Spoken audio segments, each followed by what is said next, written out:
Penguin presents Behind Dead Eyes by Howard Linskey, read by Kieran Bew. Letter number 3. Perhaps you think I'm a monster. Is that it? Maybe that's why you've not been in touch. Have you read terrible things about me, Tom? Heard stories that disturbed you? None of them are true. I've done bad things, of course, who hasn't? None of us are saints. Let's not bother to pretend we are. I know the one thing you truly understand is human frailty, Tom. I've had to account for my actions, and I've paid a very heavy penalty for my misdeeds.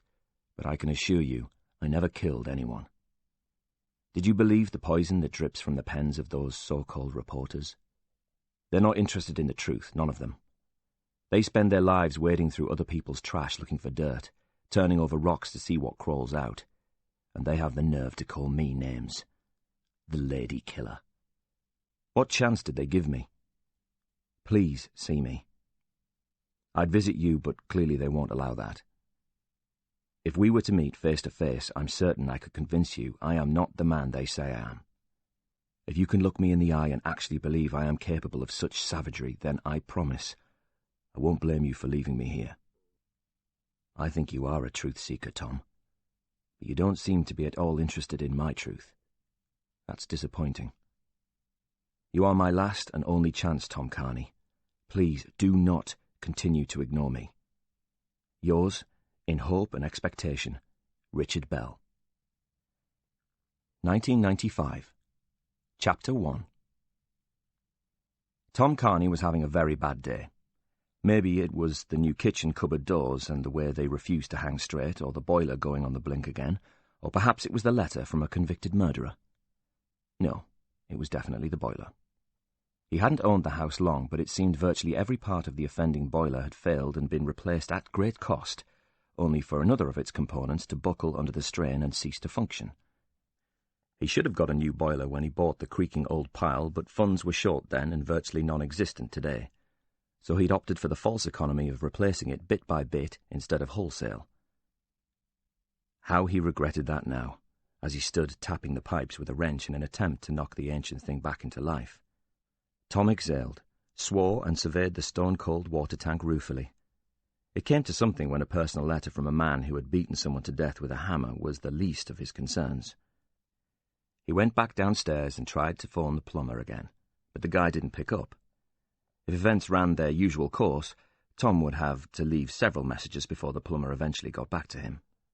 He might then grudgingly offer to fit him in towards the end of his working week. If Tom was really lucky, the bloke might even turn up on the actual day, but he knew this was far from guaranteed. Tom recorded a message, then picked up the letter from the hall table. The words FAO Tom Carney had been scrawled on the envelope in large block capitals with a marker pen, above an address handwritten in biro. It was disconcerting to realize one of the relatively few people who knew where Tom lived these days was a murderer. For the attention of Tom Carney. Why not some other reporter? One who was actually still reporting and not so disillusioned he turned his back on the whole bloody profession to plough what was left of his money into renovating a crumbling money pit. This was the third letter he'd received from Richard Bell. Tom had read, then studiously ignored the previous two, hoping one of the Northeast's most notorious killers would eventually tire of contacting him. But, just like his victim, Tom had clearly underestimated the killer's resolve. Bell was a determined man, but was he a psychopath? He read the letter again, surveying the handwriting for evidence of derangement, but this wasn't some rambling, half-crazed diatribe, scrawled in crayon and inspired by demonic voices.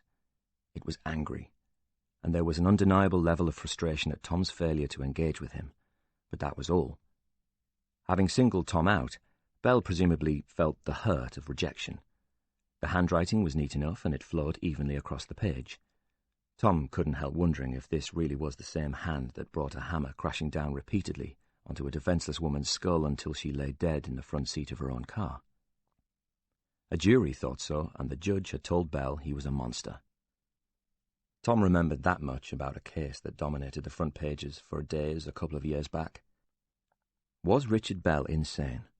Or was he really an innocent man, the latest in a long line of miscarriages of justice in a British legal system discredited by one scandal after another. Tom took the letter into his living room, if he could still accurately call it that, with the carpet ripped up and tools scattered everywhere.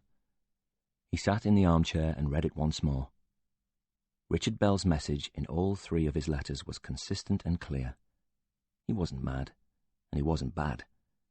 He hadn't killed his lover. Someone else had done that, and he was still out there. Chapter 2. Detective Sergeant Ian Bradshaw stared at the woman's face and wondered what she had looked like. Was she pretty once? He couldn't tell from this photograph. No one could. Someone had done one hell of a job on her. All of the woman's teeth had been pulled out with pliers, and the flesh on her face burnt with a strong acid, sulphuric most likely, of an amount sufficient to scorch away the lips, nose, eyelids, and the flesh from her cheeks, leaving discoloured skin that looked like it was part of a melted waxworks dummy. In a final brutal act, the tops of her fingers had been snipped off with pliers to prevent the collection of prints. Thankfully, these horrific injuries had all been inflicted post-mortem. According to the report, the cause of death had been strangulation with a ligature of some kind. The victim would have had no knowledge of the gruesome things done to her to erase her identity. This might be some small comfort to her family, but, since they would probably never be able to positively ID the body, tracing them seemed an unlikely prospect. In the absence of teeth, they'd had to resort to scientific analysis of the bones in order to put an approximate age to the corpse, which was estimated at somewhere between 15 and 19 years of age, according to the experts. This was all to do with the amount of cartilage present in the joints of the limbs, which transforms into bone as the body develops. The corpse was not yet fully matured, so they were attempting to identify a relatively young woman. The body had been found 3 months ago following a tip-off about illegal goings-on at a scrapyard with suspected links to some of the region's shadier businessmen. The officers who attended had hoped to find drugs or money, but figured they would more likely have to settle for stolen goods or perhaps the discovery of a hot car awaiting the crushing machine. They didn't expect to find a body. They certainly weren't ready for one missing its face. Predictably, the guy running the scrapyard swore he knew nothing about the body found at the back of his premises. The place was a vast, out-of-town site with cars piled up all round it, so a heap of dead bodies could have been hidden in one of its messier corners without anyone spotting them. It didn't stop them giving the guy a thorough going-over. He had no idea why anyone would dump a body at his scrapyard. He had not been asked to dispose of it, he had no clue as to its identity, nor did he ever hang out with known criminals. Nobody believed him, of course. Nathan Connor was a shifty and feckless loser with a minor league criminal past, presumably granted custody of the yard for those very reasons. He would do as he was told without asking questions, but was he actually a killer? It seemed unlikely, and, aside from the fact that he oversaw the yard where the body was dumped, there was nothing to link him to the murder. Efforts to trace his employer proved frustrating. They were able to interview one other man who was described as the owner, but under questioning from the police, he couldn't remember too much about the place. It wasn't long before he was dismissed as a frontman, whose name was on the door and ownership papers, with no actual involvement in the day-to-day running of the enterprise, which was ideal for laundering cash and ridding its real owners of awkward items like a body. The detectives gave up trying to get anything more out of either man, and they were released on police bail. The threat of a lengthy prison sentence was not as frightening a prospect as grassing up whoever really owned the scrapyard. Usually, senior detectives in Durham Constabulary vied with one another for murder cases. They were rare in these parts, and a successful conviction would be a feather in the cap that could ultimately lead to promotion. However, an unidentifiable victim meant the usual enthusiasm for a murder case was absent. The detective superintendent placed responsibility for the case with D.I. Kate Tennant, a newly promoted outside transfer who was the only female detective on the force with a rank higher than detective constable. She was also bright enough to realize she'd been stitched up like a kipper. Nothing in those intervening months had altered Tennant's view, even if she steadfastly maintained an outward conviction that her team, which included D.S. Bradshaw, would ultimately solve a case that saw them plodding through a seemingly endless number of box-ticking inquiries for more than 3 months, with nothing in the way of concrete leads. How could they hope to solve this murder? Bradshaw wondered for the umpteenth time. If there were no witnesses, nothing from the usual public appeals, zero intelligence from sources in the criminal world, and they could not even identify the victim. "What are you doing?" He hadn't noticed D.C. Malone's approach until she was standing over his shoulder. He could tell she was perturbed to find him staring at images of the burned girl, as she had become known to them. Looking at her photos. He deliberately included the word her. "Why are you looking at them?" Bradshaw knew D.C. Malone thought he was just being ghoulish. "To remind myself," he said eventually as he stared at the blackened skin on the disfigured face, "that she used to be a person." Letter number 1. You don't know me, Tom, but I suspect you know my name. I'm infamous, I suppose, ironically for something I did not do. I did not kill my lover, and I think you can help me prove that. 2 years ago, I was convicted of murdering Rebecca Holt, a woman I was seeing. We were both married, so when the police told me she'd been beaten to death, I panicked and said we were simply friends. I have deeply regretted that lie ever since, because it was used to discredit me. I lied about that, so I must have lied about everything else, or so the story goes. There was no real evidence against me, though. I was arrested by police officers too lazy to search for another suspect, prosecuted by a CPS who thought motive was everything. My name was blackened by journalists jealous of my success with women, and I was convicted by a jury who wanted to punish me for my lifestyle. I read your book, Death Knock, and was mightily impressed. You solved a 60-year-old mystery that baffled everyone else, and it gave me hope. I haven't had much of that lately. Visit me at HMP Durham. You're only round the corner. Hardly anything of any real substance ended up in the newspapers, and most of that wasn't true. I can give you something no other writer has had. Access to the truth. All I ask in return is that you keep an open mind. Yours sincerely, Richard Bell. Chapter 3. The radio was on, but it always crackled inaudibly in Tom's car, unless it was tuned to a particular local station that only played adult-oriented rock. As Tom drove, foreigner were loudly pleading with him to explain what love was. An upbeat jingle was followed by the affected transatlantic voice of the local DJ, who sounded part Geordie, part American, as he read out a series of local events coming your way this weekend. Tom listened to a predictable weather forecast for autumn, cloudy and overcast, chilly with a strong likelihood of rain later, then a traffic bulletin explained why he'd barely moved. Roadworks in Durham city centre. It was the change of tone from the talk show host that captured his interest. Our next guest is no stranger to this show, he announced solemnly. Well known in the region before he resigned as leader of Newcastle City Council earlier this year, Councillor Frank Jarvis has placed politics firmly on the back burner to undertake a very personal quest. And he is here today to tell us all about it. The radio host paused. Frank, a very warm welcome from everyone here, and thanks so much for coming on. Thanks for having me, John. Would you like to tell us why you're on the show?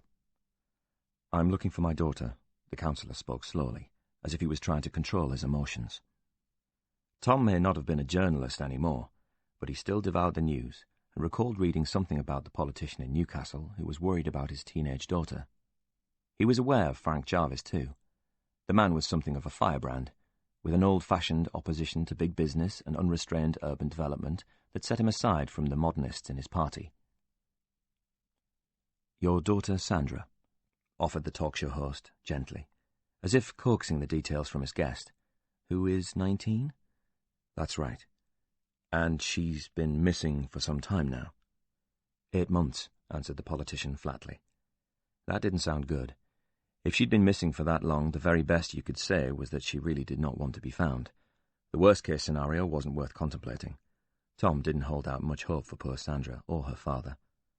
The radio host sighed in sympathy at the councillor's plight. That must be incredibly difficult for you and your family. It is, said Jarvis. It has been a terrible time for my wife, Elsie, and I can't tell you. He seemed to falter then, and there was a silence for a moment. The dead airtime seemed to stretch out, and Tom found himself concentrating hard while he waited for the councillor to speak once more. Take your time, Frank. His host told the former councillor, but he was really urging him to say his piece. I'm sorry." And Tom's heart went out to the poor man. A politician lost for words. It would have been comical if it hadn't been so tragic. "That's absolutely fine. We all understand what you're going through right now," the host assured him. How could you? Tom wondered.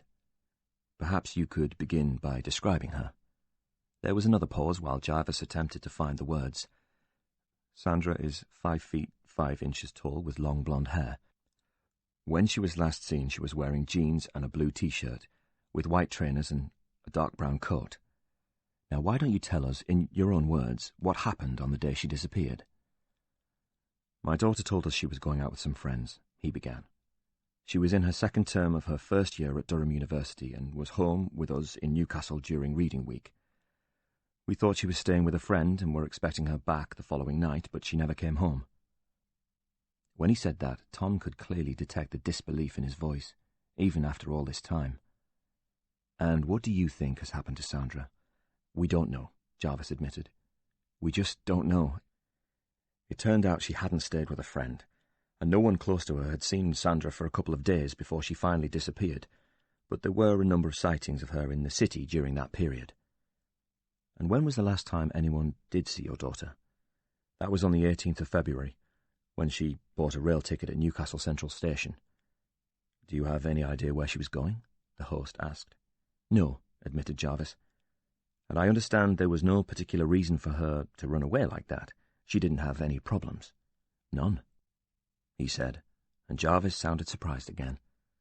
Nothing, no reason at all. Sandra was always such a happy girl who had no reason to run away from home. She wasn't in any trouble, and then he added quickly, she isn't in any trouble. We just want her to come home. And the police have been investigating but have no leads at all, the DJ questioned, even after 8 months. We can't fault the police. They've done everything they can. They've spoken to dozens of people about the disappearance of my daughter and kept us fully informed. And yet there have been no sightings of Sandra since that day when she boarded a train out of Newcastle. There have been numerous sightings, Jarvis corrected the host, all over the country, but we have no way of knowing if they are genuine. We're just hoping and praying she's safe and one day will come back to us. This is a difficult question, Frank, but I know you want to give out as much information as possible. He paused. Might someone have taken Sandra, and could they perhaps be holding her against her will? Tom guessed the question had been prearranged between them. It is possible, admitted Jarvis. Sandra is not the kind of girl who would just run off, so the police say they can't rule anything out. If someone out there knows something, anything at all, please come forward so you can help us to find my daughter. He cleared his throat once more. Until that day comes, I will continue with the Searching for Sandra campaign. And he went on to give the campaign's phone number. And what kind of person is Sandra, Frank? Asked the radio host when he was done. Sandra is a kind and loving human being who lights up any room she walks into. She's fiercely intelligent, has done well at everything she's ever turned her hand to, but is still a caring person with lots of friends. She would help anyone, absolutely anyone. She is our world, he concluded. And I don't know how we are managing without her. And if, by some chance, she's listening now, I'd say please just get in touch, Sandra. You can phone home or call this show or the nearest police station, but please, just let us know you are safe. We're not angry, we're not upset, we just want you to come home. Frank Jarvis, the radio host, sounded genuinely moved this time. Thank you so much for coming on the show today and being brave enough to talk about your daughter. If there is anyone out there who knows anything about the disappearance of Sandra Jarvis, please give us a call. Chapter 4. Helen Norton breathed into the restaurant, pretending to be in a hurry, a borrowed mobile phone clamped to her ear for effect. A panicked waiter belatedly noticed the attractive young woman, then attempted to escort Helen to a table of his choosing, but she sat down before he could reach her, as if weary from a morning conducting important business deals. Helen made a show of placing her handbag on the table, which she opened with one hand before extracting a pen and a notebook, all the while mumbling, "Yeah, yep, uh-huh, okay," to the imaginary person on the end of the line, as she jotted down fictitious notes from her fake phone call. She wanted to be impossible to budge. When the waiter reached her, she said, "Just a moment," into her phone, in a brusque tone she hoped would intimidate him. She moved the phone away from her ear and told him firmly, a Greek salad and a large glass of white wine, before adding, "Anything but Chardonnay. I'm waiting for someone," she concluded before returning to her pretend call while the waiter scuttled off to fetch her order. Normally Helen would never have dreamed of speaking to anyone in such an imperious manner, but today she was somebody else. Helen Norton was working undercover and acting on a tip-off she prayed was reliable. Her table had been carefully chosen because it faced the bar and the front door of the restaurant, but, crucially, also afforded Helen a view of the discreet alcove favoured by Alan Camfield. The words at the bottom of the anonymous note sent to her newspaper were clear. Camfield is meeting someone he shouldn't. Helen had ordered the cheapest thing on the menu, but still felt giddy at the prospect of the bill from one of Newcastle's few, shamelessly upmarket restaurants. She hoped her editor would let her claim it back on expenses, but knew she would need to write a good story to justify that. Helen worked for a daily these days, not a weekly, but the paper wasn't made of money. Her hand shook slightly as she took off her scarf and placed it on the table. She reached inside her handbag and slowly drew out the tiny camera, another expensive item borrowed for the occasion. She positioned the camera so that it faced the table Camfield favoured, but was obscured from view by her scarf. Next, she pretended to drop her pen on the floor and bent low to pick it up. As her head rose again, she stole a quick look into the camera, lifting the scarf a fraction of an inch so she could adjust its angle till it provided a clear shot. Satisfied, she straightened and hid the camera beneath the scarf once more. Helen's wine arrived in a large, heavy crystal glass, and she took a sip just as Alan Camfield walked through the door. The chief executive, chairman and majority shareholder of Camfield Offshore was a rare northeast success story. The head of a business that was actually expanding while the manufacturing base of the region was contracting alarmingly, thanks to competition from cheap foreign imports and an indifferent government which always favoured the free market. Camfield was bucking the trend with fingers in numerous pies, and an empire built on cheap borrowed money and what was sometimes referred to as entrepreneurial zeal. He was a developer with a mission statement that promised the realization of maximum potential for underutilized, often brown belt land in the north, but his business had numerous subdivisions. There was also a service provision arm that competed for government contracts in the expanding private sector. The services provided included care for the sick and elderly, plus catering operations in hospitals, prisons, and large works canteens. Helen had her own opinion on Alan Camfield's business acumen. It seemed he had managed to amass a considerable fortune of some several £100 million by taking advantage of other people's misfortunes. If a council, particularly a northern one, received insufficient funding from central government to run a service, then Camfield would graciously step in and save the day by taking the employees and assets off the council's balance sheet. He would then streamline this inefficient business, which in practice meant getting rid of a number of employees, while the remaining ones, who were desperate to keep their jobs, would be forced to sign new contracts with fewer rights and benefits in order to provide flexible working practices.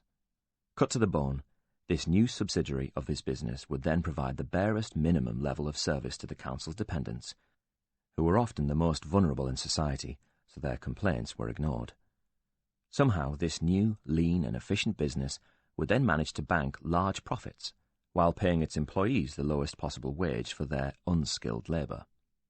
As far as Helen could make out, neither the people providing these services nor those dependent upon them were benefiting from their privatisation.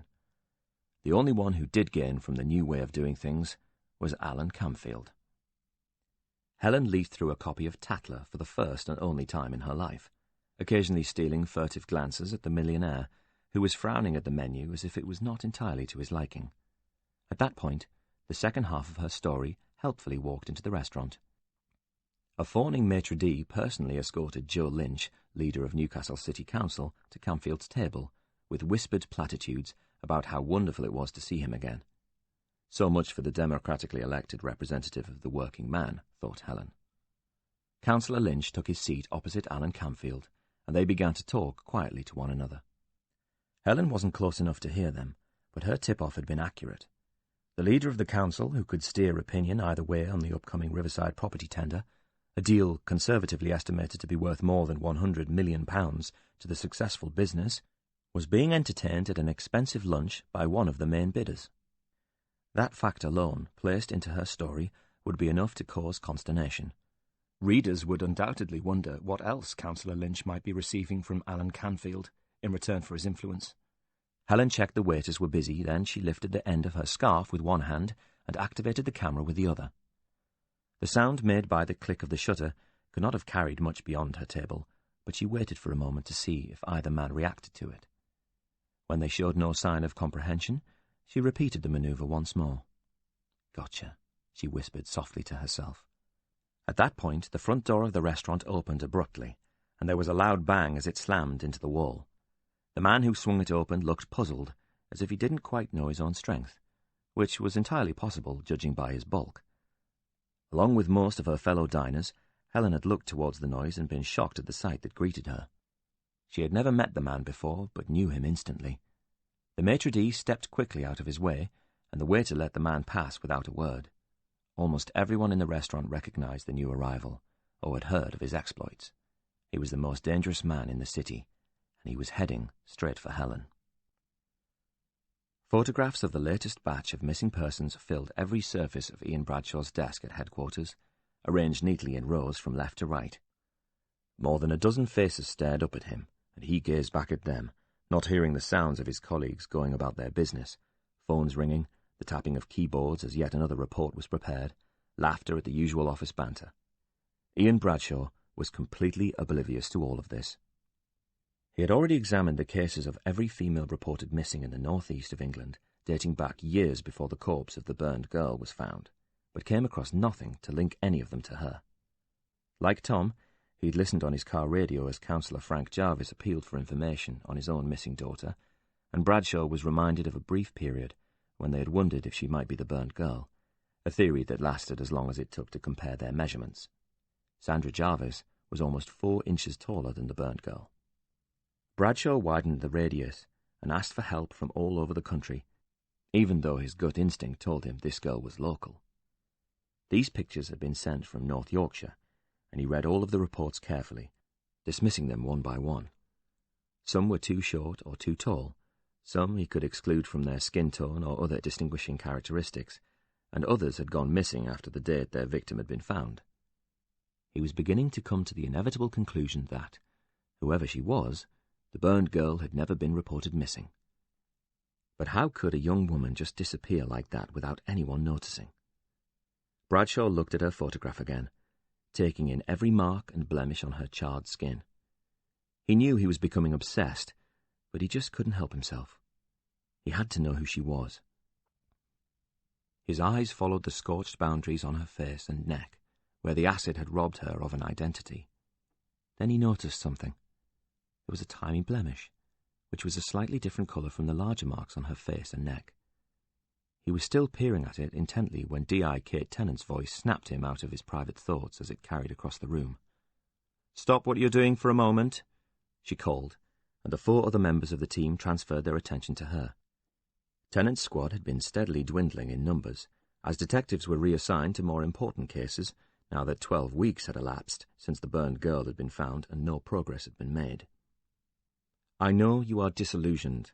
Her gaze seemed to take in each of them in turn. "It's written all over your faces." No one contradicted their DI. "But we will solve this case." So they were in for a probably long overdue pep talk. "If we follow up each and every lead, no matter how inconsequential it might seem, sooner or later something is going to give, and we will get real, solid intelligence about this victim, but only if we stay on top of our game. That means not allowing the negativity that's setting in to get the better of us." There were a couple of murmurs of agreement at that. "Because I won't allow this to go unsolved." She sounded a bit desperate, Bradshaw thought, and he suspected she knew it. But he always was willing to cut Kate Tennant some slack, for she had more brains than the rest of them put together. A female DI was unheard of in the northeast before she'd been transferred in, during a move rumoured to have been instigated by the top brass because they were desperate to fill a government quota. Someone did something unspeakable to this poor girl. Why? Because they are scared. And she let that thought sink in. Scared of us and what we might find. You don't do this to a body unless she is part of a very big secret indeed. If we find out who she is, We are halfway to understanding why she was killed. So keep at it, she urged them. She was right. Identifying this poor girl was the key to a whole case, but they knew that already. How could you do it, though, when there was nothing to distinguish the burned girl from anyone else? She was a blank canvas. Almost. Ian Bradshaw focused again on a tiny area in the photograph that was subtly different from the rest. A second later, he was up from his seat and tugging on his jacket. Bradshaw was out of there before anyone could ask him where he was going. Helen watched helplessly as Jimmy McCree marched towards her. The most notorious gangster in Newcastle had to be mixed up in this somehow. It was too large a coincidence for him to be entering the restaurant independently of Alan Camfield and Joe Lynch. Had he somehow spotted the camera jutting out from beneath Helen's scarf, and was about to snatch it, taking all the evidence with it? She was torn between leaving the camera on the table beneath the scarf and trying to pretend it wasn't there, and an almost overwhelming urge to snatch it and run from the restaurant. But how could she do that when the big man was between her and the door? Jimmy McCree had to be at least 6'4", with a broad chest and the kind of physique that only comes from endlessly pumping iron. The absence of hair on his bullet head seemed only to highlight two dark brows furrowed above menacing eyes that were staring straight at her. As he reached her, Helen realized she was holding her breath. And then he was gone. The moment he reached her table, he passed it without a word, going straight to the counsellor and the businessman. For a brief second, she pictured him pulling out a gun and shooting them both, as if she was suddenly part of some American gangster film, but instead he nodded a greeting, then pulled out a chair and sat down between them. For some reason, neither man seemed to find the presence of a known criminal at their table disturbing. Jimmy McCree had his back to the wall, which looked like an instinctive move to avoid presenting it to the street. But this meant he was also facing Helen's camera. Only when they were deep in conversation did she slowly reach out an unsteady hand until it slipped beneath her scarf. With the little finger of her left hand, she lifted the material slightly to uncover the lens, then used her index finger to depress the shutter. She repeated the process twice more to ensure she had a perfect shot. As Helen was taking the third picture, she risked a sidelong glance towards their table and realized Jimmy McCree was staring straight back at her. The expression on his face told her everything she needed to know. He knew exactly what she was doing. McCree said something to the other men, and they turned to gaze at Helen. She started to rise from her seat. This was McCree's cue to get up, too. She knew he would reach her before she could escape. He was starting to come round the back of the table, and she frantically scooped up her belongings to shovel them into her bag, but it was hopeless. He would be across that room in seconds. Then Helen got a lucky break. Before she could leave her seat, the maitre d' swept past her with another man, who was carrying a large silver ice bucket on a stand with a bottle of champagne leaning lopsidedly in it. The waiters made a show of delivering it to the men at the table, but, as they fussed and fretted about the positioning of the ice bucket, and started the elaborate process of uncorking the champagne, they inadvertently blocked McCree. There was frustration and anger in McCree's eyes, and there was no doubt in Helen's mind that if they had been anywhere but a very fancy restaurant, the wine waiter would have simply been pushed to one side so he could get at her. As Helen swept her belongings into her bag, Alan Camfield calmly spoke to the maitre d' and indicated Helen. In her haste, she dropped the borrowed phone and had to quickly bend to retrieve it. "Miss," called the maitre d' as she rose with the phone. "Miss," he called again, louder this time, somehow managing to make the words sound sinister in these genteel surroundings. She banged her head on the table as she stood and threw the phone and camera into the handbag, while grabbing her purse. "Miss, could you please?" He was heading towards her now, twisting his hips to get through a narrow gap between tables, the restaurant's greed at packing the place with as many covers as possible working in her favour. She grabbed notes from her purse that more than covered the cost of her meal, and dropped them onto the table, then headed for the door, still with a head start on the maitre d'. She had almost made it when another waiter stepped out in front of her, instantly blocking her escape, saying, "Excuse me, miss," as he held up his hands. "It's okay," she said quickly. "My money's on the table, but I have to go now." But the waiter must have taken his cue from the maitre d', and he refused to step out of her way. "Excuse me," she said firmly, but he reached out a hand until it touched her arm, lightly at first, then his grip started to tighten. Helen was trapped. "Don't touch me!" she shouted instinctively at the waiter, and all heads instantly turned towards them. "How dare you touch me like that?" The waiter flushed, backing away quickly as if he'd just been slapped across the face. Seizing her opportunity, Helen marched for the door, but not without calling the single word, "disgusting," back over her shoulder. She pushed the door open and bolted through it. As soon as Helen was out the door, she ran. She moved quickly across the street without glancing back, then rounded a corner before losing herself amongst a crowd of shoppers on the high street. Letter number 2. Were you alarmed by my correspondence, Tom? Was that it? There was a time when I might have been upset to receive a letter from a convicted murderer, and a famous one at that. I should probably have explained how I found you. It wasn't difficult. People are easy enough to track down. You might want to be more careful in your line of work. I don't normally trust journalists, but I think that you are different. I like your work. I believe you managed to crawl your way out of the gutter, and I respect that. Are you the repentant sinner the prison chaplain keeps telling us about, Tom? You might just be. My appeal against conviction has been refused because there is no fresh evidence to overturn the guilty verdict, and they won't allow me to appeal against the length of my sentence. My solicitor keeps reminding me that murder is murder and the sentence is always life, so I'm forced to face facts. I'm going to be in here for a very long time unless someone can vindicate me, and the police have no interest in doing that. They probably truly believe they have their man. They don't. He's still out there somewhere, just waiting to do it again. And if that isn't a thought that keeps you awake at night, Tom, then it should. Yours, Richard Bell. Chapter 5. What the bloody hell happened here? Demanded Tom. New owners, the barman said by way of explanation. Tom took in the sight of his favourite pub, which had just emerged from a 2-week shutdown for renovation. Its walls were now painted bright orange and covered with framed pictures of Cadillacs and Chevys from the 60s that were completely out of place in a Durham city boozer. The long-serving barman was wearing a sombrero, which seemed to move independently of him while he poured drinks or dispensed plates of bar food. Tom shook his head. When I was last in here, it looked like a pub, not a brothel at the Alamo. It's a New Mexican theme to go with the menu. They've got some huge models on order to keep the kids happy outside. A Tyrannosaurus and a Stegosaurus. The barman's face told Tom he shared the younger man's distaste. But what can you do? Tom, who had made it one of his life's rules never to drink in a pub with a plastic dinosaur in its garden, was about to say, "You can go somewhere else." But the barman had already poured a pint of his usual bitter and placed it on the bar in front of him. "Better enjoy that while you can," he explained. "They're ripping out the pumps next week and replacing them with cervezas." Replacing them with what?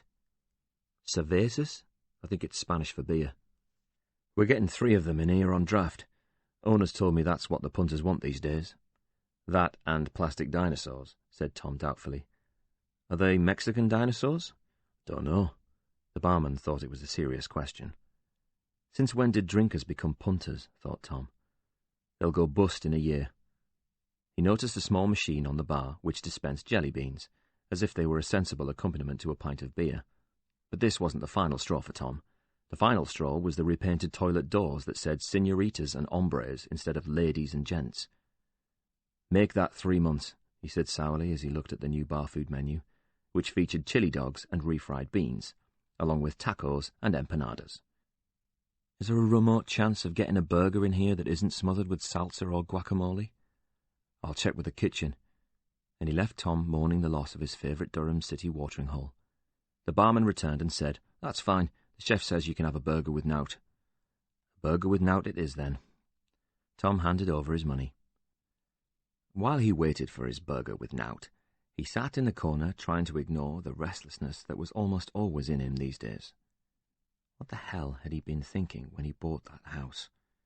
It was supposed to be an investment, and he was meant to be spending the afternoon searching for home improvement solutions, but he had no interest in that anymore. Instead, his thoughts turned back to Richard Bell. Madman or no, Bell seemed pretty steadfast in his denials of murder. Tom knew most criminals continued to claim innocence long after they were convicted. It afforded them a sense of injustice to nurture while behind prison walls as they worked on an appeal, but there was something in Bell's words that made him sound more believable than that. Tom wasn't quite sure what it was, though. Perhaps the claim that the real murderer was still out there, or maybe it was the bit about Tom being his last hope that intrigued him. Tom had once known an old lady without hope, and witnessed the effect it had on her at first hand. Tom fished inside his bag and brought out the fruits of his morning's labours, a large number of black and white photocopied articles from the University Library's newspaper archive, each one dating back to the court case that ended with Richard Bell receiving a life sentence. He placed them in a neat pile on the table in front of him and began to read. July 20th, 1993. Murder victim's life probed. The investigation into the murder of former model Rebecca Holt is centering on her complex private life, a police source has revealed. Rebecca's body was found in her car at a rural County Durham location favoured by courting couples. She had been brutally beaten to death. Rebecca, 30, was married to multi-millionaire northern businessman Freddie Holt, 52, who made his fortune in construction. Holt was enjoying a cruise shortly after the breakup of his 26-year marriage to first wife Angela, when he met Rebecca, who was working as a cabaret singer on the ship. They married following a whirlwind courtship. A neighbour of the couple, who did not want to be named, said, "Freddie is away a lot on business. It must have been very lonely for Rebecca in that big house all on her own." Police are working on the theory that Mrs. Holt may have been planning to meet someone at Lonely Lane on the day of the attack. "We would like to speak to anyone who may have information regarding Mrs. Holt's private life," said Detective Chief Inspector Kane, who is leading the investigation. "If you were due to meet Mrs. Holt, or know someone who was, please come forward so we can eliminate you from our inquiries." Police have already questioned several men who knew Rebecca Holt. Asked if Mrs. Holt could have been attacked by a stranger, DCI Kane said, "We cannot rule anything out at this stage. Our inquiries are ongoing." July 28th, 1993. Man arrested for Lonely Lane murder. A man has been arrested on suspicion of murdering Rebecca Holt. The 32-year-old, who has not yet been named, is thought to have known her intimately, according to a police source. He is currently undergoing questioning. July 30th, 1993. Murder suspect charged. A local man has been charged with the murder of Rebecca Holt. Richard Bell, 32, was known by the victim and is a member of the same sports club. Bell is married with 2 young children.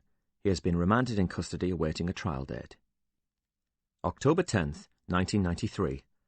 Murder suspect a lady killer, says his own lawyer. Astonishing gaffe from defence barrister. The long-awaited trial of Richard Bell took a bizarre twist yesterday when his own lawyer referred to him as a lady killer. Martin Nixon told a jury they probably would not like his client, but this did not mean Bell was guilty of murder.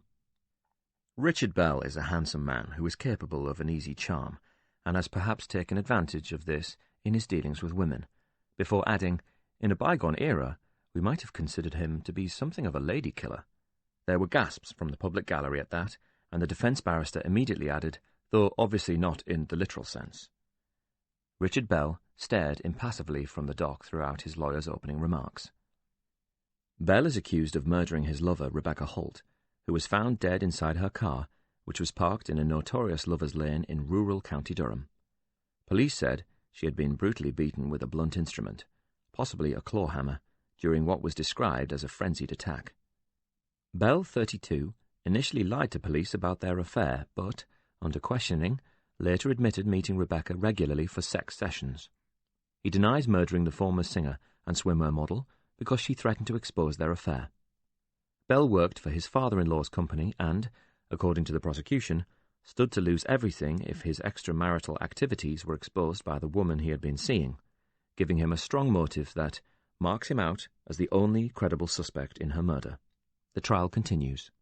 October 12th, 1993. Killer could not have been a woman. Rebecca Holt must have been murdered by a man, according to an expert witness.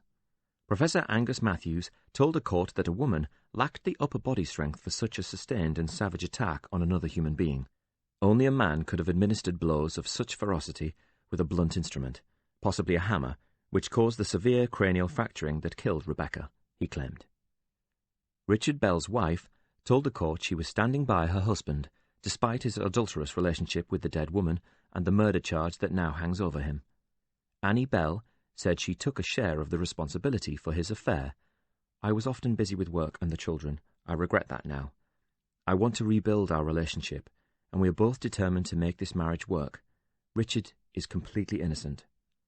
Earlier, Bell's friend and best man at his wedding, Mark Burkett, confirmed the accused once assaulted a former girlfriend. The police were called when Bell struck Amy Riordan, his college sweetheart, but Bell escaped with a caution and was allowed to continue with his studies. The trial continues. October 18th, 1993. Judge condemns sordid affair. A trial judge condemned a murder suspect for conducting a sordid affair with the victim. Richard Bell engineered a number of sexual encounters with Rebecca Holt, which showed a level of cunning that could scarcely be credited, said Mr. Justice Thurley, who reserved particular scorn for the manner in which the two lovers communicated with one another. Using a complex dead letter drop, he said, was like something out of a John le Carré novel. The judge told Bell he was an immoral man with a cold heart, but it was up to members of the jury to decide whether this meant he was actually guilty of murder. They would have to look deep into their own hearts, he told them, in order to decide what lay in Richard Bell's. As you hear about his dual life, full of duplicity and lies, do you conclude that this is a man capable of committing a most brutal act of murder without a single moment's remorse? The jury has retired to consider its verdict. October 21st, 1993. Monster guilty of brutal murder, killer sentenced to life for evil slaying of former lover. Rebecca Holt's former lover was sentenced to life imprisonment today for her brutal murder. The judge described Richard Bell as a monster. A jury took just 6.5 hours to decide that Bell, 32, was guilty of beating his former lover to death. The married father of two showed no emotion as Mr. Justice Thurley told him, "You were once intimately involved with the victim of this terrible crime, but when she threatened to expose the sordid affair to your wife, you decided to rid yourself of her in the most callous manner imaginable." Bell was told he would serve a minimum of 24 years. His wife, Annie Bell, who proclaimed his innocence and stood by him throughout the trial, wept openly as Bell was led from the courtroom. October 24th, 1993. My saucy romps on Love Boat with tragic Rebecca. The best friend of murder victim Rebecca Holt lifts the lid today on their bawdy years together on board a cruise ship nicknamed the Love Boat. Nicole Andrews has revealed all about her life at sea during 2 uninhibited, fun-filled years, singing professionally for wealthy passengers, including Rebecca's future husband. In an exclusive interview, naughty Nicole confessed the girls, then in their mid-20s, often drank too much following their twice-nightly shows, then slept with fellow crew members or wealthy passengers. There was a new set of passengers every week, so there were always plenty of opportunities, admitted Nicole. We just wanted to have a good time. The passengers were loaded, so we'd get them to buy us drinks after a show. Nicole admitted one thing would often lead to another. We would regularly wake up next to a stranger, but I don't regret a thing. Naughty Nicole revealed that sleeping with strangers was considered normal on a cruise ship nicknamed the Love Boat by its young and crazy crew. Raunchy Rebecca regularly sunbathed topless on the upper deck in full view of passengers and crew because she hated tan lines. When Rebecca met millionaire businessman Freddie Holt, she told Nicole, "He's my passport out of here." Only a handful of guests attended Rebecca's wedding, including some of her friends from the boat, explained Nicole. She said they were astonished by the contrast between the bride and groom, cruelly dubbing them Beauty and the Beast. "Freddie is old, fat and bald," she explained, "and Rebecca was so beautiful. We all said it was only a matter of time before she began to look elsewhere." The two women rarely saw each other after the wedding, because they were moving in different worlds by then, but Nicole will always remember her best friend. Nicole left the cruise ship last year in a row over pay. Currently unemployed, she has no regrets about her wild youth, but is glad to be out of that world now. She wells up when talking about her former friend. "I was jealous of her money and new designer clothes. For a while I wished it was me, but then I might have been the one who was murdered. It just proves that you should be careful what you wish for." Chapter 6. "Okay, what have you got for me?" asked her editor. Helen placed the large black and white photograph on the table in front of him. Graham Seaton regarded it for a second. "Whoa, where did you get this?" he said, looking at her with something resembling amazement. "And how did you get this?" Helen did not reveal her source was an anonymous note, but admitted borrowing the little camera and managing a handful of shots at the restaurant before being spotted. "And is this who I think it is?" "From left to right," she began. Alan Camfield, boss of Camfield Offshore, Councillor Joe Lynch, and Jimmy McCree. Who needs no introduction, he said of the latter, and just why would these three fine fellows be sitting down to a cosy lunch together? It's got to be the Riverside development. Her editor knew all about the region's biggest property deal, involving acres of prime, council-owned former shipbuilding land on the banks of the Tyne, currently up for grabs via a tender. The councillor has no business sitting down to a cosy lunch with one of the bidders, and that's even before you throw in the inexplicable presence of Jimmy McCree. The man's a gangster, and a very scary one. How the hell did they think they'd get away with this? He mused. They weren't expecting a journalist, she reminded him. Not everyone in the restaurant spotted McCree. I'd be willing to bet hardly any of them recognised Camfield or Lynch. We live in a bubble. Helen meant that public awareness of politicians was staggeringly low. Most people could not even name their local MP. Jimmy must be offering up his security firm, said Graham. He's supposed to be going straight these days, but the boys in blue aren't having that. So how are we going to run this story? Carefully, he told her. No matter how bad his reputation is, Jimmy McCree has never actually been convicted of any criminal offence. He's been arrested on countless occasions, even charged a few times, including once for murder, but was acquitted every time. Everyone knows he controls a lot of the crime in this city, but we can't risk being sued. And he grinned at her. And I want to be able to walk round without fearing for my life. Do I call the leader of the council? To ask him what the hell he's playing at? Leave that to me if you don't mind, Helen. Councillor Lynch has a right to reply on this. And he glanced at his watch. But not just yet. If we give him too long, he'll be making frantic phone calls to the owners of this newspaper, and I'll get the heavy brigade down here. Right now, he probably doesn't know who you're working for. There'll be nothing left of your story if our owners come under too much pressure from the vested interests in this city, and I won't let that happen. Graham exhaled thoughtfully. But how will we run this? Helen asked him. Her editor held up the photograph and looked at it closely. You know what? I'm a firm believer in that old adage. Which one? That a picture is worth 1,000 words. For fuck's sake, hissed Michael Quinn. Do you have to use the front door? And before Bradshaw could answer, the burly man steered him into the shop, then shut and locked the door behind him, turning the open sign to closed. You haven't got any customers, Michael, I checked. You call it checking, said Michael. I call it doorstepping, where anybody could see you. Just tell them I was after a tattoo. You don't look the sort. You see all kinds with them these days. Perfectly respectable lasses getting little tattoos on their ankles or the small of their backs. I prefer the good old days when we used to call tattoos barcodes for criminals. Times change, Detective Constable. It's Detective Sergeant, actually. Gone up in the world, have we? Who did you nick to get that promotion? One of my own colleagues, thought Bradshaw. But he didn't tell Michael that, or the fact the man hadn't lived to do prison time. It's all right, Bradshaw reassured him. It wasn't the case you helped me on. Could you not say that out loud, please? Quinn winced, even though there was no one else in the shop. You did the right thing, Michael. You could have carried on covering up gangsters' tattoos and done time for perverting the course of justice, but instead you shopped them, retaining your liberty and the right to continue earning your livelihood. And those people on the inside still have friends on the outside. One careless word from you and I'm history. Is that right? Said Bradshaw nonchalantly. Yes. Then you'd better stay out of dark alleyways, said Bradshaw, and on my good side. I don't know nothing else, I swear it. I haven't done any of those cover-up jobs since you blackmailed me. Blackmail is a very strong word, Michael. I just gave you the chance to do the right thing, but I'm not looking for you to shop anyone. At least not today. It's your professional expertise I'm after. Bradshaw produced the photograph of the burned girl then, and placed it face up on Quinn's tattoo bench. Jesus, said Quinn, what the fuck happened to it? It is a she, Michael, and the answer to your question is undiluted sulfuric acid. Oh my God. We're having a problem identifying the poor victim, which is where you come in. Bradshaw pointed at the photograph. Take a close look at this, he ordered the man, and tell me what you think. Reluctantly, Quinn bent lower and squinted at the area of the photograph Bradshaw had indicated. After a moment he said, It could be. I know it could be, but is it? Most of it is gone. It's just a tiny smudge, really.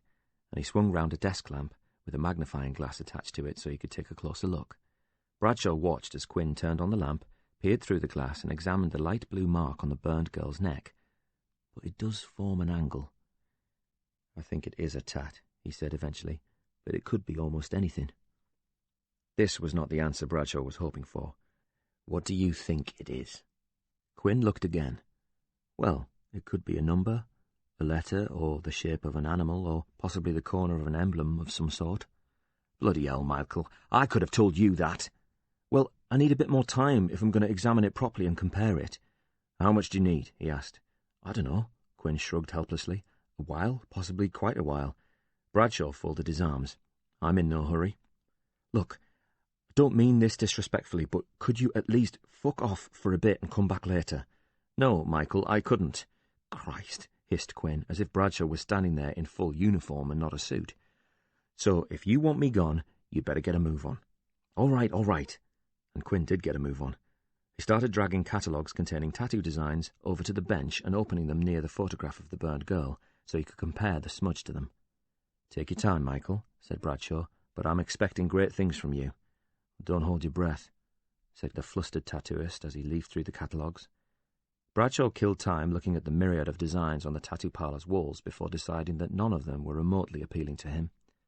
It took Michael Quinn some time before he felt confident enough to look up from the catalogues and share his findings with Bradshaw. If it is a smudge from a tattoo, then it could be just about anything, but... But what? Pressed Bradshaw. Quinn pointed to an area on the photograph just inside the portion of skin that had been virtually destroyed by the acid. You can just make out what remains of a very faint line. Bradshaw peered through the magnifying glass at the area Quinn was indicating. So you can, he agreed. Just. That could be a line that moves outwards into an edge, ending here and joining up with this more pronounced line that's still partially visible, said the tattooist, and he pointed at the blue mark on the burned girl's neck. I think this mark you found might just be the curve of a sword or the outer edge of the wingtip of a bird. Really?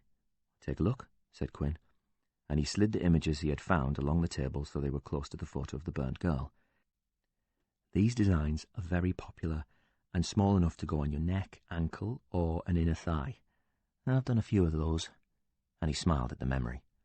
The positioning of the smudge would tally with a tat at the base of the neck and to one side so it's discreet. You can have it on show or not. Lasses like that. Bradshaw surveyed the images closely, then glanced back at the picture of the burned girl. Maybe, he said uncertainly. Hang on, said Michael, and he peeled a transparent design away from a pile of images and placed it right next to the smudge. Bradshaw could now more easily compare this tattoo and the mark on the burned girl. It's not quite to scale, but... And Michael slid the image of a dove towards the smudge until its edge slotted into its corner. Now that it virtually overlapped, Bradshaw could tell the faded edge of the tattoo could easily be a match to the outer edge of the dove's wing. Bloody hell, said Bradshaw. You might just be onto something there, Michael. How did you manage that? I just picked the dozen or so most popular designs, and this one is the closest match. Well done. Aye, well, I'm glad you're pleased, and there's a very simple way you can repay me. Go on, said Bradshaw, assuming he wanted money for his time. By telling no bugger about it. Have no fear, Michael, said Bradshaw. My lips are sealed. They bloody better be. Helen Norton's newspaper ran a front-page lead story about the Riverside tender. It stressed the need for openness and transparency during the bidding process and the importance of getting the very best deal possible from the sale of publicly owned land. Next to it they printed the photograph she had taken with the caption, Council Leader Joseph Lynch enjoys lunch with Camfield PLC owner Alan Camfield and well-known local businessman James McCree in a high-class city centre restaurant.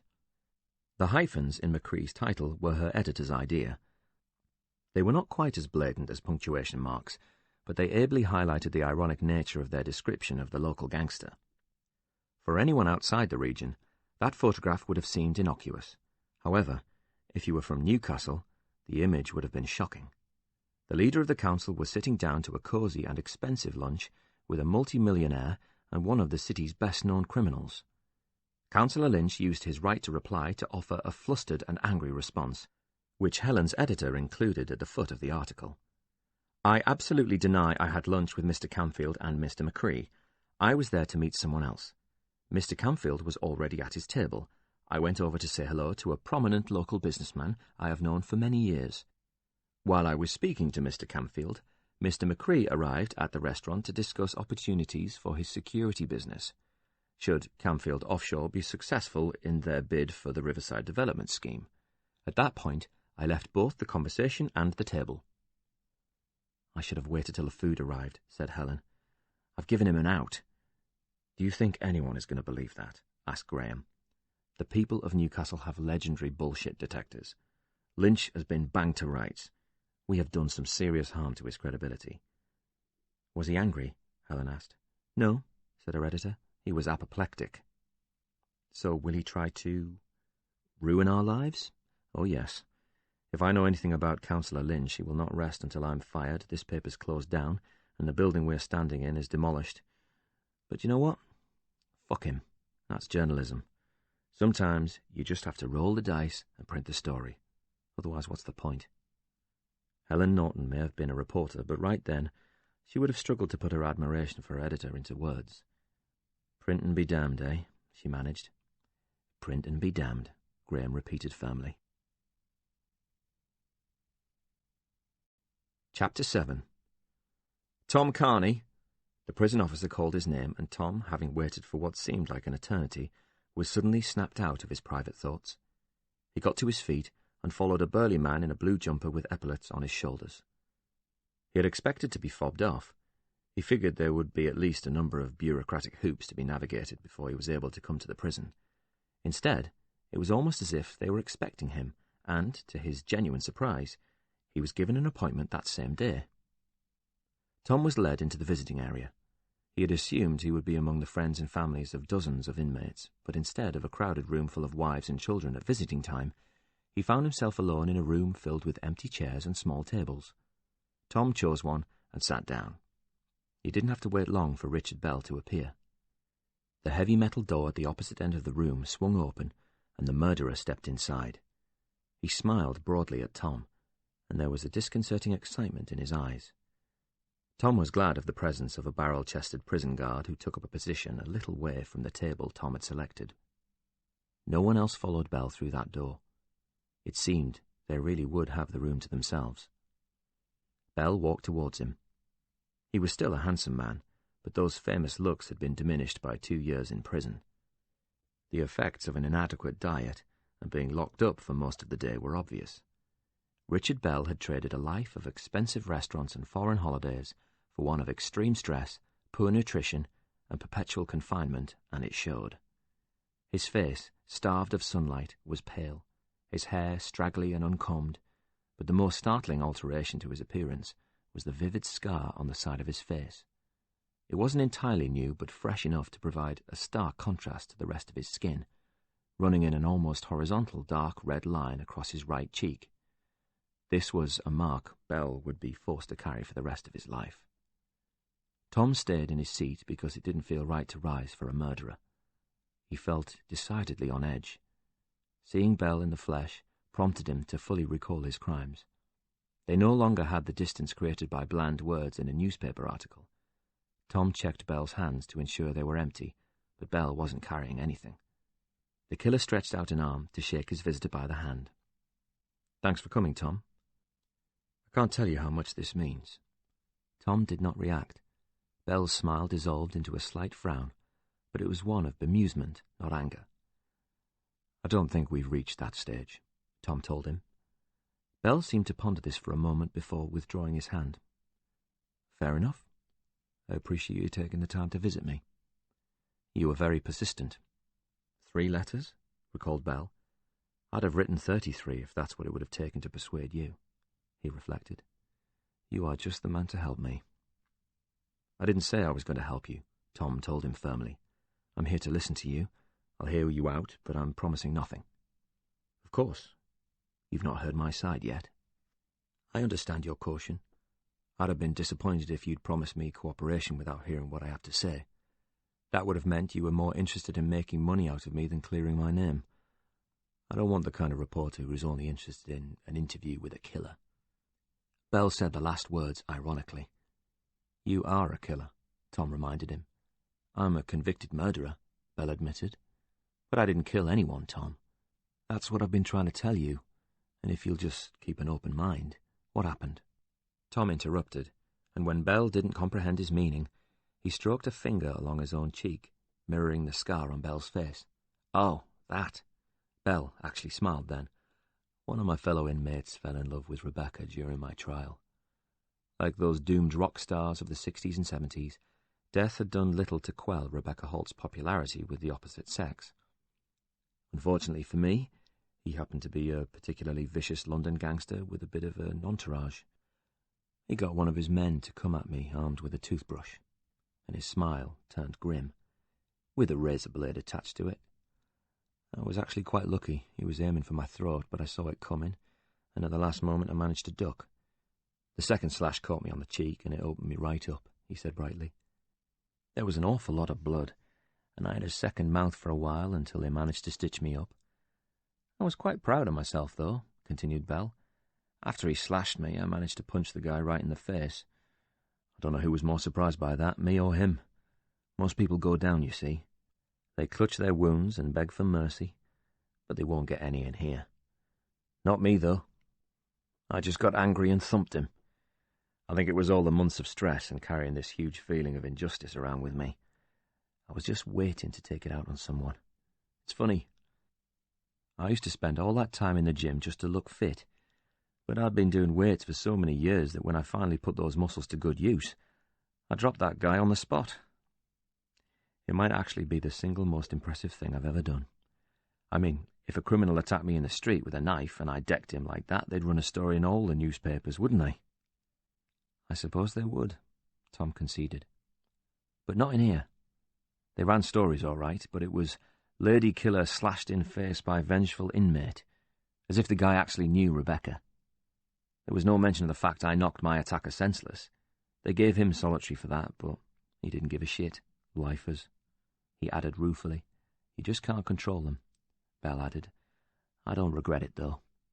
You don't regret hitting him or being slashed open with a razor blade? Either of those things, Belle said calmly. He did me a favour, in fact. Up until that point, I'd been sharing a cell with 2 other men, he explained. After they stitched me up, I had a few days in the hospital under crisp white sheets.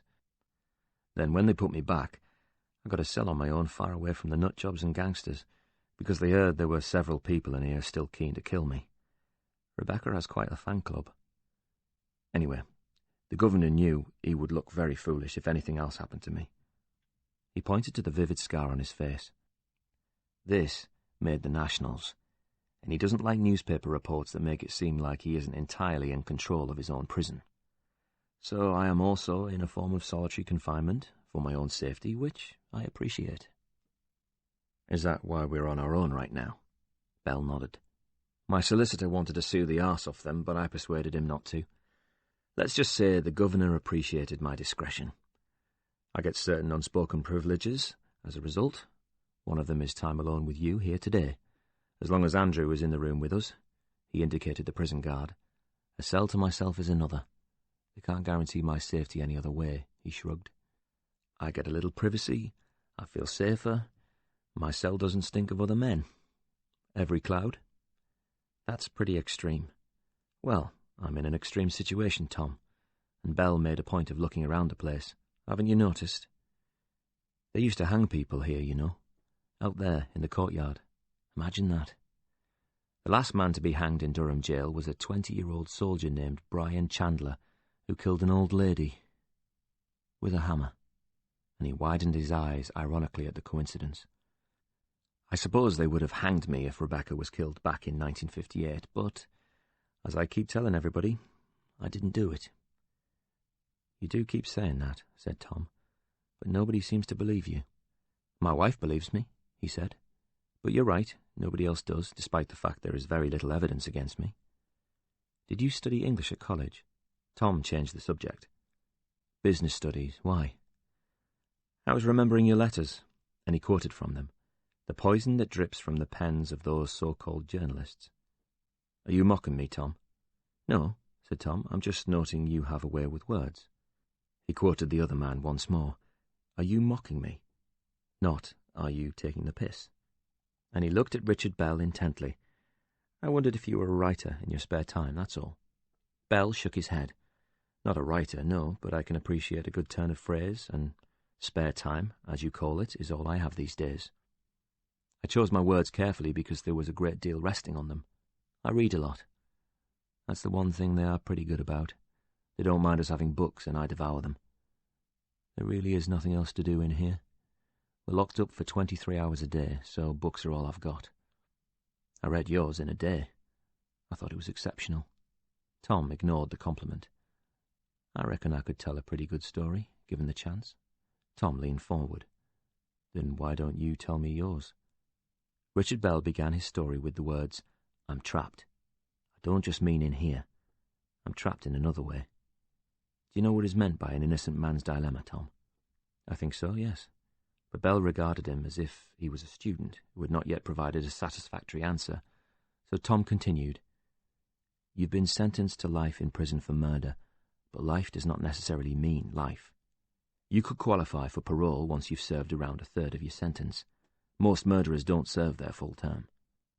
The average is around 15 years, but if a man is of previously good character, if a parole board can be persuaded that he snapped for some reason or was provoked and is highly unlikely to kill again, he could be out in less than 10. That happens to around 1 in 10 convicted murderers," confirmed Bell. "They are released back into the community to resume their lives," he said, "just like nothing ever happened. But, and it is a very big but," he paused and allowed Tom to complete the point, "the murderer has to admit guilt." "Precisely." Bell nodded his approval at the journalist's knowledge of the legal system. To qualify for parole, a prisoner must first confess his crimes. He must show sufficient remorse for the pain and suffering he has caused. He must have paid his debt to society and be fully rehabilitated. He spread his palms in front of Tom. "But what if he didn't do it? If he's innocent, what then? He may not wish to admit to a crime he didn't commit, so he will never qualify for parole, and he must serve his full sentence." "Life," agreed Bell, "which in my case is 24 years, according to the judge. I've done 2. So only another 22 to go," he said brightly. "I'll be 56 when I get out of here, assuming I don't conveniently die before then, which is a distinct possibility." "But you won't admit guilt?" Bell shook his head. "So you're stuck in here, trapped in an innocent man's dilemma," and he snorted. "I'd be treated far better as a self-confessed killer than a man who continues to protest his innocence. Even my lawyers have advised me to say that I did it. Ever cross your mind to take their advice? Why would I? I didn't kill Rebecca." "So you say, but your lawyers must have had their reasons for urging you to admit guilt. And those reasons have nothing to do with justice." And when he realized Tom did not understand, he grew impatient. "They don't care whether I'm guilty or not. They just think we've run out of options. The authorities will not allow me to appeal against the guilty verdict all the length of my sentence. There is a lack of evidence to contradict the verdict, and the normal sentence for murder is life, with the exact tariff at the judge's discretion, which is then reviewed after a time by the parole board." "But you can't qualify for parole," Tom reminded him, "unless you admit guilt." "Exactly," said Bell, "and that's why I had a falling out with my lawyers. I asked them what my options were, and they said, 'You don't have any. Why not just admit you're guilty and see if you can get parole?'" Then Bell pretended to talk casually. "It's not like you killed a bunch of people, Richard. This was a crime of passion. If you admit it, you'll probably only do 9 or 10 years in total. You've already served 2. The look on Bell's face said it all. His legal team were morons, who did not understand the 2 years he'd already served were a living hell, and that 7 more would be a lifetime. "I can understand your reluctance to do that, but," and Tom chose his next words carefully, 9 years is better than 24.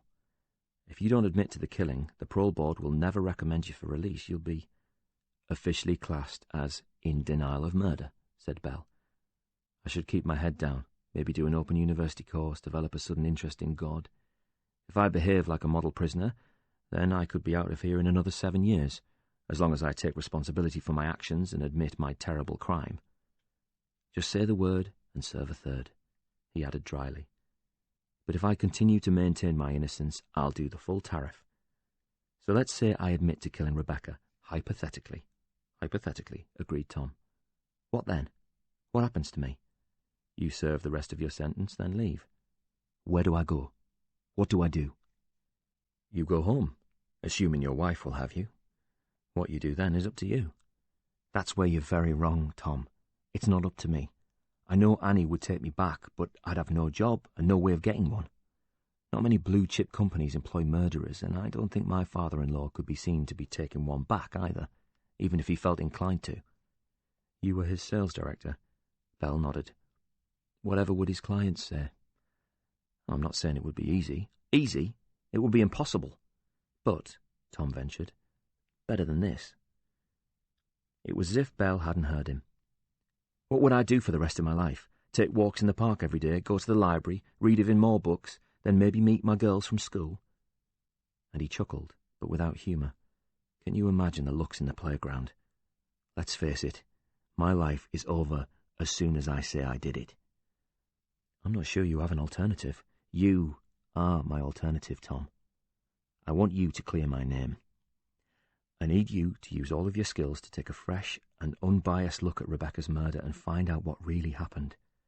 The police did a rushed investigation under a great deal of media pressure. As soon as they found out I was seeing Rebecca and had everything to lose if she told on me, they never seriously looked for another suspect. Most people are killed by someone they know, so it was all about me from the off. The police were convinced I was their man, the press went for my jugular, and the judge bloody hated me. As for the jury, there were a couple of women who looked at me like they wanted to give me a life sentence just for cheating on my wife. There was no one on my side. I need someone to find the truth, and that someone is you. When you've uncovered the truth, you can write another book about it, with my blessing. It would be quite a story, wouldn't it? Journalist frees innocent man wrongly imprisoned for murder. You'll have another bestseller on your hands. Tom wasn't in the mood to contradict Bell on the sales figures of his book. The last time he'd seen Death Knock, it was in a bargain bin, covered in large red sale stickers and marked down to £1.99. His publisher's only comment when he had inquired about sales was a rueful, "It's been a tough year for true crime." The publisher had been enthusiastic at first. "This could launch you," he gushed, as if front-page leads in national newspapers didn't count for anything. When firstly the bookstores, then the public failed to share this enthusiasm for the investigation into the murder of Sean Donnellan, more than 5 decades earlier, they quickly lost interest in Tom, and the half-promised offer to write a second book somehow failed to materialize. I'll be brutally honest with you, Richard. I'm not sure I can afford to spend weeks looking into a cold case on the off chance I find something that might be strong enough to reopen it for you. And I wouldn't expect you to, Bell said, which is why you'll be paid. How would that work? My wife has money, enough to give you a weekly retainer while you look into this, with a bonus at the end should you discover fresh evidence strong enough to reopen my case, which you will, because I didn't do it. There will be a further generous bonus for you when my conviction is finally overturned. And Bell proceeded to spell out the terms of his offer. The weekly amount alone was extremely tempting to a man in Tom's parlous financial state, and the additional bonus at the end, should Richard Bell ever walk free, was the kind of cash injection any hard-up journalist would dream of. And your wife is happy with this arrangement? She has agreed to it, Bell confirmed, though Tom couldn't help feeling this wasn't exactly the same thing. You make it sound very easy, but it could take months for me to find something, and I may not come up with anything at all. Time is all I have, Tom. I'm not going anywhere. You can work at your own speed, just keep me posted. If you draw a complete blank, we can review things, but I honestly don't think it will come to that. You do have a distinct advantage over the police. Do I? They thought I was guilty. We know I'm not. But I don't know that, Tom reminded him. I could be helping a cold-blooded killer. You could be, admitted Bell. But if you are going into this with an open mind, then you may have to give me the benefit of the doubt on that. Particularly if you are paying me. If you want to get to the truth, Bell corrected him. Okay, but what if I can't find the truth? There is only really one thing I need to get through my days here, Tom, and it's not food, visitors or books. Hope, said Tom instinctively. You see, said Bell admiringly, you're good. I knew you would be. I can usually put myself in the other man's shoes, said Tom quietly. "A useful quality in your profession," said Bell. "If I can believe that a man like you, a good man, a clever man, is trying to find out what really happened, then I can go on." When Tom said nothing in response, Bell's shoulders seemed to sag. "Look, I'm a realist. I have to be. I know you are busy, and I don't expect you to work every hour of every day on it. Just take some time to look into it for me, a couple of weeks at least, please. Just a little paid work looking for the truth, until you choose to look no more. Do it for Rebecca, if you won't do it for me." "Where would I even start?" "I'll give you a list of names, everyone that matters. Go and see everybody connected with the case." "I'd have to go a lot deeper than that." "I think I understand a little of the way you go about your work. Did you bring a pen?" Tom reached automatically into his jacket pocket and brought out his pen and notebook. "Right." The guard's voice boomed in the large visiting room. "Wrap this up now." "Just a few more minutes," pleaded Bell. "We're writing a list." "No lists, no writing. Wrap it up now." Bell looked like a child who had woken on Christmas morning to find no presents under his tree. "No lists, then," he conceded. "But you'll come back tomorrow." It was more of a statement than a question, and when Tom did not look entirely convinced, he added the word, "Please." Chapter 8. Councillor Jarvis hadn't made an appointment, but then Frank Jarvis didn't need to. Not when he simply wanted to see a detective chief inspector, and particularly when he had known that DCI since he was a beat bobby. All the same, Kane was a little perturbed when the politician produced a bottle of scotch and placed it on the detective's desk. Bloody hell, I'm supposed to be driving home. But he still went to the cabinet in the corner of his office, opened it, and produced 2 glasses. "Get one of your lads to drop you off," Jarvis told him. "There's plenty would be willing to do that small favour for a DCI," he said, unscrewing the top from the bottle and beginning to pour. "I'm being picked up later," and Kane wondered which young member of the local party machine had been singled out for that honour. "This isn't the bloody 70s, Kane scolded him, half-heartedly, as he watched the whiskey go into the glasses. "Can't have detectives getting arseholed in their own offices in the afternoons anymore." "One drink isn't going to hurt you, and no one can see," countered Jarvis, and he was right. The view into Kane's office was obscured by an ancient set of grubby Venetian blinds permanently blocking the windows. When the whiskey was poured, they both raised their glasses to each other and drank silently for a moment while Kane waited for Jarvis to say his piece. "My wife is struggling," he told the policeman. "I mean, she's always struggled," and he looked away for a moment because that struggle was an embarrassment to him. "But this is—" and Jarvis turned slightly so that he was facing towards the window. "Something else entirely." "No joy from our friends up north?" asked Kane. They both knew he was referring to Northumbria Police, the force that had led the investigation into the disappearance of the councillor's daughter, Sandra Jarvis, since her whole family was from Newcastle. It was their patch, but Durham Constabulary, DCI Kane's force, had assisted in the hunt for the missing girl from the beginning. She was studying at Durham University when she disappeared, so there were lines of inquiry pursued by both forces without any positive outcome. The rivalry between them was friendly enough for the most part, though officers based in Newcastle tended to view their County Durham counterparts as slightly bumbling country bumpkins who spent most of their time investigating gentle crimes like vandalism or burglary, whereas their opposite numbers in Durham saw Geordie officers as out-of-control city dwellers who were only mildly better behaved than the gangsters and drug dealers they were paid to lock up. When it came down to it, though, there was a good deal of cross-border cooperation between them, particularly if murder was involved or, as in this case, a disappearance that could have involved foul play.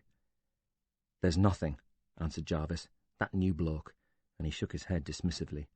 Kane knew he meant the recently installed chief constable, who must have been foolish enough to be less than fully cooperative when Councillor Jarvis came knocking. He was surprised someone could actually become a chief constable without understanding the influence a man like Jarvis held in the region. He might be the former head of Newcastle City Council, but one word in the right ear could still mean a favour granted, a problem solved. A whisper in another could cause a major problem for a senior police officer with ambition. Simple, passive resistance from key politicians round here was enough to derail a promising career on its own. Kane was certain the new guy would soon learn who the real power brokers were in his own backyard. "I don't know what to say to you, Frank, I really don't. We've tried everything. We've spoken to everyone who had even the vaguest dealings with your daughter, and come up with nothing, the counsellor reminded him sharply, which smacks of incompetence. Kane's silence was his answer. Jarvis was a man suffering the worst possible grief combined with uncertainty. His daughter had been missing for 6 months without a word from her or a single confirmed sighting. DCI Kane knew by now that her chances were not good. Eventually, Jarvis sighed. "I'm sorry, I didn't mean that. I know, it's just... I won't say I understand, Frank, because I don't. No one can begin to comprehend how you are feeling, but we know you are in a very dark place right now. We are doing all we can, I assure you. So, you're leaving no stone unturned. You can look me in the eye and promise me that. We're doing everything in our power to find your daughter. What about things that aren't within your power?" "How do you mean?" asked Kane. "I'm just saying there are limits to what you can achieve, given that you are bound by a code of conduct." "We're bound by the limits of the law, Frank," Kane observed. "That's all. I hope you're not thinking of doing anything foolish.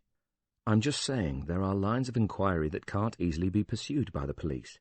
I'm not suggesting anything dodgy. Not another private eye." Jarvis shook his head at this. "I mean, seriously, did he actually give you anything you didn't already have?" "Apart from his bill," Jarvis admitted, "no." "Well then." Jarvis didn't seem to want to argue the point, so there was a momentary lull in their conversation until he said, "What about this other fella you told me about a while back?" Kane seemed to stiffen at that, but simply answered, "Which one?" while privately regretting he'd ever mentioned Tom Carney's name, even in passing, for he realised the bloody reporter was undoubtedly the reason for Jarvis's visit. "That journalist. That was a very different case, Frank. It was a missing person. It wasn't that simple, but you said he was a real asset." "That was before he stabbed me in the back," thought Kane, whose opinion of Tom Carney had plummeted since the days immediately following the resolution of the Michelle Summers case. "Don't go down that route, Frank. I'm begging you." "Why not? He's a good investigator, isn't he? You said so yourself." "He's also a self-centered, arrogant, egotistical, cage-rattling pain in the arse." "Sounds like he's just the man I'm looking for, then." Jarvis leaned forward and poured another generous measure into Kane's glass. D.I. Tennant left her office an hour later and peered out at her team. Her gaze settled on Ian Bradshaw, and her eyes narrowed. "Bradshaw," she called, "DCI Kane wants you." "DCI Kane wants me?" he parroted back at her in surprise. Bollockings from senior officers had been a regular occurrence during Ian Bradshaw's police career, but he had hoped that was no longer the case. He'd been keeping his head down and his nose clean, as Kane once advised him. "Yes," she said curtly. "He wants you to drive him home." This was the cue for some hilarity from the team, including D.S. Cunningham reciting gleefully, "Kane and Bradshaw sitting in a tree, Kissing. Fuck off, Cunningham." Might not have been the wittiest answer Bradshaw could have come up with, but he offered it anyway. He was troubled now. It wasn't Cunningham's comment that bothered him, though, or the banter that continued as he was leaving the room. It was the look on D.I. Tennant's face as she watched him go, as if he'd just farted at the dinner table. DCI Kane felt quite hammered. Not falling down drunk on a night out with the lads pissed, but drunk enough for a school night, and certainly in no condition to drive, which was why he had phoned Katie Tennant to commandeer Bradshaw. It made obvious sense for him to kill 2 birds with 1 stone. Katie had asked him why he needed to speak to one of her officers, and his first reaction had been to tell her to mind her own bloody business, but he bit his tongue. She was one of the new generation, he supposed, trained to use their initiative, not blindly follow orders like he had been. He would never have dreamed of questioning a senior officer. It wasn't the way to get ahead. Had he been entirely sober, he might have said, "I'd like a word with him," but because of the whiskey he'd been a little too honest and said, "I need him to drive me home," and by the time he'd realised that was probably not the most impressive thing he could have told his subordinate, it was too late. "I see." She clearly wasn't impressed. "I'll send him over." He was glad he had the polo mints. God knows how long they'd been in his drawer, but he didn't care about that now. He shovelled 4 into his mouth and crunched on them, managing to swallow all of the minty fragments before Bradshaw showed up at his door. "Ah, Bradshaw," he said. "Good lad. My car's playing up, and I wanted a word with you anyway. Be a good man and give me a lift home, then you can knock off, eh?" he said brightly, "after we've had our chat." "Yes, sir," said Bradshaw, who was still baffled as to why he had been summoned to act as his DCI's taxi driver, though he did at least understand the reason why Kane wouldn't be driving himself home. He noticed his boss discreetly palm a packet of polos into his jacket pocket, and there were 2 empty, recently rinsed glasses on a nearby cabinet. There was something solid wrapped in an old carrier bag that had been placed in the waste paper basket too, which could have been an empty spirit bottle. Bradshaw supposed he should be grateful there were 2 glasses. "Let's get going, then." Kane put the palm of one hand firmly against Bradshaw's shoulder as he steered the detective sergeant to the door, and Bradshaw got a strong whiff of mints as they left the office. Katie Tennant was fuming. She normally had an open-door policy, but not that afternoon. Now her door was very firmly shut against an unfair world. God help anybody who tried to disturb her before this day was through. Durham Constabulary's solitary female DI should have seen it coming. She half expected there'd be a spy in the camp, reporting back to DCI Kane on her competence and fitness for leadership, but she hadn't expected Kane to be so bloody blatant about it. He hadn't liked it when she bridled, then asked him why he needed to see one of her team, so he had invented some bullshit story about needing a lift home. There was something else that was bothering her about the whole thing. Bradshaw. She'd actually thought he might be different, that he could, quite possibly, be one of the good ones, and Lord knows there weren't many of them. Well, at least now she knew differently. In the morning, she would challenge Bradshaw, maybe even ask him outright if he was Kane's spy and see if that put the wind up him. If he wavered for an instant, she would never trust him again. Chapter 9. "Working late again, I see." The words were spoken like a reprimand, as Graham Seaton surveyed the rows of empty desks in the newsroom, but, as usual, there was a smile behind her editor's eyes. "Ain't you got a home to go to?" "So are you," Helen reminded him. "Working late, I mean. And you do have a home to go to." Graham was married with children, not returning to an empty one-bedroom flat like she was. "I'm planning on being there very soon, and I didn't put the hours in that you do when I was your age." This sounded funny, coming from her relatively youthful boss. Graham was still in his early 30s, which was very young for an editor on a daily. "I bet you did." Well, maybe," he admitted. "But back then I was keen." He was heading back to his office, not a cynical, clapped-out old veteran who never gets out of the newsroom anymore. "I wouldn't say you never get out of the newsroom." "Oi, watch it, Norton." He grinned back at her. "Or I'll transfer you to the obituary page." "Then who would get you all your exclusive crime stories?" she asked. "You know you'd be lost without me." He pretended to ponder this for a while. "Maybe I would be."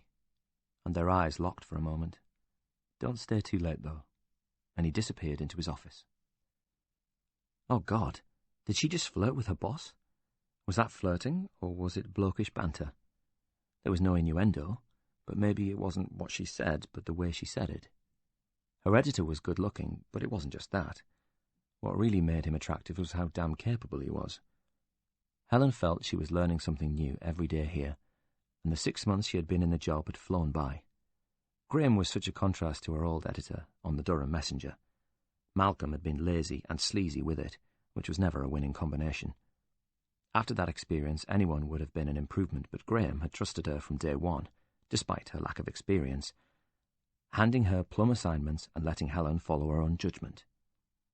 He provided wise counsel to ensure she didn't drift into territory that could prove ruinously expensive for the newspaper if somebody sued, but he was never less than encouraging. Now she actually had a boss who behaved like she always imagined a newspaper editor should. He was also married with kids, she reminded herself again. But even if he hadn't been, Helen Norton was in a relationship, a long-standing and committed relationship she almost jeopardized once before by becoming too close to a colleague, and she told herself she was never going to allow that to happen again. There was no one else in the newsroom, and the light from her editor's open office door was enticing. More than once she had gone to see him at the end of the day with a question about a story. He would answer in his usual, unhurried manner, and this often led to a more general chat until they both realized time was getting on. She glanced towards that open door again now, and found herself thinking of an excuse to knock on it. That would be a bad idea. Helen decided to take her editor's advice and go home. "Do you know Frank Jarvis?" asked Kane as Bradshaw steered his car through the traffic. "The politician, of course," answered Bradshaw, "though I've never actually met him." Bradshaw had followed up leads on the councillor's missing daughter but hadn't played a major role in the investigation. Later, when he was assigned to the burned girl case, Sandra Jarvis had been one of the first possibles, but thankfully she was much taller than the murdered female. "I need a favour from you," Kane said as Bradshaw drove them out of the city, windscreen wipers working overtime against rain that had shown no sign of abating all afternoon. He must have seen something in Bradshaw's face. "It's nothing dodgy, so don't get your knickers in a twist, Bradshaw. I'd hardly be asking you if it was, would I?" "No, sir," answered Bradshaw, even though the question was more than likely rhetorical, and the accompanying compliment hugely backhanded. "You're like bloody Florence Nightingale." The DCI realised he had probably said far too much. He wound down the car window for some air, despite the rain. "That journalist friend of yours," he began. "Which one?" "You know which one. Tom bloody Carney." "I haven't seen him in ages, sir," said Bradshaw. "Not since—" and he wanted to say not since he blotted his copybook with us, but left the sentence incomplete. The last thing he wanted Kane to think was that he'd carried on a cosy little friendship with someone considered persona non grata by Durham Constabulary. "You don't meet up with him now and again?" "God, no," protested Bradshaw, and he began to wonder just what he was going to be accused of. "We cooperated on the Michelle Summers case." Was cooperated too controversial a word? "I was at school with him, but we were in different years." "Not even for a quick pint," Kane persisted, and Bradshaw wondered how he knew that. "From time to time?" Bradshaw sought refuge in a semblance of the truth. "I haven't bumped into him in a while. He was a useful source of information for a bit, but after that article—" "Yes?" Kane seemed to sigh inwardly. "That article." And his brow creased at the recollection. "So you're not exactly best mates, then?" "No, sir," he answered quickly. "Barely on nodding terms these days." He hoped that was enough to get him off the hook. Tom Carney had obviously capitalised on a leak from somewhere, but it had nothing to do with Bradshaw, and he certainly wasn't going to take the rap for it. "Pity," said Kane. "What?" "I was hoping you did," Kane explained. "Meet up with him, that is." Bradshaw was baffled. All he wanted to do was distance himself from the accusation that he had been fraternising with Kane's least favourite journalist, but now the DCI seemed disappointed. "Could you, do you think?" asked Kane quietly. "Sir?" "Take him for that pint and have a little chat, if I asked you to." "Well, I could get in touch if that's really what you want me to do." "It is." There was a gap in the conversation while Bradshaw took this on board, and Kane failed to enlighten him further. Finally, the detective sergeant asked, "What do you want me to say to him?" "I've got a proposition for our Tom Carney." Outside, the evening air was crisp, and Helen buttoned her coat as she walked across the car park. There were only a handful of cars left, but Helen liked her job and often found herself staying late. When she got the call informing her that her application to join the newspaper had been successful, she had moved to Newcastle as soon as her notice would allow, leaving the Durham Messenger with Malcolm's words ringing in her ears. "The grass isn't always greener, you know," while neglecting to add any thanks for her hard work on his newspaper. Helen knew she would never be forgiven for leaving the place. It was as if ambition was a dirty word there, and her departure some form of calculated snub. Perhaps she should have spent more time looking for a flat, though. Her place in Newcastle was tiny, and more than a little depressing, another reason she was never in any hurry to go home. She noticed the two young men then. They were crossing the car park from the opposite direction, as if heading towards the newspaper's offices, but they didn't look like cleaners or security men. They were both too young and dressed too casually for that. They were doing that lazy, exaggerated shoulder-rolling walk, trying to look like gangsters. Helen knew it was a form of prejudice to be immediately distrustful of young people, but she couldn't help wondering if they were there to break into cars. She kept her eye on them both as they drew nearer, but avoided directly crossing their path. Thankfully, they showed no interest in her, staring straight ahead as they swaggered up the centre of the car park. Helen was glad of this. More often than not, when she encountered youths like these two, they felt the need to verbally abuse her. Young women were routinely heckled on the street in a way men rarely encountered, and seldom understood, receiving judgmental comments about looks, figure, or dress. Helen had been called a slut and a whore then, in the same breath, a frigid bitch for ignoring the abuse she was receiving. She wasn't sure how she could be both of those things. So why wasn't she grateful that these two rough-looking young men were ignoring her? Because something didn't seem right. Despite her suspicions, she wasn't expecting what happened next. As they drew alongside Helen, the furthest from her suddenly nudged his friend hard with his shoulder, which sent the other man stumbling towards her at speed. It was a deliberate act, and his friend used the shoulder barge as an excuse to collide with Helen, knocking her off her feet and sending her crashing to the ground. Helen hit the cement hard and narrowly avoided striking her head against the nearest car. Her handbag slipped from her arm and bounced onto the floor, upending itself and spilling its contents in the process. Before she could react, the thug who clattered into Helen was already standing over her. "What the fuck do you think you're doing?" he roared. "Watch where you're going, you slag." The second man bawled, and she rolled over to face them, turning to look up into two twisted, hate-filled faces. She could feel the rawness on one knee where it had scraped against the cement as she fell, and the palms of her hands were sore from the impact as she tried to protect herself. "Get away from me," Helen demanded, her voice wavering as she tried to climb to her feet.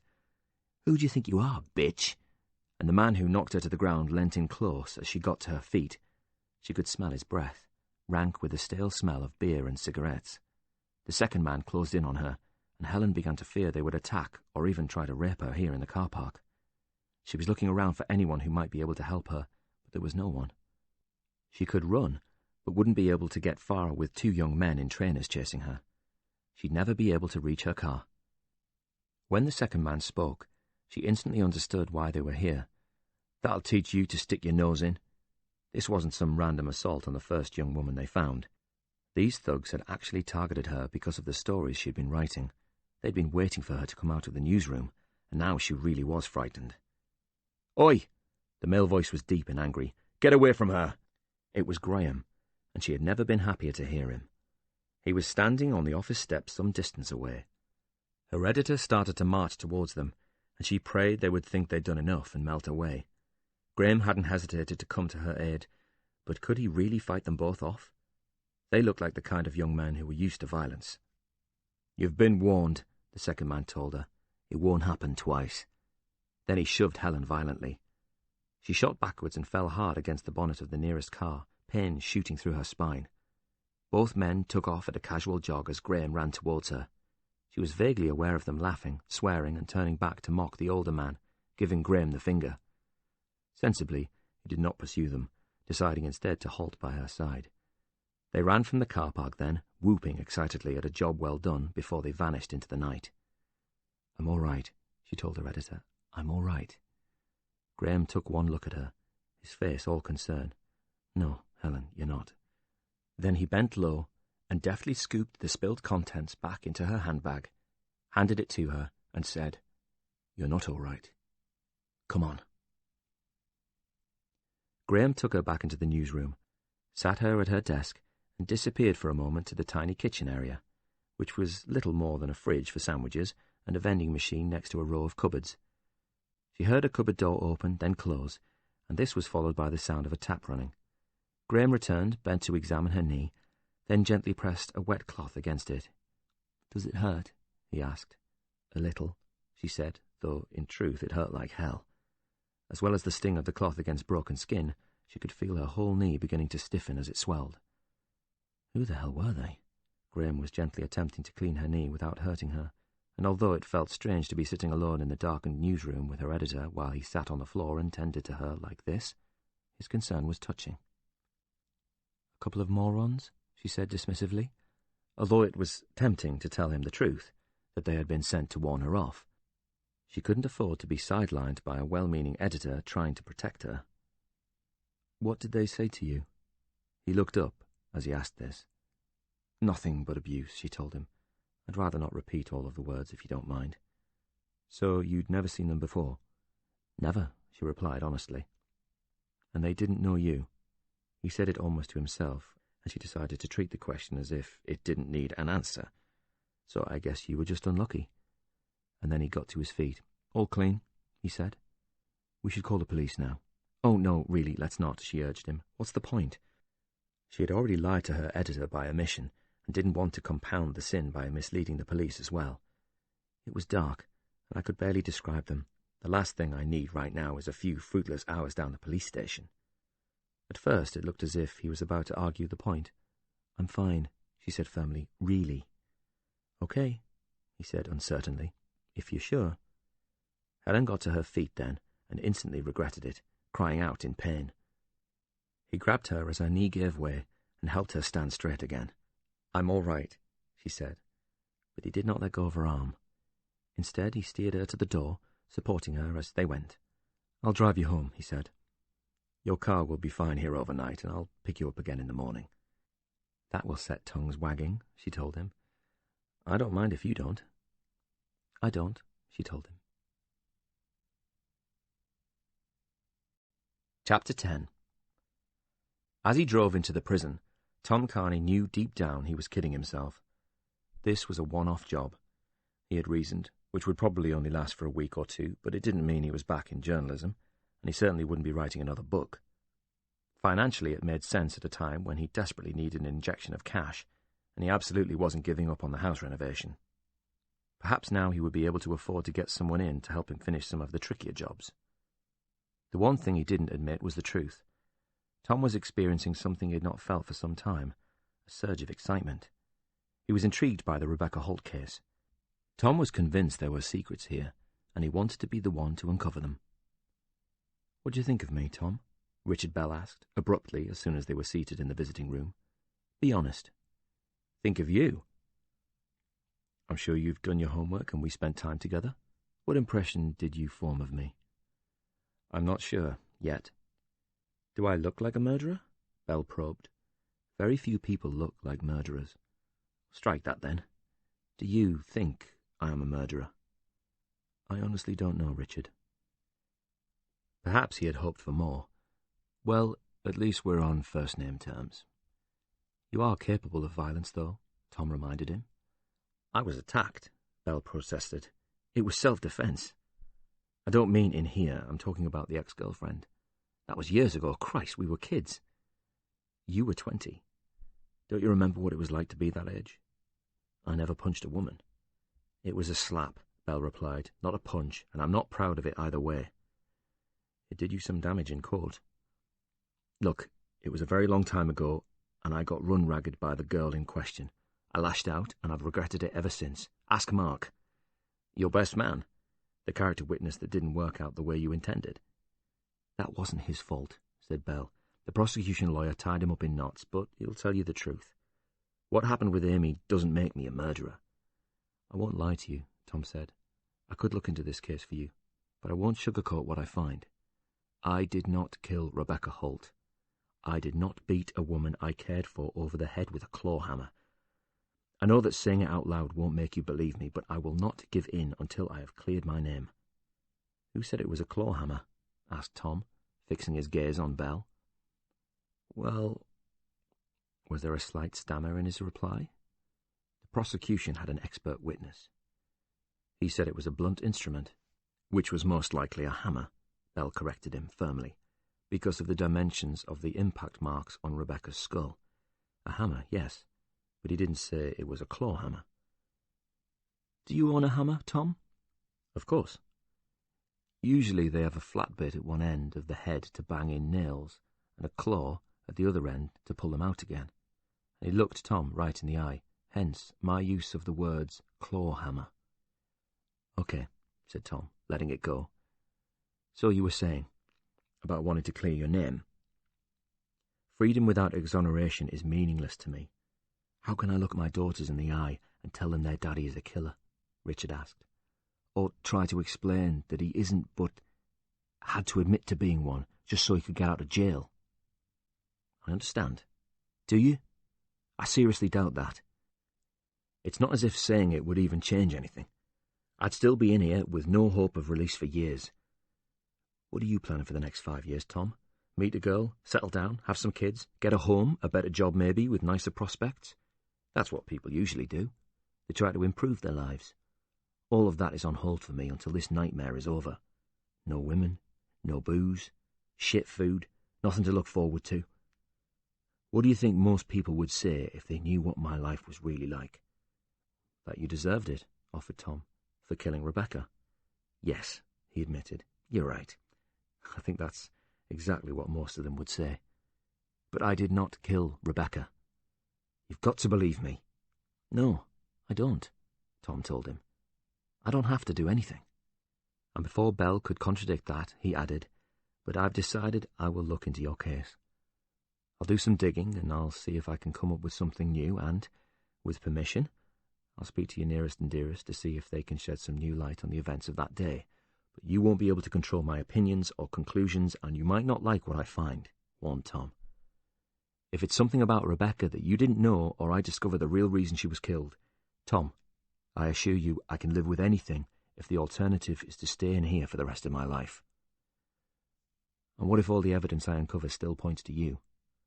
Then I'll be no worse off, but I have every faith you will find the real killer." "How do you want to play this? Do I keep visiting you here with updates?" "The governor isn't too keen on that idea." "Why not?" "Because he knows that sooner or later one of his guards will sell the story to the newspapers." "What story?" "Journalist reopens Rebecca Holt murder case," Bell explained. "You can keep my wife informed. Annie visits regularly, and this way nobody will ever know you're working with us." Tom liked the sound of that. Working for a convicted murderer wasn't something he was keen to include on his CV. "I still have a lot of questions." "Then you'd better ask them." She'd asked for a couple of days off, and Graham said she'd earned them. He told Helen it might be a good idea to keep her head down anyway following the incident, which, in the cold light of day, Helen was able to shrug off, particularly as the damage to her knee was less serious than she first thought. Aside from painful stiffness when she went up and downstairs, it was already on the mend. The time off was to accommodate her boyfriend, who had been granted a couple of free days by his father in return for all the hard work he'd put in lately at the family business, a small chain of carpet stores in Surrey that Peter had been wholly dismissive of when they first met. He was not going to work for the old man, Peter had told her firmly. He was going to start up his own business. She had believed him. A year after graduation, reality set in, and Peter told her he was going to work for the business after all.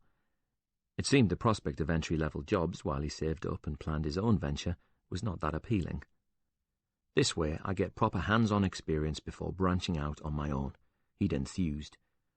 A few years down the line, and Peter no longer talked about his own dreams, only the intricacies of the carpet retailing business he was being groomed to take over, and Helen no longer asked about them. They were walking down by the river together. A bracing breeze travelled along the Tyne towards them. "Isn't it a beautiful city?" she remarked about her adopted home. Her boyfriend snorted. "What's beautiful about it? Half of it's a building site." "They're regenerating the place. When it's done, it'll look amazing. They're going to build a massive concert hall on the banks of the Tyne, and they reckon they can get funding from that new lottery. They're going to convert the Baltic Flour Mill," she pointed across the river to the imposing old building, "into an art gallery." When Peter offered no further thought, she continued, "Of course, that will take years, if it ever gets beyond the planning stage. But when it's done, it will be fantastic. Anyway, I still think it's beautiful, down here by the river beneath the bridges." And she did. As well as the famous Tyne Bridge, there was Robert Stevenson's high-level bridge, a wrought iron engineering miracle that still supported both road traffic and the trains from the railway in a single two-tier construction, which had spanned the river since the days of Queen Victoria. She was about to tell him this was the bridge they used in Get Carter, but he might ask her how she knew that, and it had been Tom Carney who told her, as they had raced over it on the way back from seeing the key surviving witness in the Sean Donnellan case. Peter didn't like her mentioning Tom. He wasn't jealous, he told her. He just didn't like her banging on about the guys she worked with, and anyway, Peter wasn't looking at the bridges. He was frowning at some young girls in short skirts who were laughing raucously on their way to a pub. "Does anyone ever wear a coat round here?" She wondered if he was going to say they would all probably catch their deaths. When she didn't immediately answer him, Peter turned to look at her, as if he'd been slighted somehow. "Just because I don't find this northern outpost at the end of the known universe beautiful." He was doing his exaggerated I-was-only-joking voice, with accompanying winning smile, the one that had worked on her the night they first met in the bar of their student union. "Doesn't mean I'm not happy to be here. It might not be beautiful, but you are." He put his hands on her waist, then kissed her on the forehead, which she supposed was sweet, but it did have the effect of making her feel like a little girl being counselled by a man who considered himself older and wiser, even though they were the same age. "I'm also bloody freezing," he told her, then he shivered melodramatically. "So can we please find a pub or something?" He was still talking in that breezy manner, as if everything was just too silly to get upset about. You know, one without sawdust on the floor. She wanted to say she had never been to a pub in Newcastle with sawdust on its floor, but Helen knew he would sigh and say, "I was joking," before going into one of his sulks. So she agreed to go for a drink, since that was easier than an argument, even though their walk had barely lasted 100 yards along the riverbank. As she headed for the pub, she found herself wondering whether Tom Carney would have wimped out of a bracing autumn walk like that. No, she thought, he wouldn't. But he would probably have been just as dismissive of Helen's romantic view of its post-industrial landscape, with its cranes and heavy girders in perpetual motion on the south side of the river. Tom was like a lot of people she'd met since she'd moved up here, fiercely defensive of the northeast to outsiders, but just as likely to do the place down amongst themselves for its lack of opportunities. Absent-mindedly, Helen found herself wondering what Tom Carney was doing right now. Chapter 11. When the police first questioned you, you denied you were having an affair with Rebecca Holt. "Yes," admitted Belle, and Tom waited for an explanation. "Well, you would, wouldn't you?" I panicked. At that point, I thought I was only putting my marriage in jeopardy, but denying it at the beginning made me look bad later when it was mentioned in court. I understand that now. The prosecution made it sound like I was an effortless liar who wasn't even upset to learn the news of Rebecca's death. "And were you?" Tom said. "Upset, I mean." "Of course," Belle said. "I couldn't believe what I was hearing. I cared for Rebecca deeply, and when the police told me she'd been killed, well, it was a complete shock." "What did they say?" "That Rebecca's body had been found in her car, that it was parked in a lover's lane, and she had been murdered." "Did they say how she'd been killed?" "Not at first, but I asked them." "And what did they say?" "With a blunt instrument." "How did you feel when you heard that?" "How do you think I felt?" Belle snapped. "I've no idea," Tom said calmly. "Maybe you were shocked and completely devastated, or perhaps you were worried the police thought you'd done it. Possibly you were panicking because you didn't want your wife to find out about your secret lover. Maybe you were worrying about everything you could lose, the job, the money, the house, the family. I don't know, Richard, because I don't know you. That's the point, and it's why I'm asking these questions.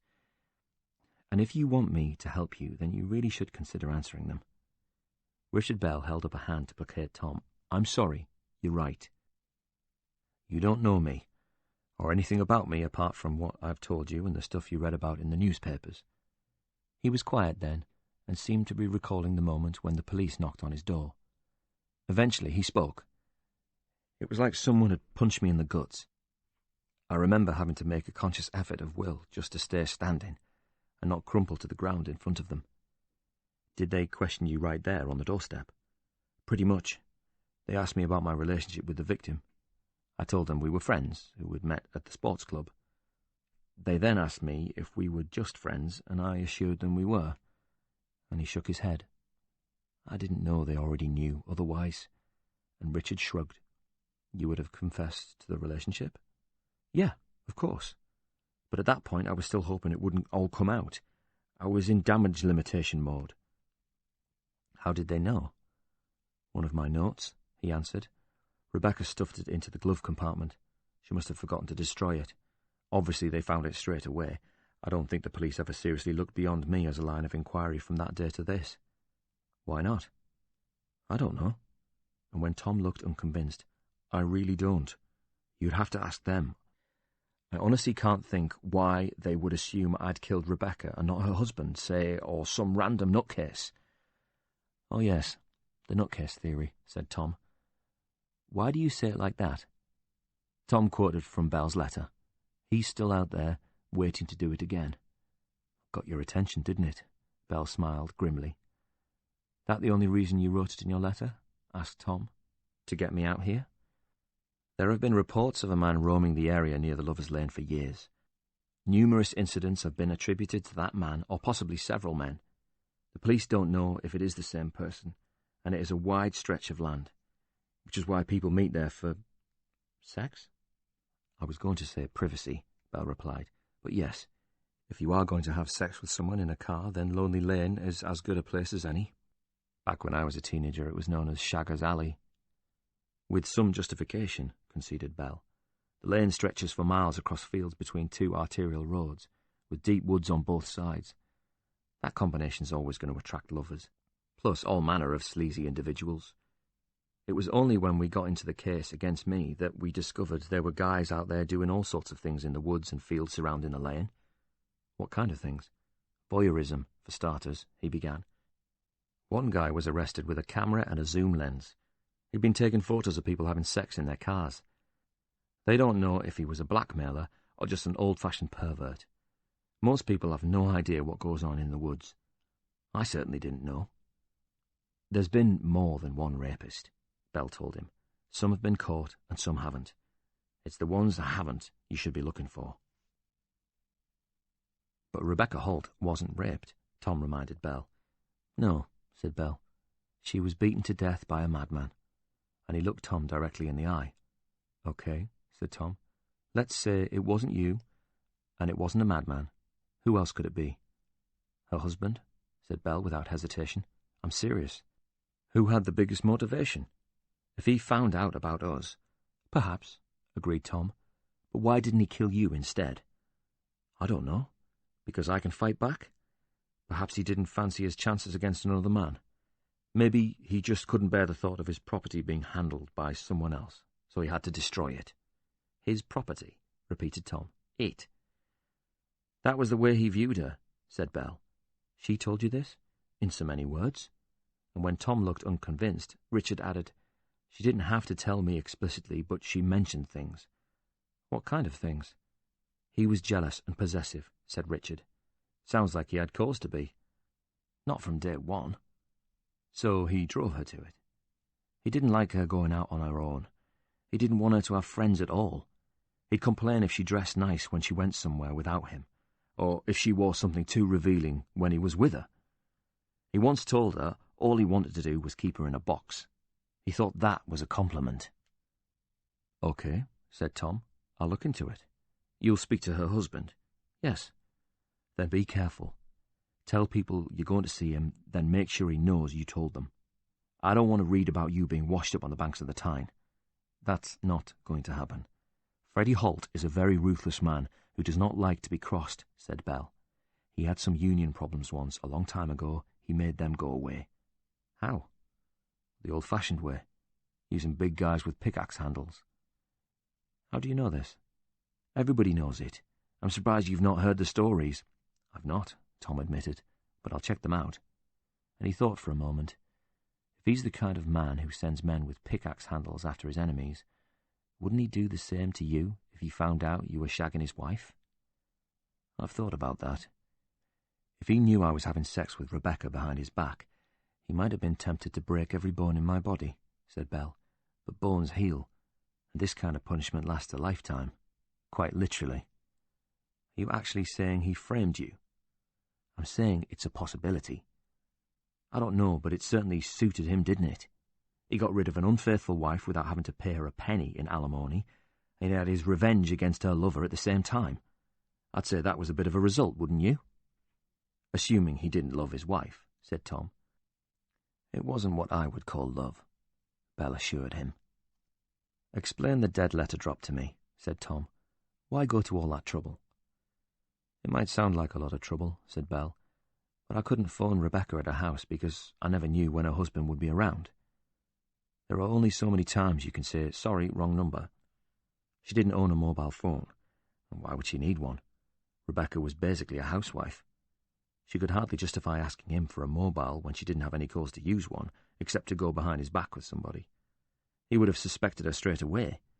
He didn't keep regular hours like normal guys. Sometimes he was away for days at a time, or he'd show up suddenly without warning. We wondered if he did that just to test her. If she was at home when he came back, then fine. But if she was out, she'd get the 3rd degree. Where had she been, and who was she with? If she was alone, which stores did she go to? If she was with friends, who were they? If they went to lunch together, what did everybody have? It used to drive her crazy. He was so controlling, he never trusted her. So you used your dead letter drop to arrange meetings down Lonely Lane? Yes, but I didn't arrange to meet her that day. Then why would she go there? I don't know. Was she seeing someone else? God, no. You're certain about that? Belle nodded. And you definitely didn't arrange a meeting for the day she was murdered? Positive. I wouldn't forget a meeting with her. They took some setting up for one thing, and... Go on. Well, they were memorable. Because of the sex? Yes, Belle answered defiantly. But not just that. We had a connection. Did you love her? Rebecca? Tom nodded. It's a legitimate question, and I'm not just being nosy. I suppose I did. You suppose you did. I'm not sure I know what that word means. I'm not convinced I ever did. There were times when I was meeting Rebecca and I would be so excited I could actually feel my heart beating in my chest. But is that love, or was it lust? Then afterwards I'd be driving away from her feeling completely content except for wondering when I would be able to see her next. Is that love? Perhaps it is. And did she love you? There was no hesitation this time. Yes. She said so. She used the word. And did you use the word? Is this relevant? I don't know yet, but I suspect I may have to ask you far more embarrassing questions than this before we're through. So why don't you just answer? No. Yes. In a way. And he sighed. I used to routinely answer, me too, or so do I, and on occasion maybe, love you too. But you'd say it quick, like you were making likes of it. Perhaps, he admitted. Women notice that kind of thing, Tom told him. I know, answered Belle. I understand women, believe me.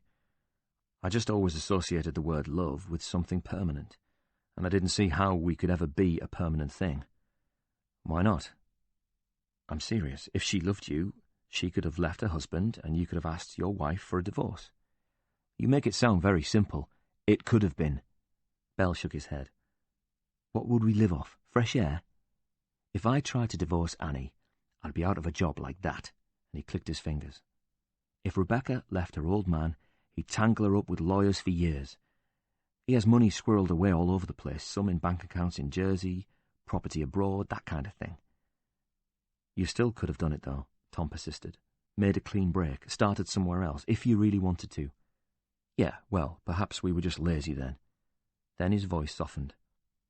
And I had the girls to think about. And how do you feel about them? Asked Tom. Your girls, I mean. His reply was instant. I love them more than life. And Tom decided not to pursue Belle further on that. Wasn't it all a bit elaborate, though? He asked instead, leaving messages for each other in a wall. I could hardly write letters to her or leave notes next to the frozen peas in a local supermarket. But you used to see her down the sports club. That's how we met, but I was never really alone with her there. There's always someone around. If a married woman is seen at the bar or on a tennis court more than once with the same guy, everybody just assumes they're screwing. They love a bit of gossip down there. They have money, they don't work, and they're bored. They love to catch someone doing something they shouldn't. What made you think of it? You can blame Annie for that. She bought me a spy novel for Christmas. The hero had to contact his agent in a hostile country, so they worked out a dead letter drop. Basically, you write a note, then find a place to leave it, but it has to be somewhere no one else is likely to stumble on by accident. There were loads of loose stones in the walls around the fields. I just had to mark one so Rebecca could find it. I got one of those tester pots and put a small splash of white paint on the stone, then left my first note behind it. When I put it back, it was easy. How did Rebecca know when to collect it? Up until that point, we were trying to see each other every 2 or 3 days at a time, in the same place, but half the time it didn't happen. If her husband was home, or if Annie's old man called a client meeting I couldn't get out of, one of us would be left sitting there, so I promised I'd find a better way. Every morning on my way to work, I'd pull over for a couple of minutes, scribble a note to Rebecca, and leave it behind the stone in the wall. Sometimes it would say I could see her that day, and what time, or at least I was able to tell her I couldn't make it. Rebecca would go out later that morning, pick up my message, and leave one for me. I'd nip out in my lunch hour, or on my way somewhere, and pick up her reply. Sometimes it confirmed her appointment, sometimes she said she couldn't do it, which was always disappointing, but at least I would know, and I wouldn't waste my time hanging around waiting for her. Was that all you wrote? Just times to meet up? At first, but sometimes we would leave letters for each other. Rebecca started that. What was in the letters? Just, how we felt about one another. How we wished we could be together and not trapped with other people. It was our way of keeping the flame burning when we couldn't see each other. But you destroyed these letters. Of course. Except the one Rebecca left in the glove compartment, he reminded Belle. Must have been stressful, though. All that sneaking around. It was. But you know what? It was exciting, too. We were creeping round like a couple of teenagers whose parents didn't approve of us being together. Like it was us against the world, It was part of the game. I get it, Tom told him. So what happened on the day she was murdered? I don't know, Belle told him. We weren't meeting up that day. She wasn't supposed to be there. That's the bit I'm struggling to understand, Tom told him. If you were saying she was killed by some passing maniac, that she was somehow in the wrong place at the wrong time, and that you got there 5 minutes later, then frankly, even that would be pretty hard to swallow. But it would be more believable than your story. It's not a story, Tom, said Belle. It's the truth. Then what was she doing there if you didn't arrange it? Did anybody else know about the dead letter drop? No. Are you sure about that? Belle nodded. I was very careful. There was never anyone around when I put the letter in the wall. No one else knew about it unless... Unless what? Rebecca told them about it. And why would she? She wouldn't, Belle said. I've thought about it a lot. Even if for some inexplicable reason Rebecca wanted to tell a friend about it, if she felt the need to boast or confess or ask for advice, there would be no reason to reveal the exact location of our messages, would there? No, agreed Tom. There wouldn't. Which leaves you with a problem and a big gap in your story. If this was the only way you communicated with one another, apart from the times you were physically together, then why did she go to your usual spot that day if you didn't summon her? I don't know, Belle admitted. Could she have got the day or time wrong? Maybe. I wish I knew, believe me. It has been eating me up for more than 2 years. Could someone have followed her and seen her leave a message there? It's possible, I suppose, but I told her to be really careful, not to stop if she thought she was being followed or saw anyone else she knew. Even then, the wall is set back away from the main road. You couldn't just follow a car up that trail without being seen, so I don't understand how it could have happened. Then you have a very big hole in your story, because I don't see how she could have been there that day if you didn't arrange it. I know, Belle said, and he placed his elbows on the table and put his hands up to his face in frustration. I've driven myself half crazy thinking about it. Then there's your alibi, said Tom, or lack of it. You told the court you went to see your former lover. I wouldn't describe her as that, but you did have sex with her. She was a waitress at the sports club, and it was only a 2-time thing, just a bit of fun, And yet she summoned you to an urgent meeting, and you dropped everything to go to her flat. She wrote to me at my office and told me she thought she was pregnant. Belle was exasperated. Can you imagine how I felt when I got that note? She told me she had to see me. I was worried she was going to tell the whole world the baby was mine if I didn't go. And when you called on her, she wasn't there. She'd cleared out, and the house was empty. She'd been gone a fortnight by then, said Tom, off travelling the world, which rather blows a hole in your claim that she thought she was pregnant and desperate to see you that afternoon. I know, admitted Belle. The police couldn't trace her either, though I don't think they really tried. How do you explain her letter? A prank from one of her friends? Or a cruel trick she played to ship me up because I wasn't interested in seeing her again? Richard shook his head. I don't know what her motives were. You couldn't produce the letter when the police asked you for it. I put it in the shredder, said Belle. I could hardly keep it in my briefcase, could I? What if Annie found it? And the timing of this meeting roughly coincided with the time of Rebecca's death. Within an hour or so, and he sighed. I realise how it looks, believe me. Yeah, said Tom. It looks bad. It looks like you killed her. "Why are you still here, then?" challenged Bell. "If you reckon I did it." He sat back in his chair and stared at the reporter. "I'm waiting for you to convince me otherwise," Tom told him. "Perhaps I want to believe you. Maybe I feel there is something not quite right about this whole case. You could be telling the truth, and when I look at the evidence against you, it all feels a bit convenient. A few small things that add up to not that much, but it made the jury rule against you." "Go on." Tom started counting the points off on his fingers while Bell listened to him. 1. They didn't like you. They saw you as an arrogant womanizer. 2. You can't reasonably explain why Rebecca was there on the day she died if you didn't summon her. 3. The judge completely disregarded the notion that Rebecca could have been killed by a stranger. 4. You have no alibi, but her husband and your wife do, which rules out 2 other people who might just have had cause to kill her, particularly the husband, since we know the killer's blows were so strong they could have only been delivered by a man.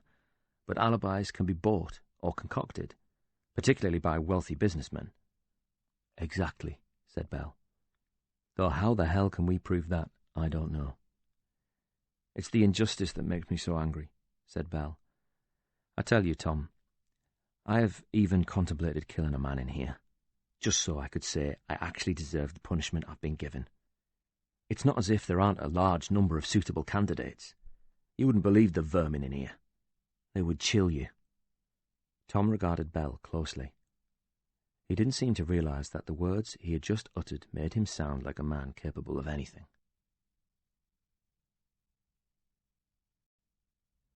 Chapter 12. "Isn't the metro fantastic?" announced Helen as they emerged, blinking into the light of a chilly but bright afternoon. "A couple of stops and we're back in Jesmond. The trains are always half empty too."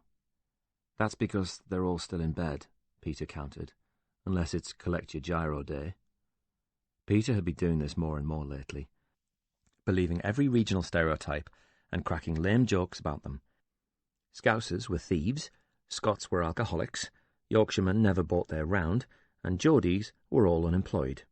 These were views he would never have spouted at college, but it was as if he had abandoned all notion of open-mindedness on the day they graduated.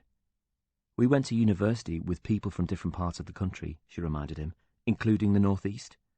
They don't count," he told her with a glint in his eye.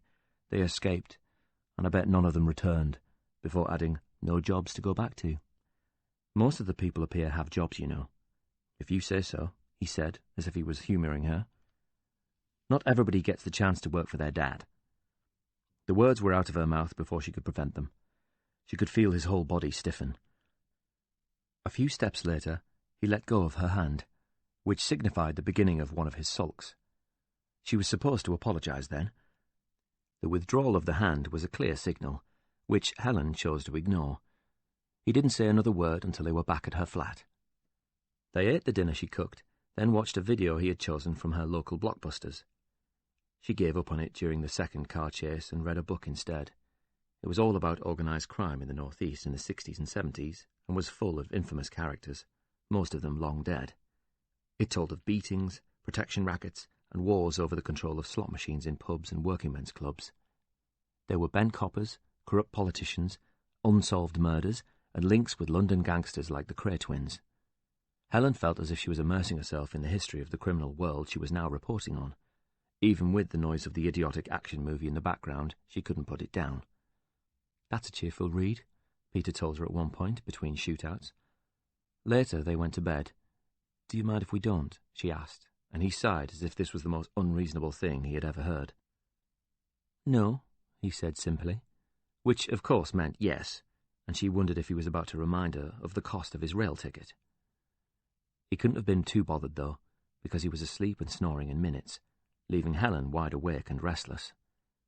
Half an hour later, she gave up on sleep, went into the living room, and began to read her book once more.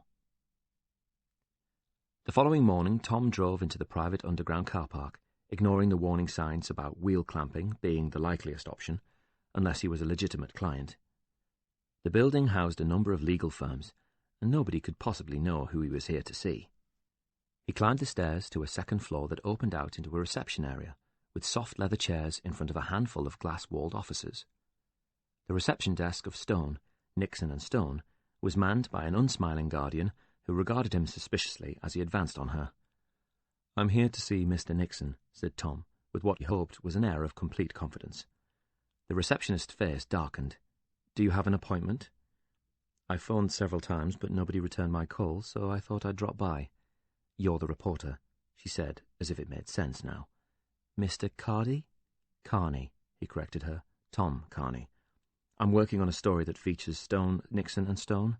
Mr. Nixon will want to know about it before it goes to press." "I hardly think so," she said, "or he would have called you back. We don't speak to journalists." "Even ones who are about to put your firm on the front page of a newspaper read by 4 million people?" He was bluffing, but she looked a little less self-assured for a moment, before quickly regaining her composure. "I'm afraid I will have to ask you to leave," she told him icily. There was a small heap of glossy brochures on the reception desk, and Tom picked one up. "Background reading," he told her. "If you don't leave this minute, I will have to call the police." "Okay," said Tom, irked by the woman's sense of superiority. "See you on the front page, then." And he glanced at her name badge, Carol. Her face flushed at this, and she hissed, "Get out!" Tom gave her his best disarming smile, then left. "I think you should know," the old man warned him, "that I called the police." He took a step back when Bradshaw turned to face him, as if to avoid an imaginary blow from the man standing on his neighbour's driveway. "I am the bloody police," he told the wiry old man behind the hedge that lay between them. Bradshaw produced his warrant card and showed it to Tom Carney's neighbour. "Oh," he flushed. "Well, how was I supposed to know you weren't a burglar?" "Do you know the owner of this house?" asked Bradshaw. "Yes. Well, no, not really. I don't know him, but I've seen him about," the old man said. "Is he around, usually, I mean?" asked the detective. "Most of the time. He's doing the place up, always coming and going with one thing or another, planks of wood, pots of paint." "Do you reckon he'll be back soon?" "More than likely," said the man. "Is he in trouble, then?" "Not at all," said Bradshaw. "He's just assisting us with our inquiries." Which had been true once, though not for a while. "Well," said the old man with foreboding, "you always say that, don't you, right before you slap the cuffs on?" He walked back inside his house, and Bradshaw heard him lock and bolt the door, then slide the chain across. Bradshaw walked back along the driveway towards his car. When he was halfway down, 2 uniformed officers he vaguely recognized suddenly appeared at the other end of the driveway and began to walk towards him. They stopped when they realized who he was. "You beat us to it," the young one said. "We had a call," his older colleague explained. "A sighting of, quote, a highly suspicious-looking person who is very probably up to no good, unquote." "That would be me," Bradshaw told them, and he had to commend the old man on the accuracy of his description. The charity golf day was about to commence as Helen arrived. The contestants, all well-heeled businessmen, were there as guests of Camfield Offshore. They had arrived at the annual event for an early tee-off and been rewarded with bacon rolls, coffee, and fresh orange juice served by a bevy of teenage girls, dressed in crisp white blouses and dark skirts, with hair tied back in ponytails. Helen noticed there wasn't a girl over 20 among them, and each waitress was strikingly pretty. It seemed Camfield had very specific requirements about who could wait on their middle-aged, entirely male clientele. The men filed out of the room towards the first tee, but Helen's quarry was not among them. A well-built man in a dark suit approached her. "Can I help you, miss?" he said in a tone that made it clear he was not interested in helping her at all. The absence of a white blouse and ponytail had been a giveaway, she realized, and she was past the retirement age for a Camfield waitress. "I'm looking for Alan Camfield." "And you are?" "Helen Norton, from the Record," she explained. "The newspaper." The man took out a notebook and pen from inside his jacket pocket, made a note of something, presumably Helen's name and employer, then smiled mockingly at her. "I'm not working undercover," she explained. "I'm here legitimately to speak to Alan Camfield in my capacity as a journalist."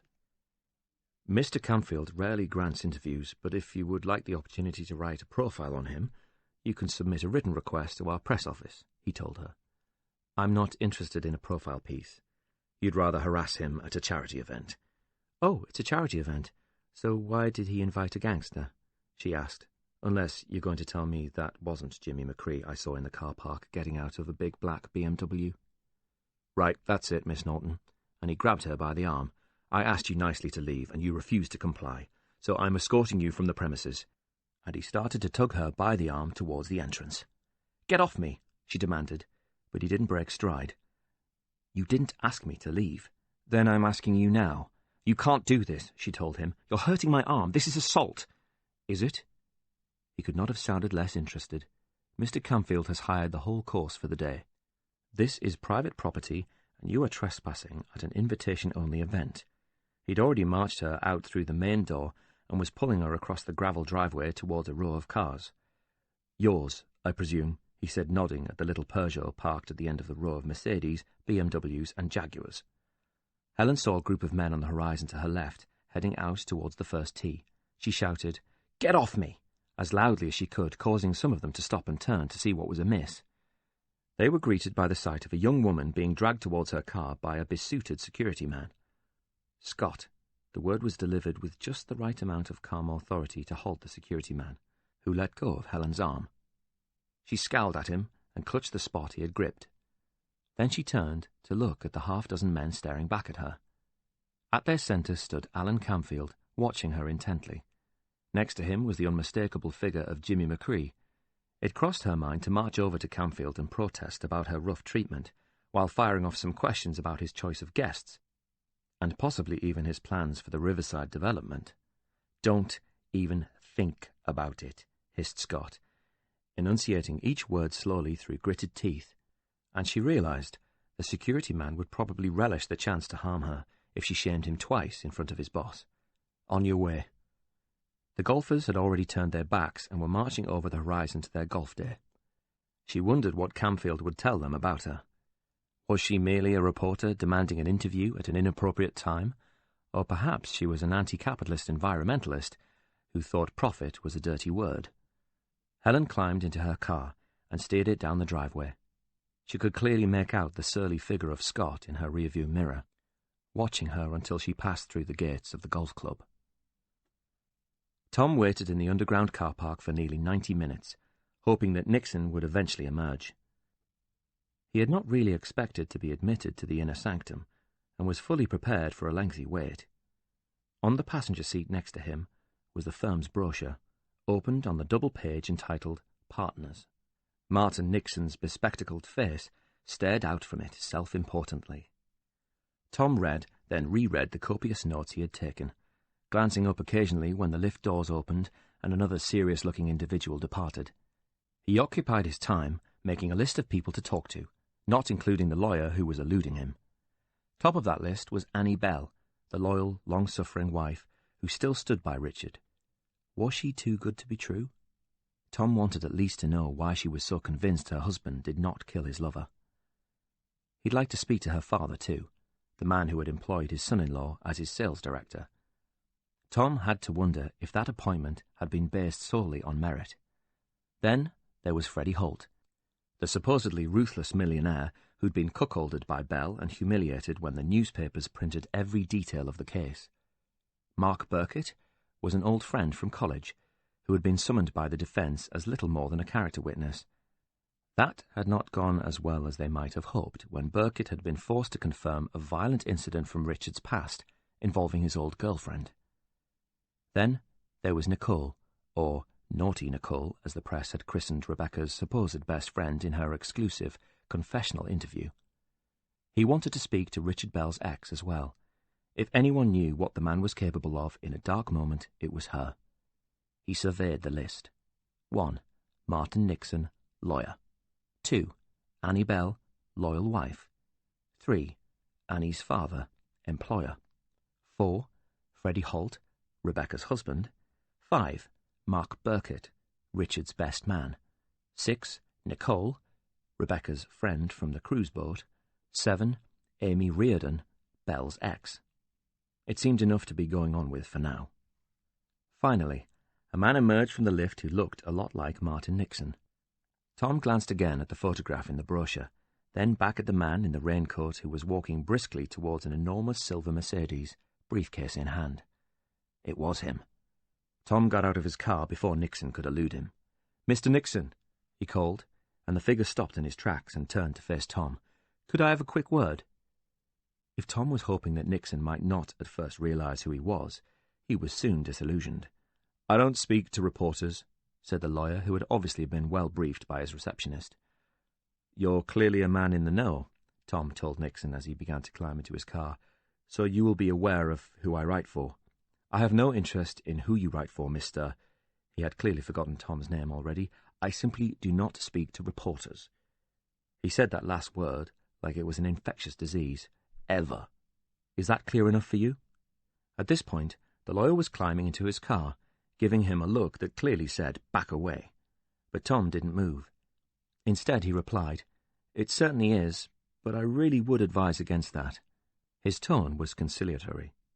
"Unless you want a fine reputation built over years destroyed overnight, I'll be making some pretty strong claims. If you don't respond, people will assume you have no problem with my allegations." Nixon took his leg out of the car. "What allegations?"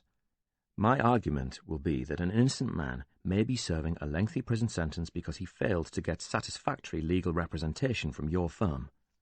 It's my responsibility as a journalist to give you the right of reply, but it really doesn't matter. I can simply put that you refuse to comment. It would certainly make my life simpler." And when Nixon hesitated, Tom said, "Sorry to have taken up your valuable time." Then he began to walk away.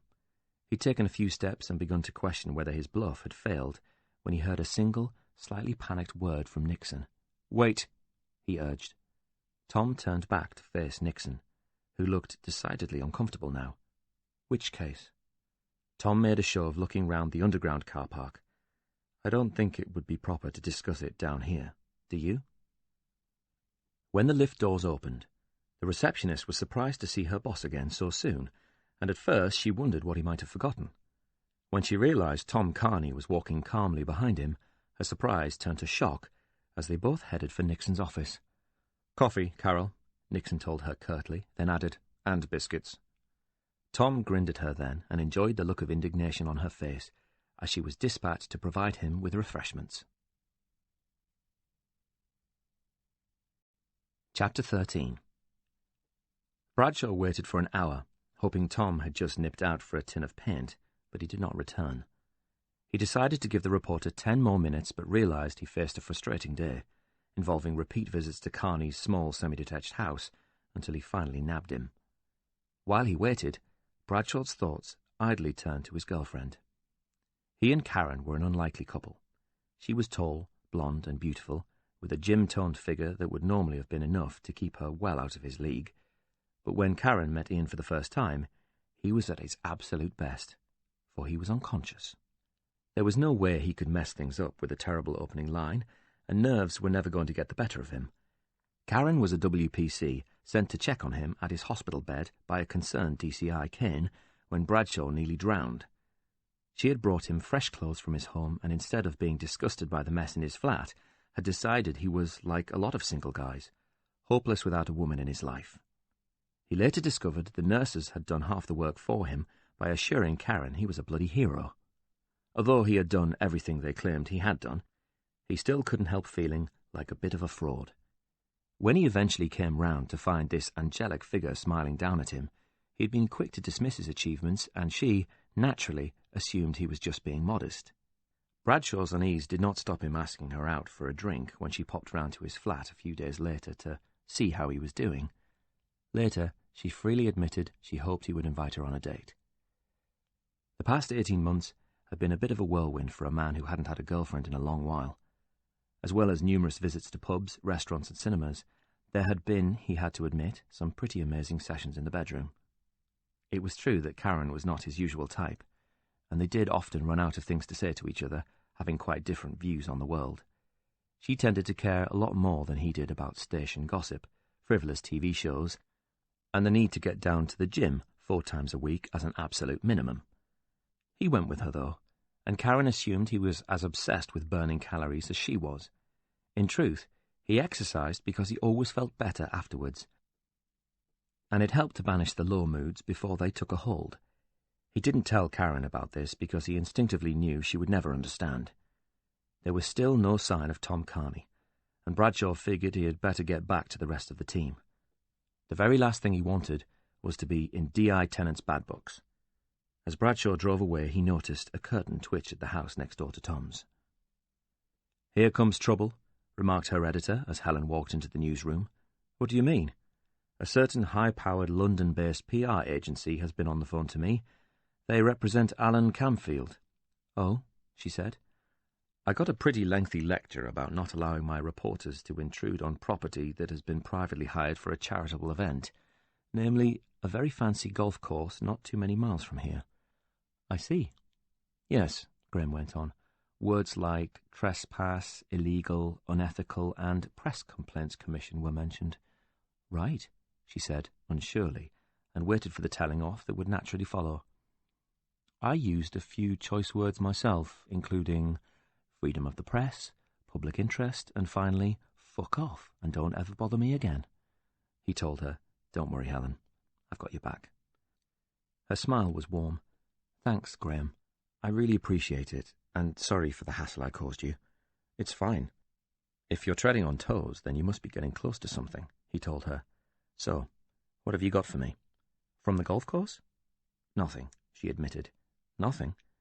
I was hoping it was something." "I couldn't get near the man himself," she said. "Too much security. But I did see him walk over the horizon with a bunch of bigwig businessmen and Jimmy McCree." "McCree, again?" And he frowned at this. "You know what bugs me, Helen?" "What?" "When a gangster becomes a household name and suddenly everybody wants to be their friend. You start seeing them at parties with their arms around actors and footballers. Now it's rich businessmen, and even the head of the council who conveniently forget the victims.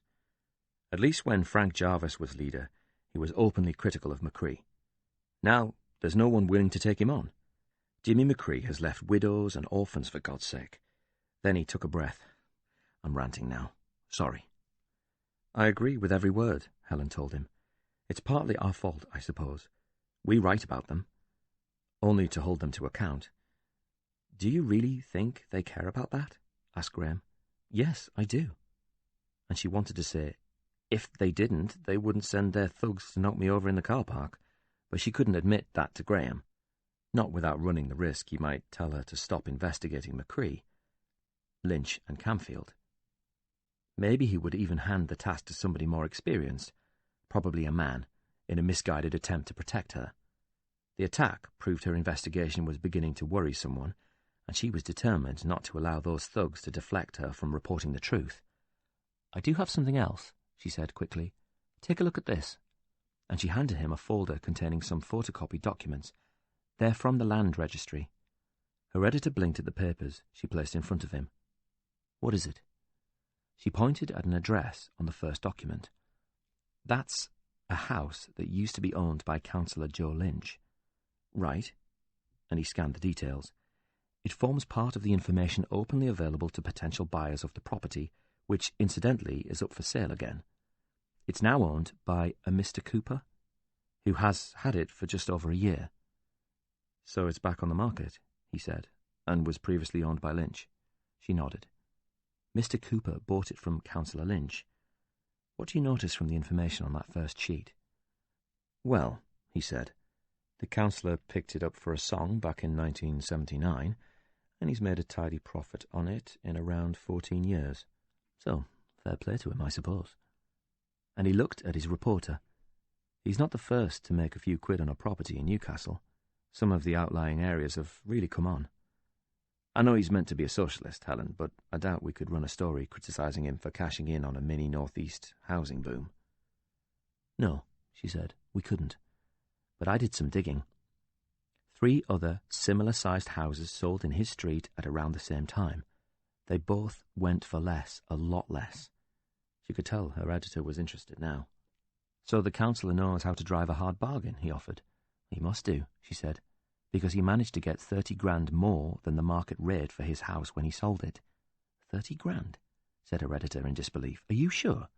"I'm certain," she said, "and I have all the land registry documents to prove it." "So what do we know about the man doing the overpaying?" "Mr. Cooper?" "Very little, and, strangely enough, there was no estate agent involved in the purchase. It was an entirely private transaction." "Well, I never," he said dryly. "But Mr. Cooper had a change of heart because he never moved into the place. The property has been standing empty since the day Joe Lynch moved out. I checked with the neighbours. They haven't seen a soul at that house in more than a year. I looked through the windows, and there's nothing there. It's a shell. And what does Mr. Cooper hope to get for it this time, I wonder? That's the really interesting bit. This time there is an estate agent involved, so I went down there posing as a potential buyer.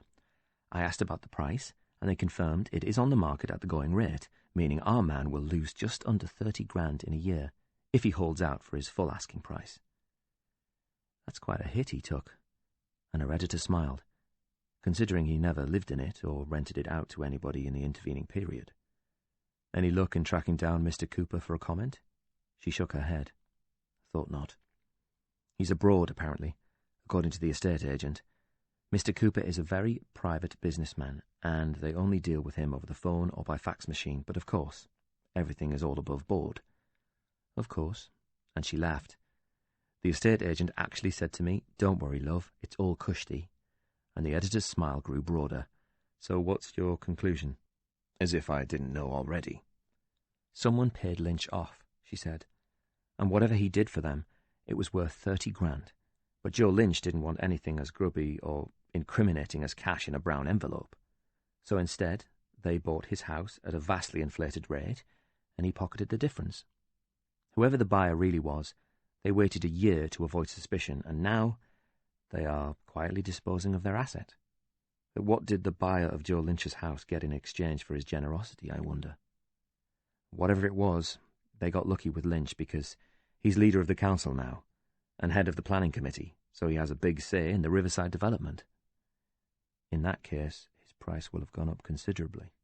And he regarded the documents as if he couldn't quite believe what he was holding. And this buyer, Mr. Cooper, he's probably just a set of papers or a front for someone like Camfield or McCree, Helen said. Who else can afford to blow 30 grand to buy a councillor? Even if we could track an actual person down, it won't get us very far because he'll never talk. So how can we run this story? Graham seemed to be addressing the question to her while simultaneously mulling it over in his head. Put down the bare facts. The leader of the council has made a very tidy sum out of property while others in the same area had to settle for much less. There's just enough in there for people to draw their own conclusions, said Graham. His own party will want to burn him at the stake when they read this. Lynch mob? She offered as a joke headline. I like that, he chuckled. We should ask Councillor Lynch to tell us all about Mr. Cooper, she went on. If he gives us some proper information, we can use it to track the man down.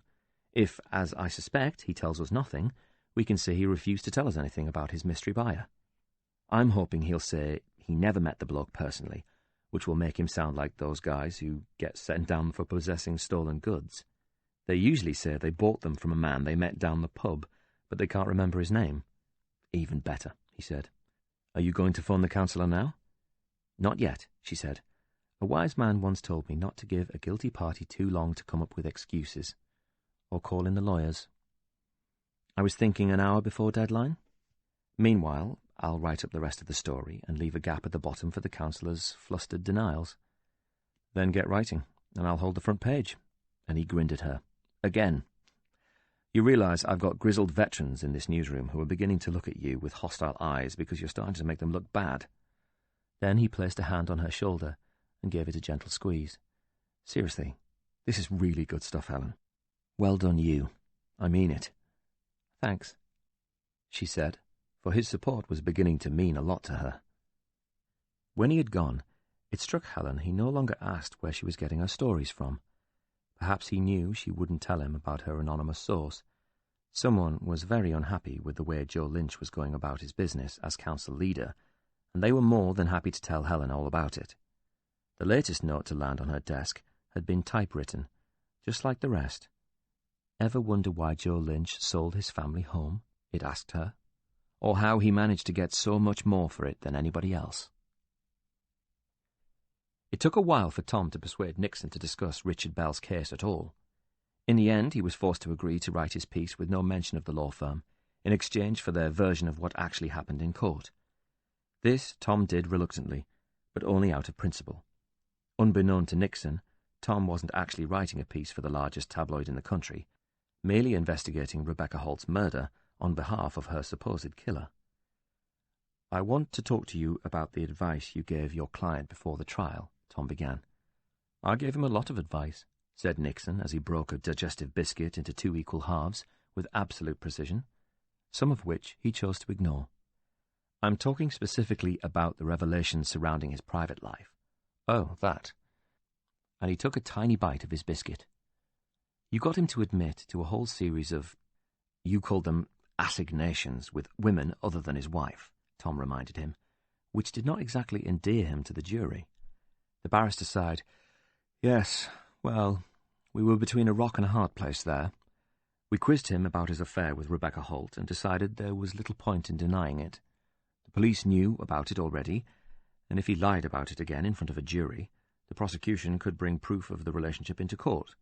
Then the rest of his testimony would lack any credibility. I get that, said Tom. But did he really have to stand in the witness box and list every conquest he'd ever made? It wasn't quite like that, argued the barrister. Serial shag-around and lying love-rat were just 2 of the following day's headlines. The gutter press misrepresented him, said Nixon, as they are apt to do. Some of the coverage was scandalous. I don't think they did, said Tom. Well, you're a journalist. Tom reached for his notebook and began to read aloud from his shorthand notes of the trial coverage. I've always liked women, and very often they have been attracted to me. I enjoy their company and usually find sex easy to come by.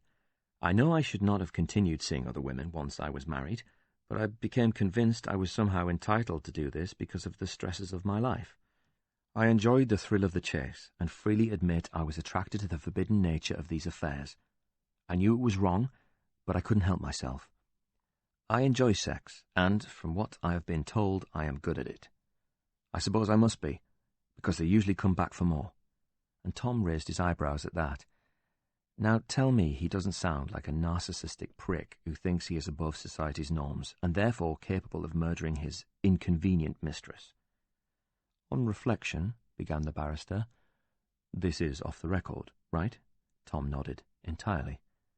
It was a mistake. You have to understand, our biggest fear before the trial was that the prosecution might uncover Richard Bell's double life and use it against him. It seems he was addicted to having affairs left, right, and bloody centre, and if we could discover this, it was highly likely they would too. If we got him to stand up in the witness box and say he was a family man who had strayed once in having this affair, then the prosecution produced evidence of all of his other misdemeanours, we would be dead in the water. We thought it was better to grasp the nettle and get it all out in the open early on, so the jury knew the kind of man he was, and maybe they could deal with it. But instead, they hated him, admitted the barrister. I could see it in their eyes the whole time he was up there. We advised him to throw himself on the mercy of the jury, admit he had done some very bad things, and beg his wife for forgiveness. But that's not how it went. I think he just couldn't help himself. He'd been successfully seducing all these women on the sly, but he had had no one to tell it to. I think you're right, Mr. Carney. He is a narcissist, and he wanted the world to know about it. Once his affair with Rebecca was known, the dam burst, and he figured, what the hell, might as well be hanged for a sheep as a lamb. You were playing a high-risk strategy, said Tom, but there was logic behind it, and Bell didn't help himself. You can only lead a client in a certain direction if he chooses to follow you. Nobody was more frustrated by the outcome than me, I can assure you. I don't like to lose. That alibi of his. You were never able to trace the girl.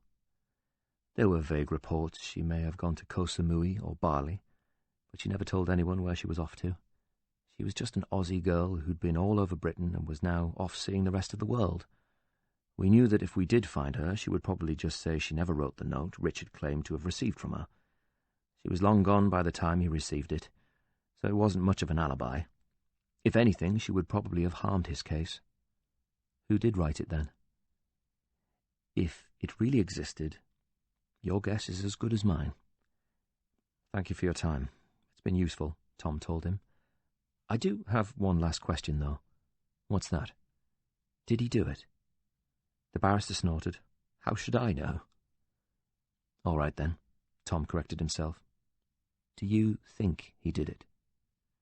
Nixon seemed happier with the rephrased question, So much so, he allowed himself a lengthy period of reflection.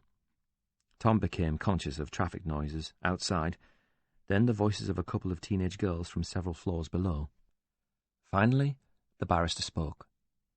"If you are asking me whether I think he did it, then I genuinely don't know. If you are asking if he is capable of the act, then my answer has to be an emphatic yes." Tom was taken aback by this. "Why do you say that?" "Because I think that Richard Bell shows all of the signs," Nixon said to him. "The absence of regret or remorse, the inability to play by society's rules, the tacit enjoyment of risk, and the lack of inhibition in his sexual behaviour.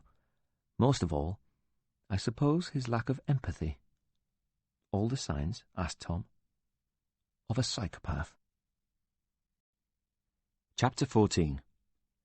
Ian Bradshaw was surprised to be summoned straight to D.I. Tennant's office as soon as he arrived at headquarters. He figured she was about to ask him where he had been that morning, and was about to rummage for his excuse when instead she quizzed him about Kane. "Did the DCI have a reason for nabbing you like that?" She sounded suspicious, as if he had brought this upon himself somehow. "It was like you said, ma'am. He just wanted to lift home." "And why was he unable to drive himself home?" Bradshaw got the impression she already knew the answer to that question. "He said there was something wrong with his car." "He said, or there was?" she asked. "But he wasn't daft enough to go there." "Both, I assumed." And what did you talk about on the way to his house?" "Ma'am?" He put deliberate bafflement into his tone, as if he couldn't imagine why she would want to know that.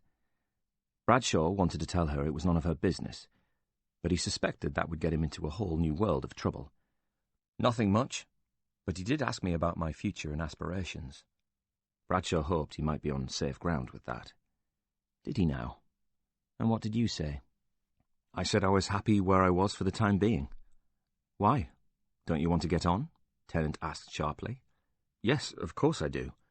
"So when a senior officer asks you about your future, you tell him you're happy to stay put?" The raised eyebrows told him she was unimpressed. "I just meant I was in no particular hurry." "DCI Kane won't mistake you for an overly ambitious officer, then." And she left that thought hanging. "So where have you been this morning?" "Following up on a lead." He wasn't about to tell her he was staking out Tom Carney's home for DCI Kane, so instead gave her his theory about the burned girl having a tattoo. He had been keeping this to himself until now, but it was a useful smokescreen. She listened, and when he had finished his explanation said, "That's useful," though she sounded uncertain, as if surprised he could have come up with it. "That's good work." "Will that be all, ma'am?" he asked stiffly. Kate Tennant sighed her exasperation. "Just get back to work, Ian." Mark Burkett lived on a building site. His house was the only completed property in a cul-de-sac full of new builds. There were 20 houses on the development, in varying stages of completion, and they flanked a curving, half-finished road that had rough foundations but no tarmac macadam to smooth it over, so the drainage and manhole covers stuck up out of the road, causing Tom Carney's car to bump all the way along Runnymede Lane. It had rained that morning, and slick, wet mud clung to Tom's tyres. He parked outside the only house with a roof, got out of his car, and knocked on the door. "You found me, then?" Burkett observed sullenly. "Most people don't." Tom had phoned to explain his interest in Richard Bell's case. He got the impression Burkett had allowed him to come round because he couldn't think of a good reason to prevent it, but he didn't look pleased to see Tom. The house was small and neat, a decent starter home for a young family. Tom was invited into a tiny lounge which barely had room for an armchair, sofa, and a TV. "I understand you and Richard were close," said Tom. "Not really." "But you were best man at his wedding." "Someone had to be. Wouldn't say I was any closer to Richard than a number of blokes who went to college with him. We hung out in the same group of friends. Went out drinking together, but I barely saw him after university. A couple of years after graduating, he called me up, told me he was getting married, and wanted me to be best man." "Were you surprised?" "At the best man bit? Yes. But not about the getting married part." "Why do you say that? Seems a bit young these days." "It was logical. He already had everything he wanted. So it wasn't just because he was in love with the girl." Who said he was in love with her? Burkett looked a little uncomfortable then. Look, I've nothing against Annie, but I wouldn't say it was a normal romance. It was more a meeting of minds, offered Tom sarcastically, or a marriage of convenience. When he married Annie, he got the full package, the woman with the brains and the career, the job with her old man's firm. Her dad already got them a big house. I think he bought into all of it, that's all. I think he married Annie because he didn't want to jeopardize things. Are you saying he didn't love her? I have no idea if he loved her or not. I'm saying he married the boss's daughter. The rest of us were out there trying to get a leg up in our first jobs, paying off student debts, renting tiny rooms in crappy shared houses. He already had everything. On the rare occasions we did get together, it was a bit jarring. He was living in a different world, driving a brand new car with golf clubs in the boot, eating at restaurants I wouldn't dream of going to. He was way ahead of us, and it was all so effortless. I see, said Tom. So tell me about this other girl at college, Tom said. Amy, the one who called the police when he hit her. Oh, that, Mark said, as if it was no big deal. Well, I guess it all came up in court, so it's no secret. In our first year, Richard was an absolute hound. He had a different girl every week, or as near as. Most of us were lucky to get one a term, but with Richard it was easy. He had the looks, he had the patter.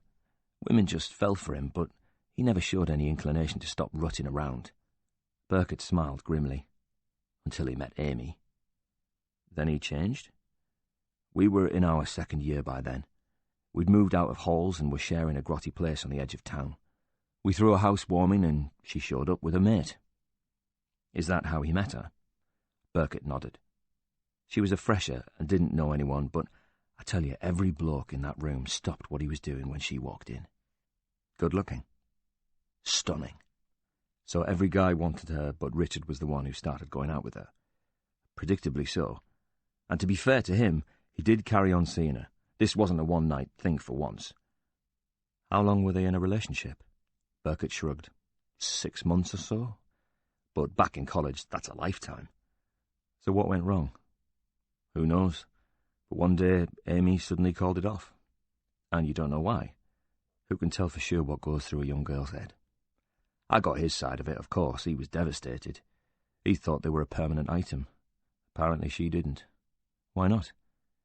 He said she wasn't ready for it. Amy was too young and wanted to see the world and other people. She was a bit of a free spirit, and Richard was quite old-fashioned in some ways, which is a bit of a contradiction when you consider what he was like in his first year. What happened? He tried to get her back, said Burkett, and failed. And took it badly? He lost the plot, and a lot of his pride along the way. I don't think he'd ever been rejected by a girl before in his life. Burkett said that with some satisfaction, and he had no frame of reference. He just couldn't accept or deal with it, let alone move on. Lord knows we tried to persuade him to forget her, but he just couldn't, or wouldn't. So she called the police on him. That was a while later. He made a fool of himself on more than one occasion before they reached that point. Go on. He'd wait outside the lecture hall so he could intercept her and hassle her. He'd turn up at her house at all hours. She told him to leave her alone, but he wouldn't. He even threatened some guy he saw her with and challenged him to a fight. It was all a bit pathetic, if I'm honest. We were embarrassed for him. And it clearly didn't win her round. No, he said. But she did sleep with him once. What? He calmed down a bit, hadn't seen her for a while, and we happened to be out at the same club as her. She was with her mates, celebrating her birthday. They had a big heart-to-heart in the corner. He put his palms up, as if to illustrate how crazy that sounded. What can I say? Emotions run high when you're that age. But whatever was said, he spent the night with her. The next morning, he seemed to think they were back on again, but that wasn't her understanding. I think she looked upon it as break-up sex, a way to end it all amicably, or possibly it was just a bit of drunken fun on a birthday. You'd have to ask her. Maybe I will, said Tom. Was that when he lost it? Soon after, said Burkett. When he found out she'd shagged somebody else. Then he lost it big style, confirmed Burkett. Shouting at her in the street, calling her names. What kind of names? Whore, slut, that kind of thing. When did she call the police? When he finally hit her. When you say hit, "He says it was a slap," said Burkett. "She said it was worse than that. Either way, he was completely out of order, and when he'd sobered up, he knew it." "What did the police do?" "Cautioned him." "Did that have an effect?" "I think it shocked him back into the real world. They warned him to stay away from her, and the college authorities got involved. He was that close to being kicked out." He showed Tom a small gap between his thumb and forefinger. "These days he probably would have been, for hitting a girl. But this was back in the 80s, and I don't think they knew what to do with him. The university wanted it to go away, to be honest." "Did he get back on the straight and narrow?" "He barely went to any lectures for weeks, and he was drinking a lot. And I do mean a lot. We used to go out and get rat-assed, like all students do, but this was way more. We tried to get him off it and back into his old routine, but in the end we left him to it." "So what happened?" He looked a bit sheepish. "We gave up on him, but she didn't." "Who?" "Annie Bell," he said, or Annie Taylor, as she was back then. "So she already knew him at that point?" "Annie was in our year. He'd known her from day one, but she was just about the only girl he didn't shag." "Not interested?" "She was," said Gray. "He wasn't." "Why not?" "Didn't fancy her, I suppose."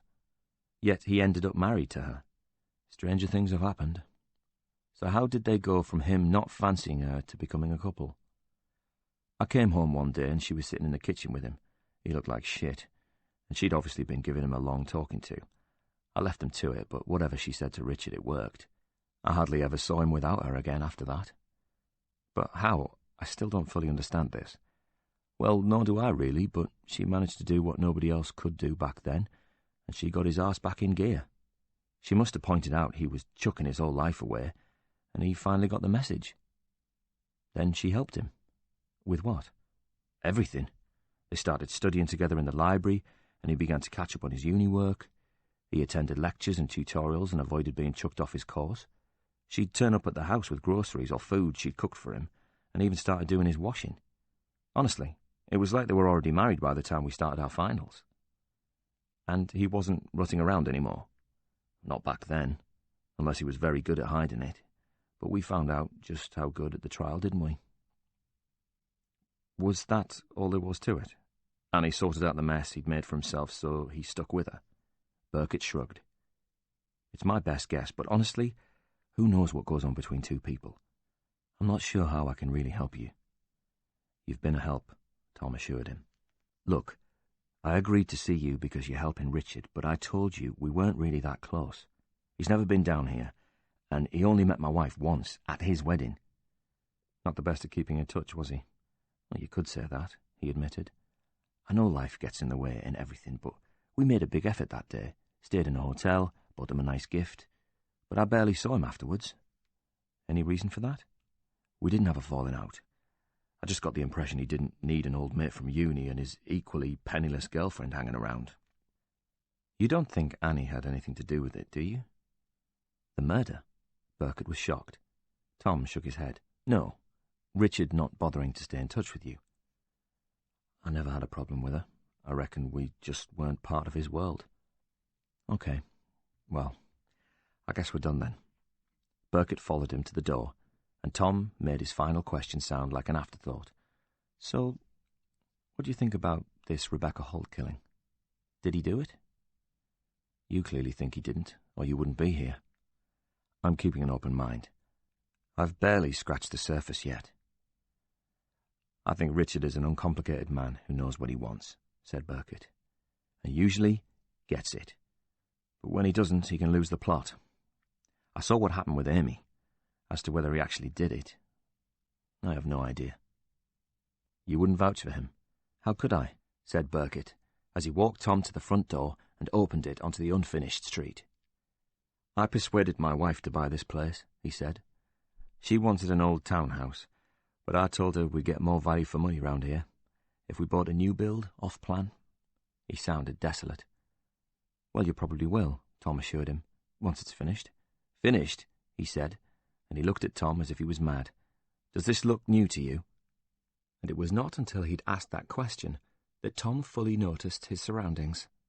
A handful of weeds trying to grow through cracks in the pavement were the first clue.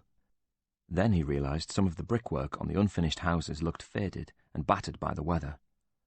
No, it doesn't, Tom admitted. And do you see any work going on?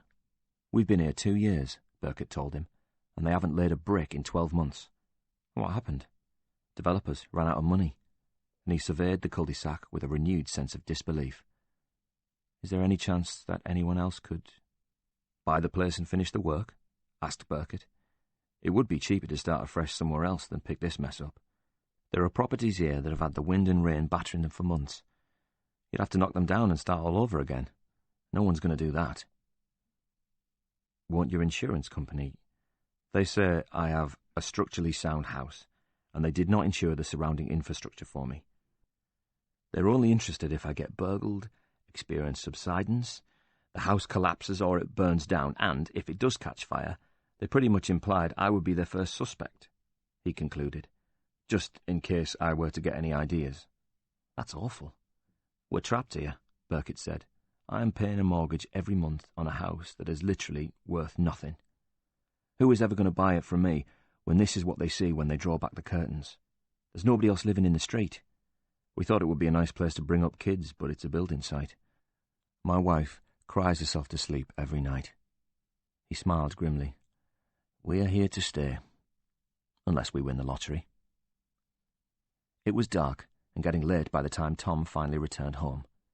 He'd stopped at a pub for a pint and some food. He hadn't felt like cooking and wanted some quiet time to reread his notes and try to draw some conclusions about his client. If anything, Richard Bell looked guiltier than ever. He walked wearily up the darkened driveway, and a burly figure suddenly stepped from the shadows. Jesus Christ! Yelled Tom as he flinched from the sudden movement and stepped quickly back. The man came fully into focus then. Where the bloody hell have you been? Demanded an exasperated D.S. Bradshaw. Chapter 15. What were you doing hiding in the shadows like that? Demanded Tom as he handed Bradshaw a bottle of beer. I nearly had a bloody heart attack. I wasn't hiding, protested Bradshaw. I was about to try your doorbell for the umpteenth time when you came walking up the drive. You should get one of those security lights installed that come on when someone reaches your front door. Good idea. I'll do that in my spare time, he said dryly so that Bradshaw would notice the chaos in his living room. I heard you were doing a place up, said Bradshaw. Big job, is it? Tom ignored the question. How did you find me? I'm a detective. All right then, why did you find me? Because I needed a word. I remember the last time you had a word, Tom told him. There were a fair number of them, in fact. You called me an arrogant, treacherous idiot, as I recall. Did I? Yes. Then I should never have called you an idiot, Bradshaw said reasonably. I take that bit back. I've always thought you were very intelligent. For an arrogant traitor, said Tom. Look, Ian, what exactly do you want? Have you heard of Frank Jarvis? The politician, of course, said Tom. I heard him on the radio recently talking about his missing daughter. Well, pin back your lug holes then, because I've got a tale to tell. It didn't take long before the two men became embroiled in an argument. The detective began positively enough, explaining that Councillor Jarvis had asked for help to find his daughter. We think a fresh pair of eyes is what is needed here, he said. Then he handed Tom a picture of Sandra Jarvis. The 10x8 colour photograph showed a pretty young blonde girl with green eyes. Her face was serious, as if she wasn't expecting the camera's presence and resented its intrusion. Tom listened silently while Bradshaw continued. Sandra was a model pupil at school and left for university with a seemingly bright future ahead of her. But in her second term she completely changed. She missed lectures, shunned her friends, and became sullen, moody, and introspective, apparently. Then she disappeared during the reading week. Bradshaw appealed to Tom's better nature then, and asked him to put his feelings about the falling out with Durham Constabulary to one side. We would like you to do what you do best, unravel a mystery. You would be helping a suffering father in the process. There's a fund the force uses to pay for outside experts, so we could put you on the payroll. What do you think? You've got to be kidding me, said Tom. I mean, seriously? I'm not kidding. After the crap you lot put me through. What crap? Let's see. And Tom pretended to think for a moment. I've been ostracised by the police contacts I need in order to have any kind of career in journalism, which renders me pretty much unemployable in that profession and this region. Well, can you blame them? I have been verbally abused by detectives I've investigated for corruption, then threatened with violence by those same men. O'Brien didn't threaten you, Tom. Detective Sergeant O'Brien told me he was going to kill me. It's a figure of speech. He didn't mean it. I was hauled into your DCI's office and, instead of being congratulated for uncovering serious malpractice within this force, Kane has closed ranks, backed his own men, and threatened me with arrest for obstruction. He has to stand by his men, Bradshaw protested, unless there is concrete evidence which you couldn't provide. Plus, I've been stopped 3 times for speeding in the past 2 months. Were you speeding? That's not the point. I think it is. Not when I haven't been pulled over once in the preceding 10 years. Well, said Bradshaw weakly, we've been having a bit of a clampdown on speeding. I'm a bit late returning my library books this month, said Tom. If you're having a clampdown on that, then now is the time to warn me. Trouble with you, mate, Bradshaw said. You're your own worst enemy. How's that exactly? You don't do yourself any favours. You mean I don't do enough favours for the police, countered Tom, like suppressing stories about incompetence or turning a blind eye to corruption. Corruption? Asked Bradshaw. If you could prove corruption, you wouldn't have left the names out of the stories. I would have thought you'd approve of that approach. No one's perfect, Tom, coppers included. This job has a way of getting to you. Some people cut corners when that happens, or they throw their weight around a bit too much, but it's usually because they're under pressure and desperate to get a result. Does that make it right? Do you behave like that? And when he received no answer from the detective, Tom added, So why should they? Then he said, I spoke to a lot of people. And how many of them were criminals? Bradshaw shook his head.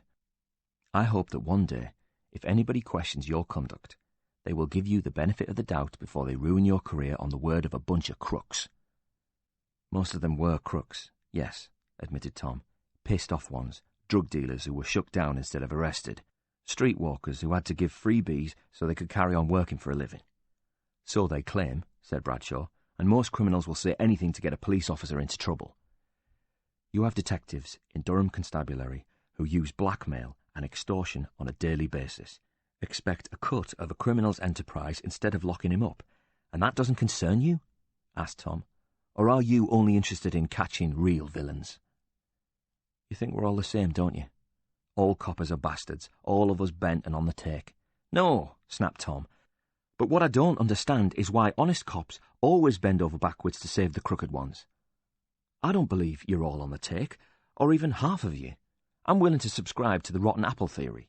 The vast majority of serving police officers are more honest than me, but let's just say that 5%, no, make it 1% of detectives are as corrupt as I believe these men were. There are more than 100,000 police officers in the UK, so that's 1,000 people like them. Get rid of those guys instead of quietly ignoring the problem, and I'll stop writing the articles. That's exactly what we are doing, Tom. So where are those men now? Asked Tom. On remand or bailed to appear before magistrates at some later date? Bradshaw didn't answer. Go on, tell me. Currently off sick. The admission hurt Bradshaw. As if you didn't know. Well, there's a shock. Let me guess. Depression? No. Stress. You get more sympathy for stress. How long before a guilty man quietly slips away into early retirement? That's what your lot always do, isn't it? Jesus, I hate it when you say your lot, like we're all in it together. You know that old saying about being part of the solution or part of the problem? Look, Tom, I didn't come here to have a row with you. I didn't even come here to ask for your help. It's Frank Jarvis who needs that, not us.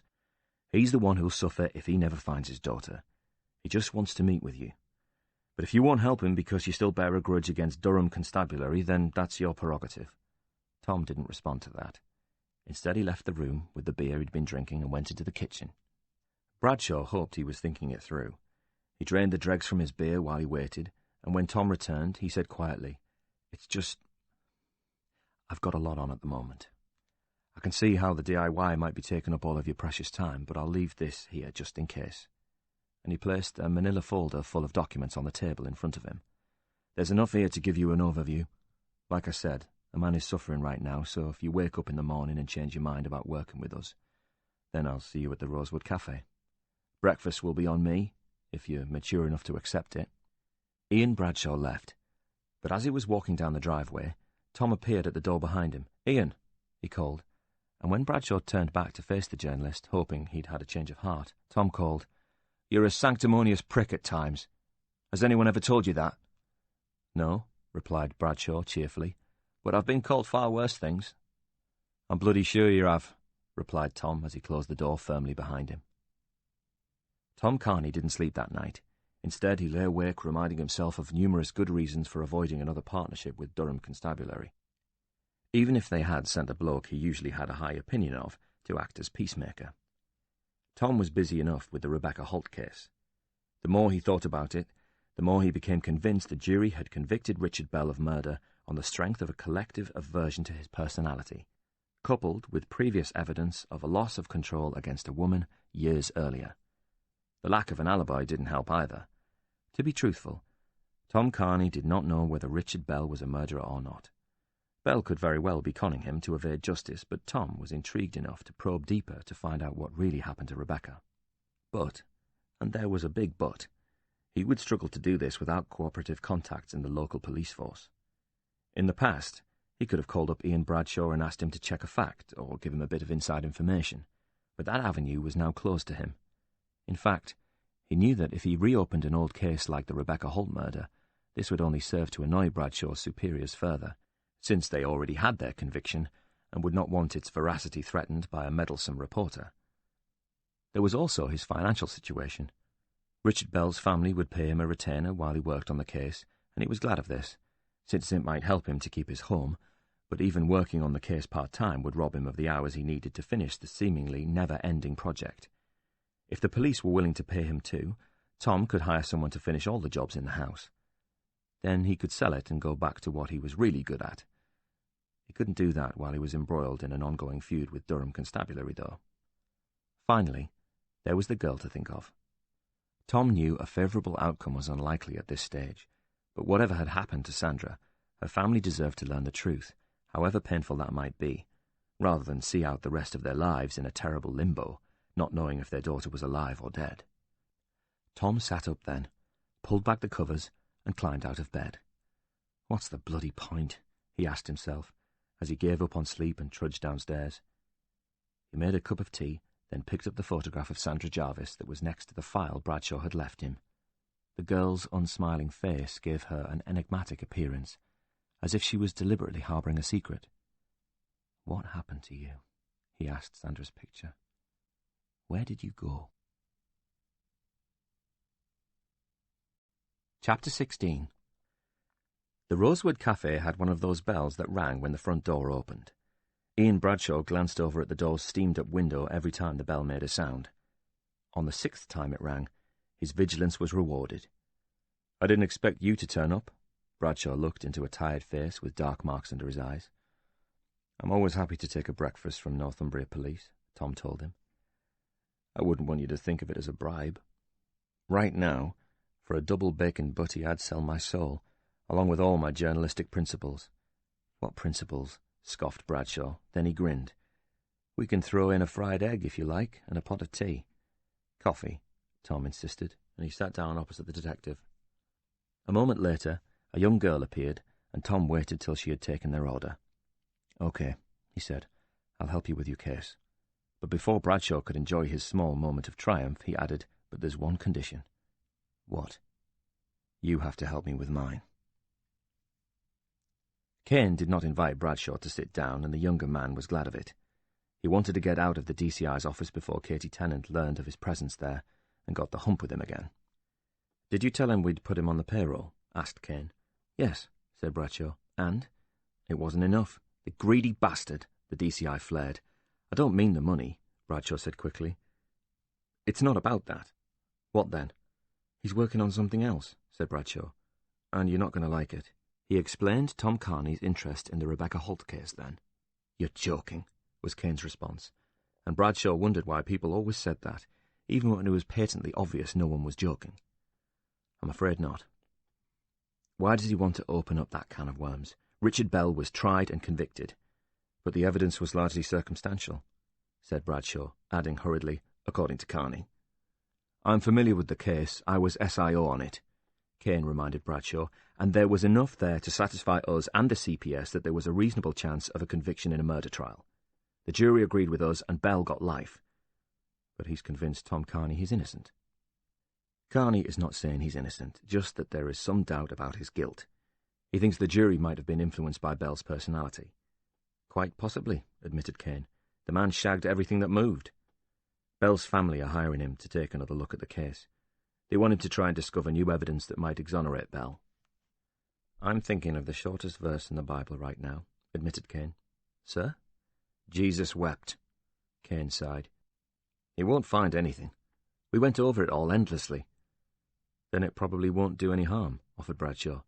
He's promised he'll keep an open mind, and if he uncovers anything that Richard Bell won't want to hear, he'll tell him anyway. Including proof that he did it. Including that. So he's too busy to help us. Bradshaw hesitated. Well, he did make one suggestion, but I strongly suspect you're not going to like it. Bradshaw wasn't sure he liked the suggestion either. Go on, said Kane impatiently. Out with it. He says he will help us with our case if we help him with his. Ha! He wants us to investigate a case we've already looked into and taken to a satisfactory conclusion, so we can undermine ourselves. Something like that. The cheek of the man. And Kane fell silent for a long while then. Bradshaw knew his boss was pondering Tom Carney's bizarre offer. He was more than a bit surprised when the DCI suddenly said, "What harm can it do?" You said that yourself. So you want us to help him with the Richard Bell case? Bradshaw genuinely wasn't sure if that was what his boss was suggesting. Why not? We can provide him with some inside information, let him read the case files and so on, said Kane amiably. If he has a lead that needs following up, assuming it's a sensible one, then I suppose there's no harm in lending a hand with it. Strictly on the QT, as long as it doesn't tie you up for too long. Me? Bradshaw really didn't like that idea. Of course you, said Kane. Who else? But I'm working on the burned girl case for D.I. Tennant. Are you taking me off that? Oh, no, I couldn't do that. Katie Tennant would rightly see that as a depletion of her already limited resources. No, you'll have to do it in your spare time. Spare time? I haven't got any spare time. Then make some, snapped Kane. If Tom Carney will bring his undoubted skills, along with his hugely annoying personality, to bear on the Frank Jarvis case, then it will be worth it, because I am telling you now, he'll not find anything new for Richard Bell. We had some of our best men on it. Skelton and O'Brien, said Bradshaw, before he could stop himself. Amongst others. The tone was a rebuke. There were 20 detectives at one point. I put every good man I could find on it in the early days. That was another put-down, as Bradshaw had never been asked to work the Rebecca Holt murder.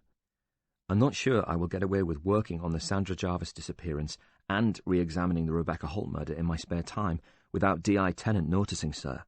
Oh, I get it, said Kane, and his eyes narrowed slyly. It's that bit of skirt you're seeing, isn't it? What's her name? The fit one, with the blonde hair. Bradshaw knew he should have taken issue with his senior officer for describing his girlfriend as a bit of skirt. This was 1995, for God's sake, not the Dark Ages. He also knew his DCI would be completely baffled to be pulled up by Bradshaw on it. Kane would assume he had actually just paid the younger man a compliment. In truth, Bradshaw lacked the energy to fight yet another battle, and cursed himself inwardly for his cowardice. How the hell did his boss know who he was seeing in any case? Karen, he answered. Yes, her, Kane nodded. You don't want to miss too many nights in with Karen now you're shacked up together. We don't live together, protested Bradshaw. What the hell had made his boss think that? Oh, I heard she'd moved in. Anyway, it doesn't matter. He waved his hand dismissively. Don't worry. You'll still have most of your evenings together. Just put a bit of your leisure time into this and I won't forget it. I have a solution that will give you some days away from D.I. Tennant without Katie getting her knickers in a twist, he said, and he smiled smugly. Mentoring. Mentoring? It's a new initiative from the Home Office and championed by the Chief Constable. Senior officers select junior officers with potential and give them mentoring. It'll make you stand out and you might even get fast-tracked. What would I have to do? I'll get you a copy of my diary. You make a note of the things I'm doing, particularly any off-site stuff, leadership courses, visits to other forces, meetings with local brass or politicians, that kind of thing, and you tag along, he said. Only you won't be tagging along. You'll be working the other cases. Katie Tennant won't be pleased you're missing days with her team, of course, but she'll like it a lot more than the truth. But I wouldn't actually be getting any mentoring, though, would I? Oh, don't worry about that, Kane was dismissive. It's all a load of rubbish anyway. I mentor you lot every day. Look, we can meet up and I'll have a chat with you about your career, your strengths and your weaknesses, so you can work on them. We'll even map out a career plan for you, and I'll get one of the girls to type it up so you can show it to Katie Tennant." He beamed at Bradshaw. "The best thing is, we can do all of this in the pub. I've always said you learn way more having a few pints with the men above you than you do actually on duty. How does that sound?" "Great, sir," said Bradshaw quickly, for he knew this was the answer expected of him. "But Katie cannot know the real reason you are AWOL from her team," said Kane. "It's an off-the-record thing you're doing for me here. D.I. Tennant will be extremely upset if she finds out about it," Kane reminded him. "But her anger will be as nothing compared to my vengeful wrath if you fuck this up." And he let that sink in. "Got that, Bradshaw?" "Yes, sir." "Good lad," said DCI Kane. "Now, enjoy the rest of your day." The statement was terse, short, and to the point. "I do not comment on private family matters," was all Councillor Lynch offered in his defence. So Helen's newspaper ran the story of his suspicious house sale with that quote at the bottom. Helen hadn't expected Lynch to phone her back the next morning and threaten her. It was so blatant she had trouble accepting that the words were actually coming from the leader of the city council, but when she pushed him a little on whether he had ever met the mysterious Mr. Cooper, things rapidly escalated. "Who the fuck do you think you are?" he snarled at her, and these ferocious words were so unexpected from someone in a position of power that Helen immediately felt queasy. But Joe Lynch was far from through. "I have worked tirelessly for the people of this city for more than 20 years. Then you come along and try to destroy me. Well, I won't let that happen, Helen Norton." And he paused for a second before adding, "Of 14A Monk's Walk, Jesmond, yeah?" he said. "I know where you live, and I know what kind of person you are." Then he used a stream of foul, misogynistic four-letter words to describe her that you might have expected from a man like Jimmy McCree, but not an elected official. "Now, wait a minute," she began. "No," he shouted. "You've already had your say. Now it's my turn. You picked the wrong guy to fuck with, you bitch. I am going to end you, Miss Norton." And he abruptly hung up. When he had gone, Helen sat at her desk in complete shock. She realized she was still holding the phone uselessly in her hand when she heard its dead tone. She got up and went to the toilet, ran the cold tap, then splashed water on her face. She had just been threatened by the most powerful politician in the city. "I am going to end you, Miss Norton," he had warned her. But was this the bluster of an impotent man, or a real threat from a corrupt official who was friends with criminals? Did "end you" mean her career or her life? She felt sick. Helen knew this was the point in the Hollywood film when the plucky young reporter vows to take on the all-powerful men at the top, no matter what the cost to her personally. But this was no movie. This was real life, and suddenly Helen Norton was very scared indeed. Chapter 17. "Mrs. Bell is at a meeting," the lady on reception told him, "but we're expecting her back around midday." Tom glanced at his watch. "Do you mind if I wait?" "Not at all. Is she expecting you?" "Yes," he lied. Tom figured their first meeting might be more fruitful if Annie Bell wasn't entirely on her guard when he arrived. A little over 20 minutes passed before a brand-new hatchback pulled into Annie Bell's reserved space by the front door at the head office of her father's company, Soleil. Tom watched Annie cross the open area towards reception. She was of average height, with what could be described as average looks, but immaculately dressed in a dark business suit. She looked a little older than her years, with a premature touch of grey in her dark curly hair, but who could blame her for that? Tom intercepted Annie before the receptionist could introduce him. "Mrs. Bell, I'm Tom Carney." He thought he was being discreet by not mentioning her husband, but her first words to him were, "I thought you would come to the house." "I did," he explained, "but the cleaner told me you were at work, so—" "Here you are." She completed the sentence for him. Annie looked around uncertainly. "I assumed you'd have an office," he said quietly. "Somewhere private?" "All right," and she led him inside. They passed rows of desks where a surprisingly subdued group of people were working in front of large computer monitors. Annie Bell's office was at the end of the room. She closed the door behind them, and Tom brought a chair close to her desk, so they were facing one another. Annie's office was a curiously impersonal workspace, aside from one small silver-framed photograph of two smiling little girls. "My two," she said, when she noticed he was looking at the photo. "I know they look like butter wouldn't melt, but they can be a right handful. They're lovely, he said. I apologise if my appearance here is an embarrassment. A surprise, but not an embarrassment, said Annie. I'm a senior manager at a company owned by my father, which employs a large number of people, all of whom know my husband is serving a life sentence for the murder of his lover. And she paused. How's that for embarrassment? It must be difficult. It is, Annie admitted. But you know what's more difficult? Knowing he is innocent and not being able to do a damn thing about it. You seem very sure about his innocence. I am. You've never had any doubts? Even during the trial, when you heard some pretty bad things about Richard? I have had 2 years to process the information from the trial. I learned that my husband was a womanizer.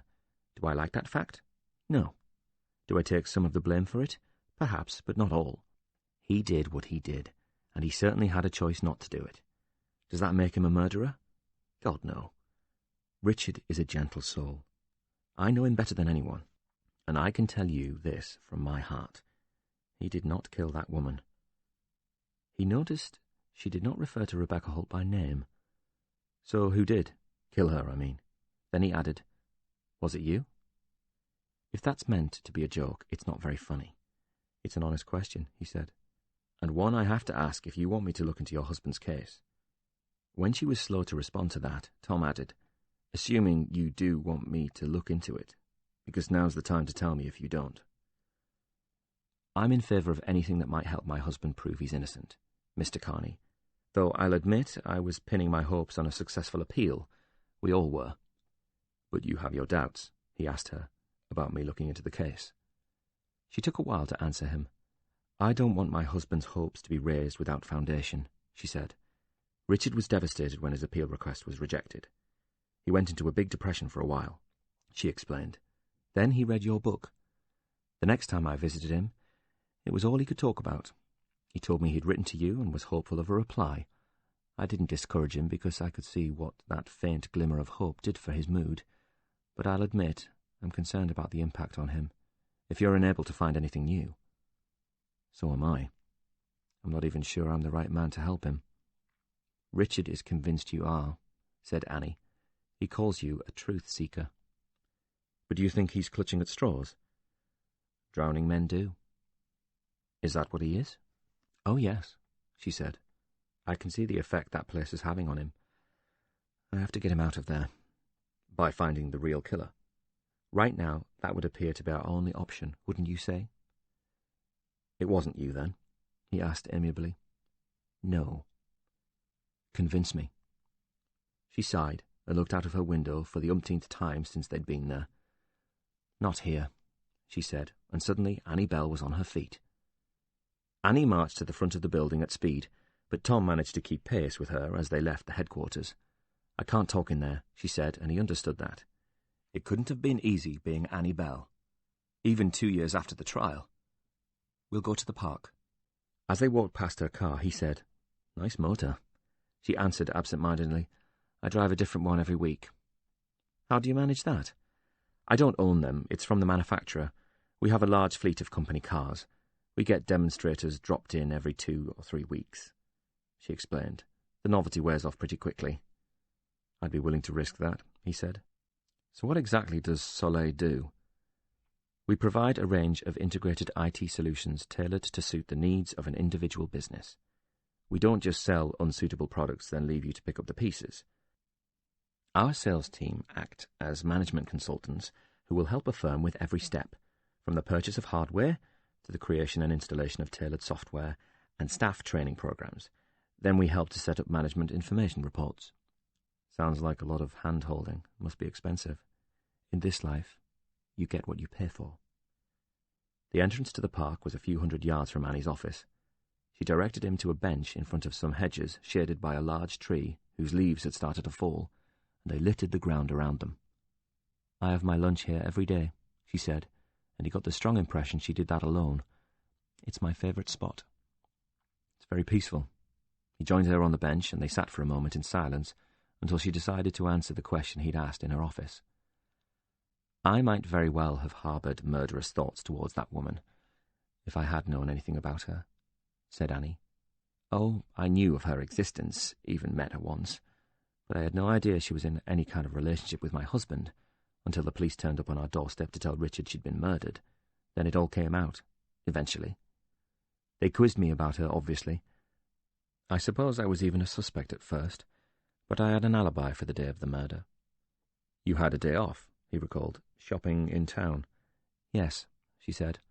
Lots of people saw me, adding, then later the forensic experts said the blows could only have been administered by a man, so that should convince you. I read that, he said. So who did kill Rebecca Holt, if not Richard or yourself? Her husband, of course, she said, as if it was obvious, though we'll have a devil of a time proving it. He also has an alibi, for one thing. I'm not one for trusting alibis, Mrs. Bell, Tom said pointedly. They can be bought or manufactured. Well, I didn't buy mine, she challenged him. There's probably a dozen people who saw me in town during the course of that day. That was convenient. I'm a working mother, Annie reminded him. I rarely have time alone. I run in the mornings, though, before I take the kids to school. That's my time. The rest of my day is pretty hectic. So you think Freddie Holt may have done it? You don't subscribe to the mad stranger theory? That's possible too, but her husband had a motive. Mad strangers don't need a motive. It's what makes them mad. Her husband didn't necessarily have a motive either, come to think of it. She cheated on him. He didn't know about that until after she was found dead, said Tom. That's what he said, scoffed Annie. But you don't really believe that, do you? Why not? Asked Tom. You expect me to believe the same thing about you? You obviously don't know much about Freddie Holt, she said. What do you mean by that? If ever there was a man capable of murder, it's him. They spent half an hour discussing the rumours that followed Freddie Holt while he amassed his fortune. If a tenth of them were true, Rebecca Holt's husband was a fully paid-up member of the Ruthless Bastard Society who was not afraid to bend rules or even hurt people if he thought it was required. Annie glanced at her watch. I have a meeting, she told Tom. If you're finished. Then she demurred. For now? Not quite. I do have one last question for you, said Tom, and it's this. Why would you care one way or another about the well-being of your cheating bastard of a husband when most women would probably abandon him? Would most women abandon him? Perhaps, but I doubt it. This is the real world, and he is not just my bastard of a husband, as you put it. He's the father of my children. I have 2 wonderful daughters who miss their daddy very much and want him back. I said I was partially to blame for his behaviour, and that was no exaggeration. In what way? She looked embarrassed then. I wasn't always there for him. Having a full-time job and 2 small children, I was tired a lot of the time. We drifted apart. I regret not putting the time and energy into our marriage that I gave to my career and the girls. I think he resented that and sought comfort, if that's the right word, elsewhere. I will always feel responsible for that. Then why work at all? Did you even need to, financially, I mean? Because my husband was sales director and my father is well off. She looked disappointed by him. Stop being a senior manager in the company and become a housewife instead, living off other people's money, attending coffee mornings and yoga classes. That's not who I am, Mr. Carney. It's not who I was brought up to be. I see, he said. I have a list of people I would like to speak to about your husband and his case. One of them is your father. She frowned at him. Why do you want to speak to Dad? I'd like to get his perspective. I'm afraid he doesn't want to talk to you. Why not? He isn't necessarily in favour of this. I see, said Tom. Then it would be useful for me to know his reasons. I have always been 100% behind my husband. I never doubted his innocence for a moment. My father, however, thinks that he did it. Is less convinced than I am. The trial soured his opinion of Richard. My husband's behaviour obviously upset my father. We have clients and investors. My father had to explain that one of his key employees, his own son-in-law, had been found guilty of murder. Obviously that was difficult. He understood Richard wanted to appeal, but when that was refused, he felt it was the end of the matter. I disagree. So your father thinks you should leave Richard in prison. He doesn't think I have any choice, but Richard wants you to help him, and I support my husband's decision. Is Daddy paying my retainer? She shook her head. I have my own money, Mr. Carney. Daddy, as you call him, has no say in this. Chapter 18. The multi-storey car park was dark, even during daylight hours. Thanks to low, grey, concrete ceilings supported on thick pillars, the gloom broken only by light coming from narrow spaces at either end of a long line of parked cars. Helen crossed the ground floor, then found the lift had broken down, forcing her to take the stairs, which were lit by bare bulbs strong enough to illuminate the misspelt graffiti covering the walls. As the door closed behind her, she was entirely alone, and suddenly felt extremely vulnerable in this enclosed space, so she moved quickly, becoming out of breath as she took each set of steps without pausing until she reached her floor. This wasn't where she wanted to be right now. Not when she had just been threatened by a powerful man with gangsters for friends, but Helen couldn't spend her whole career hiding in the newsroom. She had just interviewed a youth worker who was helping teenagers avoid gangs by teaching them boxing, and this necessitated a visit to one of the rougher parts of the city. Helen had to push the heavy door hard to get it open, and its lowest edge scraped against the ground as it moved. It eventually swung noisily open before wedging itself into the concrete. Once again, she was alone, and the car park was so quiet, every step she made was audible as she crossed the floor. There was something that didn't feel quite right here. An atmosphere that Helen told herself was caused solely by her overwrought imagination, because she was in an unmanned car park and had seen too many movies where lone women were suddenly pounced on by men who lurked in dark shadows. Nonetheless, she quickened her pace. Helen was halfway to safety and beginning to feel calmer when there was a sudden loud bang that made her simultaneously start and turn in panic towards the noise. She almost stumbled, convinced that she was about to be attacked. But there was no one there. It took Helen seconds to work out the cause of the noise that had echoed across the car park. The door she wedged open slammed shut with a terrific bang. Helen took 2 deep breaths before she felt able to resume her walk to her car, which was on the upper of the 2 levels on this floor.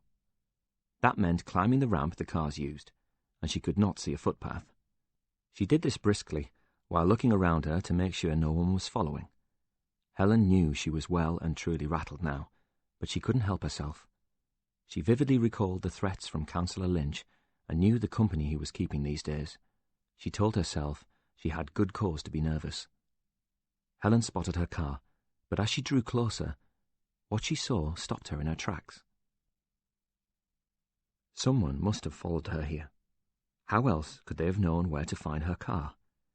The message had been sprayed on the light-coloured bodywork in thick, dark lettering, as unsubtle as the words used. Bitch, whore, slag. It was enough to make Helen feel sick, and she was momentarily torn. She had no desire to go near the car, but nor did she want to risk going down that dark, enclosed staircase again. She couldn't stand out here in the open either.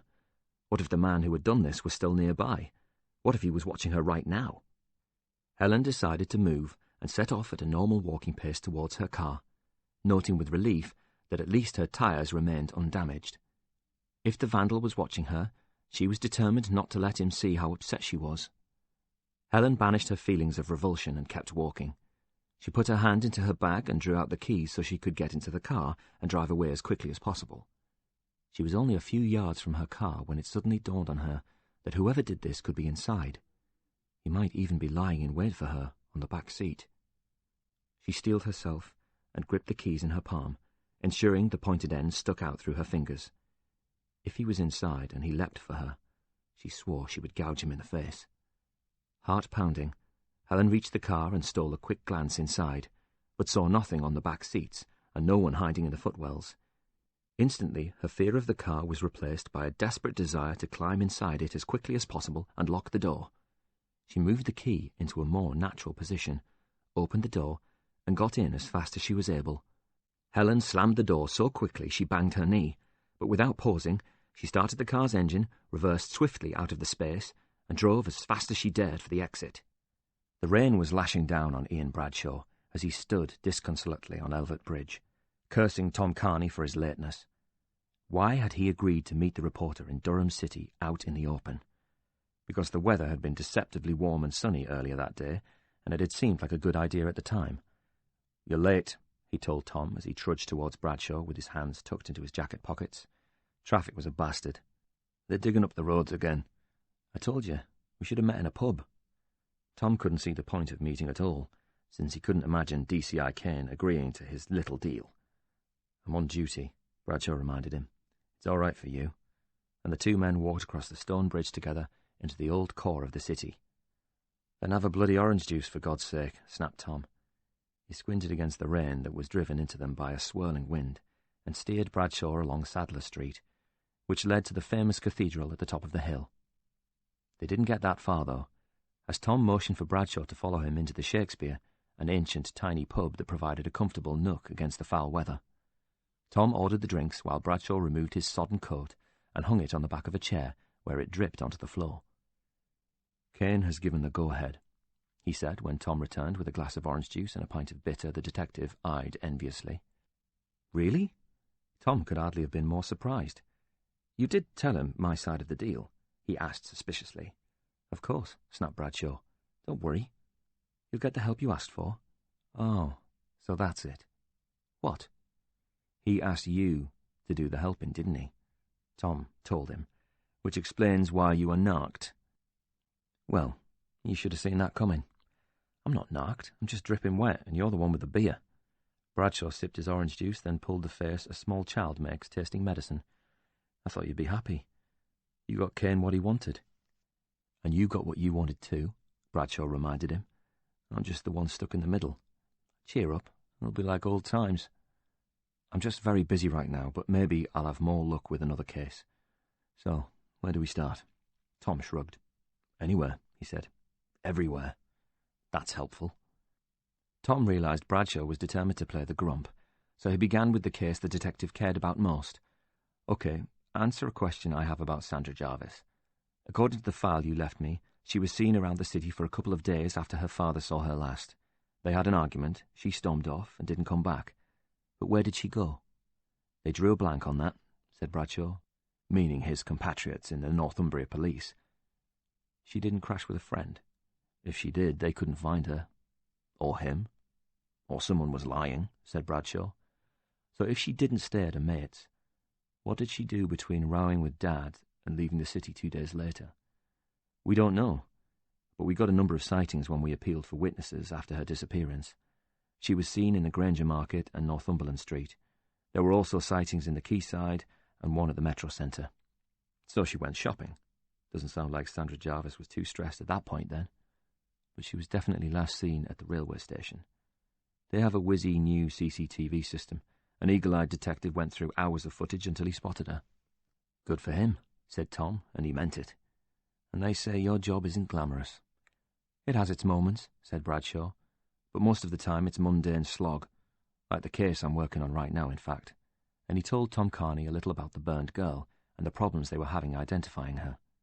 "And there's no chance your burned girl could be Sandra Jarvis?" he asked. "Not that I'm saying you haven't thought of that, but if you can't identify her—" "We can rule that out. Sandra Jarvis is considerably taller." "This picture of Sandra, taken from the CCTV?" Tom asked. "Where is it?" "It will be in the case files in Newcastle," said the detective. "I'd like to see it." "I'll get you in there," he told Tom. "They're holding a lot of information about her that you'll want to wade through. And while I'm doing that," Tom said slowly. "Sounds ominous," replied Bradshaw. "What do you want?" "We had a deal, remember?" said Tom. "I help you with your case, and you help me with mine." Yeah, what do you need me to do?" "Check out the local perverts for me," said Tom. "Excuse me?" "I need you to look into Lonely Lane," he told the detective. "I want to know everything that goes on down there." As Tom drove back into Newcastle, he kept the radio on out of habit. At this time of the day, between the lunchtime news and drive time, the local station hardly played any music, having long since realised phone-ins with unpaid members of the general public were far cheaper than paying royalties for songs. In this instance, talk really was cheap. Today's topic was a popular one, as it involved the region's unofficial religion, football. Newcastle United were top of the league, and finally poised to end their decades-long wait for a trophy. They were so far ahead of anyone else that failure seemed a virtual impossibility. "Away, man," a caller assured a sceptical radio host. "Even Newcastle couldn't cock this up." "Don't bet on it," muttered Tom, as he steered his car into a street full of red brick, 2-up, 2-down terraced houses. then parked it behind a white van that was so caked in grime someone had used a finger to write, "I wish my missus was this dirty," in the muck on its rear doors. Tom knocked at number 20.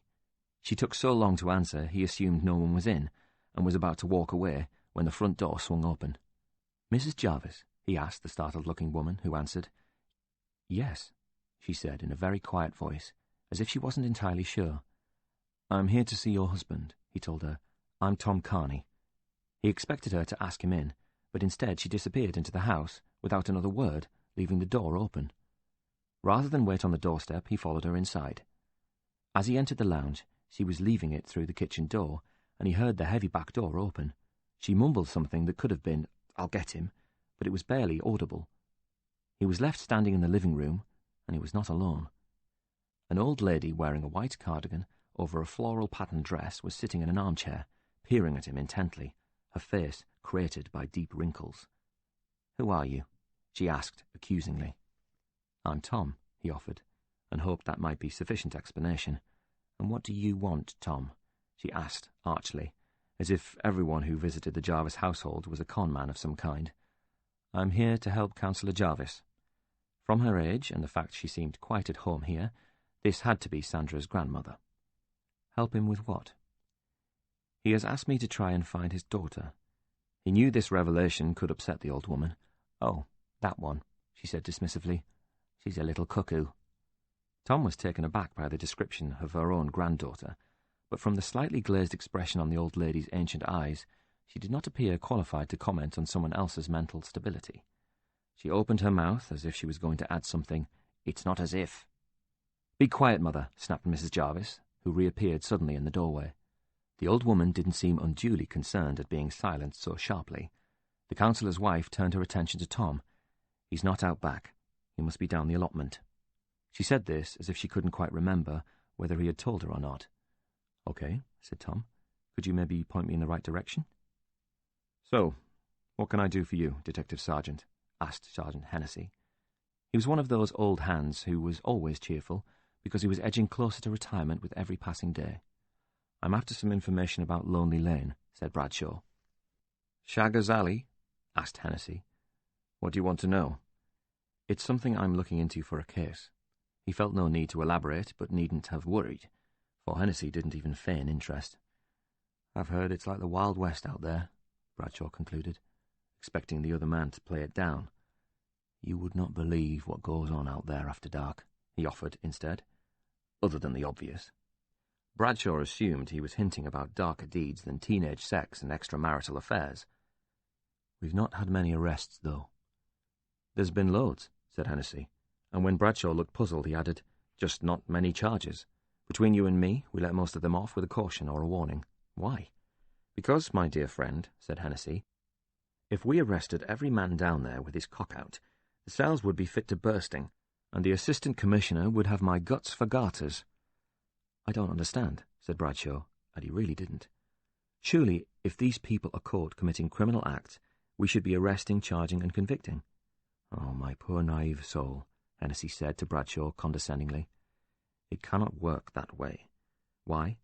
Because all of our recorded crimes would go through the roof in an instant, and that's all anyone in authority cares about these days.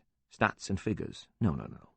We give the perverts a slap on the wrist and send them packing, which hopefully deters some of the less determined ones from getting their todgers out in public again." "So you're just talking about flashes and the like?" "I'm talking about everything," he said. "We've stumbled across gangbangs and even a group of Satanists once in flowing white robes. We've had more than one case of bestiality with farm animals and literally hundreds of married men hooking up with gay boys. Do you want me to charge all of them? I'm sure their wives and families don't, and they certainly don't." "What about attacks?" pressed Bradshaw, "on women? Do you ever get anything like that?" "Oh, God, yeah," said the sergeant. "Every other night." Bradshaw was staggered. Hennessy made it sound as if they were discussing trivial stuff like an argument in a pub, not men preying on women every other night. "I exaggerate, of course," he conceded. "But we get several cases a month where a woman comes in here claiming she's been grabbed by a man or men in that area." "Are you serious?" "Deadly." And he shook his head. "But you don't get it. Trust me, I do most of the interviewing. The vast majority of them were off their tits on drink and suddenly decided it's a great idea to walk along one of the dozens of lanes that crisscross the countryside in that part of the world. They go out in those skimpy little outfits, get pissed, and head home on their own, or they wander up there with a bloke they've just met, and, when they've finished copping off with him, head off by themselves in the middle of the night. I mean, come on. Talk about asking for trouble. It's no wonder they get groped and sometimes worse. Bradshaw could not quite believe what the old-timer was telling him. Sergeant Hennessy didn't seem to care about any of the women who reported these incidents. But before Bradshaw could pull him up on this, he was off again. They usually can't provide any kind of description because the guy has crept up on them from behind. It's dark, they're pissed and scared. I mean, tell me, how do you investigate that? Knock on every door in Durham and say, "Excuse me, sir, did you grab a bird's tits last night down Shagger's Alley? And I'm only talking about the ones who didn't want you to." Imagine the paperwork. Bradshaw found himself hoping this waste of space was going to take his pension soon, but had to hold his tongue till he had all the information he needed. What about more serious stuff? You ever get men who do more than grope? I'm talking rape or attempted rape. From time to time, he said calmly, but we don't usually report it like that. What the hell do you mean? Hennessy clearly didn't like the way Bradshaw had addressed him. Listen, son, you don't understand what it's like dealing with these type of crimes. A report of stranger rape sets alarm bells ringing all over the place, but the conviction rate for rape is unbelievably low. You deal with murder or assault, the accused doesn't normally say, "It was consensual." He was putting a stupid voice on now, or "She was asking for it." You get some pissed-up slapper who's already shagged half the town walking home on her own, and she's dragged into a bush somewhere by a stranger. The first thing his defence lawyer is going to say is, "You wanted it, and now you feel guilty, so you're crying rape." And you know what? Half the time, that's exactly what's happened.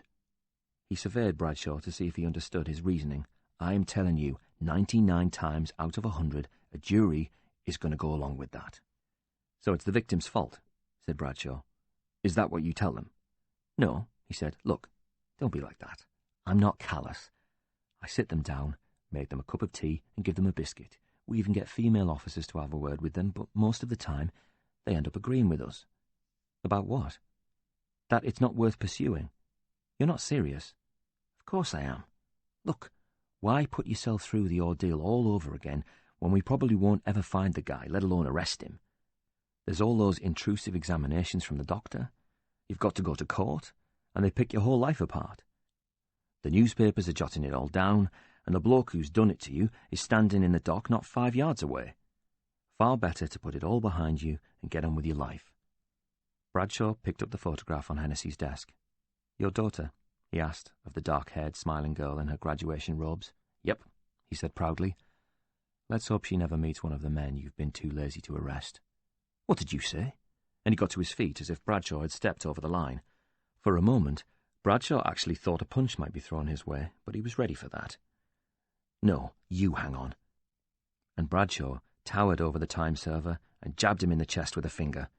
Hennessy hesitated when he saw the look in the detective sergeant's eyes. How would you feel if someone gave your daughter the advice you've been giving the women you meet? You could have been putting some of these guys away, but they're still out there thanks to you. You're a bloody disgrace. You've forgotten what you're here for, and the sooner you fuck off for good, the better. Bradshaw was fuming. It wasn't just Hennessy's attitude towards the countless women he'd talked out of making a fuss about indecent assault or even rape that infuriated him. When Richard Bell was on trial, no one seriously believed a maniac was roaming the area around Lonely Lane, but Bradshaw knew killers often committed less serious offences before their crimes gradually escalated. If Rebecca Holt had been beaten to death by a crazed stranger, it now seemed possible he could have been stopped long before if Bradshaw's own force had taken the situation seriously. Instead, the killer might have been let off with a caution, or not even pursued at all. That was a thought that genuinely chilled him. When the older man sat back down again, Bradshaw told him, You're not a police officer. You're an accomplice. Chapter 19. The allotments were set back from the main road behind an old Methodist chapel, 3 rows of terraced houses and some playing fields. There was no sign of Frank Jarvis here, but the allotments covered a substantial area, with paths leading to left and right, and a third route that climbed the hill ahead of him. A man who looked to be in his 60s was digging into the soil of the nearest allotment. "I'm looking for Frank Jarvis," said Tom. "Are you now?" He ceased his digging for a moment. "Well, he's right at the top of the pile, as per bloody usual." "Sorry?" The man pointed. "His allotment's up the hill." And the man went back to his digging. "Though it's wasted on him." And Tom was treated to a rambling monologue about how Frank Jarvis didn't deserve an allotment. Tom tried to interject at that point, but the old man wouldn't be silenced. "Thinks because he can grow runner beans, he knows what he's doing," he moaned. "Well, anyone can grow runner beans, but this daft bugger doesn't even know the planting season for potatoes." Tom opened his mouth then to say something, but before he could, "It's late March at the earliest. April, even. You don't plant them in pigging February when you've still got chance of frost." "Anyway," Tom said, but he wasn't finished yet. "But there's no telling a man like that. He always knows best." He finally finished his lecture. "Not a fan of the councillor, then," said Tom. The man stopped digging again. "No, I'm not. But I don't discriminate. All politicians are a waste of bloody space." "Interesting you should say that," said Tom. "Some people think he's one of the good ones." The man was annoyed at that. "Do they now? Why? Because he still lives in a council house, and he's not on the rob like the rest of them? I doubt they can point to a single thing he's done for his own people. All he cares about is the city centre and the big projects, but nowt's changed round here for nigh on 20 years. Who are you, anyway? And why are you asking about Frank Jarvis?" "I'm investigating the disappearance of his daughter." "You're a copper?" The man seemed even less impressed now. "No, I'm not. But they know I'm working on the case." His mood seemed to lighten then. "You're a PI, eh? Like that fella off the Rockford Files. I like that show." "Not quite. I'm just trying to help Jarvis locate her. Obviously he's very concerned." "Aye, well, I wouldn't wish that on anyone, even him. The police asked me all about it at the time, like." "They asked you about her?" "Yes, but they asked everybody." He seemed eager to dispel any misunderstanding. "And I saw her, didn't I? A couple of days before she disappeared." "Where was that?" "Here," answered the man. "You never see young lasses on the allotment, so I noticed her." "Was she up there long?" "That's exactly what the police asked me." "I don't know, but I was probably having my scran," the man told him. "My wife always does me a snap tin, so I don't have to come back." Tom realised he was talking to a former miner as soon as he mentioned his snap tin, which was a sturdy lunchbox made of metal that could be taken down the pit. "So Sandra Jarvis could have walked back down while you were having your butties." "I eat them over there." He jerked his head towards the back of a large, crudely constructed, rickety wooden hut, some way from the two of them. "Got myself a chair and a table, and I have my tea in a flask," he said with some pride. "You just need a bed, and you'd never have to leave." "Aye, right enough." He clearly enjoyed that idea. "Was that all the police asked you?" He nodded. "More or less. They wanted to know whether I'd seen or heard anything else." "And?" "Well, I didn't see anything from down here, and I heard nowt bar a bit of shouting." "You heard shouting?" "It was only a bit of a row. You hear worse coming from the houses down yonder." "So who was doing the rowing?" asked Tom. "Him and her. Frank and Sandra." I wasn't able to make out the words, but they were having a barney of some sort. And he sniffed. "No idea what it was about, then?" "Do I look like a mind reader?" he asked. "Since she's a teenager, and he's her old man, I'd say he was trying to tell her what to do, and she was giving him a load of lip because she wanted to do the opposite. Isn't that the way it goes?" "I don't know," admitted Tom. "Me neither," admitted the man. "Got no kids, but that's what I hear." "And you never saw her come back down again?" He laughed. "No, but I don't think he did her in, do you? The police told me she's been seen around since." "She got on a train to London a couple of days later," confirmed Tom. "There you go, then." "Thanks, Mr. "Don't you Mr. me," warned the old man, and he straightened, then puffed out his chest. "I'm not one of the bosses. The name's Harry." "Then I'll see you around, Harry." "Not if I see thee first," laughed Harry, and he went back to his digging. Jarvis was sitting outside his own hut, staring off into space when Tom reached his plot of land. He was easily recognisable from all the local TV appearances. Jarvis spotted the younger man and watched with interest as he ascended the hill. "Quite a spot you've got here," said Tom by way of introduction. "I'm Tom Carney. I understand you wanted to see me." "Thanks for coming, Tom." His handshake was firm and his smile broad, as Tom would have expected from a politician. "I was hoping you would." "So was DCI Kane," replied Tom, apparently. "Aye. Well, we go back a long way. He told me all about you." "And you still wanted to meet me?" "Yes, I did," the counsellor laughed. "I suppose I should start by asking you what you know about me, or at least what you think you know." Tom shrugged. "You're a politician. You've been active in local government these past 20 years, and up until relatively recently you were the leader of the city council," he said. "But you gave that up." "To search for my daughter, yes," he agreed. "Our mutual friend DCI Kane mentioned you once. It was something about the case of a missing girl you helped him with." "Michelle Summers." Jarvis nodded.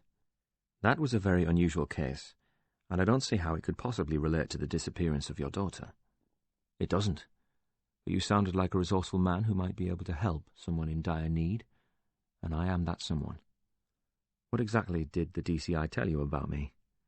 Jarvis took a moment to answer.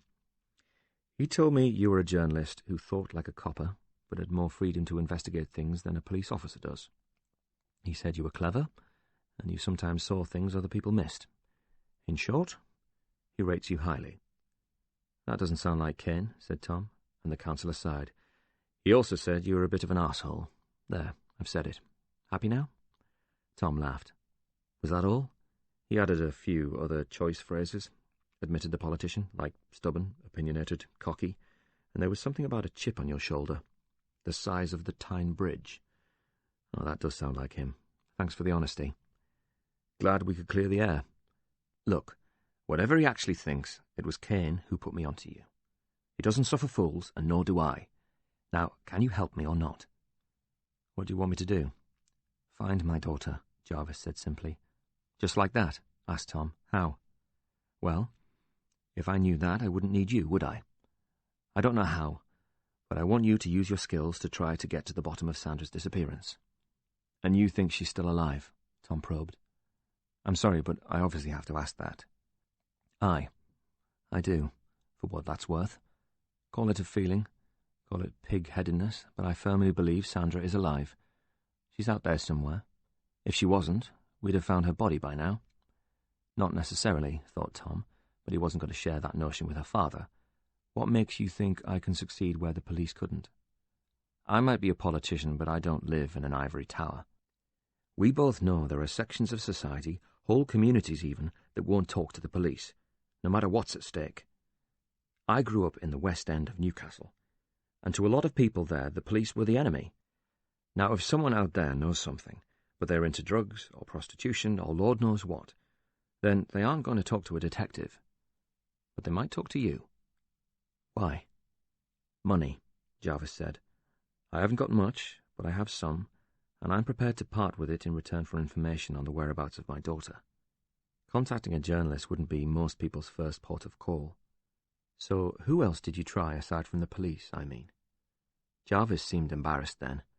"A private detective. He approached me and said he'd have her back within the month. I wanted to believe him, but he got nowhere. Took me for a fool and took my money too. What makes you think I won't do the same? Because I approached you, not the other way round. And you still haven't said you even want the job." "The police are going to pay me anyway," Tom told him. "From some fund they use for specialists and experts. Though I am neither." "Oh," said the counsellor. "I didn't realise that. You can thank your old friend DCI Kane." "I will. What if I don't find anything?" "Then we call a halt, but I have a good feeling about you. Kane told me all about that body in the field and how you worked it out." "I had help with that," Tom told him. "I know. A female reporter and one of Kane's more—" Jarvis seemed to be searching for a diplomatic phrase— "unconventional detectives. I'm happy for you to get help if you need it. I don't care how you do it. Just help me get my daughter back. Please." Tom still wasn't sure he could help Frank Jarvis, but the man looked desperate. "All right. Good man." Tom held up a hand. "I'll ask around and see what I can uncover, but it might not be much." "I'm prepared to run that risk," Jarvis assured him. "So when can you start?" "Now." The sun suddenly emerged from behind dark clouds that had been threatening rain again, but at the last moment decided against it. The allotment was bathed in bright sunshine, and Tom noticed how big it was. Frank Jarvis had obviously spent a lot of time here since he stepped back from frontline politics. "Plenty to do on an allotment."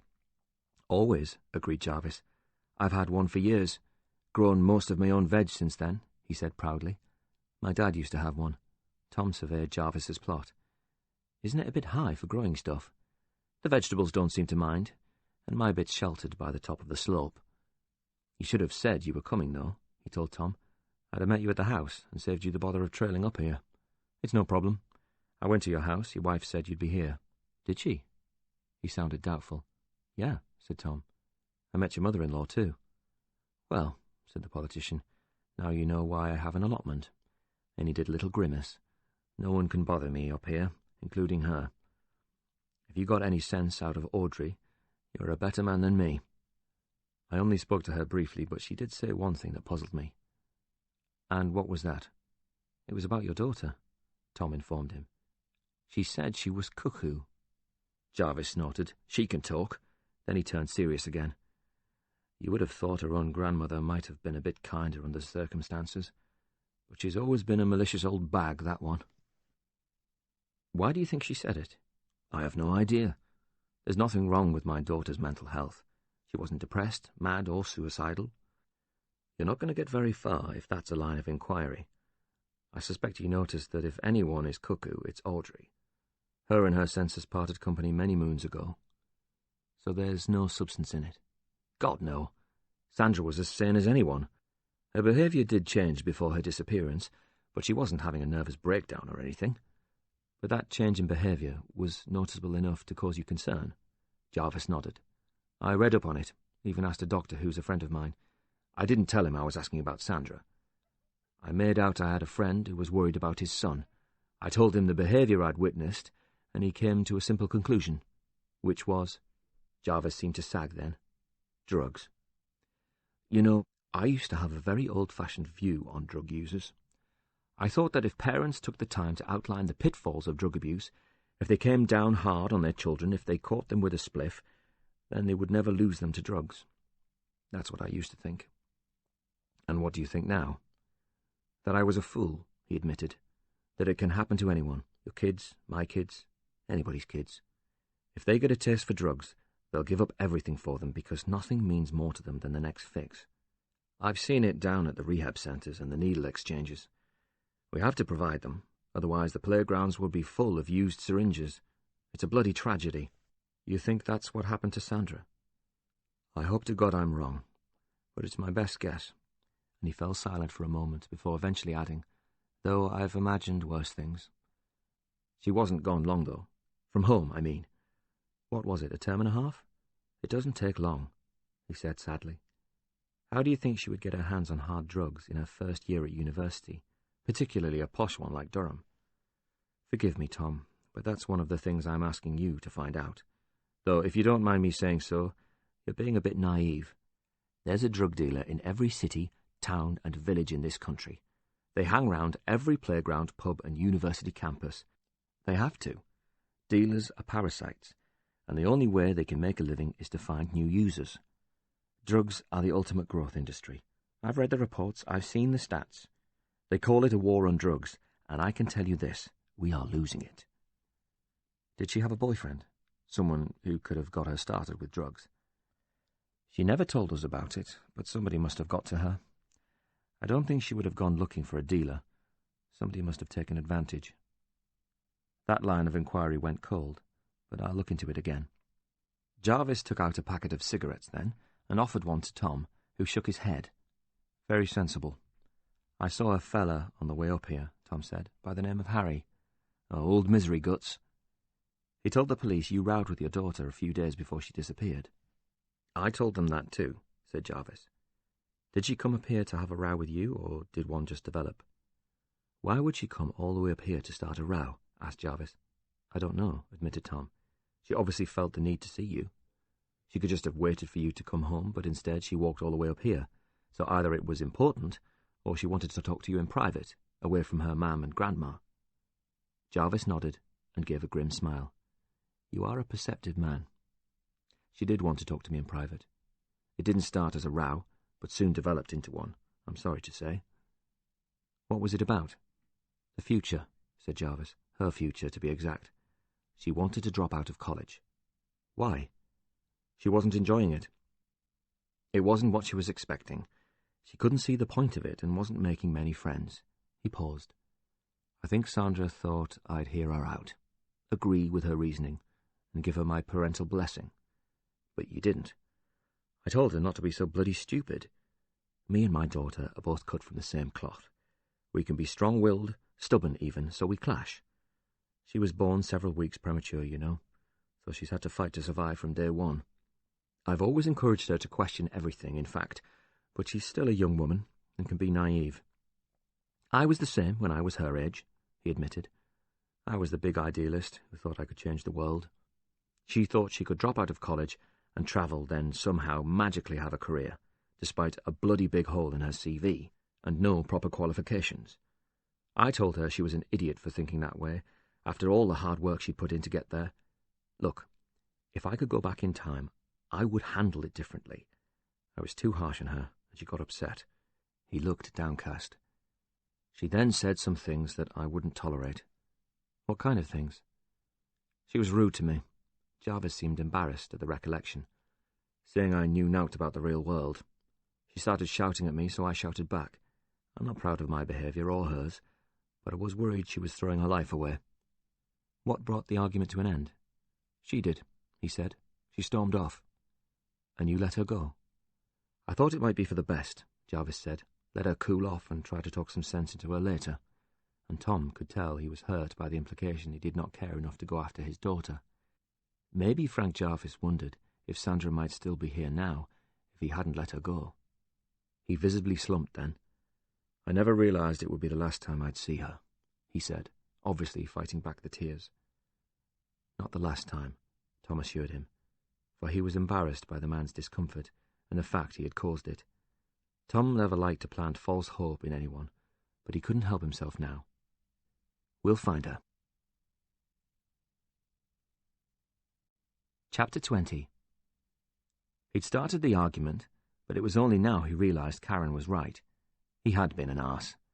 When Bradshaw saw his girlfriend that night after a long, tiring day, he was still feeling righteously indignant, which is why he greeted his girlfriend with the words, "How come everybody thinks we're shacked up together?" Eh? What have you been saying to make them think that? Even Kane said it to me.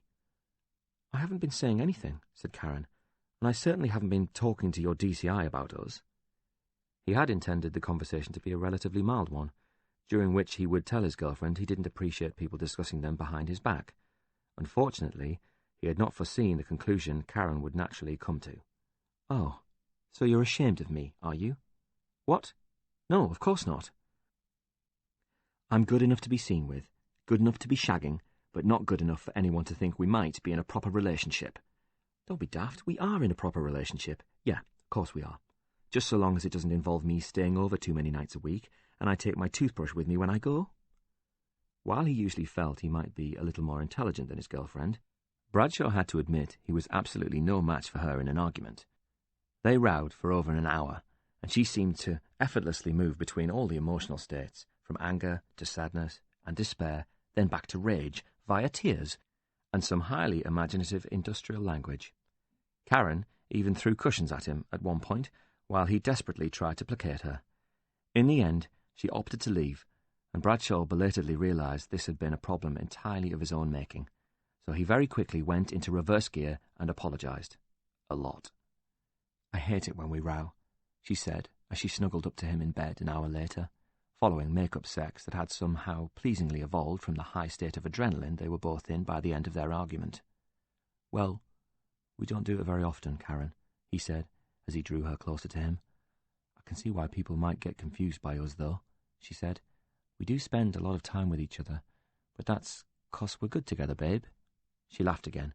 I mean, I do practically live here. I suppose you do, he admitted. You've got a key. You're here more nights than you're not. Yeah, I know, she said. You get your meals cooked for you all the time and sex on tap. It's not all bad, is it? They both laughed at that. And there's me paying rent on a place and I'm never there. He knew she was hinting, but just this once he didn't mind. He'd been an idiot. Karen was a cracking lass, but his fragile ego had been dented by the idea of people at work talking about them. Where was he going to get another girl as nice as this one, as good-looking as this one, as accommodating in bed as this one? He didn't mind her folks either, not really, although her mum did have an annoying habit of mentioning Karen's ex every time she saw him, since the bloke still lived close by and wasn't over Karen. "Come on, Mum, we were 18, blushed her daughter, the last time the former boyfriend came up in conversation. "It was years ago. I'm with Ian now." And she held Bradshaw's hand, as if to assure him when she said that. "I know that," her mother replied, as if he wasn't in the room. "I just think it's nice that he always speaks to us when he sees us. He even came round last Christmas to see how we were doing." "To see how Karen was doing, more like," said her father without looking up from his newspaper. "And I told him she's got a boyfriend." He said that bit as if he'd seen off the other bloke with his shotgun. All the same, Bradshaw didn't like to think of Karen with this other man. This first love that must have been so significant her parents kept mentioning him. He remembered that moment now, and how jealous he had been at the thought of Karen with another man, even if it had been years before, and realised he would be gutted if she went with someone else. Not that he gave her much incentive to be faithful, with his commitment-phobic attitude. He would just have to grow up. And just like that, all of his resistance to their relationship was suddenly swept away. "You might as well, you know." He said it lightly. "Move in, I mean. There's plenty of room here, and like you said, it's not all bad, is it?" "Oh my God," Karen said. "Do you mean it?" And there were tears in her eyes then. "I can't tell you how happy you've just made me. I just never thought we'd end up as a permanent item." Neither had he, until she put it like that. Moving in together didn't necessarily mean forever in Bradshaw's eyes, but clearly Karen thought otherwise. "Yeah," he said. "Well, there you go." "Good to see you, Tom." There was a brisk handshake at the door of the newsroom. "It's been a while," Graham Seaton reminded him as they walked briskly across the newsroom. "It has," agreed Tom, and he tried not to think about their divergent career paths. Since Graham Seaton and Tom Carney last worked together, at the Durham Messenger, more than 5 years earlier, Seaton had gone on to become a reporter, then a senior reporter for his Newcastle Daily, and finally, in a move that no one saw coming but Seaton, its youngest ever editor. Meanwhile, Tom could, at best, describe himself as a failed author, former journalist, part-time amateur builder, and property developer. Tom was grateful when Seaton didn't ask him how his life was just now. Instead, he was immediately businesslike. "You're looking into Sandra Jarvis's disappearance," he said. "Well, we've run a lot of stuff on that in the past 6 months. Her father never lets up, poor bastard. You're welcome to take a look at it all." "I will, thanks," Tom said. "But it's background I'm after, which is why I want to speak to your best crime reporter, if he can spare me the time." "Fair enough," Graham nodded towards the frosted glass door of the conference room. "Don't take all day, though, mate. We've got an edition to get out." "Half an hour, tops," Tom assured him. "We keep her in here," said Graham, as if she were a cellmate of Hannibal Lecter, and he opened the door to reveal a solitary figure sitting at the far end of the conference table. The woman's head was down, but there was no mistaking her. She was busy writing notes on a pad. He might have known she wouldn't sit staring out of the window while she waited for him, even for a few minutes. "Bloody hell," he said, and she looked up. "Small world." "I was about to say, this is Helen Norton, our resident crime expert," said Graham, "but I can see your paths have already crossed." "I hope you remembered your manners, Tom." "He was the perfect gentleman," said Helen. "We worked on the Sean Donnellan case together," Tom told her editor. "Of course, the book. How's it doing?" "Great." And when Tom offered nothing further, Graham took this as his cue. "Okay, I'll leave you to it then." Tom drew out the chair next to her so they could sit at right angles to one another. "How are you, Tom?" she asked, a little stiffly. "Surviving. I haven't seen you since Mary Collier's funeral," he said. "You stayed for one drink." Mary Collier wasn't quite Eleanor Rigby. When she died and was buried, people came, but not many. There was the vicar, of course, her housekeeper who did for her, as she used to say, and 3 elderly ladies who had known Mary their whole lives and hadn't allowed the gossip that followed her in her later years to prevent them from paying their respects. One of the few pleasures of elderly widowhood was the opportunity to dress in Sunday best to attend the funeral of one of your peers, gaining a visceral thrill at having outlived them. Other than that small gathering and Tom, the funeral party consisted of 2 people, Detective Sergeant Ian Bradshaw, who sat quietly at the back of the church, and Helen, who had donned a black dress she last wore for a job interview at the paper where she now worked. Both of them attended the funeral service partially out of respect, but also because Mary Collier's death marked the end of something more than just her life. It effectively brought down the final curtain on the Sean Donnellan case, which would then become the subject of Death Knock, because Tom had agreed with Mary that his book would not be published until she was gone. "Thought you might have made it to the book launch," he added, trying to sound like it was no big deal. "I was going to," she stammered. "I wasn't sure if you wanted me there." "How can you say that?" he asked. "I invited you, and you were in the bloody book." "I know, I'm sorry, it was stupid." "I read it, though." "Really?" "Of course. I thought it was brilliant." She said this with such earnestness that he actually let out a laugh. "Well, I'm glad someone did." "I wasn't the only one," she said. "The reviews were great." "Was it a good event? The launch, I mean." "Bet you had loads of people there." "Ian Bradshaw came," he said quickly, "with his girlfriend, Karen. I think he wanted to know what I'd written about him." He could have admitted that a little piece of him had quietly died when she hadn't shown up, but he wasn't quite ready for that level of honesty. In truth, he didn't have too many people to invite. There was his sister and brother-in-law, a handful of friends from school or the pub, but precious few fellow journalists. He later found out that Malcolm had issued an unofficial fatwa on him, meaning colleagues from his old job at the Durham Messenger lived in fear of being spotted at his book launch. So Tom had said a few thank yous and signed a handful of books before retiring to the nearest pub to drink too much while trying not to wonder where Helen was. "What are we going to tell our grandchildren when they ask me why you didn't turn up to my book launch?" "You don't want kids," she reminded him. "Yeah, well, not this minute, but who knows? I could change my mind one day." "Can't see it," she chided. "You'd have to evolve into a functioning adult first." "Ouch." "Sorry," she said. "I've been hanging out with the blokes in the newsroom, and the banter is just vicious here. It tends to rub off." "I can take it," he said. "They treating you well, then?" "It's been great." "Surprised to see you cooped up in the conference room. Not out and about exposing wrongdoing." He was joking, but it struck a nerve. After her experience in the multi-story car park, Helen felt safer in the office, even though she knew she couldn't hide herself away forever. "What brings you to our door, then?" she asked. "I could tell by your face you weren't expecting to see me, so it can't have been a social call." "I used to work with Graham, so I called him and asked if I could speak to his best crime reporter," said Tom. "I was expecting some middle-aged hack, but he brought me to you." And Tom went on to explain to Helen the sequence of events which led him to the Records office, including his interest in the Rebecca Holt murder and his agreement to help Frank Jarvis find his missing daughter. "And what do you need from me?" she asked when he was finally through. "Well," he seemed hesitant now. "Nothing necessarily." "Tom, I'm happy to help," she said firmly. "Any time."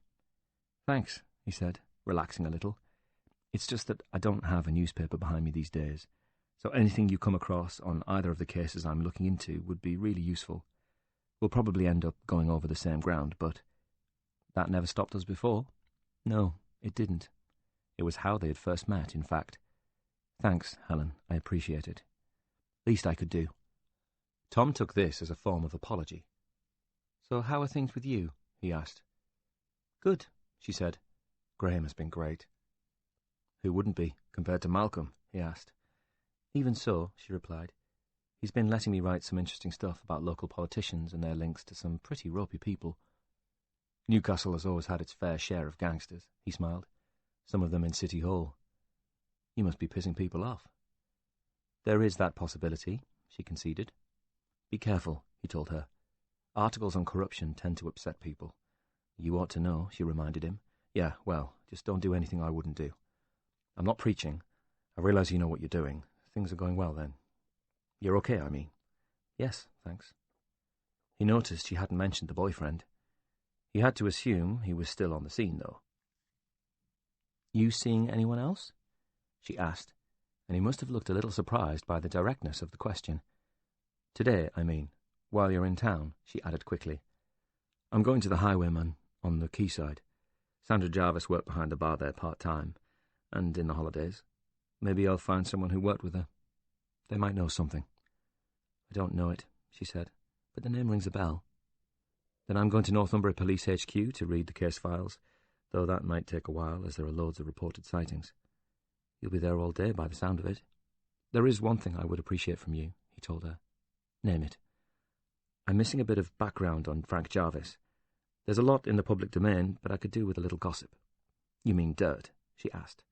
"Possibly," admitted Tom, "if he's dirty. But his reputation says otherwise." "And you believe that?" "He's a politician, so I'd say the odds are stacked heavily against him, wouldn't you?" Helen watched him for a moment to see if he was serious. "Okay, I'll do some digging," she said, "and don't worry, I'll be discreet." "You know what? Don't be," he replied. "I wouldn't mind him knowing I've been asking after him." "Why?"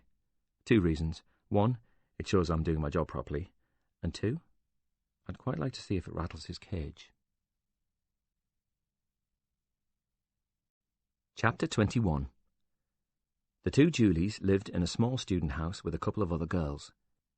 When Ian Bradshaw told them he was a police officer involved in the Sandra Jarvis investigation, Julie 1, whose surname was actually Elliot, nervously invited the detective to sit at the kitchen table with them. Julie 2, whose real name was Morrison, offered to make him a cup of tea. "Yes, please," he said, and Julie 1 looked worried. "We've only got herbal tea left," she admitted, as if confessing a serious felony. "Then I'll pass. I won't be long. This is just routine."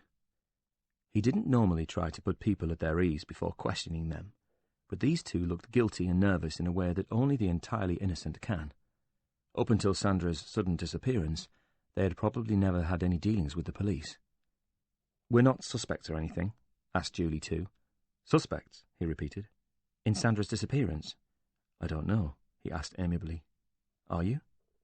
"God, no," protested Julie 1, and she gave her friend an angry look. "We had nothing to do with that." "Then you have nothing to fear."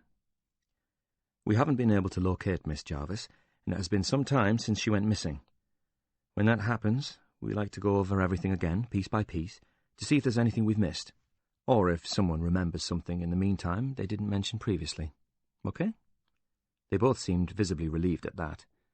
"You lived with Sandra Jarvis for how long?" asked Bradshaw, reaching for his notebook and pen. He wrote their full names at the top of the new page, but from that point simply put Julie 1 or Julie 2 next to the relevant comments they made. "From the beginning of the first term," said Julie 1, "right up until—" Julie 2 looked a little alarmed, as if she might be about to say something incriminating. "She disappeared?" he offered helpfully. "Yes," confirmed Julie 1. "That was in Reading Week last year." "Last year? I thought it was February of this year." "She means the academic year," said Julie 2. "Of course." And he let Julie 1 continue. "We went home to our families then, but when we all came back to Hall's, Sandra wasn't there." "And you never saw her again?" "No," said Julie 2. "Let's go back to when you first met. What did you think?" "Think?" asked Julie 1, and Bradshaw couldn't help but wonder how these 2 had landed places at such an esteemed academic establishment as Durham University. Perhaps his DCI was right when he repeatedly told Bradshaw you can't learn everything from a textbook. "What was your impression of her?" he clarified. "She was really nice," said Julie 2 quickly, as if defending the missing girl against an accusation from a third party. Then she added, "At first." "But she changed," Bradshaw prompted. "After Christmas," explained Julie 1. "In the first term, we all got along great in our halls. The girls on our floor shared a kitchen, and we went out in groups. She was as friendly as anyone else. But you noticed a change in her in the second term. It was very noticeable. I remember when she came back to Hall's after the Christmas break, she barely acknowledged anyone. Sandra stayed in her room all of the time," said Julie 2. "And on the rare occasions we did see her, she seemed really sad. Did anyone talk to her about this, or did you just leave her to it?" "Of course not." There was a defensiveness from Julie 2 that might have indicated some guilt. Perhaps she felt they could have done more to help. "We tried to get her to come out with us like before. Every time we went into town or the Union Bar, one of us would knock on her door. But she always refused. She'd make excuses at first. She had to work or study or was going to do something else instead, like her laundry or buying groceries. After a while, she didn't even bother with excuses, just said she didn't want to go out. Some of the girls resented that, and she sounded as if she was one of them. We gave up in the end. I mean, there's only so many times you can ask, isn't there? There is, Bradshaw agreed, and she never gave any reason for the way she was feeling. The two Julies both agreed she had not. Sandra just shut everyone out, said Julie 1. Problems at home, boyfriend troubles, drugs, he offered as explanations. We got the impression she was happy at home. She didn't have a steady boyfriend. At least, I never saw one, and she never looked. She was searching for the right word. High, offered Julie 2. She never seemed like she was on something. So, no drugs, no boyfriend, no going out, and she got on okay with her old man, even though he is a politician, which must have been a bit embarrassing for her. No, I think she approved of her father, said Julie 1. One of the girls teased her about him once, and she said, at least he tries to make a difference. So she's proud of the old man, he conceded. What do you think caused her to change then? I really don't know, said Julie 2. It must have been something that happened back in Newcastle, said Julie 1. I mean, she was okay when she left at Christmas, but when she came back she was a different person entirely. Did she dress differently after the Christmas break? He asked. Change her appearance in any way? Bradshaw had met victims of rape and sexual assault who dressed down afterwards. If Sandra Jarvis had taken to wearing shapeless, sexless clothes, perhaps this would be a clue as to what had happened to her. No, said Julie 1, looking confused. Why do you ask that? Bradshaw ignored her question. Did she ever talk to anyone? And when they looked blank, or have a particular friend she was close to? We all need someone to confide in. The two Julies exchanged glances. You could try Megan, offered Julie 1. Couldn't he? He could, agreed Julie 2. Yes, said Bradshaw, I could, even though he didn't have the faintest clue who Megan was. Freed from the need to be discreet, Helen went to her editor. Who's the best person to dish the dirt on politicians in this city? She asked. Stuff that dates back a few years. That person is right here, replied her editor. No, not me. I mean, he is in this building, or at least his desk is. Brian Hilton has been our political correspondent since, probably about 1920, and he gave her that boyish grin again. He actually started on the paper in the early 60s. He's your man. I don't think I've met him, Helen admitted. Not in the office that much. Comes and goes as he pleases. I should object to that, but he always provides good copy, and it's on time, so I cut him some slack. Brian is a bit of a grumpy bastard, he conceded, but would be lost without him and his contacts. Won't he mind the new girl tapping him for information? He might not, said Graham, if you follow the official procedure, which is, wait until his working day is over, then buy him a pint, said her editor. He likes the Crown Posada on the quayside. You can usually set your watch by him. Tom was already standing outside a pub on the quayside, but he quickly realised his walk down here had been a complete waste of time.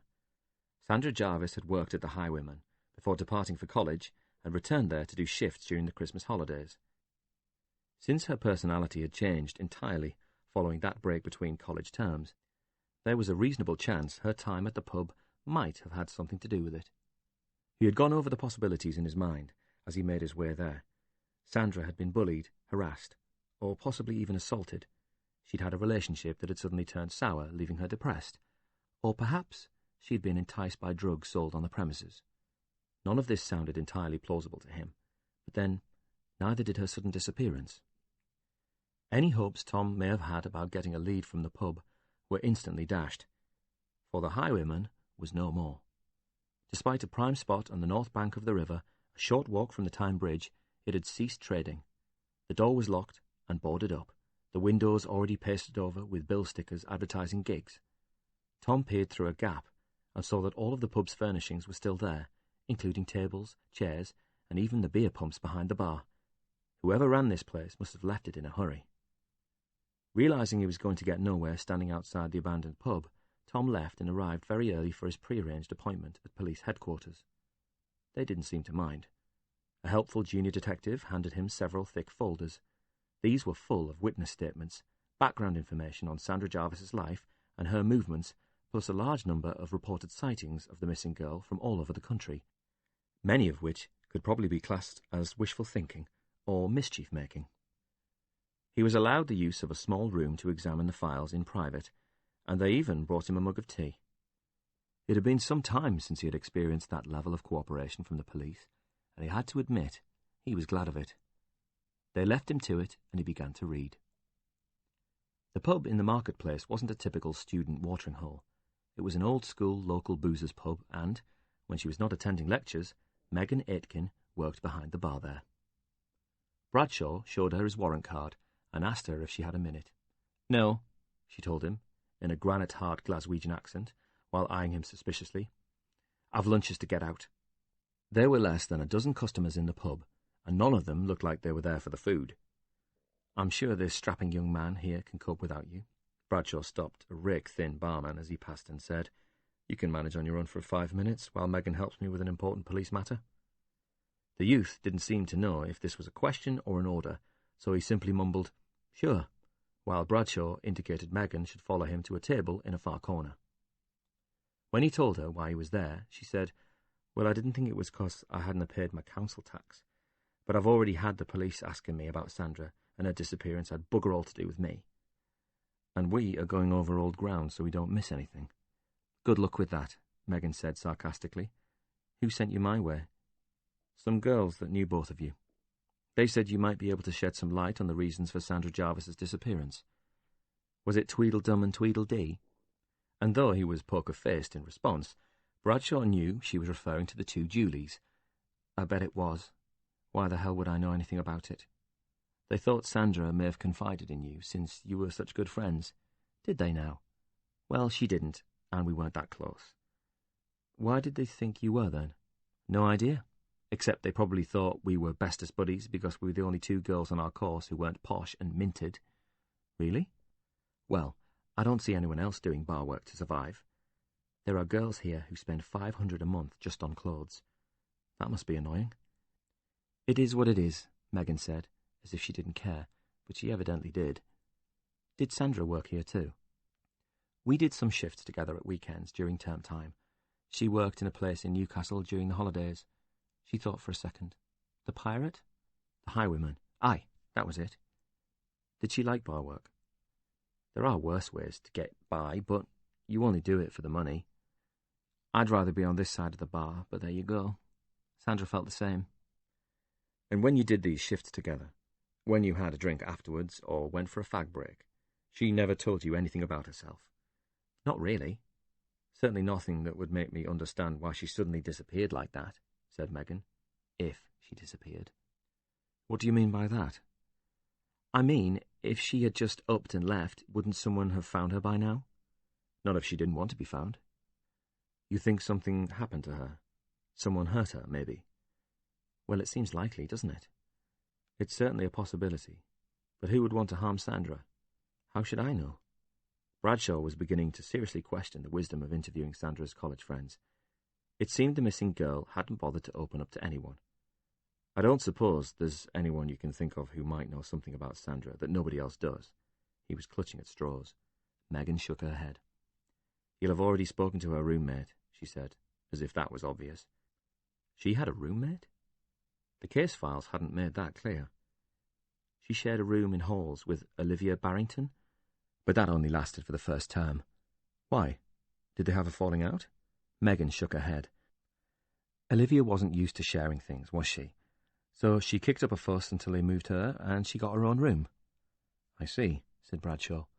"So where does this Olivia Barrington live now?" "The castle."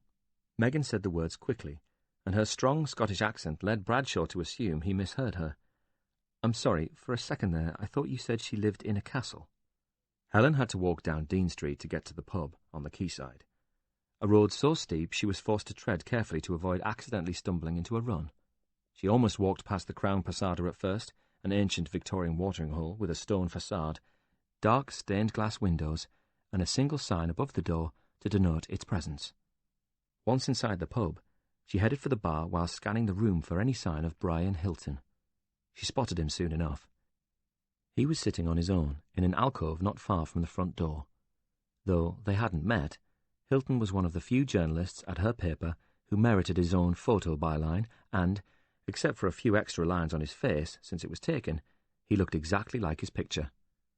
The unfashionably long mane of silver hair was recognisable enough, even in the subdued light in the Crown Posada's wood-panelled bar.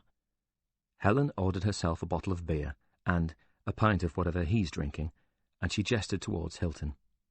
The barman poured her a pint of bitter, and she took it over, placing it on the table in front of Hilton. He glanced at the pint, seemed to take a moment to register it, then looked up at the woman who delivered it. "Now then, bonny lass," Hilton said, "what are you after?" Chapter 22. While Hilton drained the remnants of his last pint and started on the next one, Helen explained she was a journalist with the same newspaper, because he clearly hadn't recognised her. Helen wondered when and where he wrote his copy. On the back of beer mats? Perhaps he phoned it in to one of the editors, like the football correspondents, when they reported on away matches.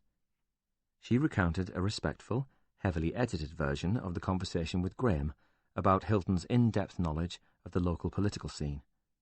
Next, she explained her specific interest in Frank Jarvis and the fact that she was helping Tom Carney look into Sandra Jarvis's disappearance on the councillor's behalf. When she had completed this explanation, Brian Hilton nodded sagely and said quietly, "Well, I might be able to help you out there." Then she noticed he had almost finished the pint, so she got him another, even though her own drink had not been touched.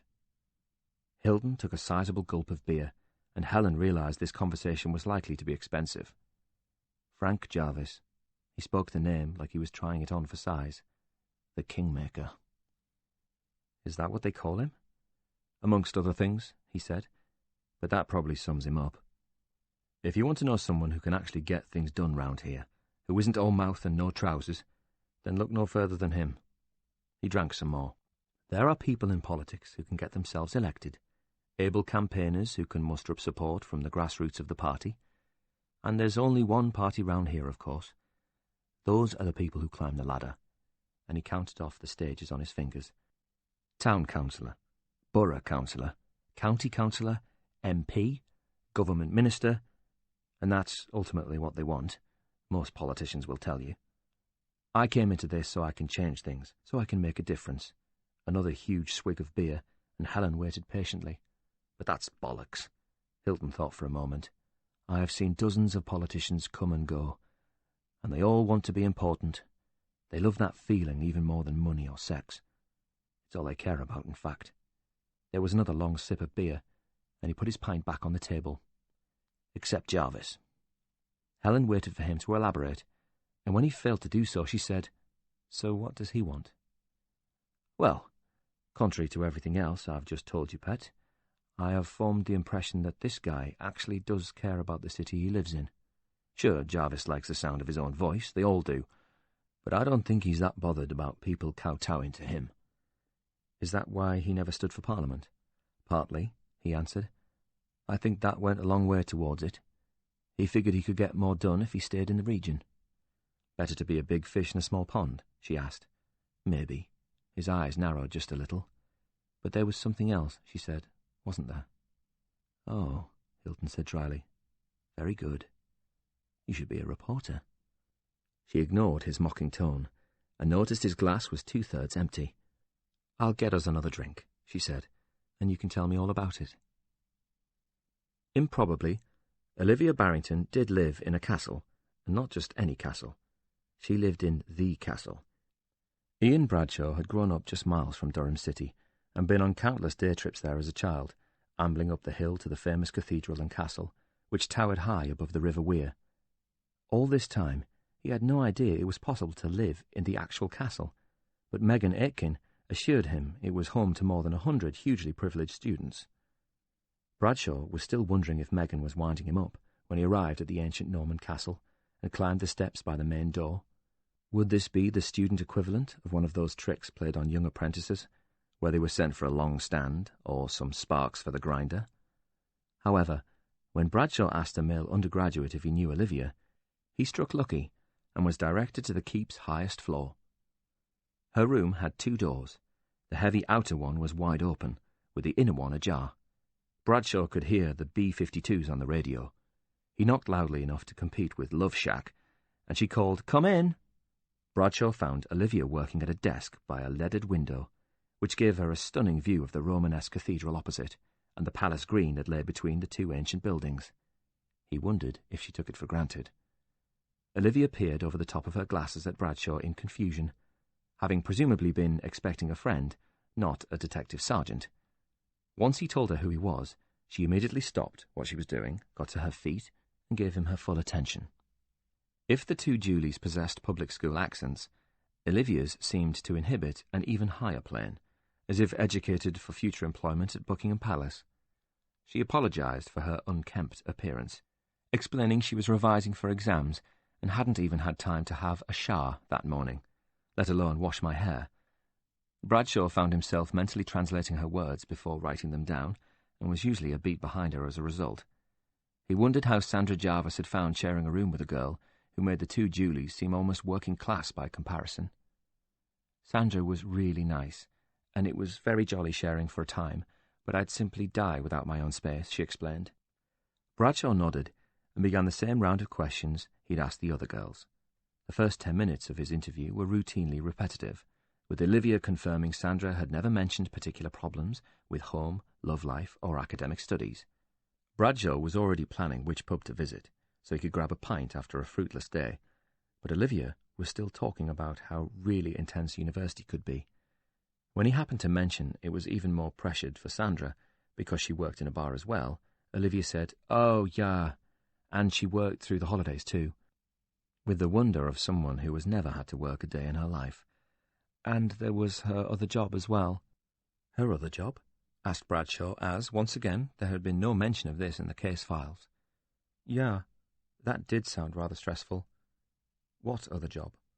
"The one looking after those poor people," she explained, "who have had such dreadful lives." "What do you remember about 1976? Hilton asked, when Helen returned with 2 more beers. "It was hot," she offered, and he frowned. "Yeah, the heat wave," he said. "The hottest and driest summer since records began. That's all anyone ever remembers." He seemed deeply disappointed by this. But what else happened in 1976? Helen realized she was being tested. Why would the date mean something to Brian Hilton? She would have been barely 5 years old, but since they were talking politics, she opted for Harold Wilson resigned? "Good lass," he replied, and she felt like she was back in her politics tutorials. In March 1976, Harold Wilson resigned as Prime Minister, so there was an election. There was much talk at the time about the new order replacing the old, and Frank Jarvis was already seen as the coming man. He was in his 30s, young for a politician, but many people thought he was a dead cert to take over from the old MP, who was retiring, and it was one of the safest seats in the country. So what happened? The seat went to someone else. Why? Because he turned it down. When you're a politician, everything you say or do is fair game. You're in the public eye, particularly at a national level. Round here it's bad enough, but we don't jeopardise long-standing relationships with the local party by reporting every piece of gossip we're given, and there's always the possibility we'd get sued, which can put a local paper out of business. Down there it's different. She realised he was referring to London. The tabloids don't have to worry so much about staying on the good side of some new MP, and they can survive a few libel cases, because they sell a lot more papers than we do. Scandal is their bread and butter. A politician's career can be over like that. He clicked his fingers to show how quickly it can happen. We expect MPs to behave impeccably, even though we know they bloody don't. "Are you saying Jarvis had something to hide?" she prompted him. "And that's why he couldn't become an MP?" "Partly. But it was more complicated than that. Let's just say he was trying to repair something that couldn't be fixed by swanning off to London." Helen instantly knew what he meant. His marriage. Hilton smiled. "Go to the top of the class, pet." Chapter 23. Tom had almost finished reading the case files when he noticed something was absent from them.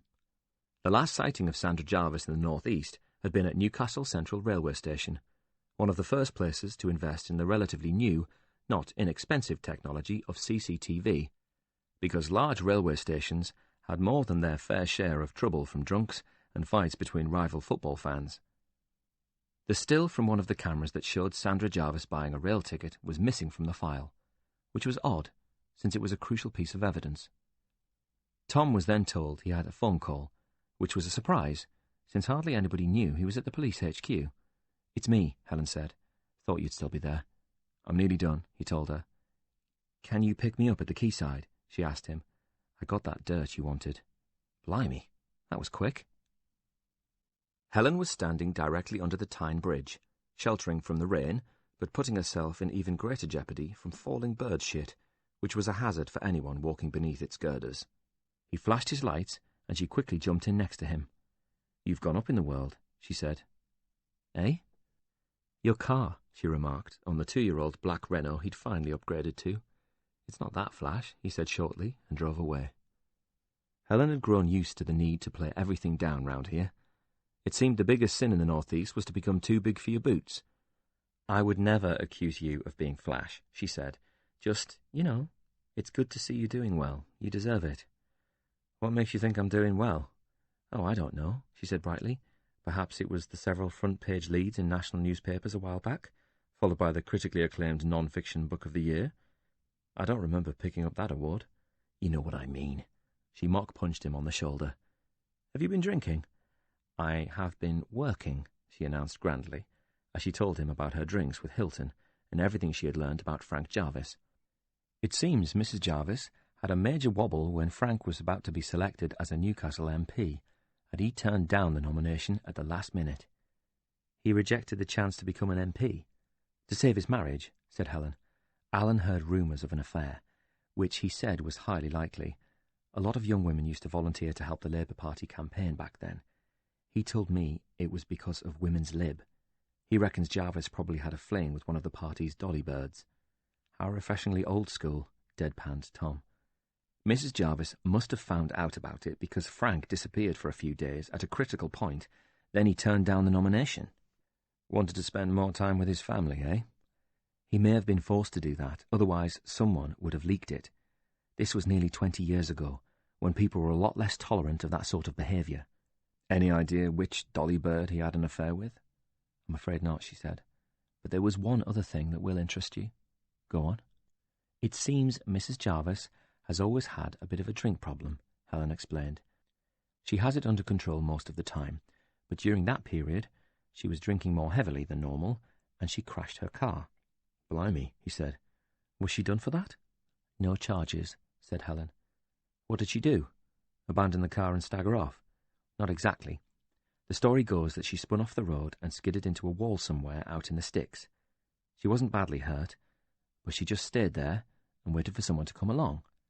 A police officer attended the scene, but when the report was filed, it stated the driver was sober and must have skidded on a wet patch in the road. He covered it up.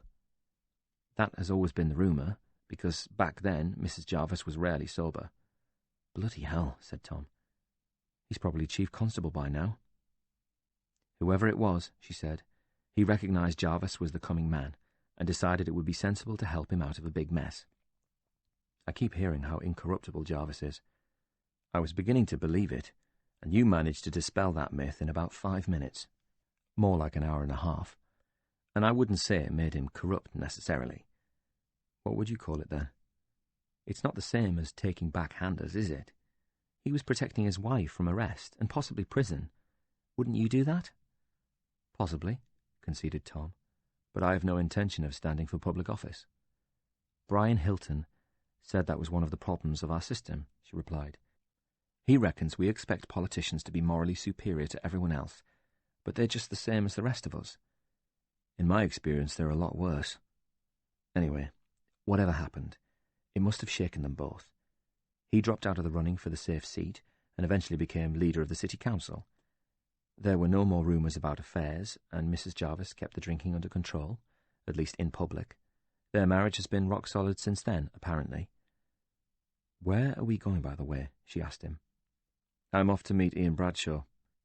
He's been doing some digging into Lonely Lane for me." Then he added, "But don't worry, I'll drop you back first. I'm not in any hurry. Delving deeper into a good story with Ian and Tom was infinitely preferable to returning to her empty flat and worrying about the men out to get her. Okay, he told her. Then you can ride shotgun. Thanks, Helen. What for? For finding the dirt. I knew there'd be something. There's always something. Chapter 24. It was hard to meet anywhere in the northeast in the evenings, apart from pubs. Nowhere else was open. Ian Bradshaw was already waiting for Tom at one of his watering holes on the outskirts of Durham City. The detectives seemed pleased to see Helen again, and they spent a few moments catching up with one another before they got down to business. Like Tom, Bradshaw hadn't seen Helen since the Sean Donnellan case, aside from a few moments at Mary Collier's funeral. Bradshaw proceeded to brief them about Lonely Lane and the negligent attitude of the time-serving police sergeant. So, Richard Bell was not exaggerating, said Tom. The place really is a magnet for nutters and perverts. It makes me think anyone could have murdered Rebecca. Not necessarily, Bradshaw told him. Rebecca was killed 2 years ago, and there have been no murders before it or since. Maybe the guy is just lying low, offered Tom, and maybe you're clutching at straws because you're working for Bell's family. Helen decided to interrupt before the two men became fractious. Why is it called Lonely Lane? It dates back many years, Tom said. Married ladies used to meet their lovers there if they were feeling lonely, meaning they wanted sex. Even years ago, the place was synonymous with adultery. Oh, I almost forgot. Helen fished a photocopied article from her handbag and handed it to Tom. It was from her newspaper's archive and showed a man arriving at court for sentencing. What's this? A case primarily about money laundering and tax evasion. There were all sorts of scams involving VAT avoidance and phantom employees on the payroll in pubs all over the city. This guy was sent down for a couple of years for cheating the system. She pointed at the picture of a gloomy man heading into court. He took the full rap himself, even though he couldn't have gained much directly compared to the owners and licensees, all of whom were seemingly unconnected. Their only common link was this man, who they all employed as a consulting accountant. The CPS were unable to build a strong enough case against any of the licensees individually, and they were probably relatively blameless. Because they were frontmen, Tom said. Exactly. So who was the real beneficiary of this fraud? No one could prove it, but the word on the street is they were all pubs controlled by Jimmy McCree. Licenses were withdrawn and 6 pubs closed down. One of them was the Highwayman. So Councillor Jarvis's daughter was working in one of Big Jimmy McCree's pubs, said Tom, and she probably never even knew it. I don't suppose the councillor knew it either, said Helen. But did Jimmy McCree? Asked Tom. That's the million-dollar question. He had to, said Bradshaw. He must be permanently worried about undercover cops infiltrating his empire. Everyone who works for him would be vetted, even casual bar staff. McCree has been cozying up to local politicians lately, said Helen. Then hold that thought, said Tom. It could lead us somewhere. McCree is linked to Joe Lynch, who is Frank Jarvis's successor as leader of the city council, and Frank's daughter worked for him, albeit indirectly. That could, of course, just be a coincidence. The Northeast is a small world, Bradshaw reminded him. Did you get anywhere with Sandra's university pals? Asked Tom. I looked up a few, but they all stuck to their original script. In her first term, Sandra Jarvis was a nice, kind, personable soul, but when she came back after the Christmas break, she seemed different. She was withdrawn and sullen. She missed lectures and tutorials and stopped going out with friends, but she never gave a reason for this. No word about drugs? Tom asked. Not a dicky bird, said Bradshaw. But there was one thing that isn't in our case files. Unless you found it today in Newcastle. What? Her other job. What other job? One of her mates told me Sandra volunteered at a centre that helps vulnerable kids. It was the first I'd heard of this, so I assumed Newcastle were looking into it as it's on their patch. There's nothing in the case files, said Tom. Believe me, I read every bloody word. It took me all afternoon. How could that have been missed? Asked Bradshaw. Cock-up or conspiracy? Wondered Tom. That's what we need to find out. Apparently Sandra wanted to work with young offenders when she graduated. Rather her than me, said Tom. Where did she volunteer? Her friend reckons a number of places, but she'd been helping out at one for troubled teenagers most recently, and he checked his notebook for the name. Meadowlands. Why do these places always have such idyllic-sounding names? Asked Tom. Bet it's a hellhole. The kids there are some of the more challenging ones. Young girls who got into drugs or prostitution. Some of them have been abused by their own family members. Awful stuff. And all before the age of 16. Do you think we might be able to speak to the girls there? Asked Helen. That's going to be tricky, Bradshaw told her.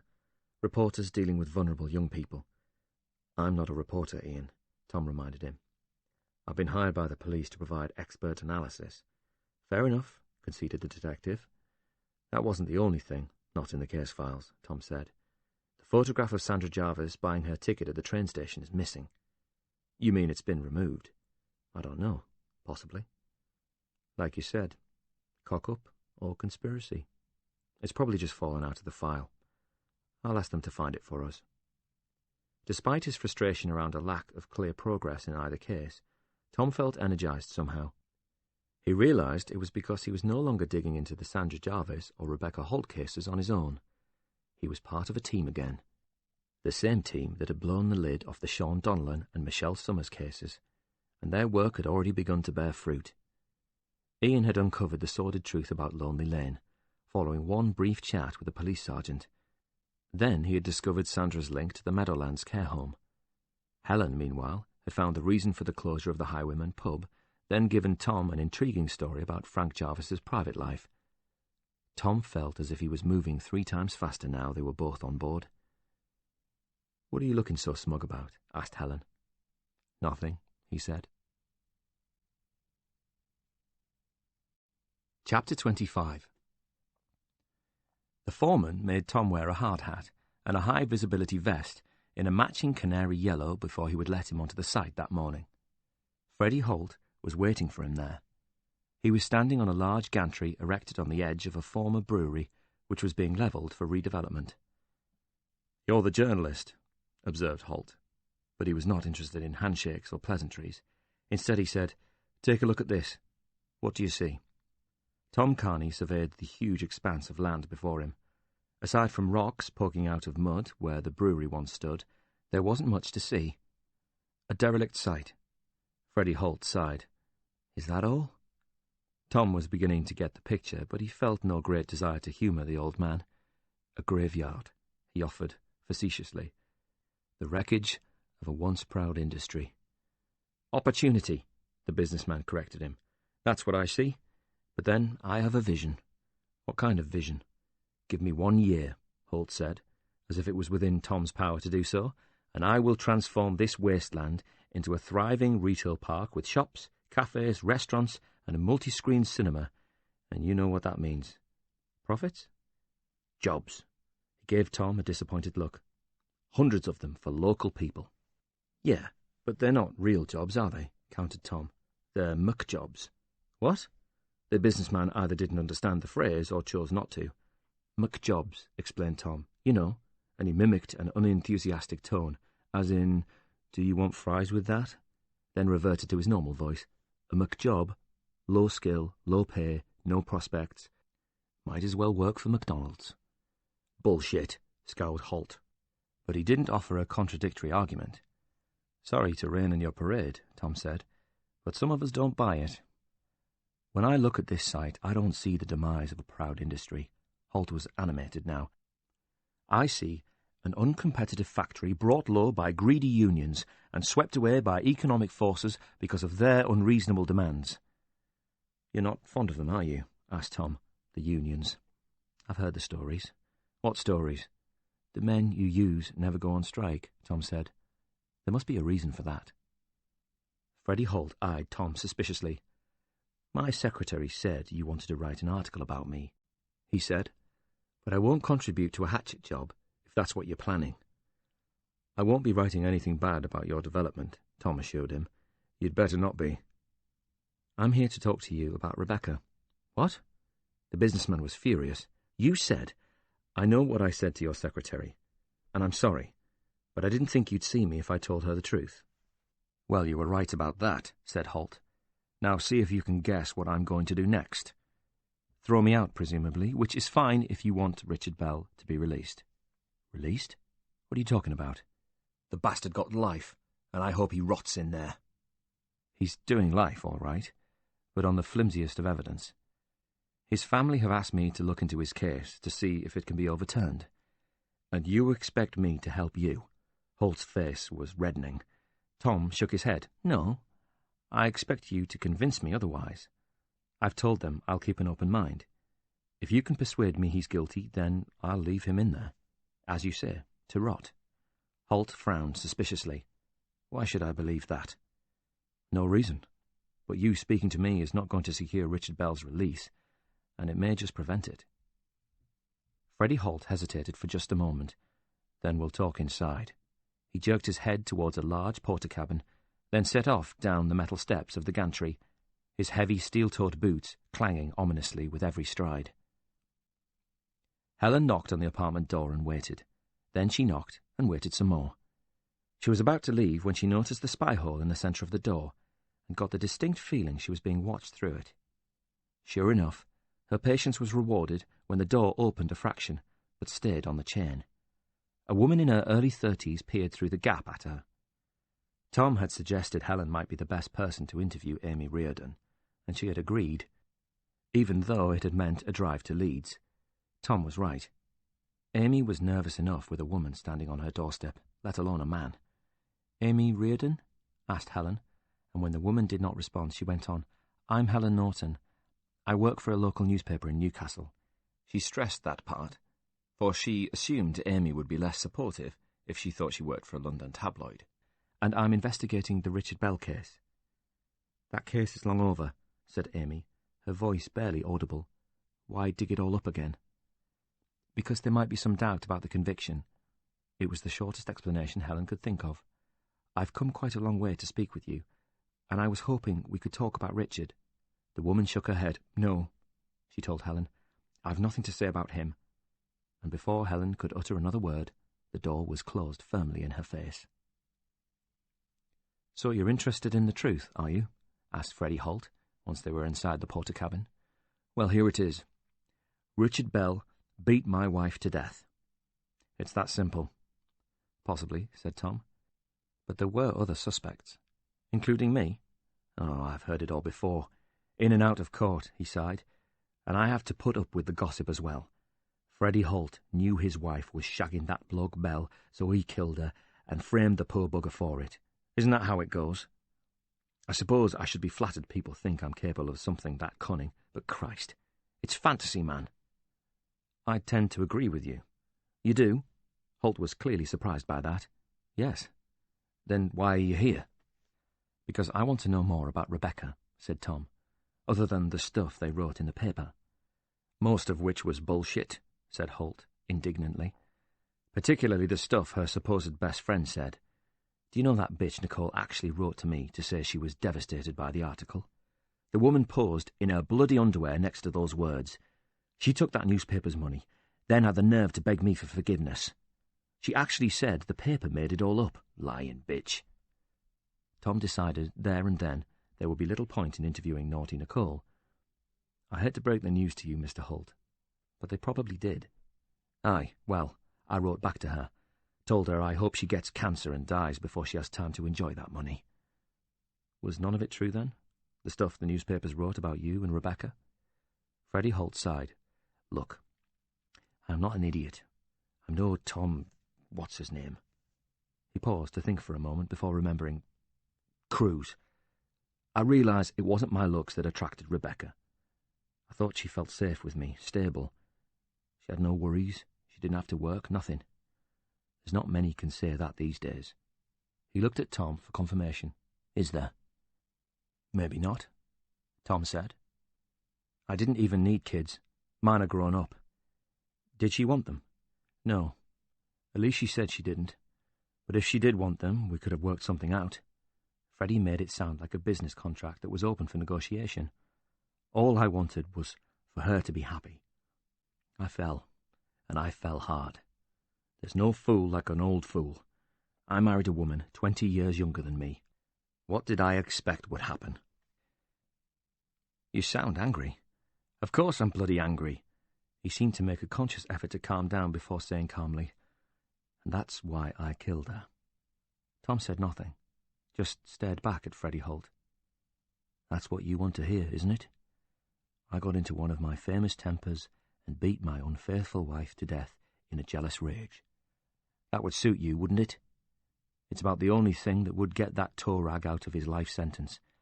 If I'd done it, and I admitted it to you." "So?" Tom asked. "Did you?" "Kill her?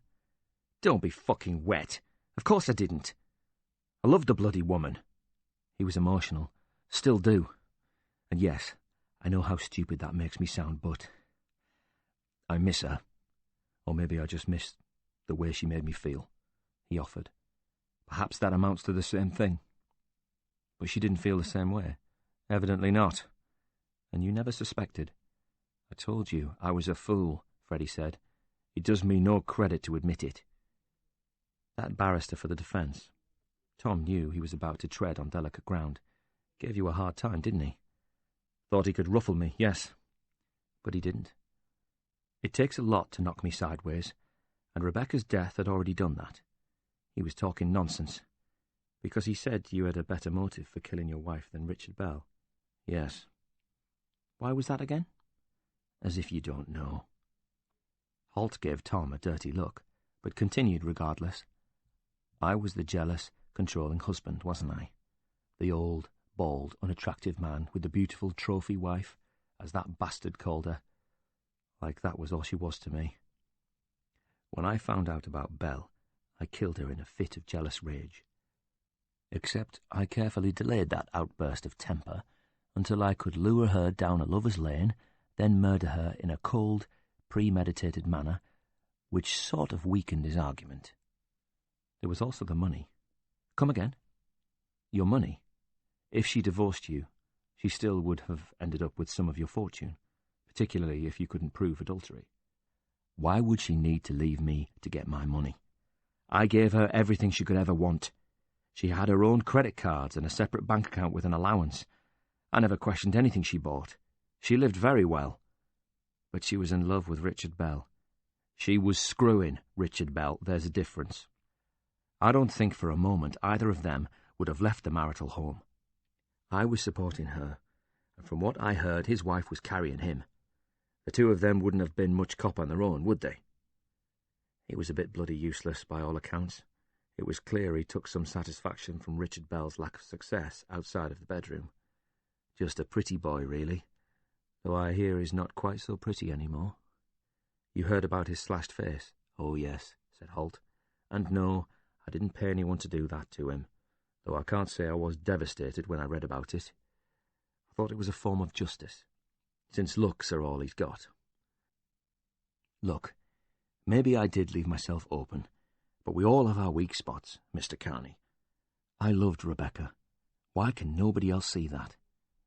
They all think it was just about the sex or having the best-looking bird on your arm when you walk into a restaurant, but it wasn't.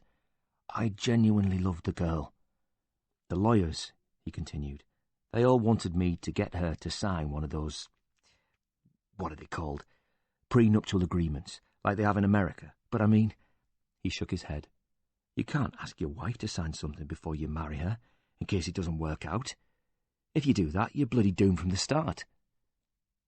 I still can't see a man like you losing half his fortune and a good chunk of his business empire to a young wife who's been with him for a relatively short time. Look, Rebecca didn't know how much I was worth. She didn't even ask me, not the whole time we were together. She knew I was well off, and it ran to millions, but even fancy divorce lawyers would struggle to put a value on me. I suppose, at the back of my mind, I knew she wouldn't have been with me if it wasn't for the money. She liked to be looked after. But I thought we had an understanding that included her not screwing another man when my back was turned. I thought she was different, but she was rotten, just like everybody else. Until that point, Freddie Holt had been kind about his late wife, so the sudden departure from the script was quite shocking. You think everyone is rotten? To the core, bonny lad. That's a bit extreme, isn't it? Holt shook his head calmly. Not at all. It's self-preservation. Think about it. Everybody is out for themselves in the long run. What about people who do genuinely good things, selfless stuff that benefits other people but not them? He shook his head. They do it so they can feel good about themselves, he affirmed. They like people saying how nice they are, so it's just another form of self-interest. That's a pretty fucked up worldview. It's realistic pessimism, Holt reasoned. Tom knew it was none of his business, but for some reason he was curious. What about relationships? Do you bother with any of that now? I'm through with all of that nonsense. I haven't got the time or the inclination. Then he qualified his statement, as if he didn't want Tom to get the wrong idea. Everything is still in working order. If I want a woman, I have one, but there's nothing to it. I don't even take them out anymore. You must know some obliging women. Escort girls, he said it shamelessly, as if daring Tom to look shocked. They know what you want, and there's no pretense. You pay them, it's a business deal. The good ones even pretend you're something special for an hour or so. Then you leave, and you don't take any of their baggage with you. I'm a businessman, and I respect the honesty of that transaction. You might be judging me right now, but you haven't lived as long as me. I'm not judging you, Tom told him. I read an article on you recently. The reporter said you had an estimated wealth of nearly £20 million. That's bloody impressive. If he didn't overcall it, of course. Underplayed it, if anything. Tom correctly surmised the self-made man from Newcastle's mean streets wanted everyone to know just how successful he had been. And you built all that from scratch? I've done well, I suppose. Holt was trying to sound modest, but virtually puffing his chest out now, which gives you a pretty big motive. Eh? You just told me there was no prenuptial agreement, so if your wife left you for Richard Bell, she could have sued for divorce and taken half of it. Now wait a minute, demanded Holt. I had an alibi. Any number of people would be willing to swear they were with you if you asked them to. I didn't have to ask them, he said, and there was anger in those words. Tom began to wonder if he could goad the man into letting his guard down, or bribe them, if that's what you mean. I had no reason to kill Rebecca. You had 10 million reasons, said Tom. Tom quickly realised he'd gone too far. Freddie Holt wasn't the kind of man to accept that kind of insult. Instead, he went for the reporter and pushed him hard, crying out in rage at the same time. Tom was slammed back against the wall of the porter-cabin. His tape recorder had been sitting unused in his pocket because he didn't think Freddie Holt would open up if his every word was recorded, and it crashed to the ground now with an ominous sound of shattering plastic. "You bastard!" shouted Holt, and he immediately grabbed Tom by the throat, then started to squeeze, cutting off his air supply. "I'll bloody kill you!" Holt's eyes were wild, and there was spittle coming out of his mouth as he let loose a stream of insults. Tom tried to protest, but he could barely breathe. He pushed against Holt's bulk, even landed a punch into the man's torso, but Holt didn't even loosen his grip. He really is going to kill me, thought Tom, and panic gripped him as he realised the man might just be capable of that, and it might not be the first time. In desperation, Tom did the only thing he could think of to dislodge his attacker. He brought his hand down low, grabbed Holt between the legs, and squeezed hard. Holt's chokehold loosened just a little, and he cried out in pain, but Tom did not let go. "We are both going to let go of each other at the same time." Tom managed to get the words out, despite the pressure on his throat, on the count of 3. And when Holt failed to agree to this, he squeezed harder. Freddie Holt almost doubled up right there and then, but somehow he stayed upright and kept his fingers round Tom's throat. 1, 2, 3, said Tom, and he squeezed extra hard, then twisted his hand, so that the businessman cried out again and finally let go of him. Tom released his grip too, and Holt buckled. He went down hard, his eyes seeming to swivel as his body hit the ground like a felled tree. The entire porter-cabin shook with the impact. Holt lay still for a while, groaning and holding his crotch. Tom took in a few large lungfuls of air, then pressed his own hands to his tender throat gingerly, while checking to make sure his assailant wasn't about to get up again in a hurry. He stooped to retrieve his broken tape recorder and realised it was smashed beyond repair. He surveyed the prone, groaning figure of the businessman, muttered, "Thanks for your time," and left Freddie lying there on the floor. Chapter 26.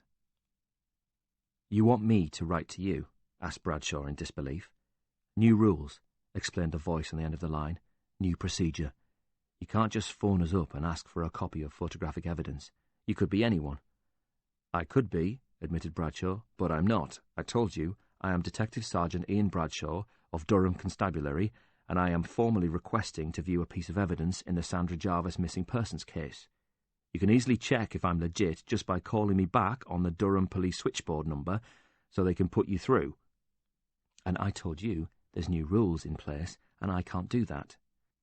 Bradshaw had heard about outsourcing, which seemed to be the new buzzword at assistant commissioner level and above. He knew that certain tasks, formerly done by uniformed officers, had been taken on by civilians working for private firms in order to free up resources and put bobbies back on the beat, as one politician put it.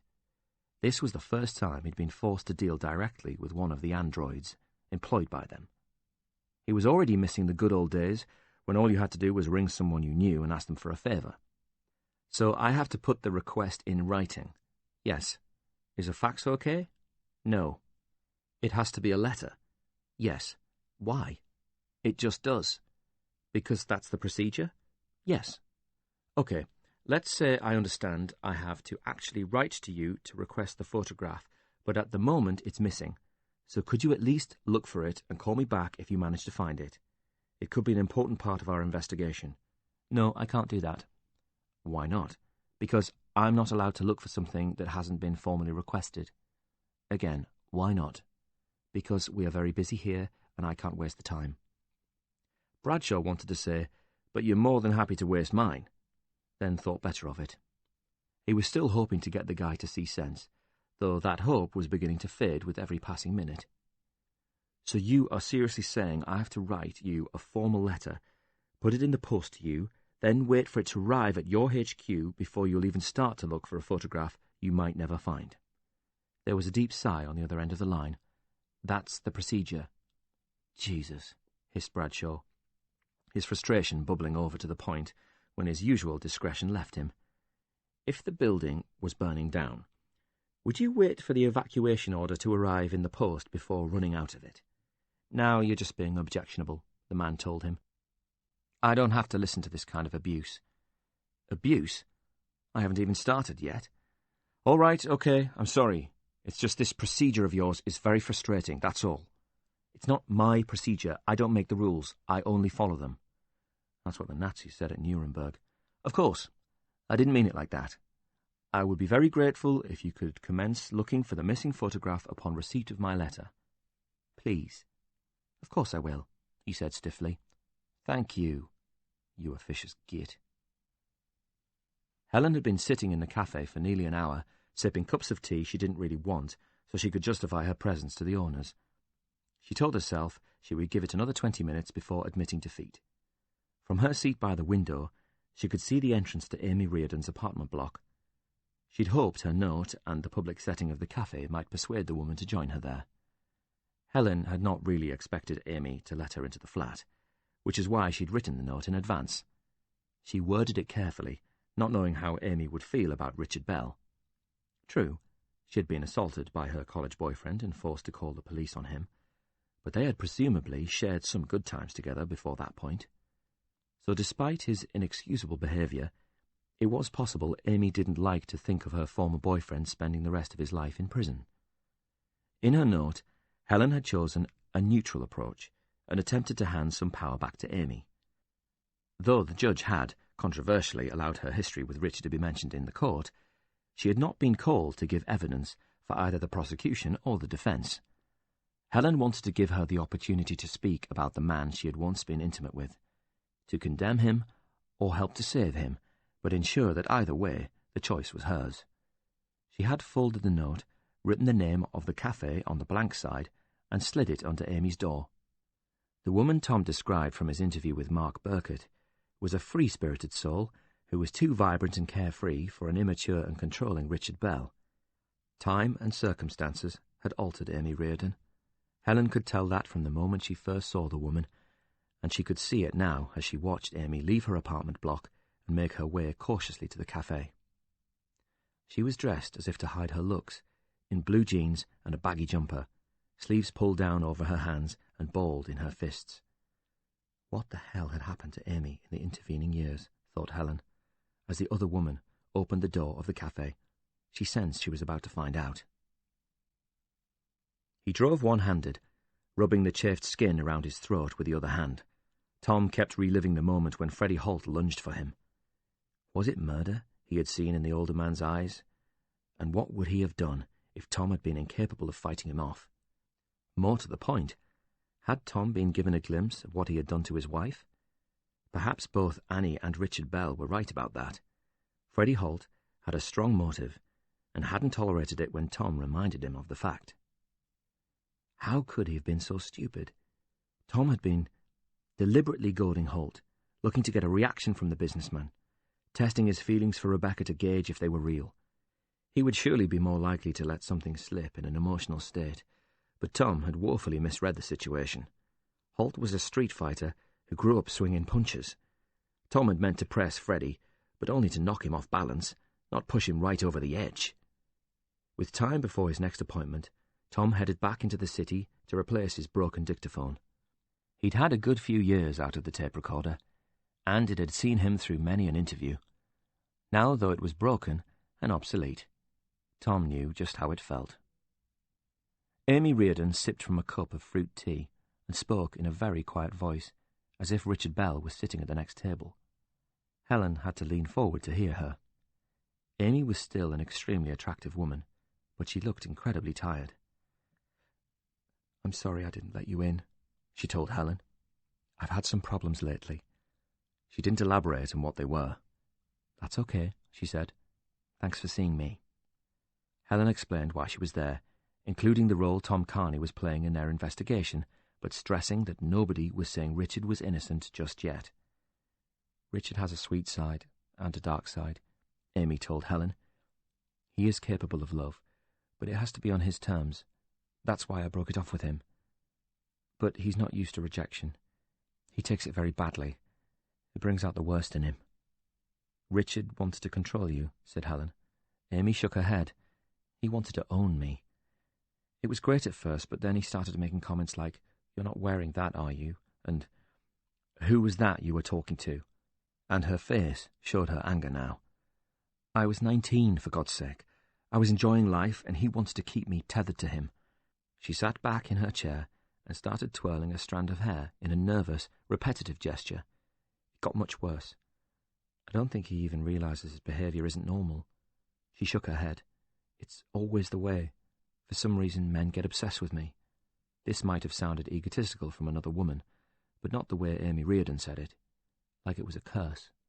Why can't they just be with someone without having to own them? "I don't know," said Helen quietly. It seemed that Amy Reardon had rarely known anything other than this kind of relationship, and it had damaged her. Amy looked desperate then. "What's wrong with me?"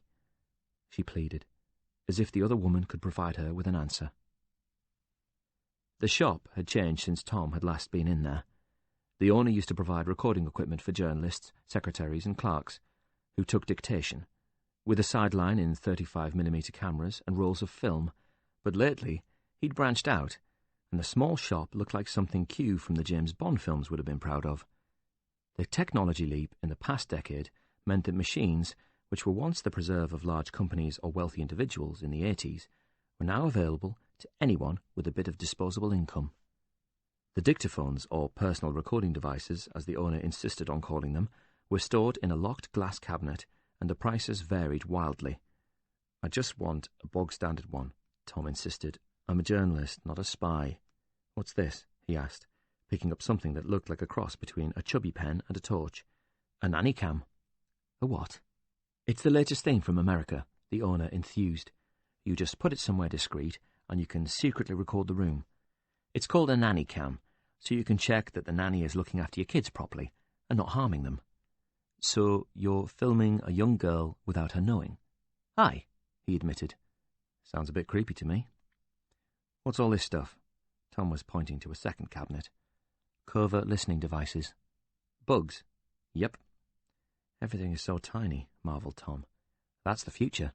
We've got high-res surveillance cameras and voice recognition, audio recording devices, I just need something to record interviews, Tom told him. I want an old-fashioned, battery-operated, reliable tape recorder with buttons on it. Buttons? On, off, and record, he said, and possibly pause, but nothing flashier than that, Tom said. Got it? Aye, I've got it. And the owner did not conceal his disappointment. I might still have one of those, he said gloomily, out the back. It had taken some time for Helen to assure Amy Reardon she was not the cause of the verbal and physical abuse she had received from several men over the years. It's not your fault. You're just very unlucky, that's all, but you'll find someone. I don't want to find someone, she said sharply, and Helen decided to curtail that subject straight away. She had to remind herself she was here for a reason and needed information from Amy. When Richard Bell slapped you, he hit me. It wasn't a slap. I'm sorry, said Helen. When he hit you. He punched me, said Amy. He was immediately sorry and begged me not to report him, but I did. The police were pretty good about it. I think they put the fear of God into him. He never bothered me again. I thought he was going to drop out at one point. He stopped turning up at his lectures or tutorials until Annie apparently dragged him in with her one day. What did you think of her back then? I never even noticed her, said Amy. Not at first. Annie seemed to just appear in Richard's life, and then she was there all the time. What kind of a woman takes on a man when he's been dumped by his girlfriend for hitting her? Do you think she genuinely loved him? Helen asked. I think she loved the project he became, conceded Amy. She liked to think she was taking on a hopeless case and redeeming him. I don't know if that's love. And did Richard love her? Course not, said Amy. He loved me. Or should I say, he was obsessed with me at the point she pushed her way into his life. She was picking up damaged goods. He was just grateful because she saved him. That's why he cheated on her, asked Helen, because he never really loved her. Possibly. I just think he went back to his old ways. I hurt him, so he decided he would avoid emotional attachment. He had his low-maintenance new girlfriend, who became his wife, and he had others on the side to satisfy his appetite for sex. I think it was all a way to avoid intimacy, so he could never get hurt again. But he hurt you, not the other way around. He hit me because I hurt him, Amy explained. He couldn't handle being rejected, don't you get it? There was no way Annie was ever going to reject him, no matter what he did. She's still standing by him even now, according to the newspapers. When he started seeing her, he knew she would never dump him, so he'd never be hurt like that again. Now do you see? I do see. You make him sound very cold. Oh, he can be. Do you think he killed Rebecca Holt? When I broke up with Richard, he called me some terrible things. He hurt me, hit me, even wished me dead. Did he mean that at the time? I don't know. Was Rebecca Holt a rerun of our relationship with a different, far worse ending? It seems so. I've spent a lot of time going over all of that in my head. I worry that it's my fault. How could it be your fault? The police asked me if I wanted to press charges when he punched me. I didn't want to ruin his whole life, so I let them give him a caution, and the university allowed him to stay on. If they'd prosecuted him for assault, he might have been convicted, don't you see? He'd have been kicked off his course, and Annie wouldn't have been able to save him. He never would have married her or even met Rebecca Holt, so he could never have killed her. That's why I can't help blaming myself. It's not your fault, Amy. You couldn't have prevented this. Sometimes I worry I will go mad because I find myself wondering, all the time, if he did kill Rebecca, and whether he was capable of killing me back then, but just didn't go through with it for some reason. I keep thinking I should have done more to make sure he could never hurt another woman, that her death is all my fault, and the tears were flowing freely now. In her distress, Amy's voice grew louder, and other people in the cafe started to notice the woman who was crying by the window. I get so frightened when I think about what he did to her.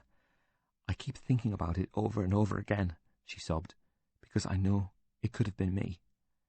She repeated the words in disbelief. It could have been me. Tom returned home for a while to eat a sandwich and test his new, second-generation dictaphone, which, to his gratification, was a no-frills machine similar to his old one. He put it to one side and settled down to make some phone calls. His first was to the Meadowlands home. Tom spoke to a man called Dean, who told him there was no way he would be allowed to interview the girls there, no matter who he claimed to be working for. Detectives had already been to Meadowlands following the disappearance of Sandra Jarvis, and Dean did not want the traumatized girls in his care disturbed again. Although this was galling, he couldn't actually fault the man. At least Dean was looking out for the girls in his care. However, that didn't help Tom. He would have to figure out another way to get access to them. There was something else that was troubling Tom after he hung up. If detectives had already visited Meadowlands in connection with the disappearance of Sandra Jarvis, how come there was no mention of this in any of the case files? His next call turned out to be just as fruitless. "Physics department," answered the man at the other end of the line. "Dr. Alexander speaking." "Professor Alexander," Tom began. "That's doctor," he cut in. "I'm a lecturer, not a professor." It sounded as if he himself was acutely aware of the importance of this distinction, even if Tom was not. "Dr. Alexander," Tom corrected himself. "I would like to speak with Professor Matthews, please. And may I ask why you are trying to get in touch with the professor?" "I'm afraid that's private." Tom didn't want to admit he was a journalist following up a murder case, with a need to cross-examine its star expert witness. He knew academic institutions could easily be spooked where their reputation was concerned. "But it is extremely important that I speak to Professor Matthews. There really is a great deal resting on it. Might it be possible to have a quick word with him?" Well, as a matter of fact, the tone was indignant. "It wouldn't." "Why not?" "Because I'm afraid Professor Matthews is no longer with us." "Are you saying the professor has left to work at some other university?" "No." The tone was blunt. "I'm saying that he's dead." Chapter 27. "Don't call me sir in here," Kane warned Bradshaw. "It's my local boozer." "Okay," said Bradshaw, but he couldn't ever imagine being comfortable using Kane's first name, even in here. The mentoring, which consisted of a few platitudes about policing and a number of home truths about the limitations of the legal system, had already concluded by the time the second pint was pulled. DCI Kane didn't seem to mind that. He might be almost over the limit, but his home was just round the corner. Bradshaw wasted no time bringing his DCI up to date with both cases, but Kane seemed distracted that afternoon. Perhaps he thought he'd already done his bit by assigning resources, in the form of Bradshaw and Tom Carney, to assist the counsellor. Whatever the reason, he seemed keener to talk about Bradshaw's domestic situation than ongoing investigations. "You still seeing Debbie Harry?" he asked. "What?" "Blondie. You know. What's her name?" And he clicked his fingers impatiently for Bradshaw to provide him with an answer, for once again he had forgotten her name. "Karen." "Yes." He stopped himself from saying "sir" just in time. "I am. She's moving in, actually." He tried to announce it casually. "Really? I thought you said you weren't shacked up together." "We weren't," confirmed Bradshaw, "but we're going to be." "I'm surprised to hear that." "Why?" "Because when I mentioned it the other day, you reacted like a scalded cat. I thought you were more likely to give the poor lass the heave-ho than an engagement ring." "We're not getting engaged." Was Kane being deliberately dim? Bradshaw wondered. "Well, as good as, if you're moving in together. You can't finish with the lass if she's living with you, and you can't date other people either, because it would be pretty difficult to bring them back to your place. You might not see it as permanent, but she bloody will, so you'd best wise up." Bradshaw realised Kane was right. Bradshaw had assumed this was the next stage in their relationship, but if they didn't get on, she could just move out again. Yet Karen had reacted as if he had handed her an engagement ring. "Yep, it will all change now," Kane told him. "How do you mean?" "Sex will go out of the window for starters. She'll spend all her time sitting on your sofa watching soap operas, dressed in her pyjamas and moaning if you want to watch the football. She won't have to make an effort anymore, so she'll probably put on at least 2 stone. Kane saw the look on Bradshaw's face. "What's the matter, man?" "I'm only pulling your leg." "It's just I never really thought of it as being permanent." Bradshaw took a long sip of his pint. "Well, that's all right, lad. Most of us blokes don't, do we? That's why we need the women in our lives, to give us a bit of a pull in the right direction. Who hasn't been on the receiving end of the where's this relationship going question? If it was down to us, none of us would ever end up walking down the aisle, but you've got a cracker there. Everyone in the station fancies her." "Yeah, but what if—" and he couldn't even complete the question. "She isn't the one?" And Bradshaw's silence spoke volumes. Ha! Don't worry about that, man. There's no such bloody thing. What? I used to be like you, said Kane suddenly.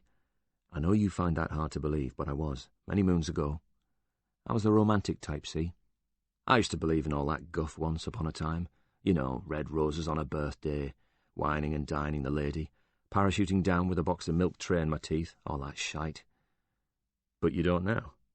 No, he admitted, and I stopped believing in it long before I reached your age. And he regarded the younger man carefully for a moment. There's no such thing as the perfect bird, you know. They can be great fun, good company, kind-hearted, beautiful and filthy in bed, but you'll still always find something wrong with them, if you look for it. So what's the secret, then? Asked Bradshaw, since you're handing out the advice. Don't look for it. How do you mean? Exactly that. Nobody's perfect, so just accept that, and don't rock the boat. You're looking at me right now like I'm the least romantic bloke in the world, but that isn't so. I am telling you that you can set your sights too high and mess up what you've got already, and I ought to know. When a man who's been divorced twice gives you some advice, you should listen to it and take heed. It'll spare you a lot of aggro. So why did you get divorced? If you don't mind me asking. Strictly between us? Of course. Stupid reasons. The first time, with Janet, it wasn't the job, or the long hours, or all the bad things we see. I'll tell you something, shall I?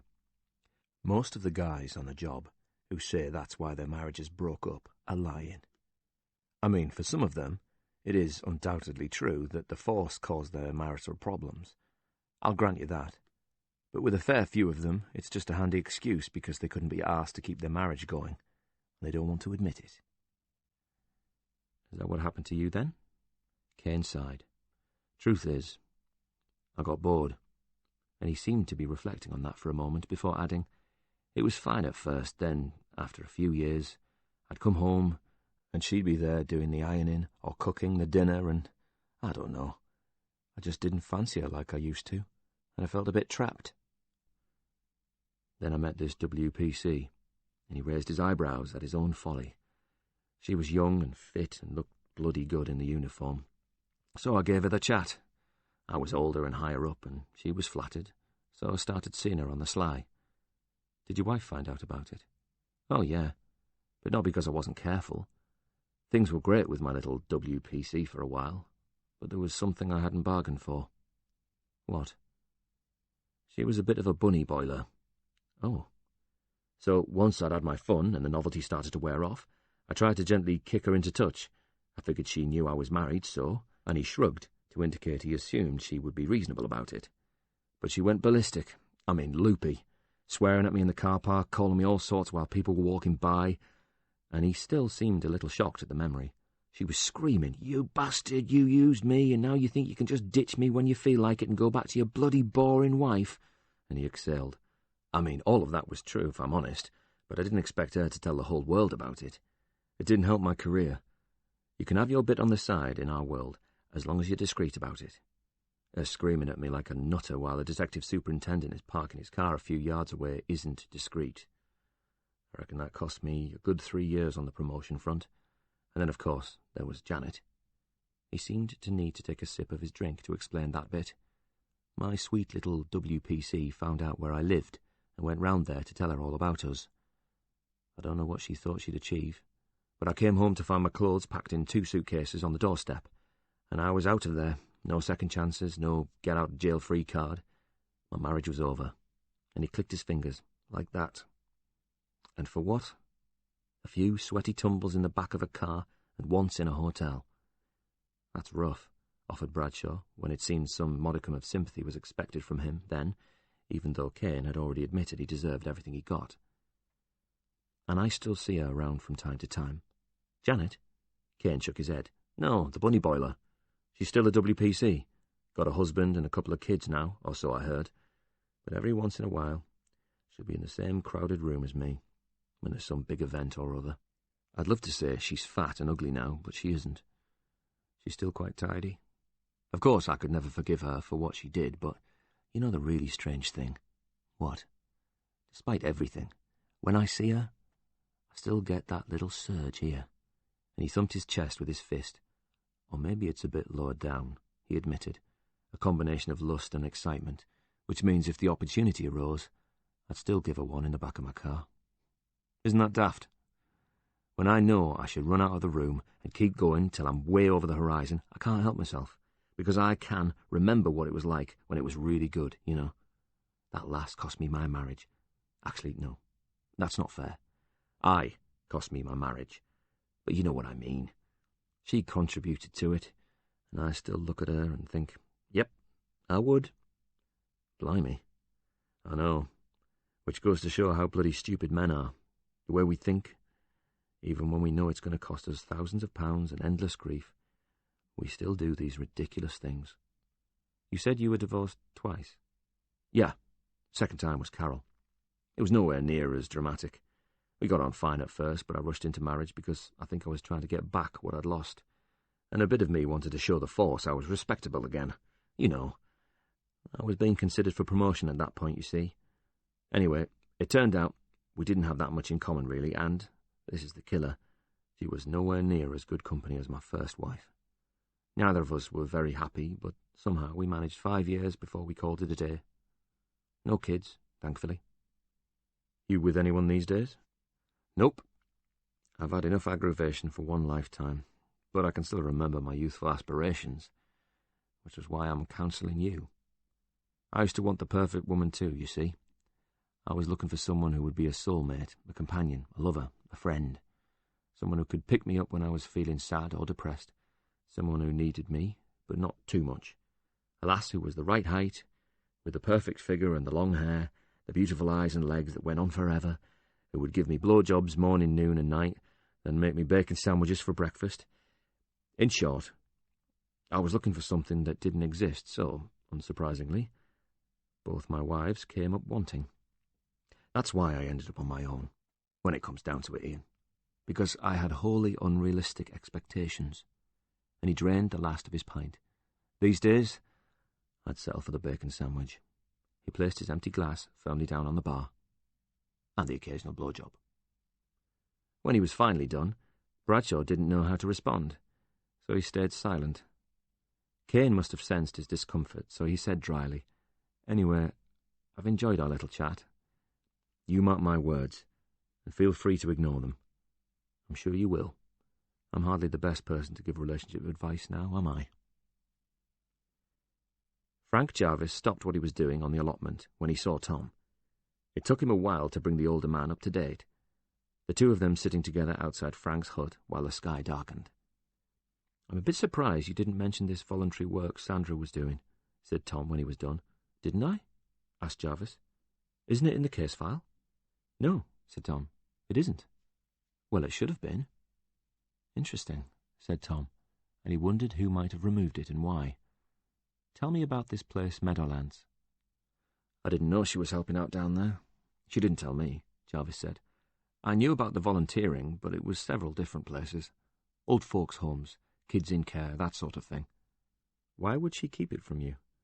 "She knew I wouldn't want her working at a place like that." "Why not?" "Because the girls at Meadowlands are very—" Frank searched for the right word and finally settled on damaged.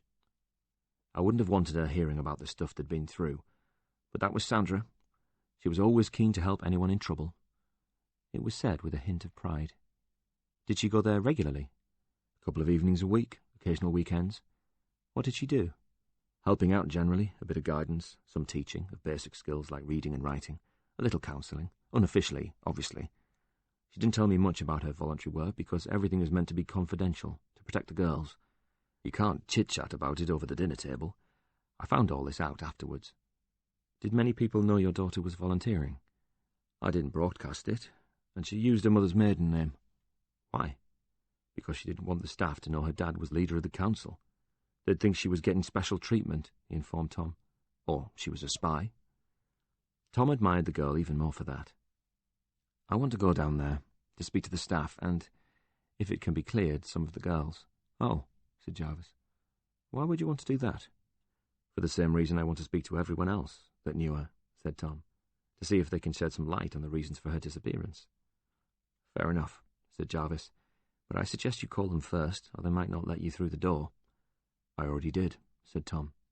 Spoke to a bloke called Dean, and he won't let me in.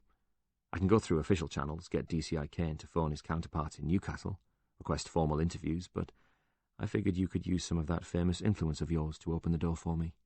Jarvis smiled then. "Consider it done." Then he regarded Tom for a moment. "Is there anyone else who's giving you grief?" "No one whose door you could get me through." And when Jarvis looked surprised at that, Tom said, "I went down to that pub Sandra worked at on the quayside. It's closed now, but the police took statements from everyone who worked there with her." "I've read them," said Jarvis. "There wasn't much there." "No, there wasn't," agreed Tom. "Nobody even mentioned the owner, Jimmy McCree." "Bloody hell," said the counsellor. "How come the police didn't work that out?"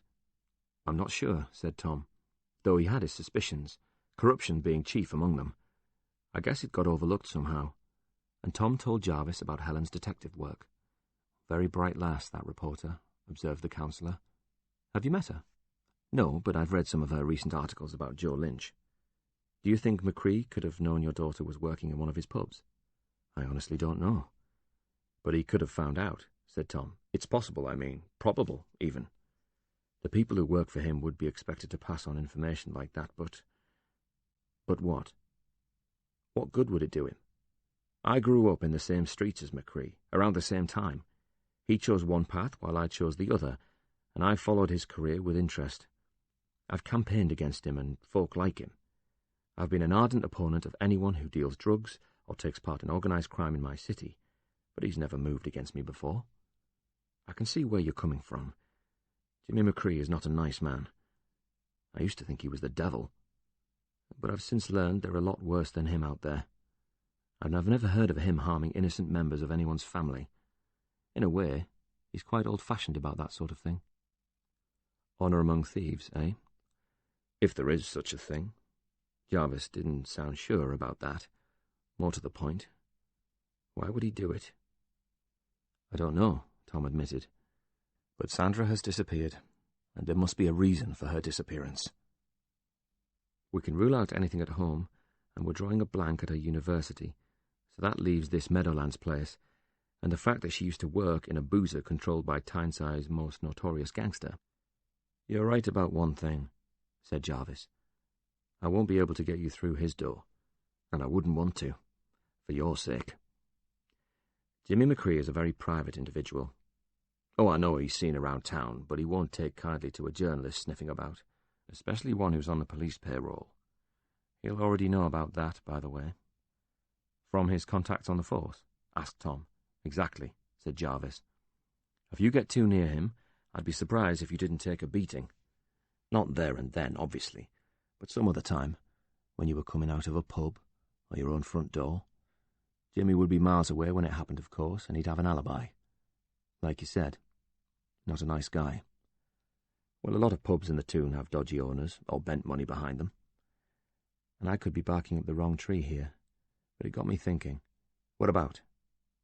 Who stood to gain? From what? Your daughter's disappearance." Jarvis thought for a moment. "I don't think anybody gained anything from her disappearance." "Don't you?" asked Tom. "Think for a moment. What was the first thing you did when you realised she was missing and wasn't coming back any day soon?" "Well, I started the campaign to find her," he said. "Before that," Tom prompted Jarvis. "Before that?" Jarvis wasn't following. "I liaised with the police as best I could," but Tom shook his head. "You stood down." "Well, I had to," said Jarvis. "I couldn't carry on doing all that when I had to find my daughter." "So you resigned," said Tom, "as leader of the city council. You gave up a position of great influence, and you stopped campaigning on issues that were once very dear to your heart, like uncontrolled inner-city development, for example, particularly on publicly owned land on the banks of the Tyne. The Riverside Tender, which you were once very vocally opposed to." "I was," said Jarvis. "And a bit of a lone voice in the wilderness, I'm afraid. I wanted it to be public parkland, surrounded by social housing with affordable homes for public sector workers. I might as well have asked for Disneyland. But you were still a significant obstacle to the kind of development they are all bidding for now, retail centres with low-paid jobs, restaurants and penthouse apartments overlooking the River Tyne. You got a lot of people questioning the wisdom of that. There would have been some expensive compromises for the developers if you'd have still been in charge. Maybe, said Jarvis. So what's your point? With you gone, or at least distracted by the disappearance of your daughter, the way was clear for one of the biggest land grabs in the history of the Northeast. You'll forgive me if I view that as a pretty low priority right now. And that's exactly my point, said Tom. You stopped campaigning to make the Riverside development a community asset instead of a license to print money, and started giving different speeches about missing persons instead. So someone harmed my daughter to get me out of the way. It's not inconceivable, is it? And you think McCree could be behind this? When you resigned, you created a vacuum, Tom reminded him, and you let someone else take your place. Joe Lynch, who became leader of the council instead of you, Tom said, and Joe Lynch is a friend of... Alan Camfield, said Jarvis, according to your reporter friend, who is working with... And it seemed as if the penny finally dropped. Jimmy McCree. Exactly, said Tom. Now you've got it. Who stood to gain? Reflected Jarvis ruefully. The answer is... all three of them, said Tom. Chapter 28. Since Helen lived and worked in Newcastle, and the two men were based in Durham, it seemed only fair to split their meetings between the two locations. Helen had given them her address in Jesmond, but suggested meeting at the Lit and Phil instead. It's more central, she said quickly, and my flat is tiny. It had been a while since Tom had been in the ancient library.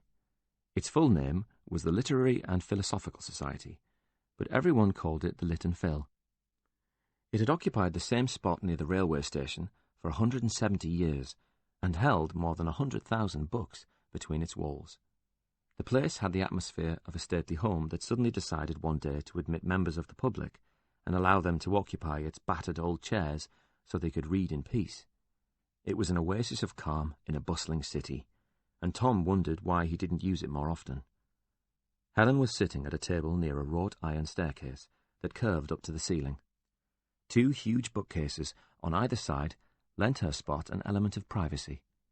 They could easily talk here without disturbing others, as long as they kept their voices reasonably low. Helen told them about her meeting with Amy Reardon, and the effect, knowing she had once dated a murderer, had had on her.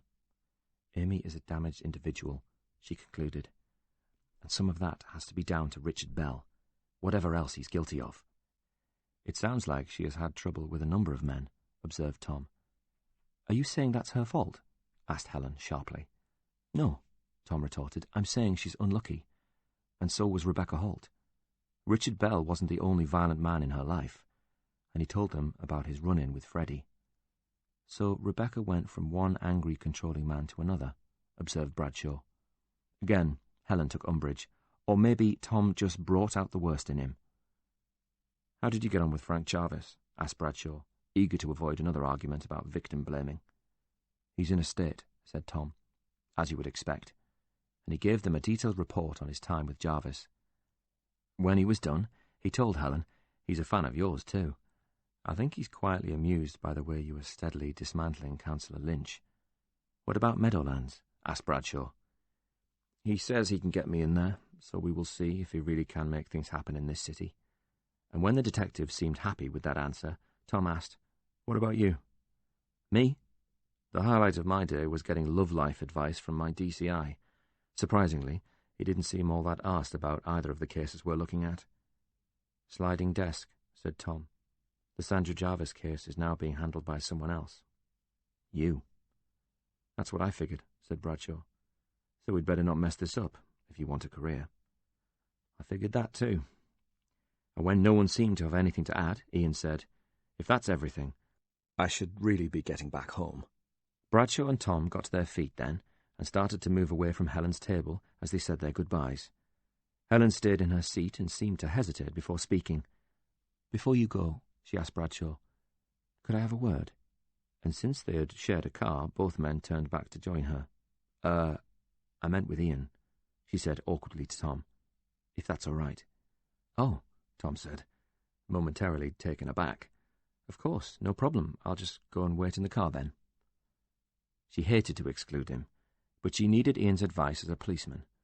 Somehow she knew Tom would be too concerned and protective if he knew what had been happening to her. Neither Helen nor Bradshaw spoke until Tom had left the room. "If you won't tell Tom what this is about, it must be bloody serious." He folded his arms. "So I'm listening." In the car on the way back to Durham, Tom didn't ask what Helen wanted to talk to him about, even though he must have been burning to know, and Bradshaw was glad of that.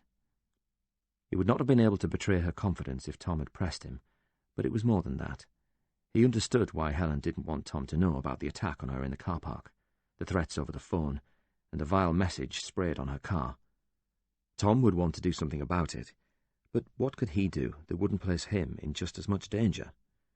Ian Bradshaw knew he should have told her to make it all official, to formally report the incidents and let uniformed officers investigate them. But that would be a pointless waste of time. It would probably only serve to encourage whoever was responsible, since it was proof they were getting to her. Instead, he gave her some advice on how to avoid putting herself at risk. "That's all very useful, Ian," she told him. "But what should I actually do?" "Do you trust me, Helen? I wouldn't be talking to you about this if I didn't." "Then leave it with me." Tom returned home to find a message on his answer phone. The voice was low and the words reluctant. "It's Dean, from Meadowlands. Councillor Jarvis called me. We'll let you in tomorrow afternoon." Then he added, "But you have to bring a woman." "Bloody hell," Tom said aloud to himself, because he'd only just left Helen. He had a phone number for her flat in Jesmond, but didn't want it to seem like he couldn't go a night without calling her. Despite himself, he couldn't help but feel slighted by the way she'd asked him to leave her for a cosy chat with Ian Bradshaw. "Bugger that," Tom said, and he went off to bed.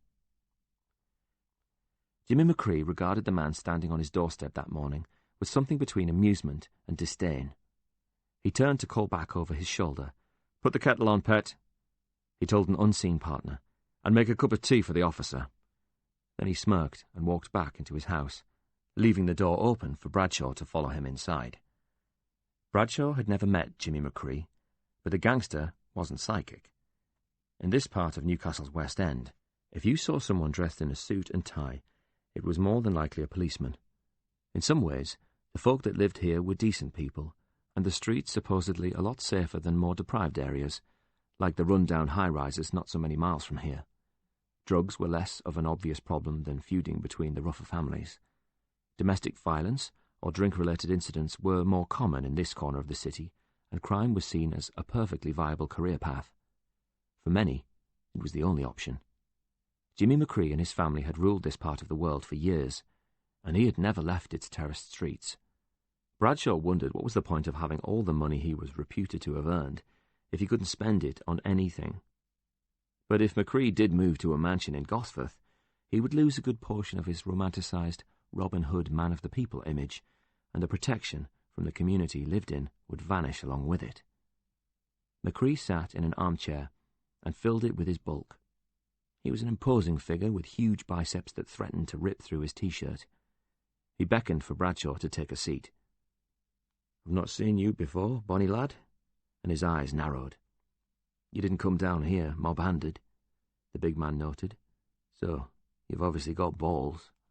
Bradshaw had heard the stories. If you wanted to arrest Jimmy McCree in his own backyard, you turned up with backup from armed officers and riot shields, because as soon as you knocked on his front door, most of the neighbourhood would be out throwing half-bricks at you and simultaneously crying, "Police brutality," as you led him away. And nobody called to say you were on your way, so I'm wondering if this is properly official. He looked sly then. "Does anyone even know you're down here?" The implication was that if Bradshaw never returned, he might not even be missed. "Are you finished?" asked Bradshaw, who was in no mood for mind games. McCree sighed, as if Bradshaw didn't understand the rules of an audience with the King of Newcastle. "Okay," he said. "So what's this about?" And his tone hardened. "Say your piece, then fuck off."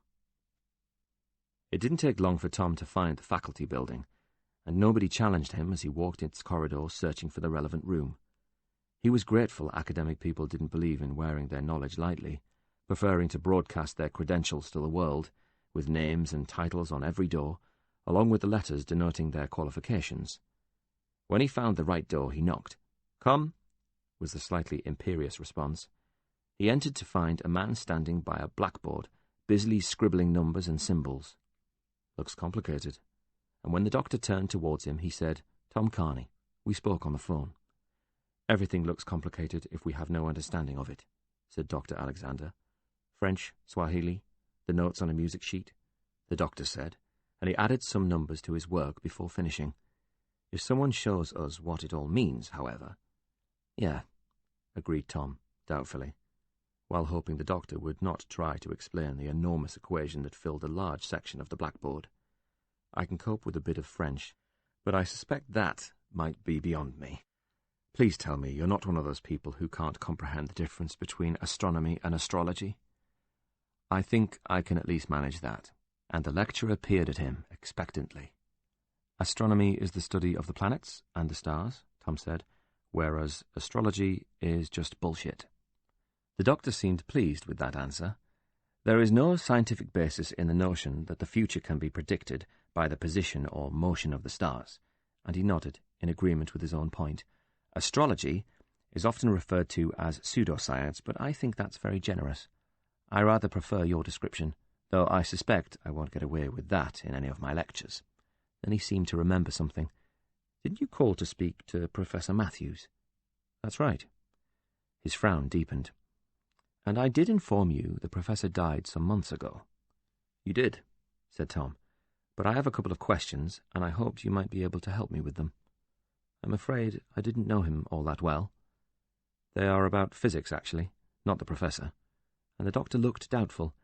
"It relates to some expert testimony provided by the professor in a case I'm looking into." Alexander blinked at him. "It can't still be a live case. He's been dead for almost a year." "It isn't. I am re-examining the case and conducting a thorough review of all of the original evidence." "I see." Tom could tell the lecturer was uneasy. "But I'm not about to assist you in discrediting our former professor." And he folded his arms and glared at Tom. "Nor would I expect you to," Tom assured him. "I just need a better understanding of his findings." "Relating to what?" "The force of a blunt instrument striking an immobile object." "Oh." He unfolded his arms then. "That I can help you with, I suppose. Or I can at least try. What exactly do you want to know?"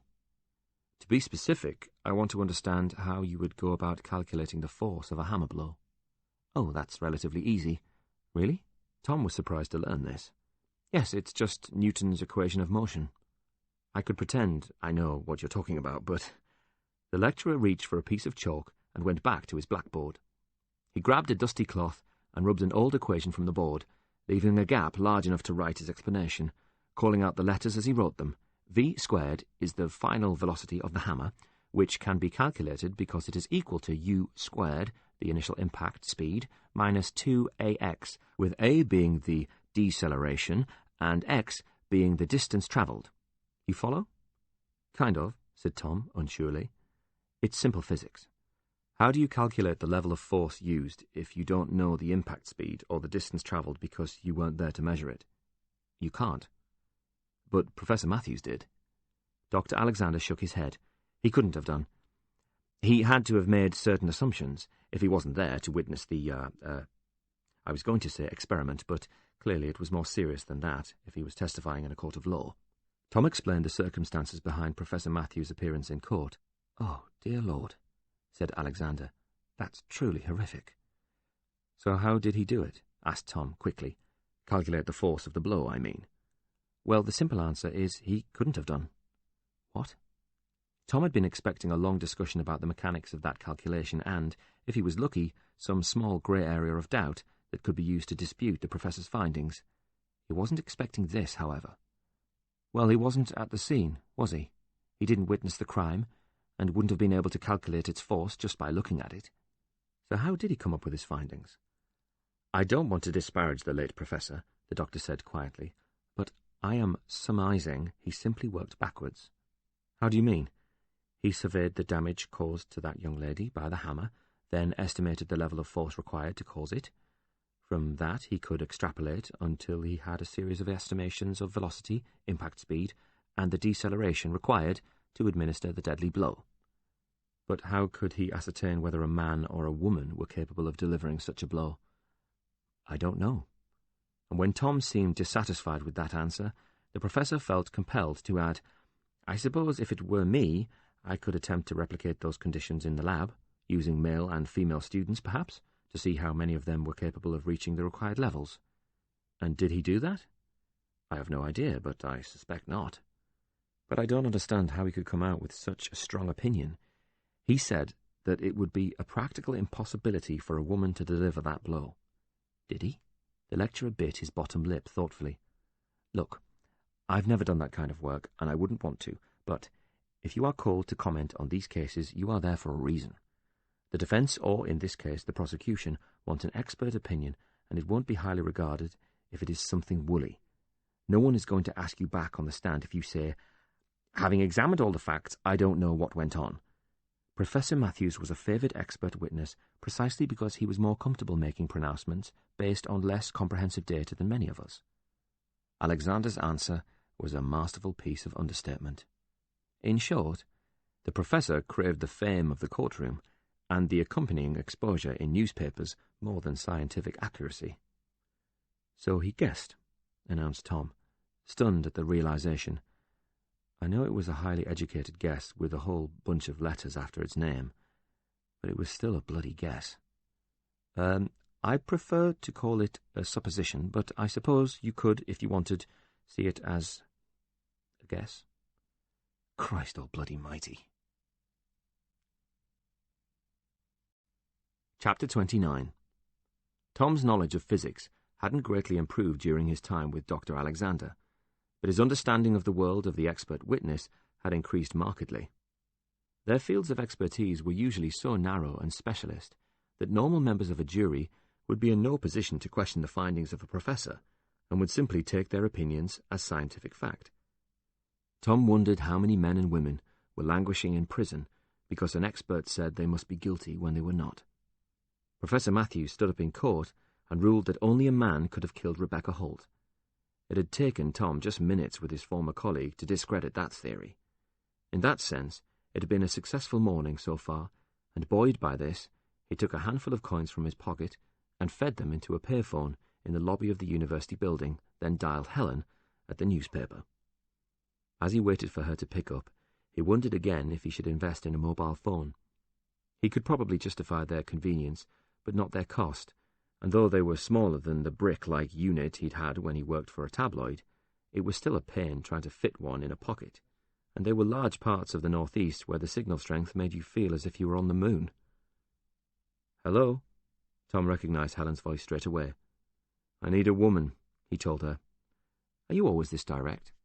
"That depends on how urgent the requirement is, and in this case I'm afraid I cannot manage without you." "In that case I'm flattered, I think. But what do you want, and when do you need it by?" "A burned girl, you say? Well, that's terrible." Jimmy McCree sounded to Bradshaw as if he couldn't have cared less. "It wasn't in Newcastle, though, was it? I know everything that goes on in my city."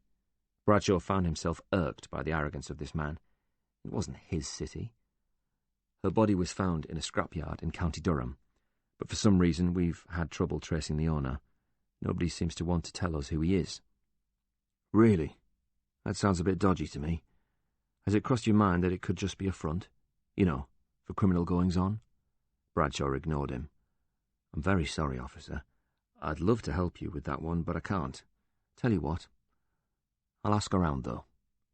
"What about Sandra Jarvis?" asked Bradshaw. "Sandra Jarvis?" And once again the big man contorted his face, but this time it was to feign a loss of memory where that name was concerned. Eventually he said, "The councillor's daughter," as if it had suddenly come back to him. "That's a terrible business. Frank Jarvis must be grieving." "She's not dead," countered Bradshaw. "Unless you are telling me she is."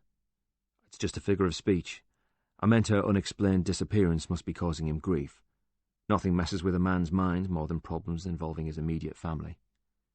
"That's true," said Bradshaw. "I hear she worked in one of your pubs." He watched the big man intently now. McCree regarded Bradshaw innocently, as if he had been entirely misinformed. "I don't have any pubs, Detective." "Can't imagine where you got that idea from." "Of course not," said Bradshaw dryly, and he tried another angle.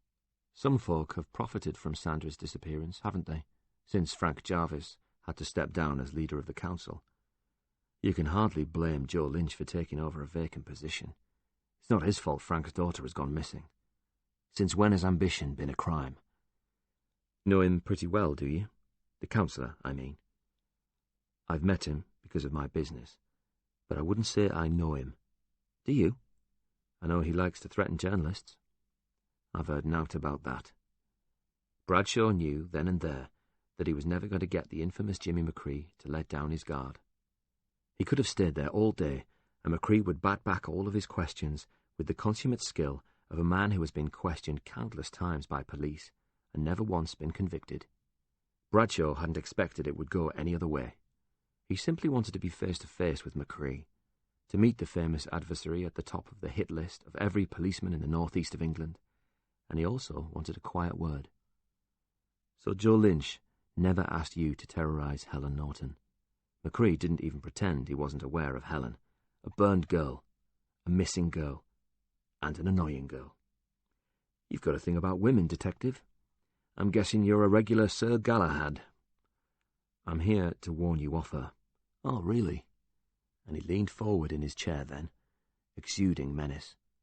A street fighter who's been challenged.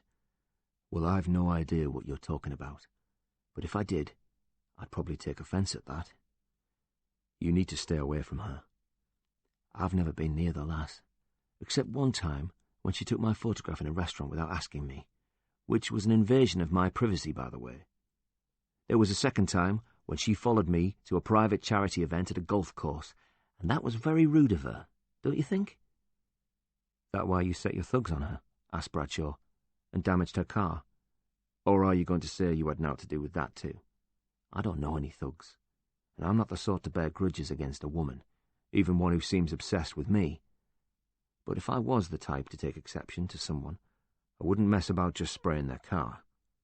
Who said it was sprayed? You said it was vandalised.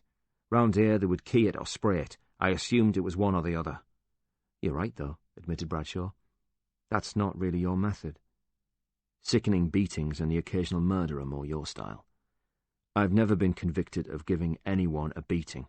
I was arrested once for murder, McCree conceded, but the jury knew it was a stitch-up. The judge was very critical of Northumbria Police in his summing up. He realised they were trying to frame me because they had a long-standing grudge against me. And why is that, I wonder? When I was a young man, I kept bad company for a while, and I did some things I shouldn't have. I was a bit of a tearaway. But I've changed now, and I'm a successful businessman. You lot resent that, and you want to put me away for something I never even did. It's scandalous. In that case, it might be a good idea to avoid harassing a journalist. You might bring the wrong sort of attention to yourself. So lay off her from now on. Jimmy McCree folded his huge arms and stared right back at the detective. Or? You'll make an enemy of me, said Bradshaw, and you wouldn't want that. When the words came, they were a low snarl that reminded Ian Bradshaw of a dog that was only kept back by the chain it was fastened to. And I could say the exact same thing back to you, bonny lad. I've been threatened before, and you're not the first police officer to do it, but I'm still here, and they're all gone. You should bear that in mind. Now get out of my house before I forget you are a guest in it. He rose to show Bradshaw his time in McCree's home was at an end. Big Jimmy escorted Bradshaw to the front door and saw him through it. Before he closed the door, he said, "And please, give my regards to Miss Norton. Tell her I hope she has a nice day." Yes? The voice was rasping and disembodied. A Dalek speaking from the intercom on the outside wall of the care home. "It's Tom Carney," he said, "and I brought a woman." There was a moment's pause, followed by a buzzing sound from the intercom, and the door clicked open. Tom and Helen stepped inside and walked down an empty, brightly lit corridor until an unassuming man in his 30s emerged from an office hallway along it and intercepted them. "This is Helen Norton," explained Tom, "a colleague of mine." The man nodded. "I'm Dean. Pleased to meet you. Councillor Jarvis vouched for you, so that's good enough for me." Then he said, "Just a quick word with you before you go in, if you don't mind." And they followed him into his office. "Thanks for bringing your colleague. No male is allowed in here unsupervised without a female unless he is a member of staff. That's for the girls' protection. I hope you understand. Usually a female member of staff would accompany you, but there have been cuts, so we can't spare anyone today. We didn't want to delay you, so we'll let you speak to the girls one at a time in their rooms, as long as you stay together. They know you're coming." "Fair enough," said Tom. "How does it work here? Are the girls allowed out on their own?" "Of course," said Dean. "It's not a prison, and the girls here are older, but we do operate a curfew. They are expected to be in by 9 p.m. We have rules, and they lose privileges if they break them." "Right," said Tom. "We'll begin then." "Be careful," Dean warned. "All of these girls have had a very hard start to their lives, and as a result they are all quite—" his eyes narrowed as he searched for the right word. "Vulnerable." "We'll try not to upset any of them," Helen assured him. "It's not just that," he told her. "I'm sorry to say this, but you can't always trust them. Because of their past and their upbringing, it's in their natures to deceive. Some of them have mothers who are criminals, prostitutes, drug addicts, or all three. Many of them never knew their fathers or mothers at all. Some have been in the care system all of their lives and have acquired certain skills along the way." "What kind of skills?" "Well, I wouldn't leave any of your belongings lying around if I were you. But it's not just thieving." And Dean lowered his voice in a confidential manner. "Some of them like to play games. You're clearly both intelligent people, but I would advise you not to allow yourself to be manipulated by them. They are good girls, for the most part, but a past like theirs is bound to affect anyone." "Thanks for the warning," Helen told him. "Will you be in the room while we talk to the girls?" "Oh, no. They are free to speak their minds. We don't have anything to hide here." The girls had their own rooms, and each one waited with their doors open. The first girl was lounging on her bed, but looked as if she hadn't slept properly in months. She remembered Sandra Jarvis, but didn't have much to say about her. Sandra had been here for a while, then gone, she said, as if that was a helpful observation. Towards the end of an unsatisfactory conversation, Tom asked her if she liked it at Meadowlands. "Oh, yes," she said. "I feel safe here." The second and third girls both knew Sandra, but said they had not really confided in her, nor had she told them anything about her own life or plans for the future. They didn't know where she lived, who her father was, or whether she had a boyfriend. The fourth girl reiterated the testimony of the previous two, but added, quite unprompted by them, that she liked it at Meadowlands. The fifth girl said she felt safe here.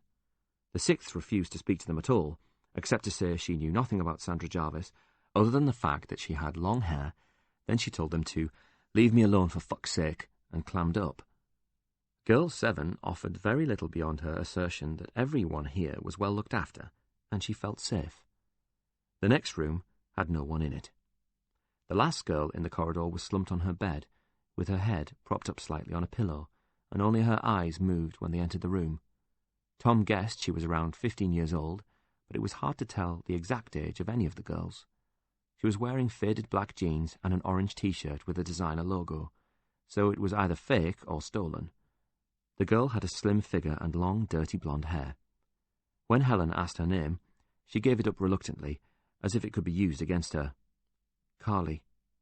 "Nice name," said Tom. "Suppose," said the girl, without either aggression or any obvious enthusiasm. "Is it short for Callista?" asked Helen brightly, and Carly looked at her as if she had just stepped out of a flying saucer. "Not short for anything," observed the girl. "Just Carly." "Okay, Carly," said Tom. "I guess you know why we're here." "You want to know stuff about Sandra," answered Carly. "'Cause she's missing." "That's right." "How well did you know Sandra?" asked Helen. "I don't know nothing about her except she used to volunteer. Fuck knows why." "What was your impression of her?" asked Helen, and Carly looked blank, so Tom intervened. "Did you like her?" he asked. "Or was she one of those stuck-up kids who know naught about the real world?" He was trying to get some sort of reaction from Carly, having drawn a blank with all of the other girls. "She was all right, I suppose. She actually gave a shit." "Do the people that run this place not normally?" asked Tom. "Give a shit, I mean." And Carly flared. "I never said that," she hissed. "You're twisting what I said." She looked anguished. "You're right," Tom said. "I didn't mean to. I'm sorry. It seems okay here." "It's great," she assured them. "We're well looked after. I feel safe here, and I wouldn't want to be anywhere else." "That's good, Carly," said Helen. "So what was it that Sandra did here exactly?" Carly seemed calmer now. "All sorts. She'd help out with meals and stuff, and if you needed something writing, a letter of form or summit, she'd give you a hand. If you had a problem, you could go to her if you wanted to speak to someone nearer your own age. Did you ever speak to her with a problem? Asked Tom, and Carly looked at him suspiciously for a moment, as if he was trying to trap her. She must have decided he wasn't, because she eventually answered, "Sometimes. The others are mostly guys, and it's easier." "To talk to a woman?" said Helen. "Yeah," she said. Tom had previously thought of Sandra as being a little more than a girl when she worked here, but to a young lass like Carly, she must have seemed like a grown-up. "Did all of the girls talk to her like that?" asked Helen. "Some," she said. "Not all." "Some prefer to keep themselves to themselves?" questioned Tom. Carly shrugged and fell back on her usual answer, "Suppose." "Was there anyone who was particularly close to Sandra?" asked Helen. "Diane," admitted Carly, as if they must have known who she was talking about. "Which Diane?" asked Tom quickly, as if there was more than one. He needed a surname, and he didn't want Carly to be suspicious of his reasons. "Diane Turner," answered Carly. "She's my best friend, but she's had her problems. She's had a shit life." And then Carly added quickly, "before coming here." "But Sandra helped her," observed Helen. Carly nodded. "She locked herself in a bathroom, didn't she? Said she was going to cut herself. The staff tried to get her out, but she wouldn't come. They was going to call the police and everything, break the door in, but Sandra said she'd talk to her.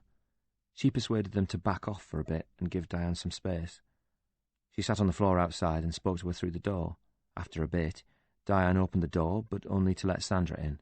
Then she locked it again, and they carried on talking." "Do you know what they were talking about?" "No," said Carly firmly.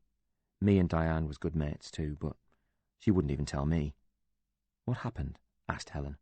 "In the end, they come out of the bathroom, but then they went into Diane's room and closed the door. We was about to sit down for breakfast when Diane and Sandra finally came out." "So she listened to Diane all night?" "Yeah."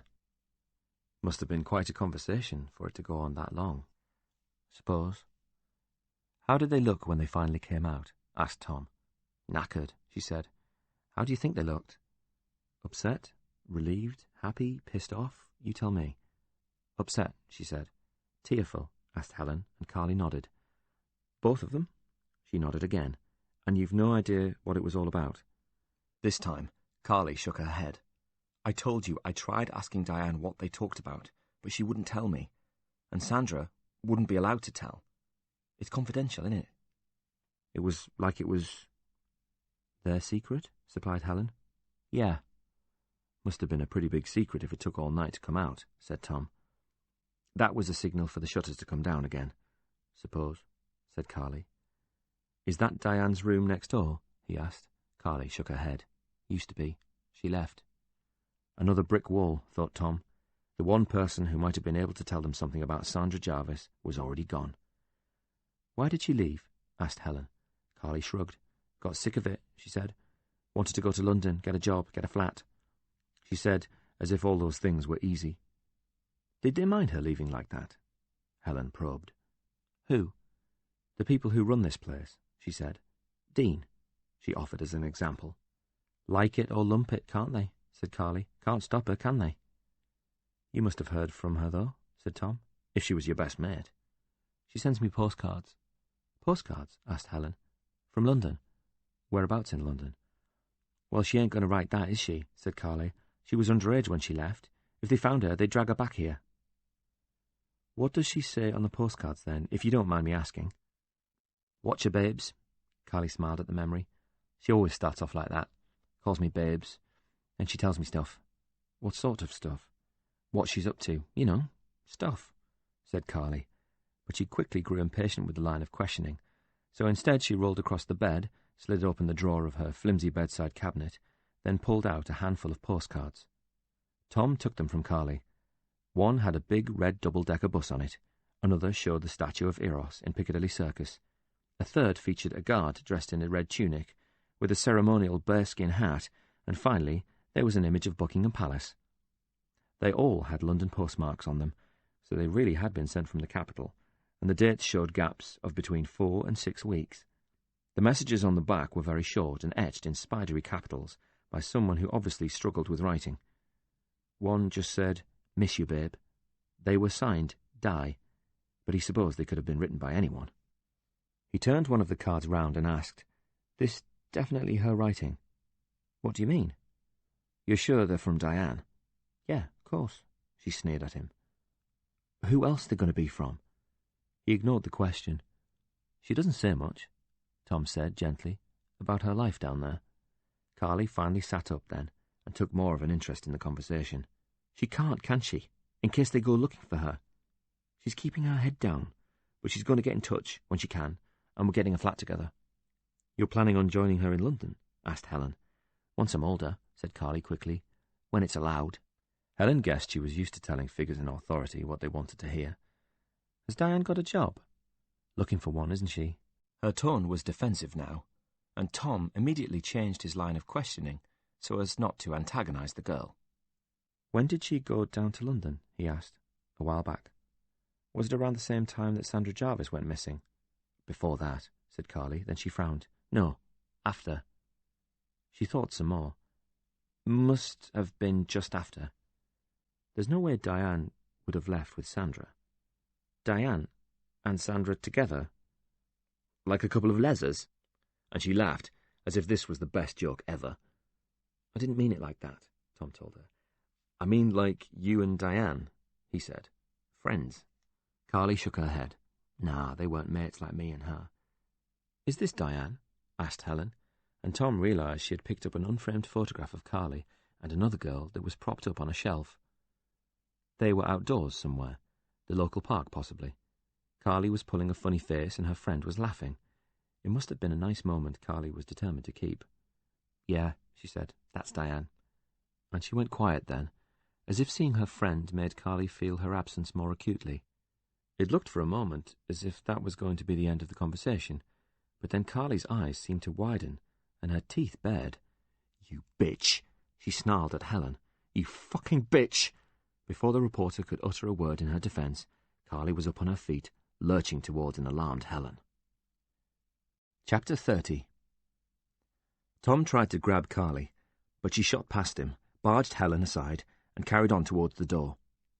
They both saw Carly rush for another young girl who was standing in the doorway. The teenager was dressed in a brown suede jacket, and Carly immediately grabbed it in both hands, slammed the girl against the doorframe, then snatched a clump of her long dark hair and bashed the other girl's head viciously against the wood. "Carly!" cried Helen, while the other girl screamed, and both Helen and Tom went to separate them. Carly had crashed her opponent's head twice more against the door, raked her nails across her face, and was now tearing at the girl's jacket to pull it away from her before Tom managed to grab her. "Give me that, you slag!" With one huge tug, the brown suede jacket was torn from the other girl, who fell to the floor, swearing and cursing. "It's fucking mine!" she managed between shrieks. "That's Diane's, not yours!" Tom wrapped his arms around Carly from behind so he could wrestle her away from her victim. He managed to pull Carly backwards, but she let fly with a kick that caught the other girl right on the chin. Tom had seen violence in his time, been involved in more than one fight himself, but had never seen anything like this. Carly's casual savagery was shocking. Helen reached the other girl, who was dazed, but still spitting and swearing defiantly at Carly from her position on the ground. "She fucking stole it!" Carly screamed. "That's Diane's jacket. The fucking cow nicked it." When the two girls had finally been separated, Dean arrived at the scene. "What's going on?" he demanded, and he was greeted by 4 voices all trying to explain matters at the same time, 2 of them hysterically. Dean somehow realized the fight was over the jacket, and that Carly maintained it belonged to her friend and not the other girl. "Get her away from here," Dean ordered, and Helen struggled to steer the other girl from the room. "Get in there, Susie," Dean shouted, and between them, Helen and Dean managed to maneuver the injured but still furious girl into the empty room. There was blood on her face, but she was still shouting. "Calm down, Susie," ordered Dean, "and stay in here. Don't let her out," he warned Helen, who nodded, for she had no desire to witness a repeat of the highly one-sided fight. Dean closed the door on both of them and returned to Carly. "You," he shouted. "With me, now. You're on report." Carly seemed to slump on hearing those words, giving up the fight all at once. "That's not fair," she whined. "Susie stole Diane's jacket." Bitter, frustrated tears fell. Dean snatched the jacket from her, then handed it to Tom, who released his grip on the now calm girl. "Look after it," Dean said, placing a firm hand on Carly's shoulder before marching her out of the room. "Don't give it to Susie. shouted Carly. "He won't," said Dean. "Keep an eye on it till I get back," he told Tom, who nodded. Anything to keep the peace, he thought. It was her favourite, sobbed Carly, as Dean led her away. "I'll be back in a few minutes," he told Tom. A moment later, the journalist found himself alone in the room. All was still now. The photograph of Carly and Diane that Helen must have dropped during the scrap, the only evidence there had ever been a disturbance here at all. Jesus Christ, he said to himself. Helen was still in the other room with the injured girl. He knew she would look after her somehow, and his presence would probably not be welcomed, so he stayed put. He marvelled at the way Susie had taken several blows to the head, some deep scratches, and a kick in the chin, as if this was just a normal day for her, and all over a jacket. He was still holding the offending item, and he sat down on the bed with it. The suede jacket was nice enough, Tom supposed, but it looked quite old, probably a charity shop purchase. It had 2 breast pockets with press stud buttons, and a brown leather collar that matched the colour of the rest of the jacket. There were 2 further side pockets and 1 inside. Tom reached inside the jacket, stopped, paused for a moment, then persuaded himself he was doing the right thing. He glanced at the open door and listened. All he could hear was Susie's voice as she protested her innocence, and railed at the injustice of the attack from Carly, while Helen acted as counsellor. There was no other sound, and he knew Dean must have taken Carly to the far end of the long corridor they had marched up to get here. Tom slipped his hand into the inside pocket, but felt nothing. He didn't really expect to find anything. If Diane had been wearing another jacket when she went, she would hardly have left anything valuable behind, assuming she actually owned anything of value, which he doubted, and the jacket's new owner would surely have found it by now if she did. Next, he checked the open side pockets, but all he found was a bus ticket for a local journey. Finally, and with little expectation, he opened the buttons of both breast pockets and fished inside. There was nothing in the first, but he felt something in the second and pulled it out. Tom was now holding a smart and expensive business card. He glanced at the front, which had a black silhouette of a naked woman on a red background. There was one large word printed on it, in embossed gold lettering: Mirage. Underneath this, in a stylish italicized font, was written, "Where your fantasy becomes reality." He turned the card over and found an address in Brewer Street and a phone number with a London area code. Brewer Street rang a bell, and Tom remembered how he'd once written a piece on Soho clip joints that featured a property on that street. He heard a door slam and immediately pocketed the card. He listened as footsteps came from the corridor. Just before they reached him, he made an instinctive decision. The photograph of Carly and Diane was still on the floor. He knew this was one of Carly's few precious possessions, but he bent and quickly snatched it up. He had just finished stuffing it into his pocket next to the Mirage business card when Dean appeared in the doorway, looking harassed, but a little calmer than when he had left the room with Carly. "All quiet on the Western Front," he said. "Carly's in the dinner hall and won't be going anywhere. I've got a doc coming to look at Susie, though she's as tough as old boots, that one. Not the first time she's taken a beating," he observed sadly. "Poor little cow." Then he remembered Tom was still holding the jacket, and he stretched out a hand. "I'd better take that," he said. Tom duly handed it over. They trudged back to the car together. "That was unexpected," said a shocked Helen, when they were both inside the vehicle. "Did Susie say anything while you were with her?" "Just that Diane had given her the jacket before she left." "Why would Diane give it to her and not take it with her, if it was her favourite?" asked Tom. "Why not give it to Carly instead of Susie if they were best friends?" "I tried to ask those questions, but she just got very irate." "Know what disturbed me the most?" he asked her, when they reached the car. "And I'm not talking about the fight. The way they kept telling us how safe they felt." He turned to face her. "And we never even asked them."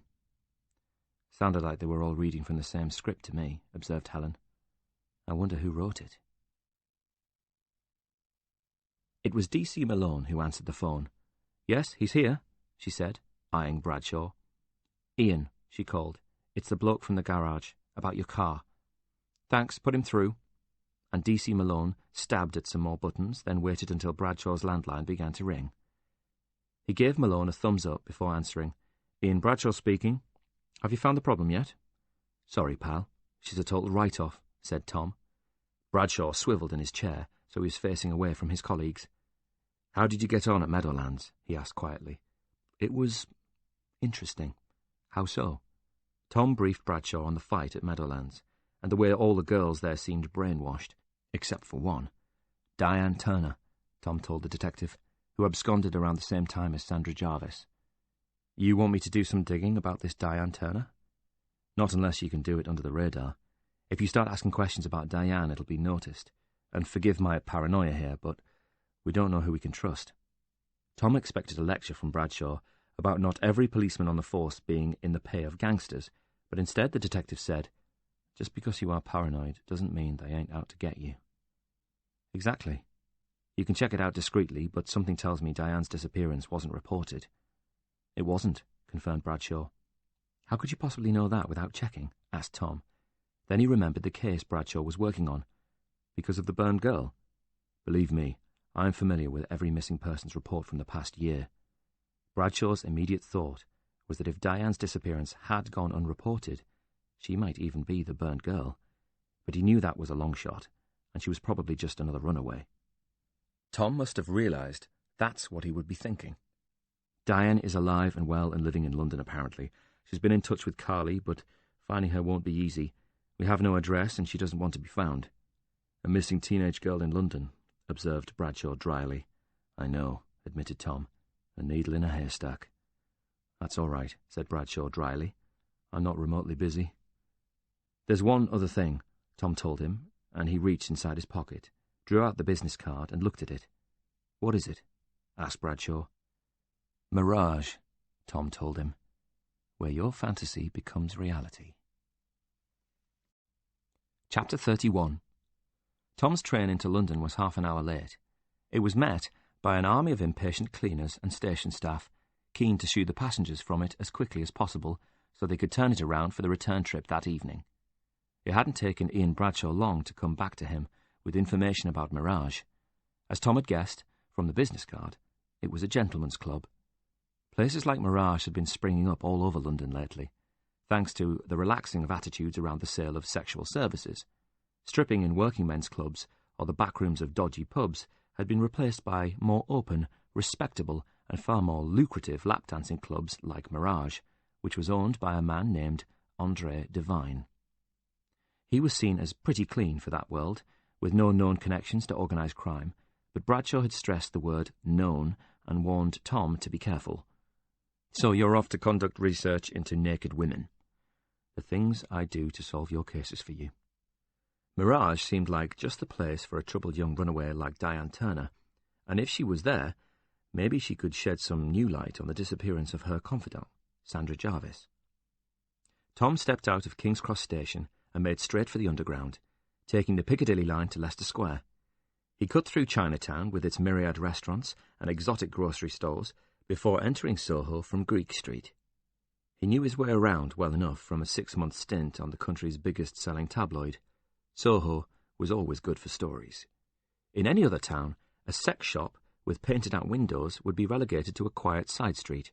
Here, on Old Compton Street, bondage and fetish gear was openly modelled in shop windows by mannequins with loose morals. However, Soho wasn't given over completely to the sale of sex, and the contrast was striking. Ronnie Scott's famous jazz club was just a few doors from a scruffy property with a handwritten sign on a wall that offered a new blonde in its cellar, and the Groucho Club lay opposite an open doorway, which led to a steep vertical staircase promising a model on the next floor. There was nowhere else like it in England. Mirage was housed in a large building that straddled a corner of Brewer Street. A big red sign featuring a shapely girl in naked silhouette hung above its door, promising a sexual heaven behind its blacked-out windows. A single finger was pressed to her lips, as if to imply Mirage was a secret only a few were permitted to know. Graham bought Helen a curry. It was to thank her, her editor said, for all of her hard work, but he seemed a little nervous, and she got the impression he didn't do this sort of thing all the time. He was preoccupied when they ordered, but it was a good meal, served at a curry house in a street just off the big market. They chatted amiably enough, and the subjects varied from their families to earlier jobs, and he told her some of the war stories he'd accrued during his years in journalism. Were you one of the 15 million then? Asked her editor during a lull in conversation. Is that how many tuned in? So they say. Well, it was compulsive viewing, she said. What was that line again? Helen recited it for him. There were 3 of us in this marriage, so it was a bit crowded. Graham nodded. Devastating to Charles, wasn't it? The woman who would have been the next Queen of England admits adultery in a TV interview. Who could ever have imagined it? Apparently James Hewitt could actually be charged with treason for sleeping with the wife of the monarch. He'd have been hung, drawn and quartered in Henry VIII's day. So what? The royals have been doing it for centuries. Everybody's at it these days. Not everybody, said Helen quickly. When Graham politely inquired about Helen's boyfriend moments later, it put her at ease again. She liked and respected her editor too much to simply brush it off if he turned out to be one of those men whose wives didn't understand them. It was only after he had asked for the bill that his tone turned serious. I had an uncomfortable meeting the other day, he confided, and when she didn't know how to respond to this, Graham expanded. The managing director and one of the group's in-house lawyers came down, he explained. I was being warned off. It wasn't as explicit as that, but I could tell they were worried. Because of the stories I've been writing? Partly, he admitted. They were careful not to mention specifics, and they stressed that I retain full editorial control, but they were very keen to talk about the future and how rosy it could be for me. If you didn't rock the boat. You catch on quickly, young lady, Graham told her. We must have stepped on some very important toes lately, and that invites scrutiny from worried investors. No one is entirely immune from that in journalism, even us, especially us, since our parent company is losing money hand over fist these days. What did you say? I said they needn't worry about me. I'm in it for the long haul. I said I knew what I was doing. They didn't seem convinced. The stakes are getting higher, he told her, and for the first time he looked genuinely nervous. Editors can be dispensed with for any number of reasons. I've seen it happen. So this was the reason for the curry, and more than an hour's idle chit-chat. Graham was finally coming to the point. What do you want me to do? And she expected he would tell her to back off then. Unlike Helen, he had a wife and family to worry about. Nothing for now, he told her. You carry on being our top investigative reporter. Just make sure that you're right, that's all. Or we could both be out of a job. Right, she said. So much for print and be damned. Tom must have looked respectable enough, as the doorman let him in unchallenged.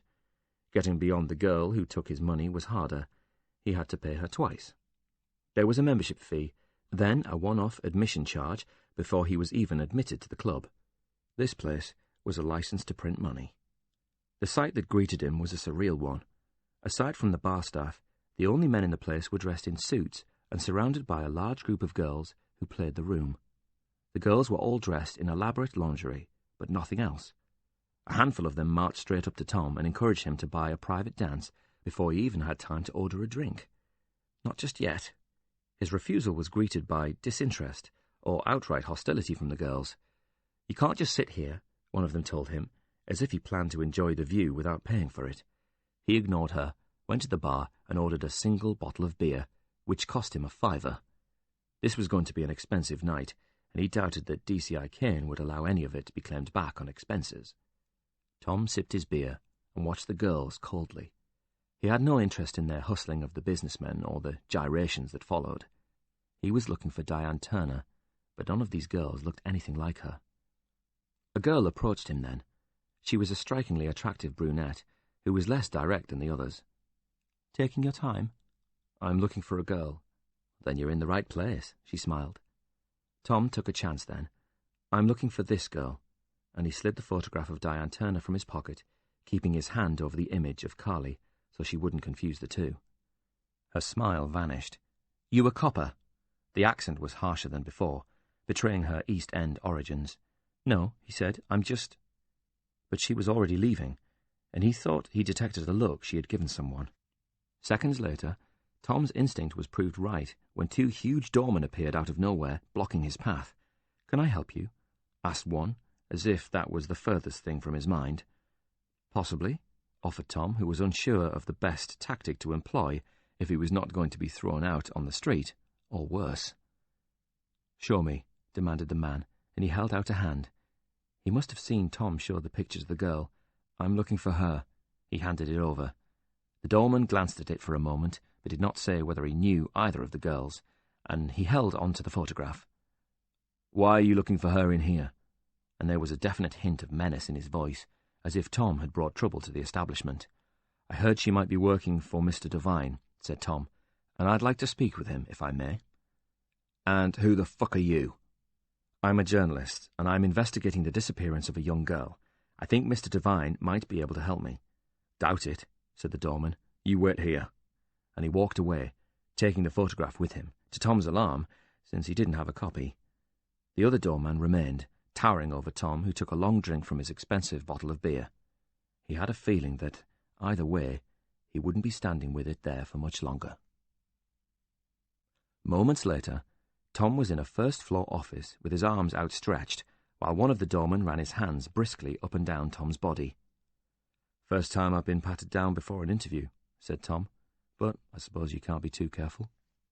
"You claim you're a journalist," answered Andre Devine from behind his desk, "but I cannot afford to believe everyone I meet." "It's still dangerous to own a club in Soho." "Well, I'm not carrying a weapon, only a pen." Devine was a big man with silver hair, which made it difficult to age him. He spoke with a slight accent. He could have been German or Swiss, but his English was perfect. "The pen is mightier than the sword," he said, "but not as dangerous as a gun. Sit down, Mr. Carney. Explain to me what a journalist is doing in my establishment." "This is no brothel. My competitors are the Windmill Club and Paul Raymond, not some low-grade titty bar or coin-in-the-slot peep show. We are high-end. I run a respectable place with very lovely girls. There's full nudity, sure, but absolutely no sex on the premises and no soliciting from the ladies off-premises either. Go back out there," he urged Tom. "Try and get one girl, any of them, to come back to your hotel room tonight for money, and see how far you get." "I don't doubt it, but I'm not writing a story on prostitution in Soho or anywhere else. I'm not actually writing a story at all, in fact." "A journalist who does not write stories." Devine raised his eyebrows. Tom explained how he had travelled from the northeast to investigate Sandra Jarvis's disappearance and her link with Diane, though he did not admit he was working with the police. He was a private contractor, hired by concerned relatives in Newcastle. Tom realised the bouncer had given Devine the photograph, which was face-up on the man's desk. "I'm trying to find the girl on the right." Andre Devine surveyed the photograph, then said, "I do not recognise her," and he frowned. "This girl is far too young in any case." "Even with false documents?" "You think a fake ID will get her through this door? It would send her away. Nobody works here who is under 21. If you want a teenager to dance for you, we send you a girl who is older but looks younger. And there are plenty of girls to choose from because the money is very good. We have too much to lose using underage girls. They would close me down." "Tell me why I would do it. For one punter, maybe, who likes them very young? No, not here." "Then why would she have your business card in her jacket pocket?" asked Tom. "I don't know," Devine said. He thought for a moment. Maybe someone gave her the card, and she tried for a job but was turned away. He handed the photograph back to Tom. Or someone wants to make trouble for me. Isn't that the most obvious possibility? Tom didn't make a habit of betraying his inner thoughts, but for once he felt there was no harm in it, for he was angry now about his wasted trip. Devine wasn't acting like a man with something to hide. "I'm beginning to think that it is," he said. "Thanks for seeing me. Please call me if she does turn up here." Tom knew that Devine could have been lying to him, and that Diane might be hiding out back somewhere, or just enjoying a night off. She could even be held in the building against her will, but he seriously doubted that. Devine sounded credible, and his logic was irrefutable. He was making shed-loads of money operating legitimately. Why would he jeopardize all of that to accommodate a teenage runaway? "Mr. Carney," he said as Tom was making to leave, "it's still no deal." When Tom narrowed his eyes at that, confused, Devine said, "When you're back in Newcastle, tell Mr. McCree it's no deal." "What?" asked Tom. "Is Jimmy McCree trying to buy you out? You're a long way from his usual stomping ground." "Forget it," Devine said, and he spread his palms as if it was all a misunderstanding. My mistake. He left his desk so he could see Tom to the door and place him in the care of the doorman. Safe journey home, Mr. Carney. Hope you find the girl you're looking for. When he said that, Tom realised exactly what had been going on here. Chapter 32. Meadowlands was veiled in a fog rendered almost impenetrable by the street lamps. Their yellow glow served only to illuminate the moisture in the air, making it thicker and more ghostly. Bradshaw could make out little beyond the building's shape. Meadowlands was a boxy 80s construction that could have been a small school or community hall.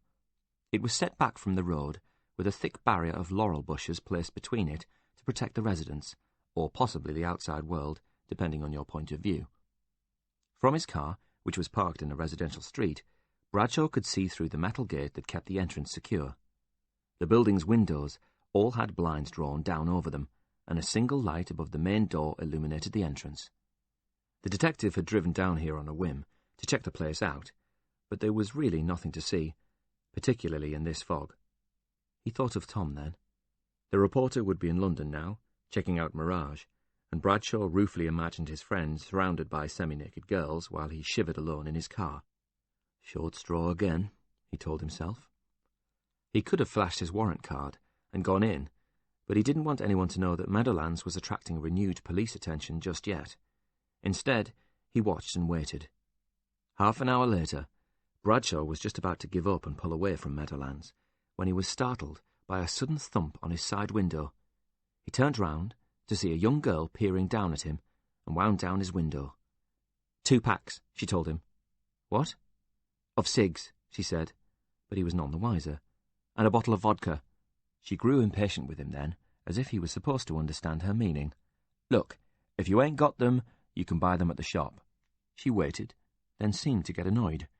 If you want something, go to the shop first. You can't just park here. Bradshaw belatedly realised his presence in a static car had been misunderstood. No, he told her, I'm not looking for that. Ain't you here for... She looked flustered then, when she realised her mistake. What are you here for then? She demanded angrily. He wasn't about to let her know he was a police officer. I was waiting for my girlfriend, he said, as he started the ignition. Not that it's any of your business. Yeah, she sneered. She stood you up then, didn't she? She was amused by this, but Bradshaw was happy for her to accept the lie. She sauntered off then without a care in the world, and when he saw her slim figure more clearly now that she stepped away from the car, he wondered if she could be any older than 14. Bradshaw watched her before driving away. A moment later, she reached the bottom of the street and swung the metal gate open so she could walk into Meadowlands. We've been taken for mugs, Helen, he told her almost before he was through the door of her flat. I've been thinking about it all day. And he had, apart from an hour's doze on the train back from King's Cross, which partially made up for a sleepless night. The cheap hotel he had chosen was too close to the station, and trains had rattled by it constantly. Someone has played us. How do you mean? I've been an idiot, he said, and he told her about his meeting with Andre Devine. That farce with Carly and Susie. You think it was staged? She asked. It looked pretty bloody real to me. I think the fight was real, he said. Carly would have to be Meryl Streep to fake that level of anger, and the violence was all too real. But think about it. Susie said Diane gave her the jacket when she left for London months before, even though Carly said it was Diane's favourite. Carly just happens to see Susie wearing it for the first time on the day we visit and, predictably, flies off the handle. But Dean quickly intervenes. He puts Susie in her room with you and drags Carly away, leaving me with the jacket. Tom shook his head at his own stupidity. He must have known I'd look in her pockets, and he knew what I'd find there.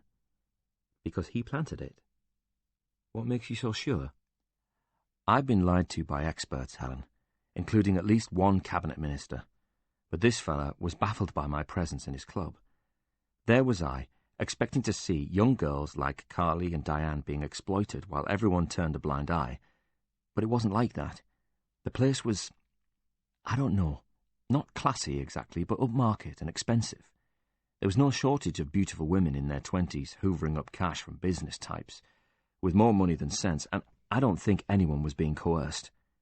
He doesn't need to use underage girls. The stakes are too high for him to risk it.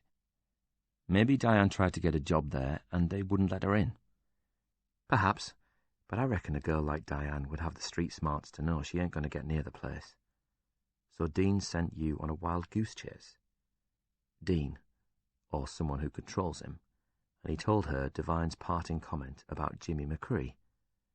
Helen opened her mouth to speak, but her answer was lost in a loud crash as a window violently exploded. Chapter 33. They would have been showered with broken glass, but the debris from the window was cushioned by the curtains. Instead, large pieces tumbled loudly to the wooden floor below, breaking into dozens of smaller fragments on impact. The half-brick had been hurled in anger, and it parted the curtains, landing on the coffee table between them with a violent thud.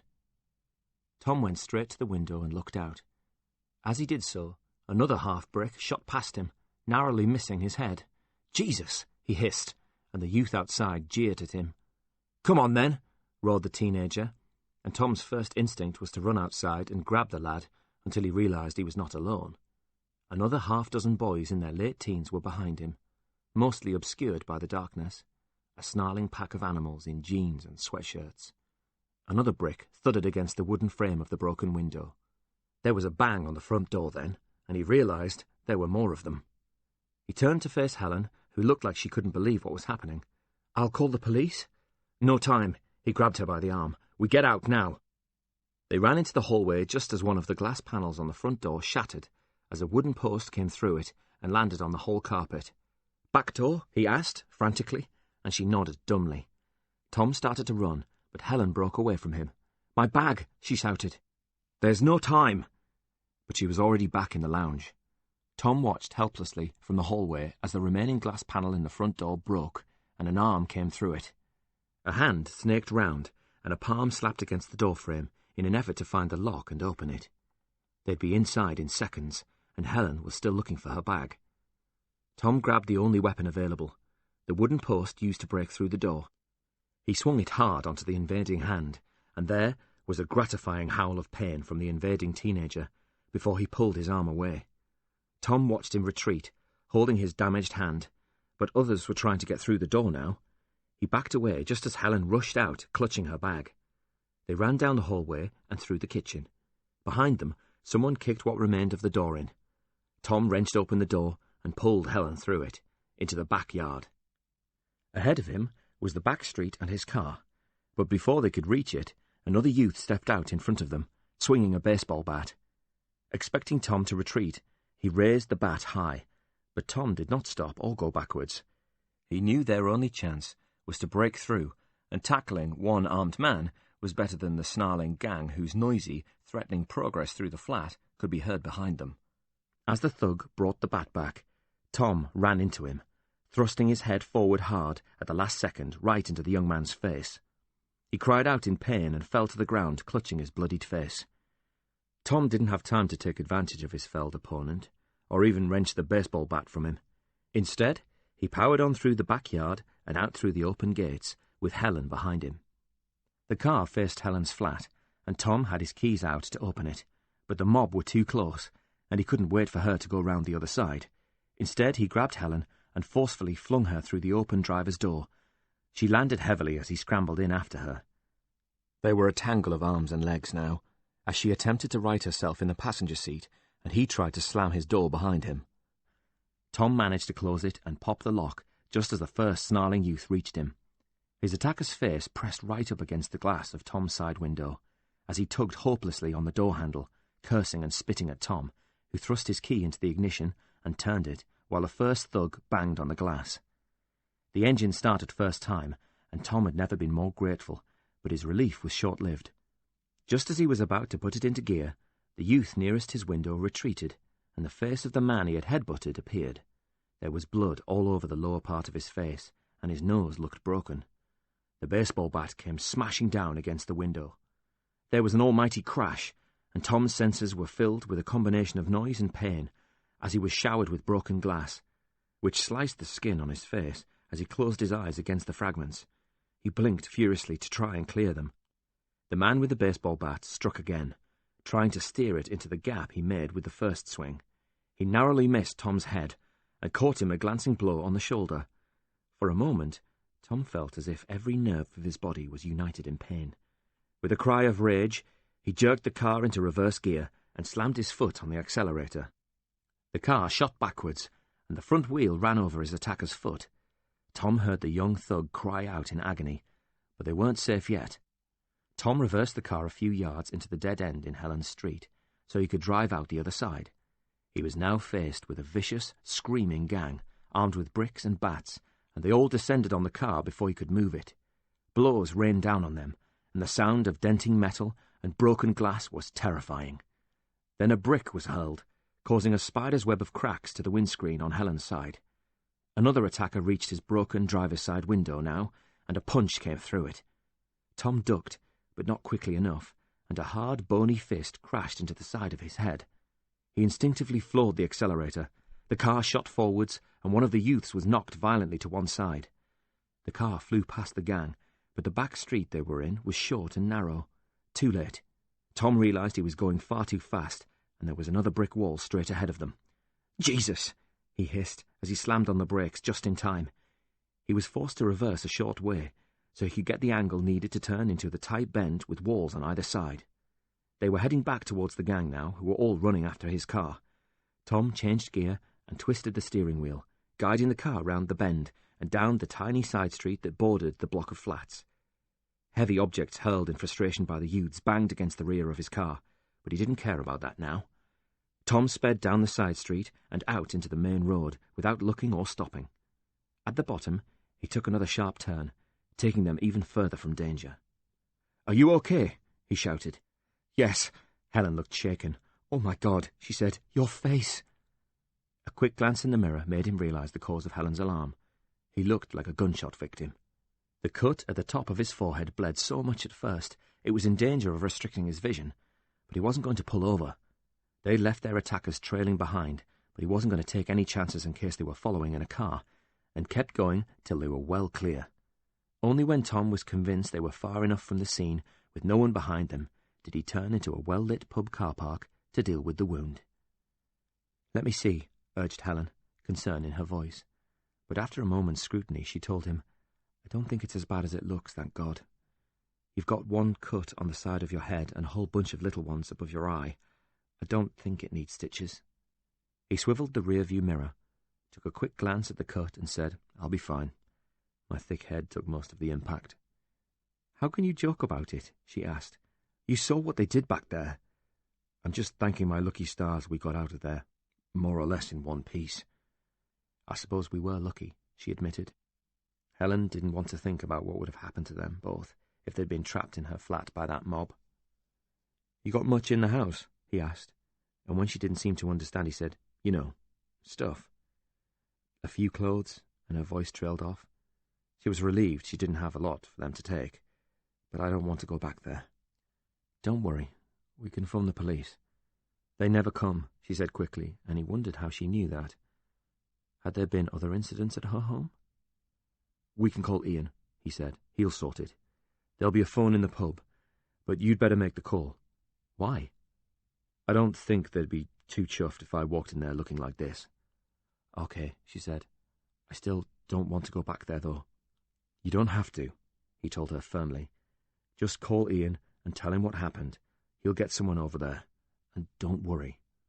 You're staying with me tonight." Chapter 34. "I'm afraid the boiler is playing up again, but it's a warm house," he told her when they finally made it back to his home. Tom snicked the top off 2 bottles of beer, handed one to Helen, and took a big swig from his.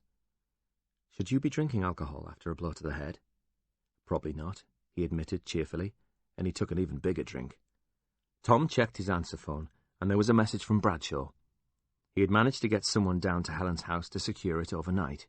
As expected, there was nobody at the scene to apprehend. They sat in his lounge and relived the events of the evening. "Those articles of yours really upset someone," he said. "They may have looked like young thugs, but you were targeted. They were let off their leash by Jimmy McCree, or someone who asked him to do it. Is there anybody you haven't fallen out with?" he asked. "No one that matters." She drank her bottle of beer far more quickly than usual, then said, I'm really tired, for some reason. Thanks for letting me use your spare bed. I don't have a spare bed. And he was amused by the look of panic on her face. Don't worry, you can have mine. I'll take the sofa. Have you got any blankets? Don't need them, he said. I'll be fine. Haven't you ever slept on a sofa after a party? No, she admitted. I have, he said. Lots of times. Though not for years, he thought. Go on, get some sleep.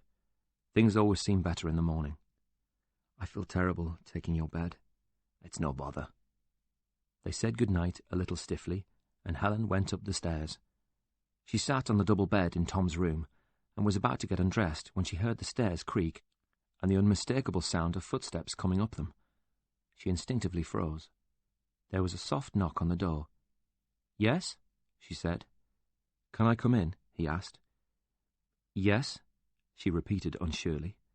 Tom opened the door and went to a chest of drawers, opened it and pulled out 2 T-shirts, then handed one to her.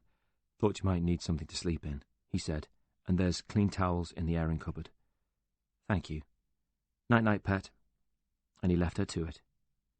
Helen immediately felt guilty because she automatically assumed he was going to climb into bed with her, but she should have known Tom wasn't like that. She felt even worse because of the slight thrill of anticipation that thought had given her. Helen took off her clothes and pulled on Tom's T-shirt. Then she climbed into the big double bed and pulled the thick duvet over her.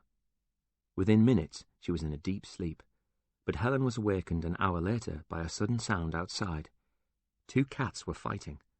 They screamed at one another repeatedly before going their separate ways.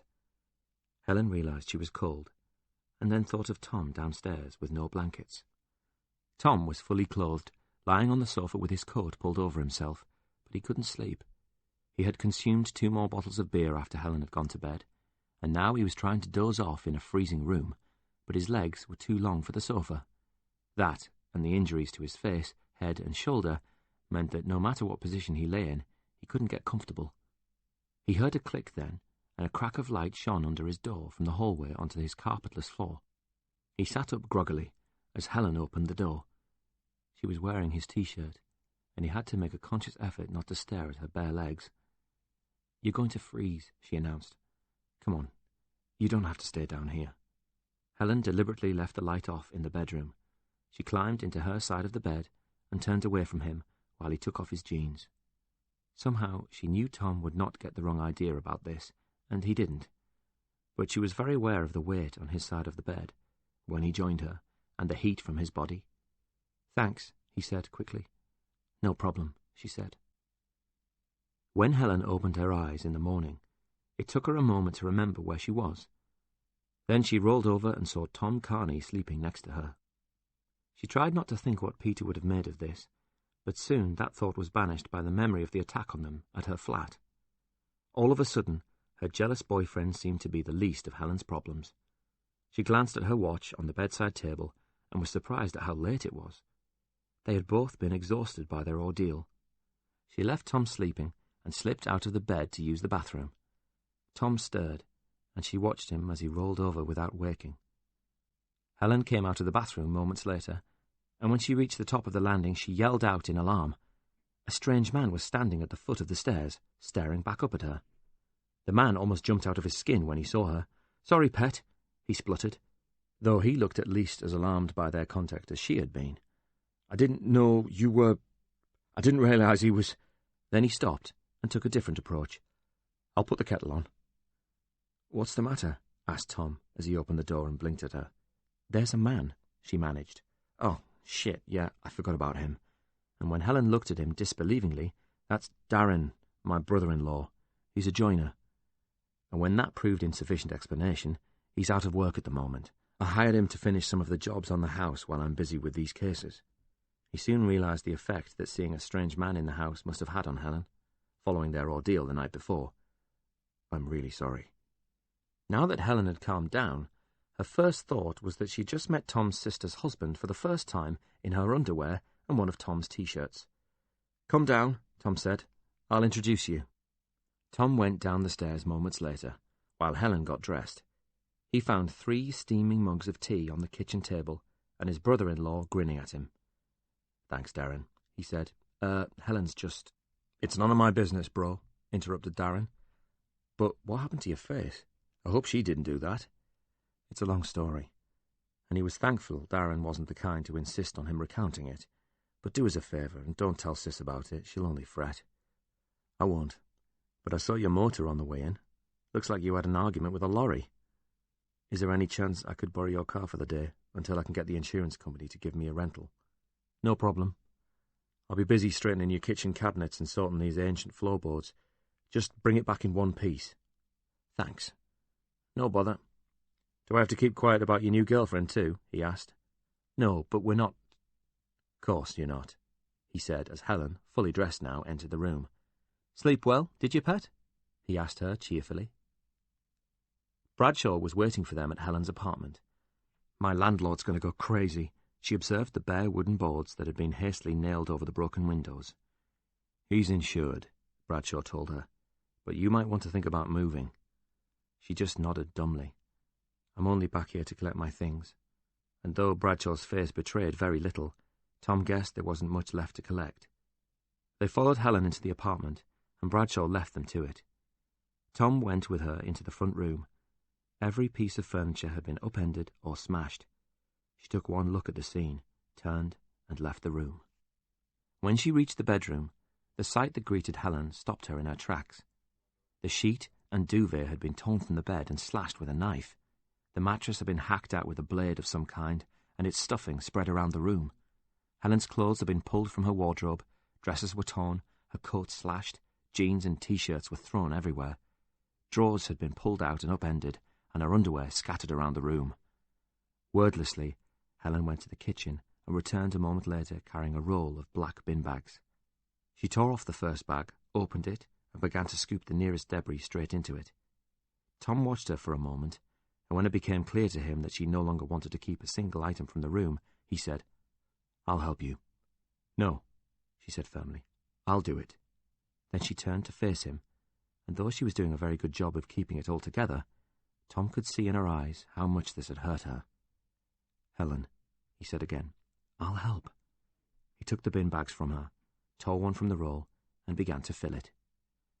Working together, it didn't take long to clear the room, and once the black sacks were stacked outside by the bins, they rejoined Bradshaw in the kitchen.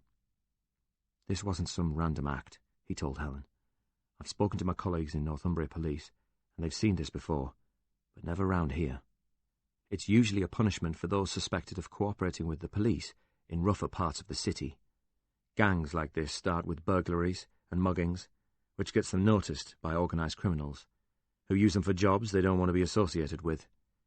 Blitzing someone's house like this is designed to intimidate people, and it's often combined with a beating. He stopped and waited for Helen to speak. I see, she said simply. And we all know who you've been upsetting lately. Ian Bradshaw felt like an idiot. He'd hoped his word with Jimmy McCree might at least have given the man some pause for thought before he targeted Helen again, but he had treated it as a challenge to rise to. Now Helen's flat had been trashed, and Bradshaw knew it was his fault, but he didn't quite have the nerve to tell her this. Come on, Tom said, because Helen looked helpless now the mess had been cleared away. Let's get out of here. Where are we going? She asked him.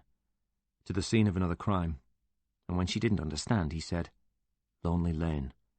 I want to see the spot where that young woman was murdered. Chapter 35. Lonely Lane was 20 miles from Newcastle, and they used the journey time to discuss their options.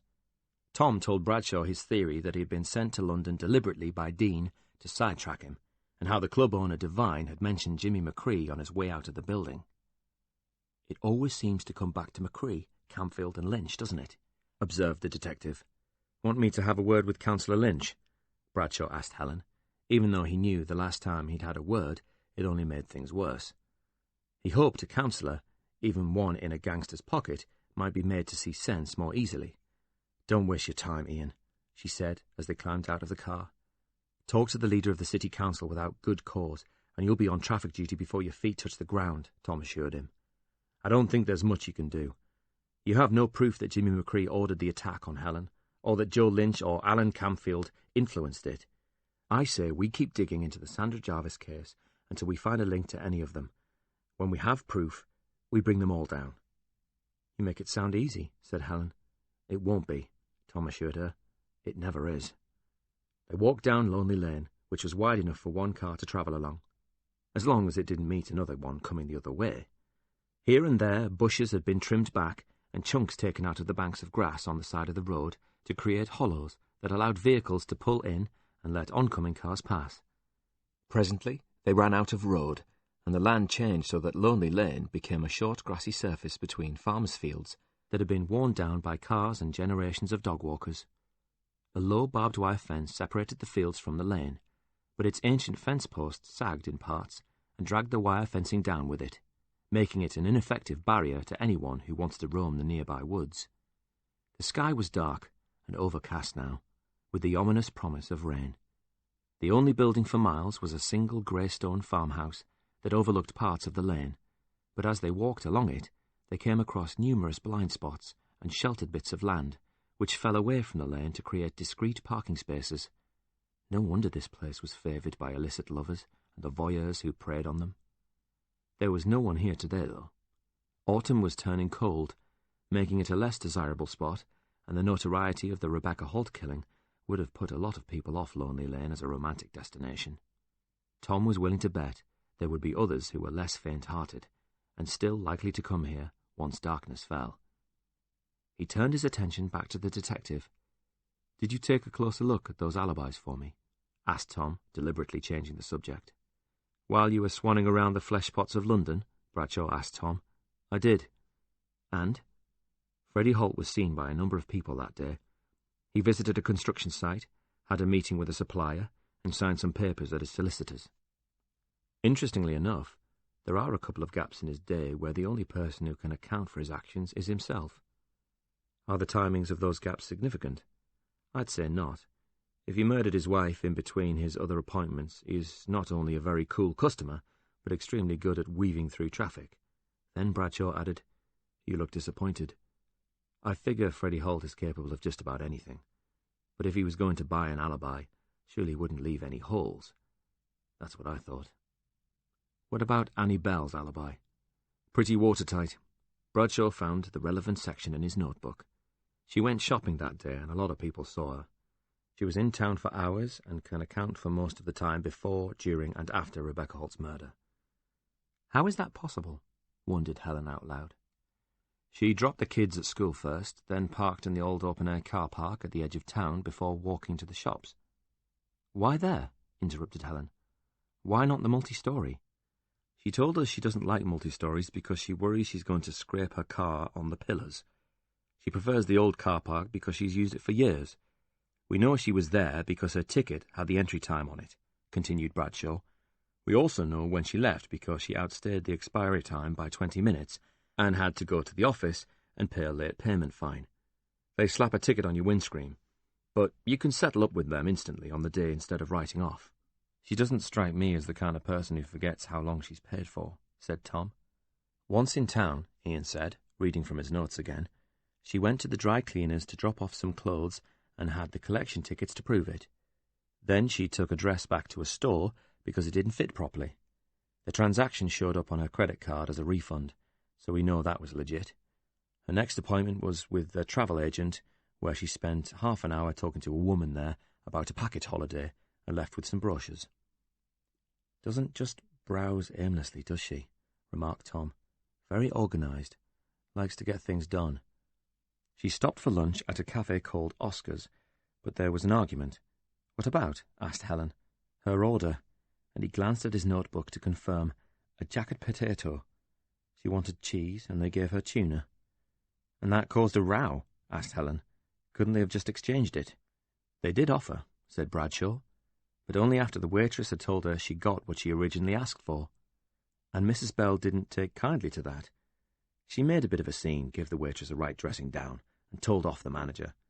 Said she'd been coming there for years, but the food was always cold, or she got the wrong thing, and she was never coming back again. There were a couple of regulars and a number of casual diners who witnessed this.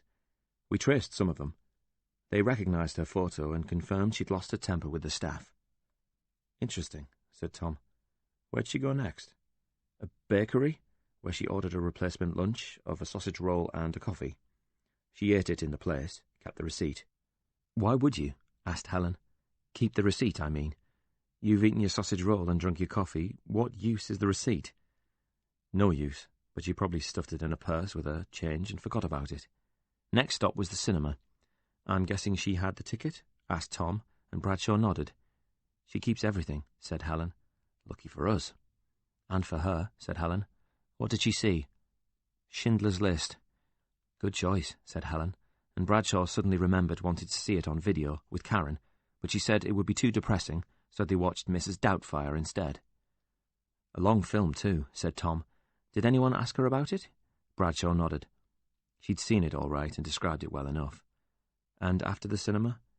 "Back to the car park, paid her fine for overrunning, then home to see the kids, who'd been picked up from school by the au pair. She confirmed Mrs. Bell returned around 15 minutes after she left the car park." "Is there any way she could have driven out of the car park and gone back in again?" asked Helen. He shook his head. "That car park isn't automated. It's one of the last old-fashioned ones with an attendant, and she parked right by the old guy's booth. Her car never left, and he reckons she was very flustered about overrunning and having to pay the fine." "Busy day," observed Helen. "She packed a lot in." "And scarcely a minute of it unaccounted for," added Tom. "So, like you say, it's absolutely watertight." "Absolutely," and the detective gave a sly grin. "What?" Helen didn't understand what was so amusing. "I know what he's going to say." "What is he going to say?" She looked at Bradshaw and then looked at Tom. "He's going to say," Bradshaw began, "that an alibi that perfect," and he let Tom finish, "can't possibly be real." "Exactly," and the policeman's grin grew broader. They walked in silence for a while until Tom said, "This is it." "Is this the exact place?" Helen asked. "The case files mention a spot between the river and the woods with a gap in the barbed wire fence and 2 felled trees close by," he said, and pointed out each of those landmarks in turn. "This cut is where Rebecca Holt used to meet Richard Bell. It's also the spot where she died." Helen found it hard to imagine. The location was so peaceful. She realized it was foolish, but somehow she expected Lonely Lane to show the signs that a brutal murder had occurred at this solitary spot. Not ghosts, exactly, more of an atmosphere of some kind, but it was as if nothing bad had ever happened here. "I wanted to see it," said Tom eventually, even though I knew it was probably a waste of time. But neither Helen nor Ian questioned the wisdom of that idea. By the time they dropped Bradshaw, the rain was coming down hard. Traffic slowed so much Tom wondered if everyone just forgot how to drive once the roads were wet. "It's time we checked out that alibi on the ground," Tom said, "and you could buy a few things in town." "Thanks," though the prospect of spending money Helen did not have to replace her lost items was galling. "Darren's letting the plumber in today," he added, "so by the time we get home you'll have hot water." "Great," she said, though his use of the words "we" and "home" in the same sentence panicked her a little. He must have read her mind. "I'll clear the junk out of the spare room tomorrow, and get a bed put in it." "Oh, please, don't go to all that trouble." "I have to do it anyway. I was planning on getting a lodger to help with the mortgage.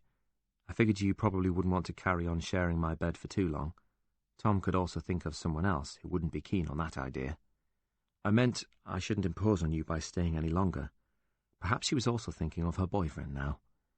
"Where else are you going to go?" He was right. There was nowhere else.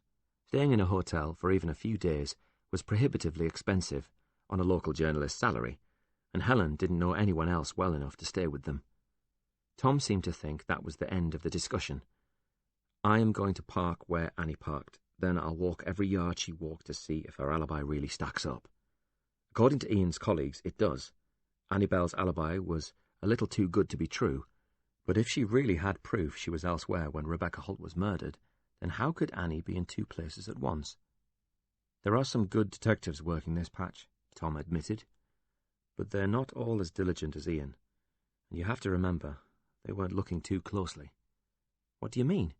"The assumption has always been that this killing was the work of a man," he reminded her. "From day one, it was Richard Bell or Freddie Holt. Even a psychopathic stranger. but never a woman. That's because most violence against women is committed by men, she reminded him. True, but that initial assumption was backed up early on by an expert's report, which said the attack could not have been carried out by a woman, and we now know that had no basis in fact. But if virtually every moment of Annie's day is accounted for, what are you actually looking for? A window, he told her.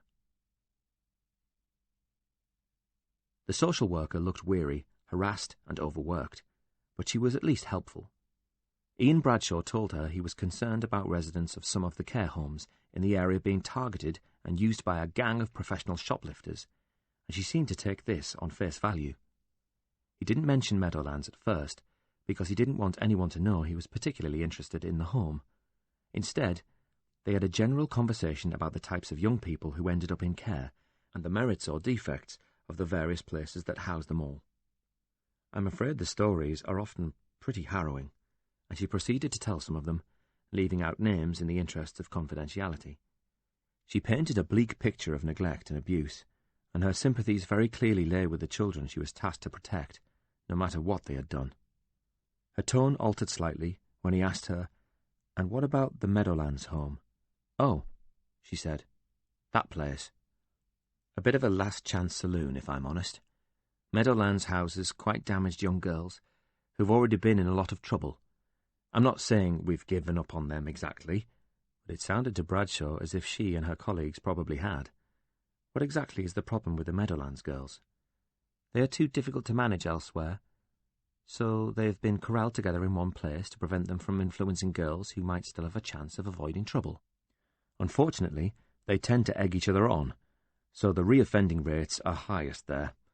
Meadowlands houses teenagers who run away a lot, girls who are violent and frequently picked up by the local police. What for?" he asked, though he obviously had an inkling from the night he had watched the place. "Well, a number of things, but prostitution, basically," she said, "though I would be loath to call it that." "They are selling sex?" "Sort of," she said. "How can you sort of sell sex?" She answered his question with another.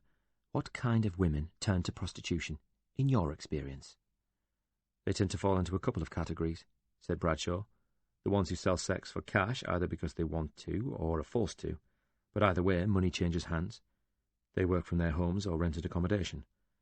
Then there are streetwalkers at the lower end of the scale who climb into strangers' cars. It's risky. There is still money involved, but most of it goes to their pimps, who supply them with a fix because they're often dependent on drugs." She nodded. The girls at Meadowlands are in a different category. They hang around older guys and become friendly with them. Those guys give them cigarettes, booze, weed, small sums of money, a pizza maybe. But they expect something in return, not always right away, but eventually. The girls get confused, and sometimes think of these older guys as boyfriends, or at least friends, and the boundaries become blurred. So when one of the men forces himself on a girl, they often view it as normal, like it's the price they have to pay for the stuff they've been given. Christ! How old are these girls? The age range is 13 to 16, and Bradshaw realised the girl who propositioned him outside Meadowlands may have been even younger than he thought. That is unbelievable. And you know for sure that this is going on? It's pretty common knowledge. Then why has nothing been done? I could ask you that, she said, since you're the police officer. I'm assuming there have been no arrests because no one knows where the girls are being taken. Oh no, she said, everyone knows. I told you, it's common knowledge.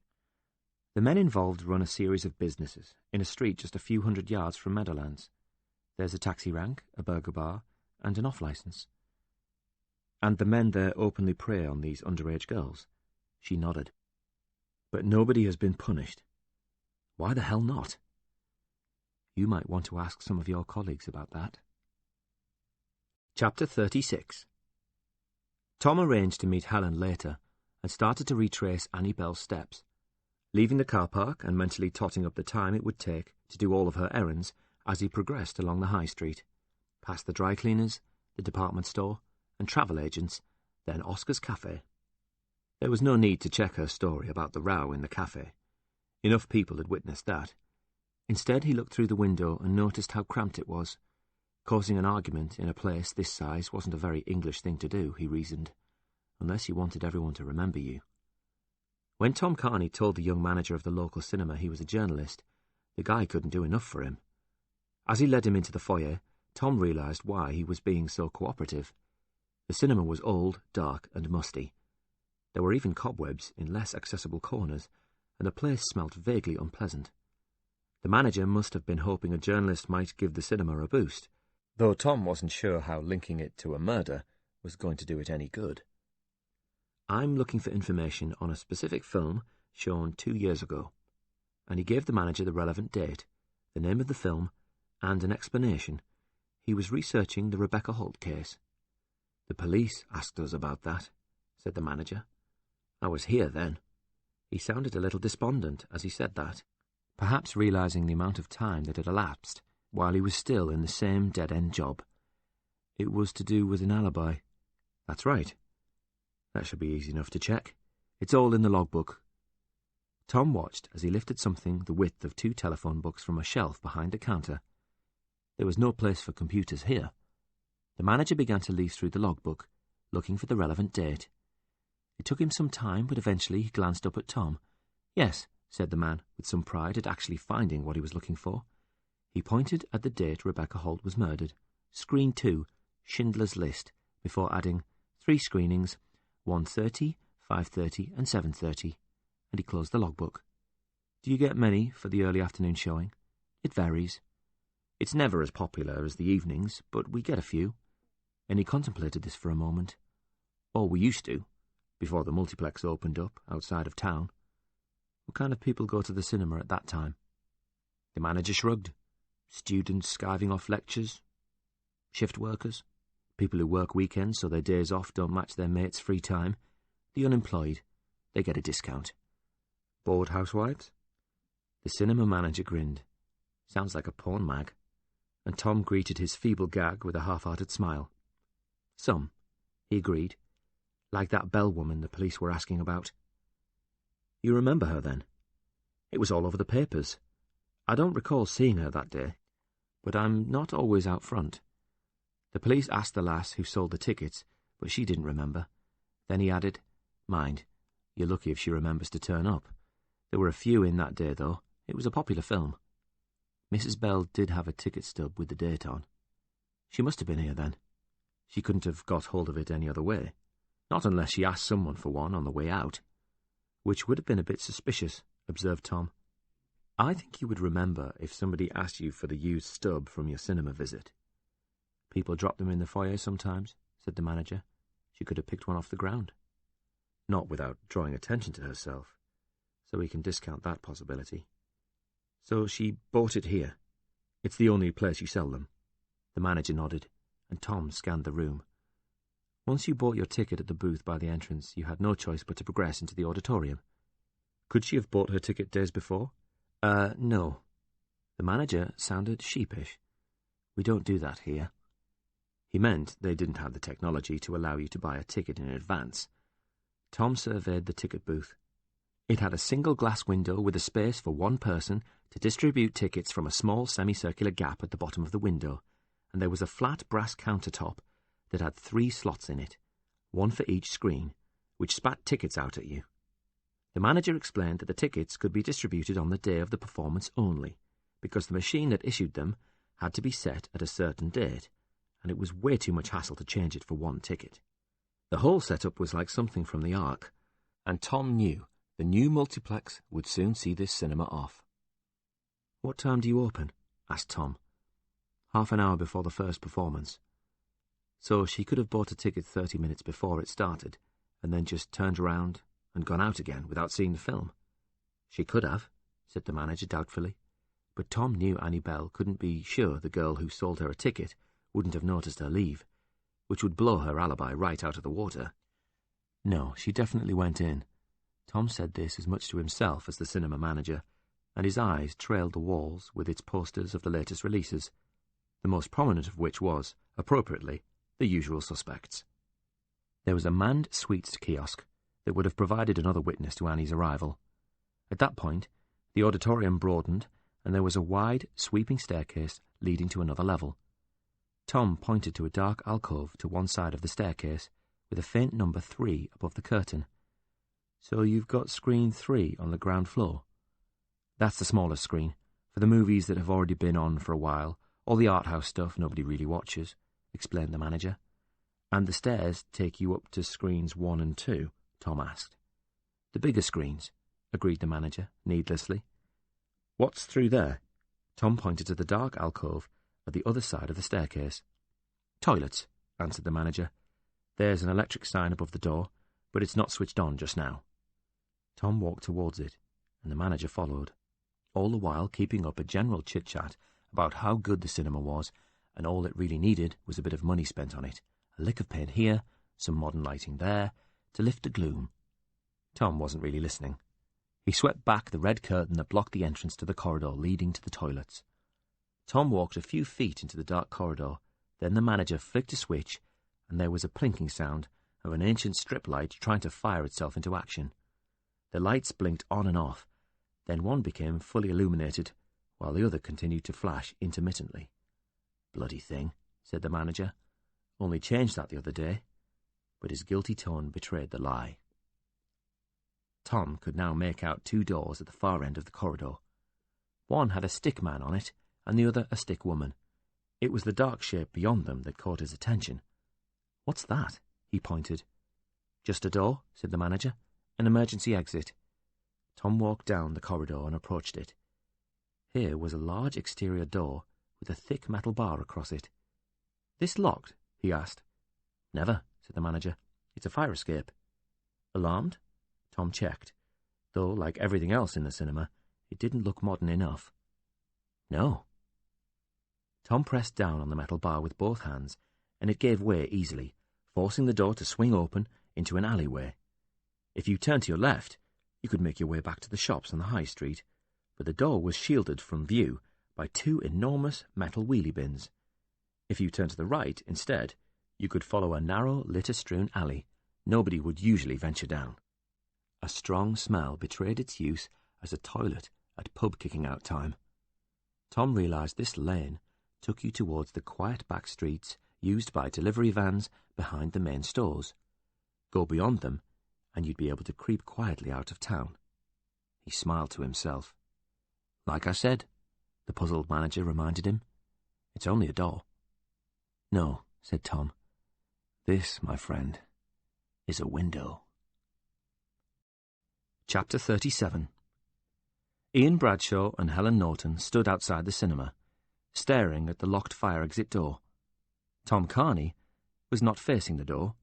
Instead, he was looking at them. How could Annie Bell have known the plot of the movie, asked Helen, if she skipped out of the cinema as soon as she bought a ticket? It had been on for 10 days by then, explained Tom. She could have seen it already. A different performance on an earlier day, asked Bradshaw, and the question sounded rhetorical, but Tom answered anyway. Exactly. So she buys her ticket, heads for the toilets but walks past them, opens the fire exit and slips through it, closing the door behind her then, asked Helen. I'm guessing she does a right turn, taking her away from the main drag. Tom started to walk down the alley. Bradshaw and Helen followed him. If she did skip out of the film, asked Bradshaw, how long does that give her for this window you keep talking about? She chose the right film, Tom said. The running time of Schindler's List is 3 hours and 15 minutes plus trailers and adverts. The average length of a film trailer in this country is 2.5 minutes. He could see they were both looking at him quizzically. I've done my homework, he explained. Add in a bunch of adverts for training shoes or the local tandoori, and you have around 15 minutes of extras, so that's 3.5 hours. Which gives her enough time to get back to her car and away, except we know the car didn't move, so... Helen shrugged. She didn't need her car, explained Tom. She couldn't exactly take a cab to a murder, said the detective, and he mimicked that possible conversation. Wait here while I kill someone. And she could hardly take the bus, said Helen. I never said she didn't need a car, Tom explained. I said she didn't need her car. And at that point they reached the end of the alleyway, which opened out into a wide space. She had another car, and Tom pointed ahead of them, and she parked it right here. Bloody hell, said Bradshaw, as he realised what Tom meant. The council had put this open space behind the high street to good use, a small car park big enough for around 20 vehicles. Annie could have driven a second vehicle down here early that morning, or even the night before, and left it. She could have jumped on an early bus home if she didn't want to risk a taxi. Who's going to remember one woman on a bus? She parks her own car at the opposite end of town, buys a ticket, does all her errands, and leaves the cinema. She could have driven out of town, killed Rebecca Holt, then returned here, or left the other car somewhere else. As long as she was back in town to collect her car later, no one is going to question it. She even made sure she was a little late, so she had to pay a fine, which went on record and confirmed her alibi, so she was in the clear. Her only mistake was making the alibi too damn perfect. That's a bit tricky, isn't it? She has an au pair to get the kids up and ready for school, because she runs first thing in the morning. Maybe this time she ran to a car she'd parked a few streets away, drove it to town, then got the bus back in time to get the kids to school before heading in again. It's tight, but it's possible. How could she have a second car without anyone noticing? Asked Helen. Could she rent one? Wouldn't there be records? She didn't need to rent one. She looks after the pool of company cars at her place of work. There are always demos just sitting there. They probably have to be signed out, but she is the one responsible for that, so I'm assuming she didn't bother. Then how can we prove she used one of them? Asked Helen. If she didn't sign it out? I don't know yet, he admitted, but I'll think of something. Okay, it all sounds just about plausible, admitted Helen, but you've not explained one crucial thing. What's that? I understand how Annie Bell could get away to kill Rebecca, she said, but how would she persuade Rebecca Holt to come and meet her? Helen mimed picking up a phone and then speaking into it. Hello, it's Annie Bell here. I know you're having an affair with my husband, and I would love to discuss this with you down an isolated country lane, but don't worry, I promise not to kill you. Yeah, I hear you. I don't know the answer to that question either, but if we do find out how she got Rebecca to agree to meet her, we're almost there. That night, back at Tom's house, Helen had a hot bath and basked in the heat from fully functioning radiators. Afterwards, she climbed into the big double bed. It was quiet now, the only sound coming from the shower, as Tom also took advantage of the hot water. Helen felt warm, safe, and drowsy. By the time Tom came to bed, she was already fast asleep. The next morning, when Tom visited Annie Bell at her office for a second time, it clearly irritated her, though she said nothing. He kept her talking for half an hour, going over old leads and asking questions he'd asked before, just for clarification. Then he asked some new ones, all of which she answered calmly. He told her about his recent meeting with Freddie Holt, which she took a great interest in, but neglected to mention the businessman had attacked him. Tom kept an eye on the time, subtly checking the clock on the wall in her office at regular intervals, because timing would be crucial that morning. Oh, I nearly forgot, he said. I do have one more question. What about? Your car scheme. Sorry? The demos on your car fleet, he said. Can anyone use them? Annie looked confused, but replied, Theoretically, anybody can drive them. They are insured by the manufacturers for all drivers, but we don't permit anyone outside of the company car program to take one for a spin. She noticed the half smile on his face, and thought she understood now. Including you, Mr. Carney. If that is what you're asking. He held up his hands. Can't blame me for trying, he said. I'm thinking of trading mine in for something with a bit more oomph under the bonnet. It's off the road at the moment. Sorry, I can't help you, she told him firmly. He stole a quick look at the clock again. It wouldn't be long now, assuming she didn't let him down. I suppose you can't let people abuse the system, he said amiably. But how can you possibly control it when the cars are just sitting around here all day? I control it, she told him. If you're a qualifying driver, you can take a demo for a few days or even just a few hours before you order your next car, and we sometimes use them as pool cars for off-site meetings, but I keep the keys, and they have to be signed out in the ledger, and she tapped her finger against an A4-sized, thick, red, hard-backed book that was on her desk. Do you drive them all? Yes, she said. I need to have a working knowledge of them to manage our fleet, in case drivers ask me questions. What's to stop someone just coming in here when you're not around, picking up a set of keys and going for a joyride without you knowing? That couldn't happen, she said. The keys are locked away, and when you take a car you have to sign it out. "In the ledger," he said. "Looks pretty thick. You must have had a lot of cars." "We buy a lot of cars," she told him, "for managers and the sales force. This ledger contains 5 years of demonstrators." "You're very organised. How many demos do you have at any one time?" "Usually 3, she said, "from different manufacturers, rotated every 2 or 3 weeks. Why do you ask?" "You must be an expert then. What would you recommend?" "That depends on what you're looking for." "Something I can count on." "German cars," she told him, "are usually best for reliability these days." "Thanks for the tip. I'll bear that in mind." The phone rang then, right on time, and so loudly that it almost made him jump. "Excuse me," she said, and picked up the phone. "Yes?" "What?" Then a deep sigh from Annie. "What does she want?" she asked irritably, and there was a pause while she digested the answer. Tom frowned his concern. "Everything all right?" "There's a journalist at the front desk." "Really? What does he want?" "It's a she, and I'm just—" Annie listened for a few moments more, then told Tom, "She's from a newspaper in Newcastle, and says she wants to speak to me about Richard's case being reopened." Tom shook his head. "That's not a good idea, Annie. We need to control this story, not let every rogue reporter get their hands on it, so they can twist things." He furrowed his brow. "What's her name?" Annie asked the same question down the phone, and turned back to Tom when she received an answer. "Helen Norton." "Oh, Christ." "You know her?" asked Annie. And he paused, as if he was trying to put things delicately. "Worked quite closely together on the case I wrote about in my book. But to be honest, I never really felt I could trust her." "But how could she know we were looking to reopen the case?" "Prison guards," said Tom. "Your husband warned me one of them would leak it to the press eventually."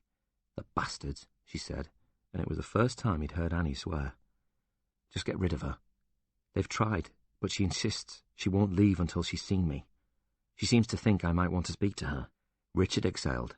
"Look, I know Helen Norton well enough, and she won't budge unless you go out there and tell her face to face to leave." "I really don't want to talk to her. Just tell her you still firmly believe in your husband's innocence and are open to any new information that will help to clear his name, but you are not actively pursuing any new investigation. That will give her the quote she needs to keep her editor happy, but it will kill the story stone dead." "Are you sure that will work?" "What if it makes things worse?" "It won't," Tom assured her. "But whatever you do, don't tell her I'm here." Annie thought she understood then. A woman scorned. Tom was evasive. "It just won't help either of us if she knows I'm on the case." Annie still looked unsure. She got to her feet, but did not leave the office. Instead, she stood there thinking. She looked at Tom, glanced down at the phone she was still holding in her hand, as if reluctant to speak into it again, and then both of them listened as the faint voice at the end of the line began speaking once more. Finally, Annie raised it to her mouth and said, "Tell Miss Norton I'll be there in a moment," and hung up without another word. Annie walked out of her office as if sloping reluctantly to the gallows, heading for reception. Tom didn't move, not at first. He was mentally tracing the number of steps Annie had to take to reach the end of the room and pass through the door. He had counted them in his head on arrival. She would then march purposefully to reception to meet Helen. A great deal would depend on how long Helen could keep her there, but he couldn't rely on it being long. Helen would stall, she would ask questions and demand answers, but Annie would fight her corner and rebuff the journalist. She would regurgitate Tom's statement about believing her husband's innocence, then send Helen Norton packing. Tom had to move quickly, and he had to move now. He left his seat and moved to Annie's desk, glancing towards the door to make sure no one was about to walk through it. Outside, the desks were all manned, but nobody looked towards him, as he bent to slide out the ledger. He ducked back down into his chair and quickly began to leaf through the ledger from the back to the front. There were a series of columns denoting the manufacturer and model, followed by the car's registration number, then a time out and a time in to indicate when the car had been taken and returned. Finally, there was a column for the driver's signature, so he couldn't wriggle out of responsibility for an accident or a speeding fine if one landed on Annie's desk weeks later. Tom knew Annie would be back at any moment. If she had given Helen an unsympathetic hearing, which was likely, she might already be on her way. He thumbed the ledger's pages while he speed-read the dates at the top of each page and drew closer to the date he was looking for. All too soon, He saw the door at the other end of the outer office open. Annie was back already. Bollocks! This was nowhere near enough time. He couldn't afford to be caught leafing through the ledger, but he knew he would never get another chance to check it alone. She was halfway across the room when his eye settled on the correct page. 3 cars were listed here. Tom scanned the notices for the entire week, including the date of Rebecca Holt's murder, but when he reached it, he noticed only 2 had been signed out. The 3rd car must have been the one she took that day, but Annie Bell was almost back at her office door now, and Tom had no more time to make a note of it. Then Annie stopped, right outside the door. At first he thought she had somehow spotted what he was doing, and was about to burst in and confront him. Then he heard a voice, but it wasn't Annie's. Instead, there was the low murmur of a male employee asking a question. Someone had left his desk and intercepted the boss before she could vanish back into her office. This was Tom's chance.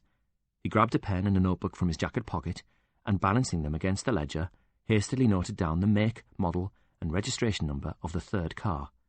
Tom slapped his notebook shut and stuffed it inside his jacket pocket along with a pen. He could hear Annie Bell giving her employee instructions right outside her door, and launched himself out of his seat, pushing the ledger back into its original spot on Annie's desk. He virtually jumped back into his chair and landed on it just as she came through the door. He had to make a show of adjusting his posture and crossing his legs, as if he had grown uncomfortable in his seat. "Everything all right?" he asked her brightly. "I can see why you don't like her," said Annie Bell's sole pronouncement on Helen Norton. When they were done, Annie walked Tom out to the car park. Like Helen before him, she evidently wanted to make sure he was safely off the premises. "What do you want, Mr. Carney?" Annie Bell asked him as they walked towards his brother-in-law's car. "How do you mean?" "I'm asking you what you really want out of life." "Why are you asking me that?" "I'm curious," she said. "Not this, surely. Living hand-to-mouth, scratching a living from freelance journalism, hoping to land a big story from time to time so you can pay the bills and topping up your income with some investigative work, which must be piecemeal at best. Wouldn't you like something a little more solid?" she asked him. "Maybe," he admitted. "I don't suppose this is what you dreamed of doing when you were a child." "No," he admitted. "I wanted to be a train driver, an astronaut, or a footballer, but, like most people, I had to settle for something else. This isn't so bad. I get to choose my own hours, I'm my own boss, and occasionally I help to catch some bad guys and put them in prison." "Yes, but where is the future in that? Wouldn't you prefer something more stable, a job with prospects and a nicer lifestyle?" "And where would I get that kind of opportunity?" Tom asked, assuming I did like the sound of it. "Our company is expanding," Annie told him. "I've been talking to my father about new hires, some fresh blood to energize the firm. For a while now we've been discussing the idea of a director responsible for PR. I suppose I do have the skills for that kind of role, but what sort of salary would we be talking about?" $70,000, she told him. $70,000 a year, just for handling your company's PR? And he whistled. "I'm sure you'd have to earn every penny. This company is growing rapidly. We are really going places. That would certainly cure a lot of my problems. But what about my investigation?" "I'm not talking about right away," she said. "I meant afterwards. Once you've seen this through, of course." And she sighed. "We both know my husband hired you in a form of desperation, to see if you could uncover something that might win him an appeal. I know you feel beholden to us, because you've taken a small amount of our money already. You haven't got anything to show for it. But I just want to say, I understand how difficult this is. No one is expecting a miracle from you," she told him. "Not even Richard." Then she added, "Especially Richard. All I'm saying is that, when you do get to the end of this, there could be a very good job here waiting for you." "Thanks, Annie," said Tom. "That's very kind of you. I promise I'll give that some serious thought." And he did give it serious thought. All the way home, he wondered why Annie Bell was trying to buy him off. Chapter 38. The Rosewood Cafe was virtually empty. Rain teeming down outside kept away the faint-hearted, but not the detective or the 2 reporters.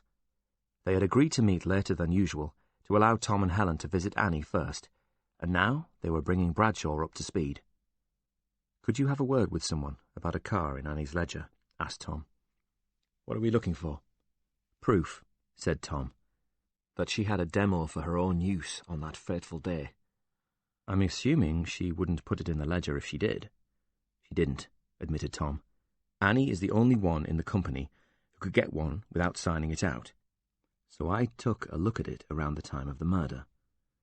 Soleil had 3 cars, and all 3 were in constant use for 3 weeks, apart from a 3-day period which overlaps the murder, when only 2 cars were logged out on the ledger. A 3rd car never left head office during that time." Then he added, "In theory." "That would make sense," said Bradshaw, "if Annie used it. But it doesn't prove that she did," Tom reminded him. "No," said Bradshaw. "But give me the reg number anyway, and I'll do some digging." "Thanks, Ian." "You reckon she did it?" Bradshaw said. "Don't you?" "Don't you?" asked Tom. "I don't know. Yes, maybe," he offered lamely. "She had a motive," Tom reminded him. "Another woman was screwing her husband," agreed Bradshaw, "but thousands of women discover that every year, and most of them get over it. But Rebecca was one of many, and I think Annie always had her suspicions, regardless of what she says now." "Then why kill Rebecca, if she wasn't the first he's been to bed with?" "Perhaps she was the final straw," said Helen. "Maybe she'd had enough." "Then she should have killed her husband," observed Bradshaw. "And done time for it," said Tom. "Even with a sympathetic judge and jury, Annie Bell would be a convicted murderer, and she'd lose everything, her career, the kids." "And this way she gets rid of her rival," said Helen. "But she doesn't win," said Bradshaw. "She covers her tracks so well her husband goes down for the murder instead." "What if that's what she wanted?" Helen asked him. "We haven't really considered that possibility. We just accepted she is standing by him, but he's going to be away for 24 years at this rate. It's his idea to deny guilt, which will keep him in for the full tariff, not hers," said Tom. "But has she been arguing that decision with him, or is she going along with it?" asked Helen. "Maybe it suits her just fine for him to be in prison." "Not fond of her, are you?" asked Tom. "If it makes you feel any better, she ain't too keen on you either." "I was playing a part," she reminded him. "Of an annoying journalist, and you played it very well," he grinned at her. "If she really did kill Rebecca, it's 2 birds with 1 stone." "There is one thing which undermines that theory," said Helen. "Why the hell couldn't she just divorce him?" "Strange as it may sound, she has too much money," Tom answered. "How can you have too much?" "Usually when people get divorced, they sell the house, split the proceeds, and argue about maintenance, depending on their circumstances. In most cases, the kids stay with the mum, the father leaves and pays support to the mother, because he is often the one working full-time." "And she is stuck doing part-time, lower-paid work, having sacrificed her career to bring up their children," Helen reminded him pointedly. "Pretty much," said Tom. "But in Annie Bell's case, it's different. She's a board member of Soleil, and a significant shareholder. They have money. Richard Bell on his own is worth bugger all. He has a well-paid job, which he would doubtless immediately lose if he splits from the boss's daughter. With his CV, or lack of it, he'd have very little to offer another employer, so he'd probably end up as a middle-income salesman of some kind, several levels below the false position he found himself in as a family member. Crucially, that means he could take Annie Bell and her dad to the cleaners. He'd be the one who could expect to keep up a lifestyle he's become accustomed to without any of the means. For Annie Bell to give Richard half her net worth, she would have to sell her house and shares in the company her father built up. Knowing her, I can't see that happening. Can you?" "Okay, I agree," said Bradshaw. "Divorce would be a catastrophe for Annie Bell, which gives her a motive to fix things violently. But is there any actual evidence to support this?" "Let's consider it then," offered Tom. "Her alibi was always a bit too damn perfect. We know there is a possible gap around the time the murder was committed, and it's sizable. She could have left the cinema easily, giving her around 3 hours to drive out to Lonely Lane, kill Rebecca, then return to town. Why would Rebecca agree to meet her lover's wife at an isolated location without even telling Richard about it in advance? I haven't figured that bit out yet. "So what else have we got?" asked Bradshaw. "We know the expert witness who said the blows could not have been struck by a woman was guessing, so we can disregard that. And there's one other thing," said Tom. "Today, she tried to buy me off." "What?" asked Helen. "She tried to bribe you?" "Not quite," he said. "She offered me a job." "What kind of job?" asked the detective. "PR director, with a nice big salary." "Was this dependent on you dropping the case?" "No," Tom admitted. "She was at pains to tell me it was waiting for me once I had given up trying to solve the case. She told me she didn't expect too much from me on that front. It was subtler than that, but I got the message." "As subtle as a brick," said Bradshaw. Then he remembered Helen's window. "Sorry," he told her. "You really think Annie Bell killed Rebecca Holt?" asked Helen. "I'm starting to," he said.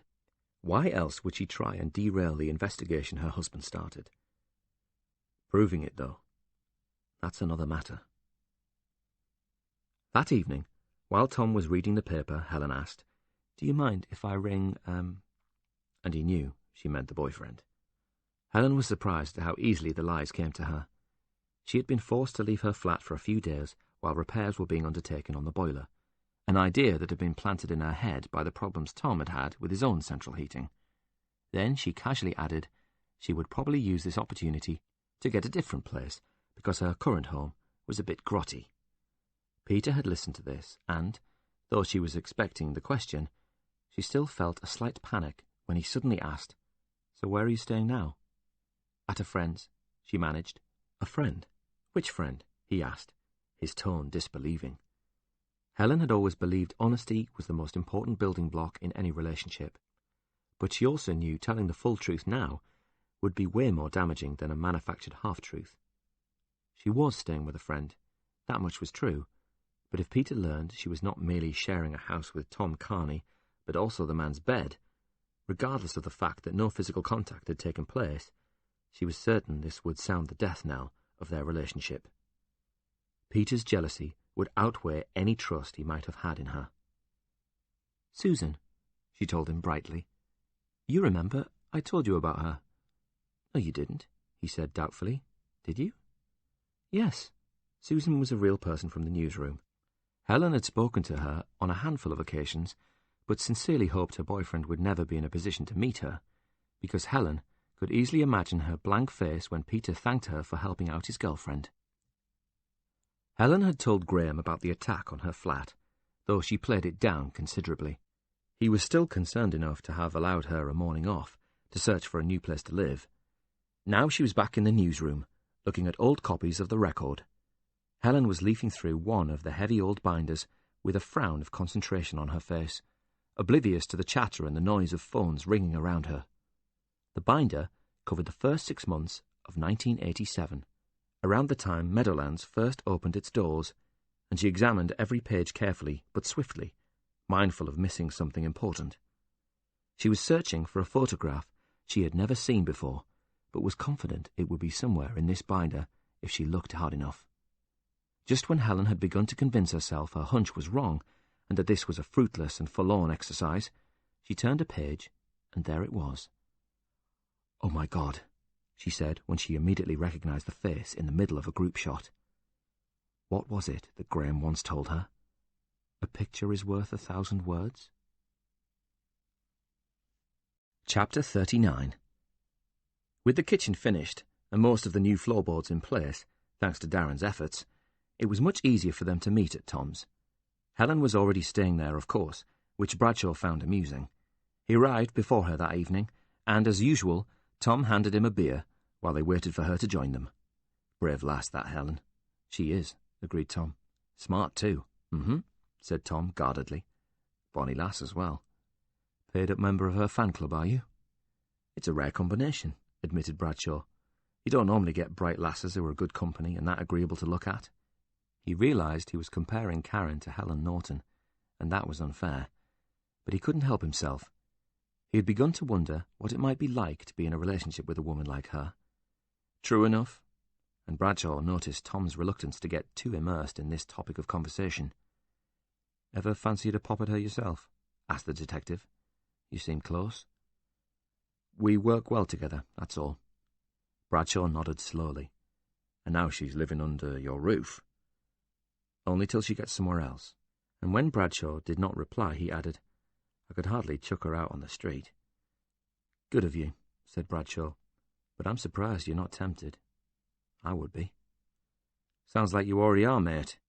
And Bradshaw realised he had needled the other man by the way he placed too much emphasis on the word mate. But I'm sorry to tell you she's got a boyfriend. And I've got a girlfriend, said Bradshaw. How's that working out for you? Good, he replied quickly. Very good, thanks. There was a tense silence between them for a moment, until Bradshaw broke it. Don't worry about Helen, he said. I can always tell when a girl is already spoken for. And Tom noticed the faint trace of a smile on the detective's face as he said that. Before he could respond, they heard a key turn in the lock, and Helen came in. Sorry, she said. Traffic was a nightmare, but... She paused to put down her bag and a handful of folders. On a lighter note, I think I found a flat. Oh, said Tom. That's great, Helen. And he ignored the look Bradshaw was giving him. Helen was too busy taking off her coat to notice. Tom ordered pizza, and they argued over who was going to pay. Helen insisted, in lieu of rent for her stay with Tom. While they waited for their food, she showed them her most recent discovery. I did some research on Meadowlands. It opened in 1987, so I did some digging into our back copies. It took a while because I didn't have an exact date, but eventually I found it. Found what? Asked Tom. The picture I was looking for. And she started to remove the evidence from her bag. Places like Meadowlands don't open every day, she explained. They require funding and lobbying, plus planning permission and multiple layers of bureaucratic sign-off. It's a wonder they ever open their doors at all, agreed Tom. So when they do finally open, she prompted, what does everyone involved like to do? Pat themselves on the back in a self-congratulatory manner? Tom began, and then he finally cottoned on. Usually at an opening ceremony of some kind, and he smiled at her initiative. With a local dignitary or two in attendance, and there's nearly always a photo in the local paper. And she handed him a photocopy of the picture she had found in the newspaper's archives. Tom glanced at the photograph of a small huddle of council officials and childcare officers smiling outside the brand-new Meadowlands building. One of them was helpfully holding up a length of tape, while another man posed with scissors, waiting to cut it and declare the place officially open.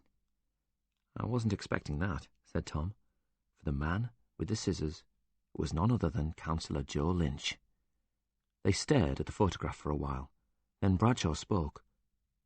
What does this prove? Other than the fact that Councillor Lynch likes to see his face in the newspaper. They all do. It proves he knows the place, said Tom. It proves he opened it, countered Bradshaw. He may never have been back there.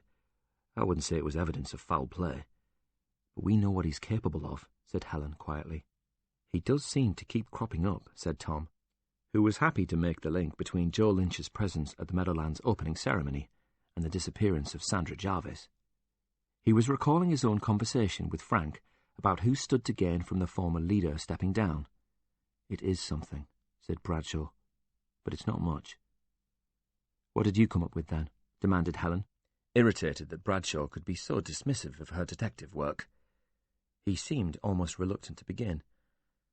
I spoke to a lady who works with vulnerable children, and he told them what the social worker had said about older men preying on the Meadowlands girls. Christ, that's terrible, said Helen. But where is this happening?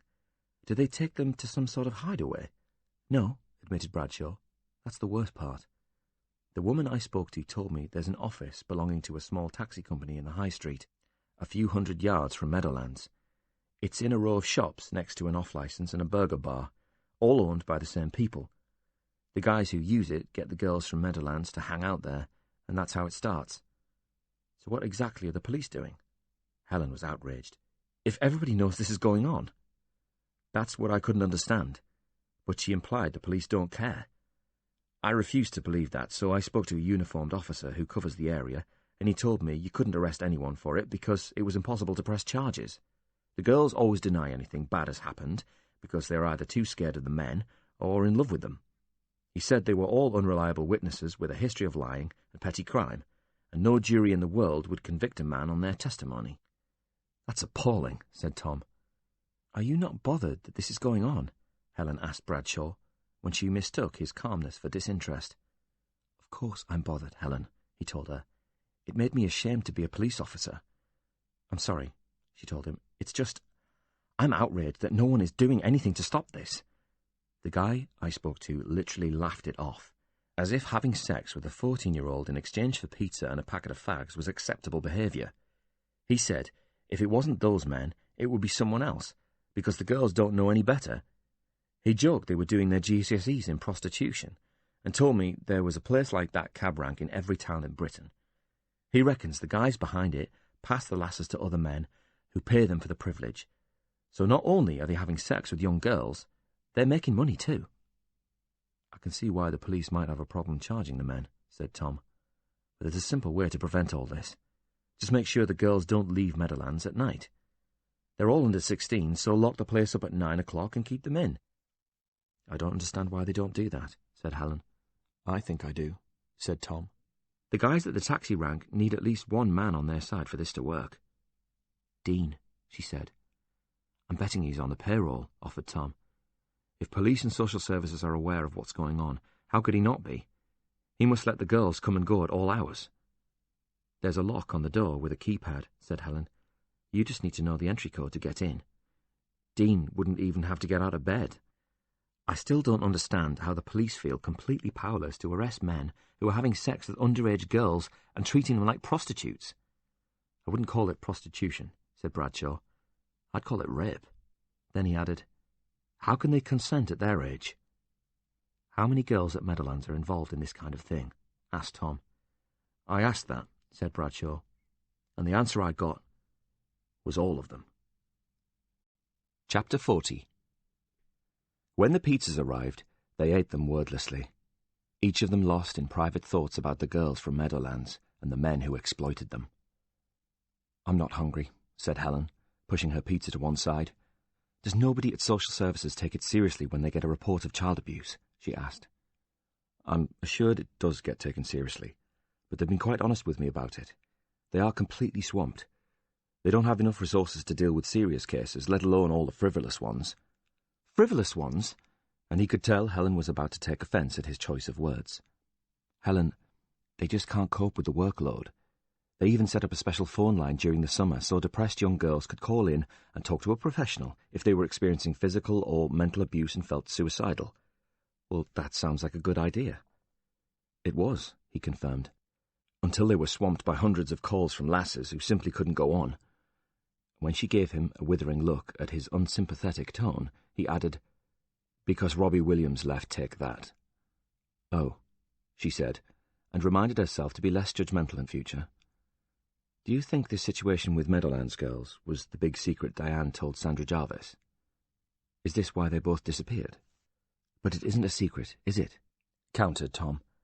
"If the police and social services know all about it, they think they're powerless to prevent it.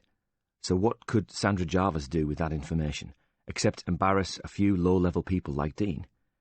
That's not enough reason to kill someone, or force them into hiding." "You're right," admitted Helen. "It must have been something bigger. But what?"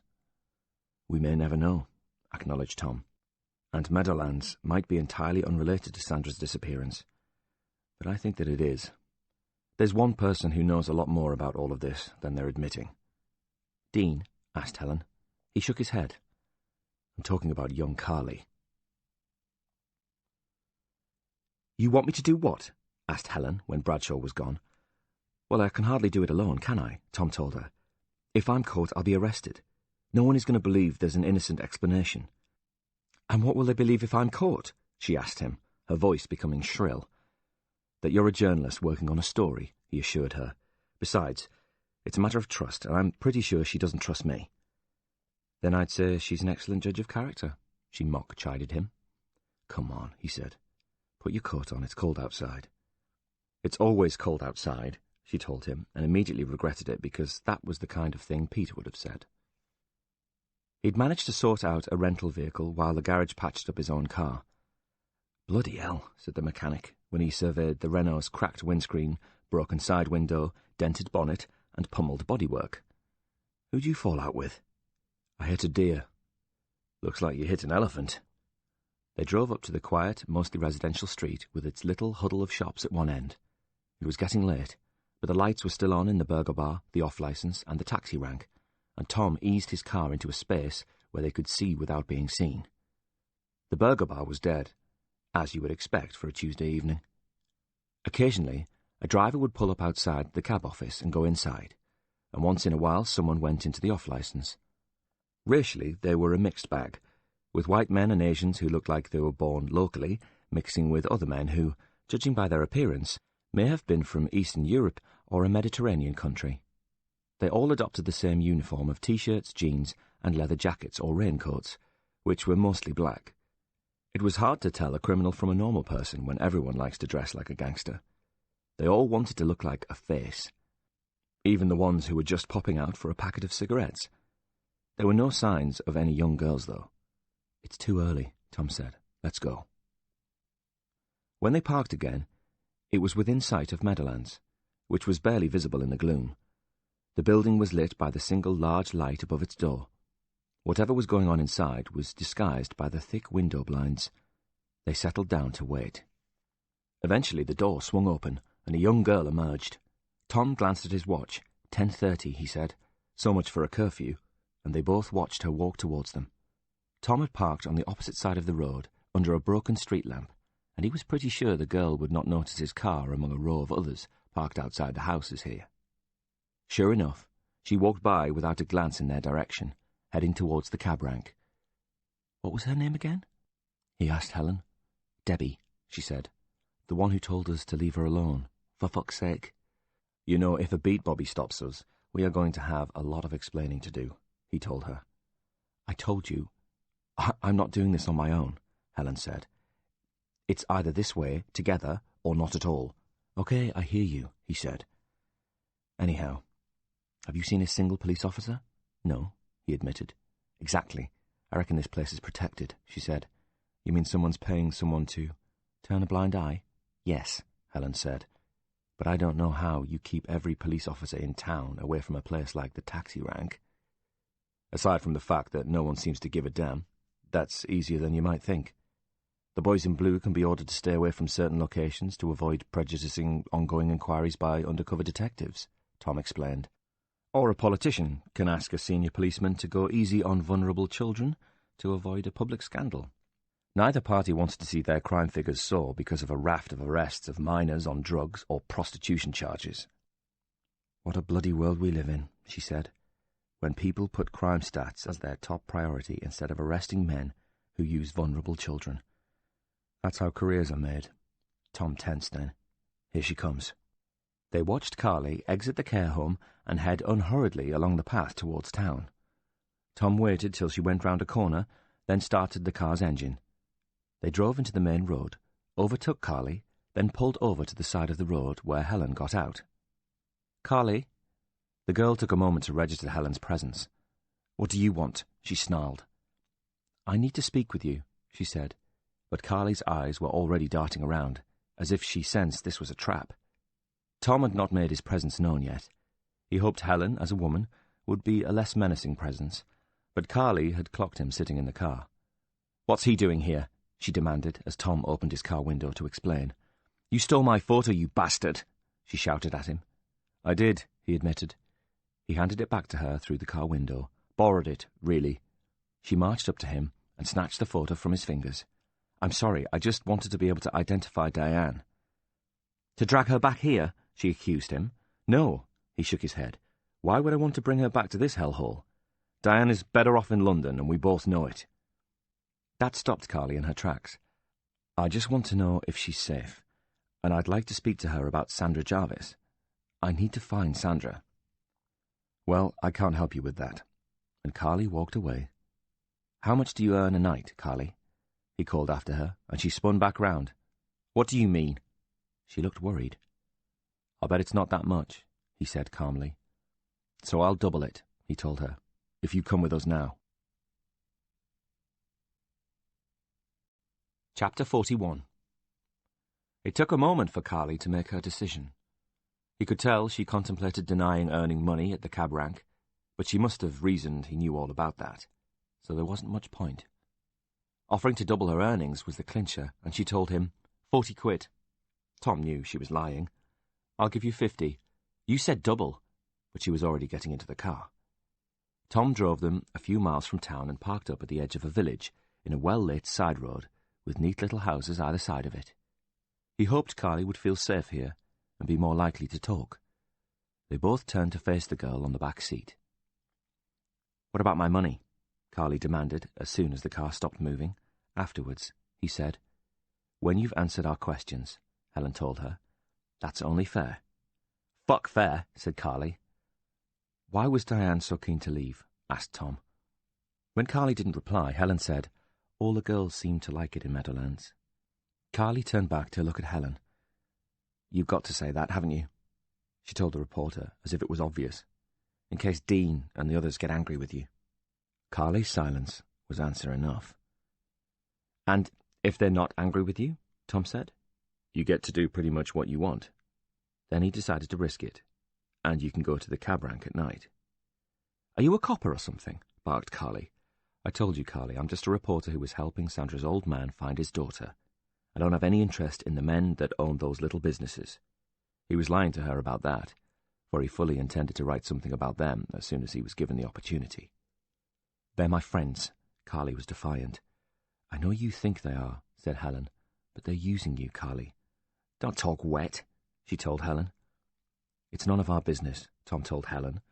When she gave him a venomous look, he stared right back at her significantly, trying to convey the message that right now this was all about Diane and Sandra Jarvis. "Carly's a big girl. She can do what she wants. Isn't that right, Carly?"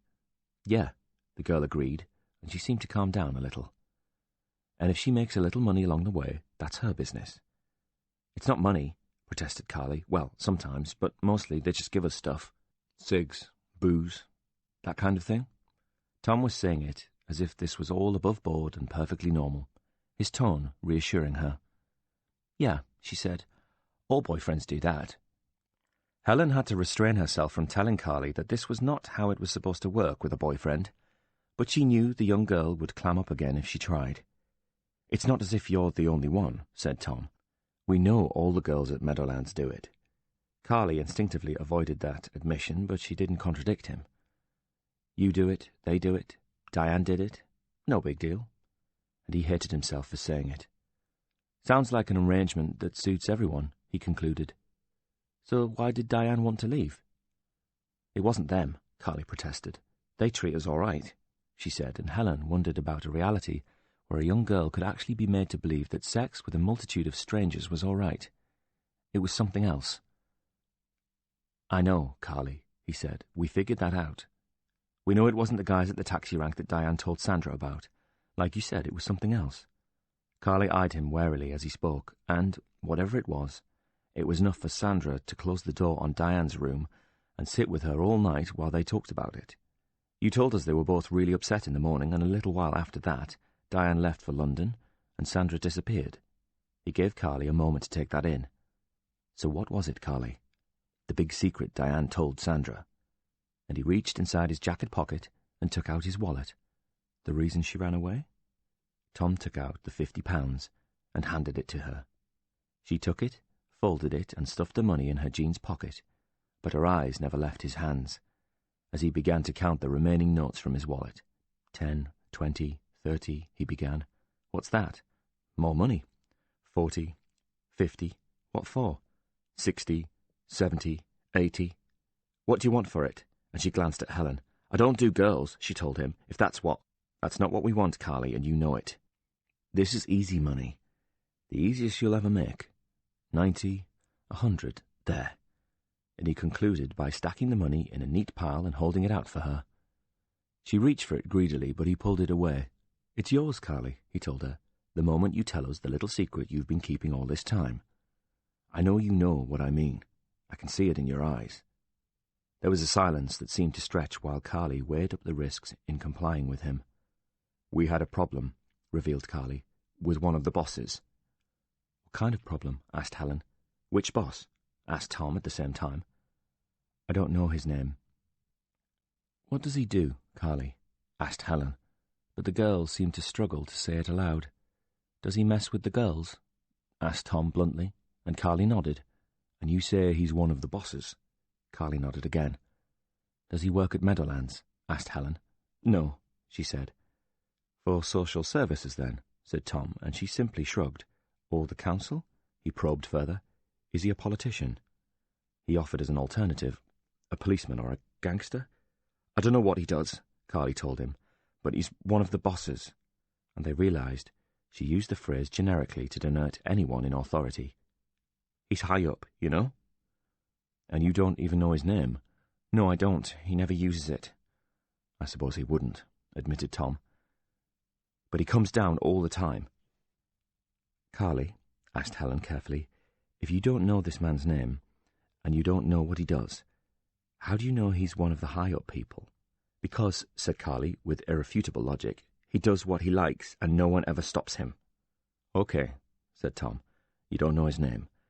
But presumably you could identify him. Of course, she said. But there's no point, is there? Why? Asked Helen. No one would believe me. She said this as if it was obvious. What if I said we believe you, Carly? What if we showed you some photos? Asked Tom, and the girl eyed him cautiously. And we kept your name right out of this. All you'd have to do is point him out, then you'd get your money. He could tell this idea appealed to her. How does that sound? There was another long silence. Maybe, she said. They dropped Carly back on the street not far from Meadowlands, then drove away. You didn't really believe that, Helen asked once they were alone, did you? Believe what? That what the girls are doing with those older men is no big deal. Christ, Helen, how could you ask me that? I'm sorry, she said immediately. It was just... I was trying to get her to talk, said Tom.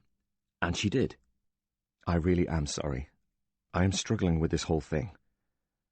What's happening is terrible, and we will stop it, he said. But first we have to identify this boss who's been abusing the girls at Meadowlands. If we do that, maybe we can bring this all out in the open, and then they will have to do something about it. Can you get some photographs of Joe Lynch, Jimmy McCree, and Alan Camfield from the newsroom? I think so, yes.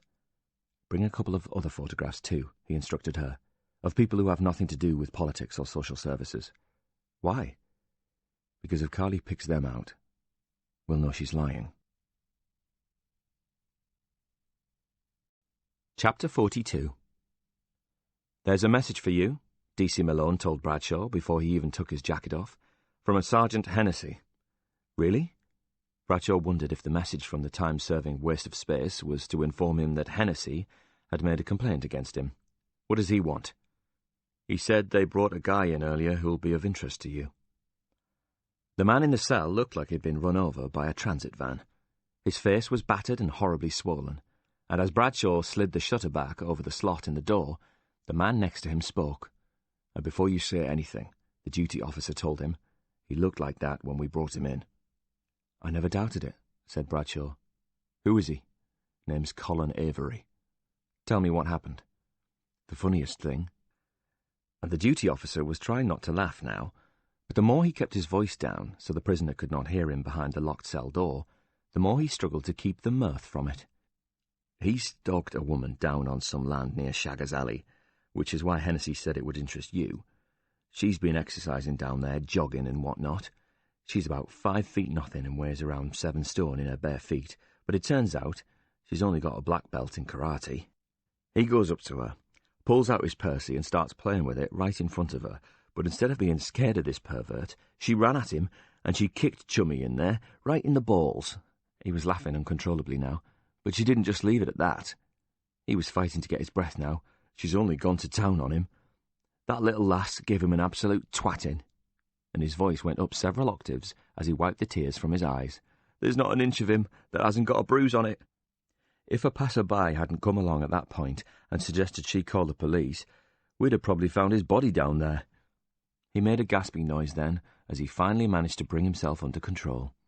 We honestly don't know what to do. Give her a medal or charge her with grievous bodily harm. I mean, you can't exactly describe that as reasonable force. And he pointed back to the cell, which contained the bruised man. I have never seen anyone happier to be taken into custody. Has a doctor seen him? Asked Bradshaw, not wishing to question the guy if he had sustained serious injuries. "Yeah, he'll be fine," said the duty officer. "He's got bruises on his bruises, but amazingly nothing's broken. Though I doubt his Percy's still working properly." "Thought he might have been released," said Bradshaw, with a caution for what he did. He was surprised the man was still in custody. "He might well have been." The officer turned serious all of a sudden. "But we found something in the boot of his car." "What did you find?" "A bag," said the duty officer simply, "and you wouldn't believe what was inside it." "Duct tape," said Bradshaw in a loud and clear voice that seemed to echo, and the detained man flinched. "Handcuffs." He let that sink in as he walked round the interview room, circling the table and chair occupied by the balding, chubby man with the vivid bruises covering him. "A balaclava." And he altered his tone to make it appear as if he was saying that last word with great sadness, as if there was nothing now that he could do for the man. And he was saving the most damning part till last. An enormous knife. Bradshaw stopped walking. "That's at least 10 years right there," Bradshaw told him, "even if you don't say another word." "But I didn't do anything." The man's voice was weak, snotty and whiny. "You didn't do anything?" said Bradshaw. "You whipped your penis out in broad daylight and started masturbating in front of an innocent woman. And you say you didn't do anything?" "I couldn't help it," the man whined. "But I didn't do anything with the stuff." "The stuff?" queried Bradshaw. "Oh, you mean the highly incriminating items you assembled that could only be used for a robbery or a rape?" Bradshaw bent low so that his face was opposite the man's and their eyes were level. "I'm assuming the latter. And you say you didn't do anything?" "I never—" The man began, but he soon broke down into snivelling tears. "You never what? Used them? Doesn't matter. The fact that you have them in your possession is enough to prove intent, as is the way you tried to assault a woman." "I didn't assault her," he protested weakly. "Only because she gave you the kicking of your sad and lonely life," and Bradshaw laughed grimly. "I have to say, Colin, you can't off-pick them." "I wouldn't have hurt her." "No, of course not. You just wanted to play with that pathetic thing of yours right in front of her. Normally, I might have believed that was all you were capable of, but the items in your car tell me otherwise. I reckon you had something bigger in mind, and it involved taking a woman. I think you've been fantasizing about this for a while, building up to it for a long time. I think you lost control out there and deviated from your original plan, which was to find the right woman and kidnap her. That's 10 years too, by the way." And the man looked even more alarmed. "At least." "I can't go to prison. I can't. I'll die in there." "Possibly," he told the terrified man. "Or maybe someone will protect you. Make you their boy." And Avery was so scared by that suggestion he had to swiftly bring his own legs together. "Don't you dare piss on this floor," Bradshaw ordered. "Now, you might not have used the items in your bag before, but I'll bet you've done lots of other stuff. It's not your first time down Lonely Lane, is it?" He corrected himself just in time. "So if you cop for everything you have done, I will tell the judge personally that you cooperated with us and made a full confession. If you don't, we'll make this all formal and we'll charge you with every rape or attempted rape committed down there in the past 5 years." Now the man was almost hysterical and he began to weep. "I'm not a rapist." "Maybe not," admitted Bradshaw, "but you want to be. That much is obvious." "It's like you said," he wailed. "It's all just a fantasy." Snot was dripping from his nose now. "I'd never have done anything, honest I wouldn't," and Bradshaw had never seen a man look so weak and broken all at once. This pathetic, podgy guy was probably not capable of anything more than publicly playing with himself, but Bradshaw wasn't going to let him off the hook that easily. He had to be sure. "How many women have you groped down there, Colin?" "None," and he shook his head violently. "Honest." "How many have you tried to rape?" "I haven't tried to rape anybody." The words were distorted by his sobbing. "How many have you actually raped, then?" "None. You have to believe me." "No, I don't," Bradshaw told him. "I don't have to believe you at all, and no one else will." "I never raped anybody." And his body was heaving now with the sobs, so every few words he had to take a huge breath to keep going. "I've never raped a woman. I've never had a woman." "What?" "I'm a virgin." And Colin Avery broke down then and sobbed uncontrollably. As Bradshaw watched the man, he began to wonder if he had ever seen such a pathetic specimen, but they'd search his home anyway, just to be sure. They'd take his photograph and show it to every woman who'd been groped or chased within a 5-mile radius of Lonely Lane to see if anybody recognised him, but Bradshaw guessed they would not. He probably lived in a complete fantasy world, and there would likely be no physical evidence linking him to any earlier crimes. The most they were going to get here would be possession of a deadly weapon and gross indecency, and the massive beating he took would probably lessen his sentence. The pervert would probably walk free. He might even be awarded compensation. Bradshaw decided Colin Avery deserved to suffer a little more first. "I reckon I can put you in the frame for at least 3 rapes." And then, almost as an afterthought, he said, "And 1 murder." The man suddenly stopped sobbing then and looked up into Bradshaw's eyes. "That wasn't me." "What wasn't?" Bradshaw was immediately attentive now. "The woman who was killed," said Avery firmly. "I was there, but it wasn't me." "You were there?" Bradshaw was incredulous now. "What do you mean you were there?" "What have you done, Colin? Tell me now." Avery nodded, his head firmly. "I was watching her from behind the bushes. I saw it, but it wasn't me." "Who were you watching?" "That woman who was killed. I saw her sitting in her car. She had the window wound down, and she was smoking a cigarette. She looked lovely, so I watched her." "What did she look like?" Avery described Rebecca Holt, but he could have got that from any tabloid newspaper. Then Avery accurately described the clothes she was wearing that day, and the way she'd tied back her hair, which meant he was telling the truth. "What happened then, Colin?" urged Bradshaw. "What did you do?" "Nothing. I was just looking, that's all." "Then what did you see?" "If I tell you, will you promise I won't go to prison?" he begged. "You've got to promise." Bradshaw leaned closer to the weeping man. "If you don't tell me everything you know right now, I'll make sure the judge gives you another 3 years for perverting the course of justice." Avery looked terrified, so Bradshaw softened his tone. "If you tell me the truth, it will help you, Colin. I'll tell everyone you were a good little boy who cooperated. But if you are bullshitting me, or I find out you were responsible for this—" No, it wasn't me. I didn't have the power then, but she did." "What do you mean, you didn't have the power?" asked Bradshaw. "You mean the victim did?" "No, not her," Avery assured him. "The woman, the other woman. The one with the hammer. She had the power, and she used it. I saw her." Chapter 43. "Is he a credible witness?" asked Tom, when Bradshaw had recounted the story of Colin Avery's confession. They were at Tom's house again, but this time it was fish and chips that sustained them after a long day, and the smell of vinegar filled the room as they hungrily ate the food off their laps.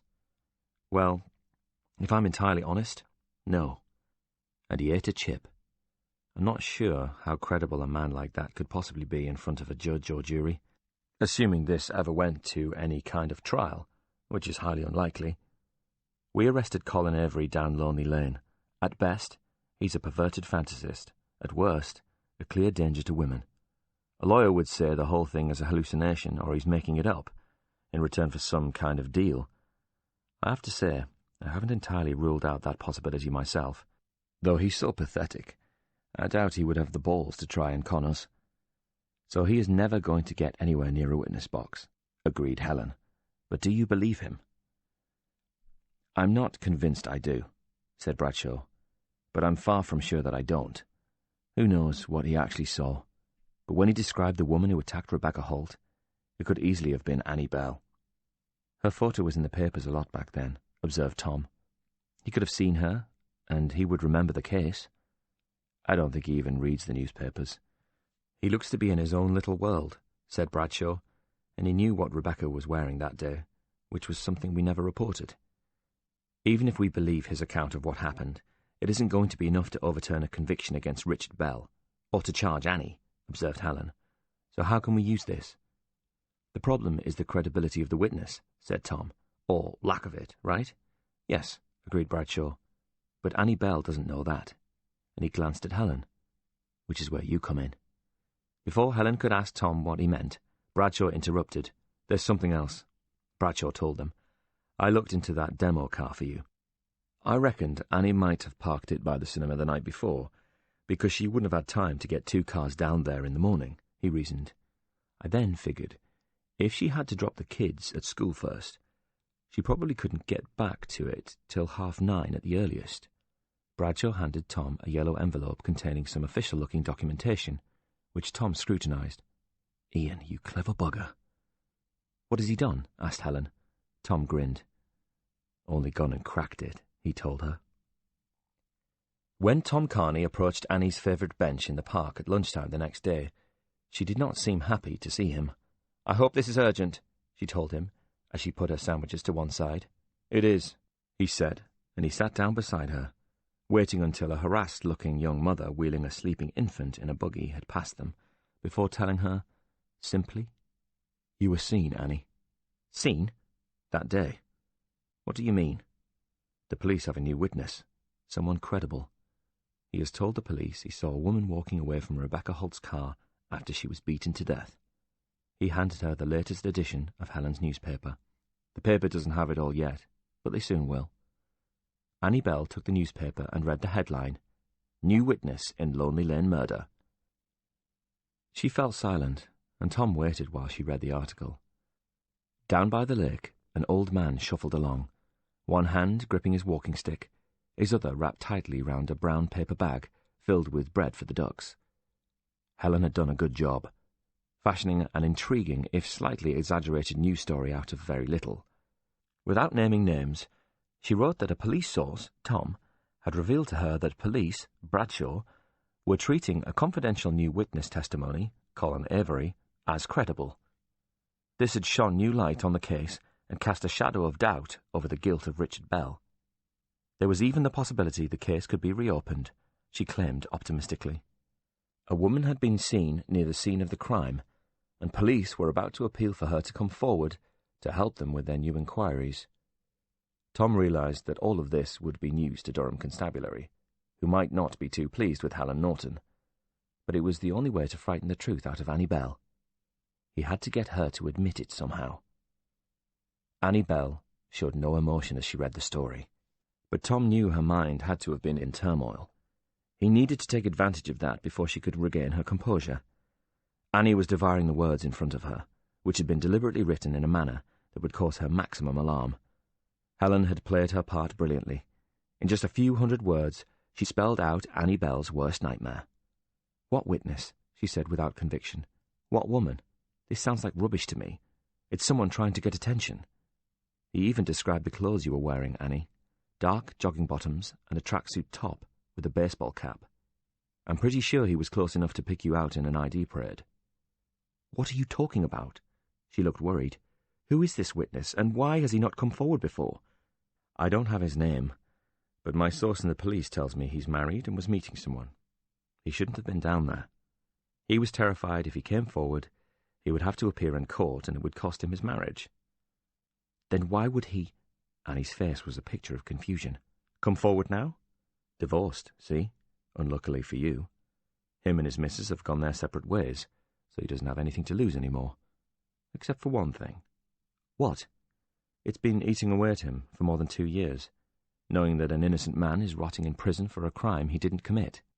He never thought Richard would go down for the killing, but when he did, our man figured he'd get into even more trouble because he didn't come forward sooner. But he rang the police anonymously, and they told him it's never too late to do the right thing.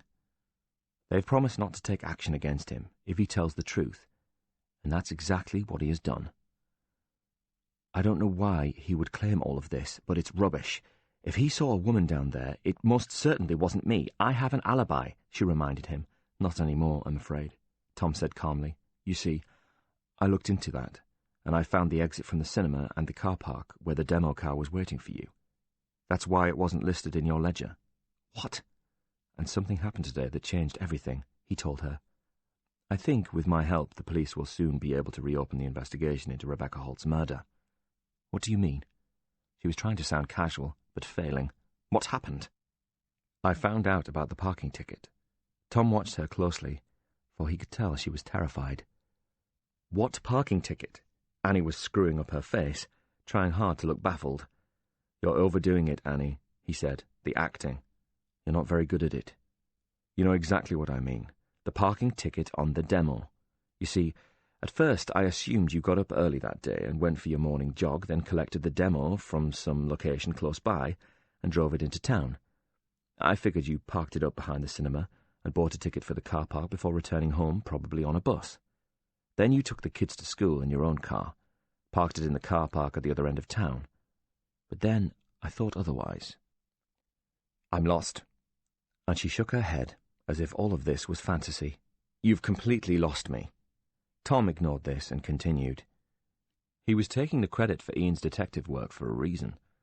I figured that might be tricky first thing in the morning, so maybe you dropped the demo into the car park the night before.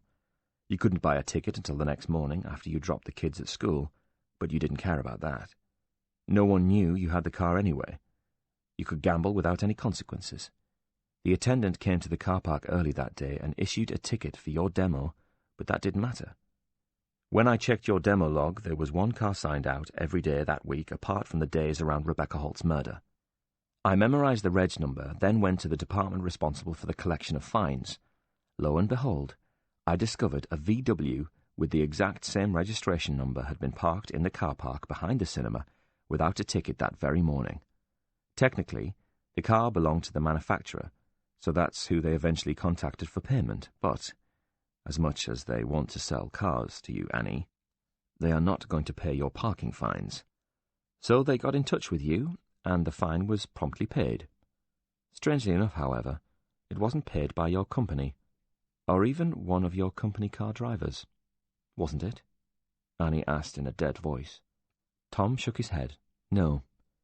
There's a neat black and white photocopy in the file. It shows a cheque hastily written by a Mrs. Annie Bell.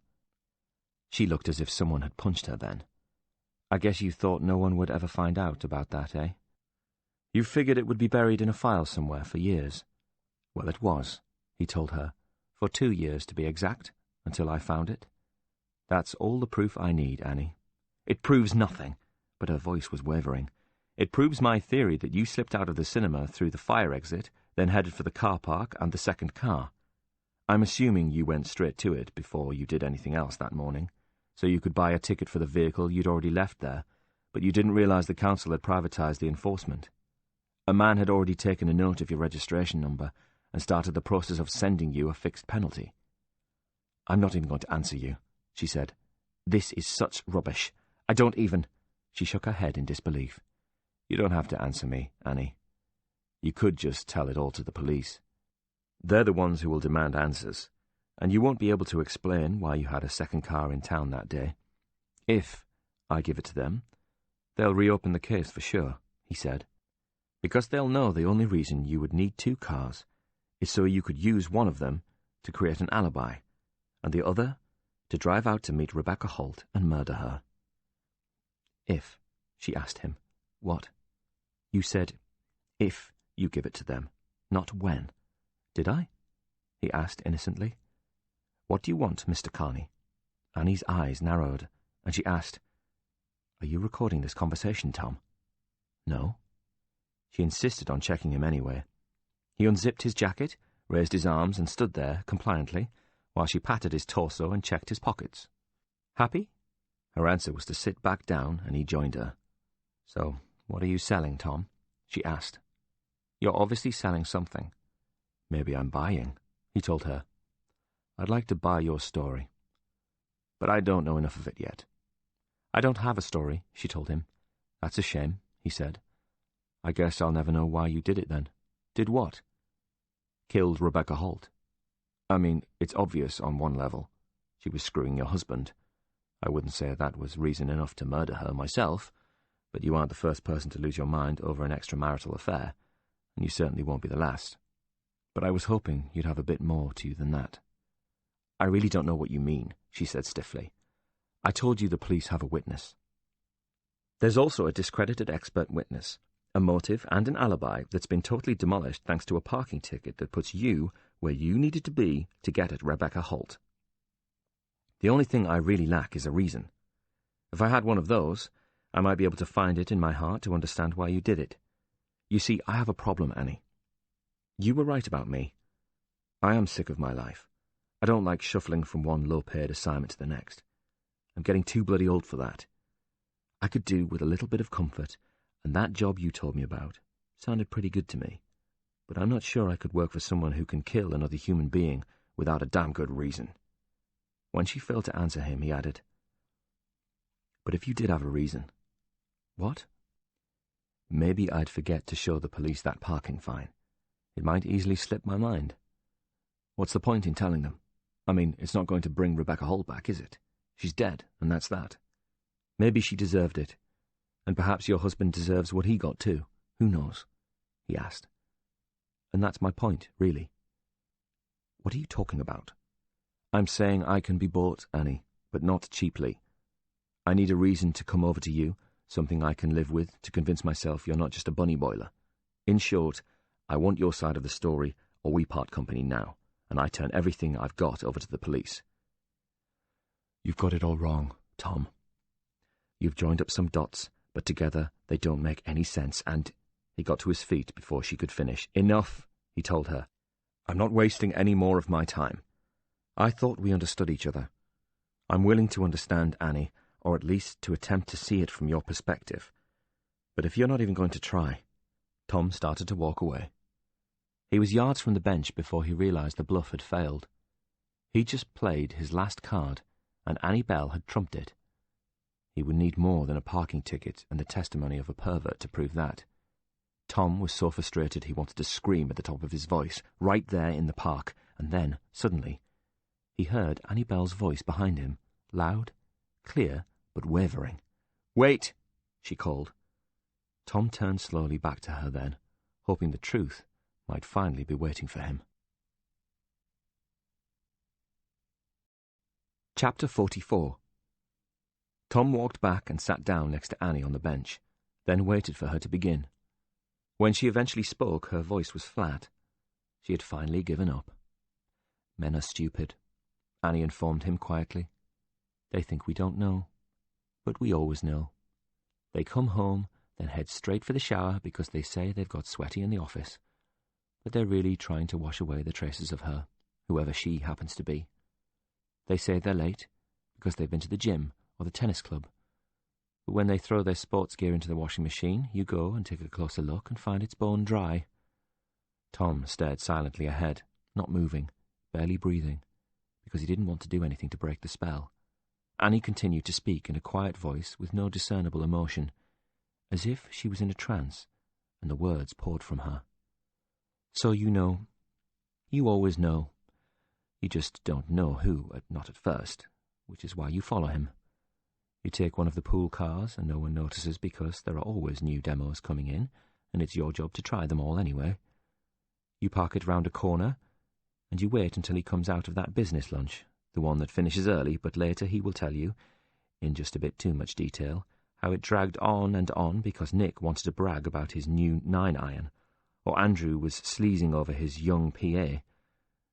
You just want to tell him to shut up and stop lying because you were there. You saw him leave early, and you followed him so you know where he's been and exactly what he's been doing.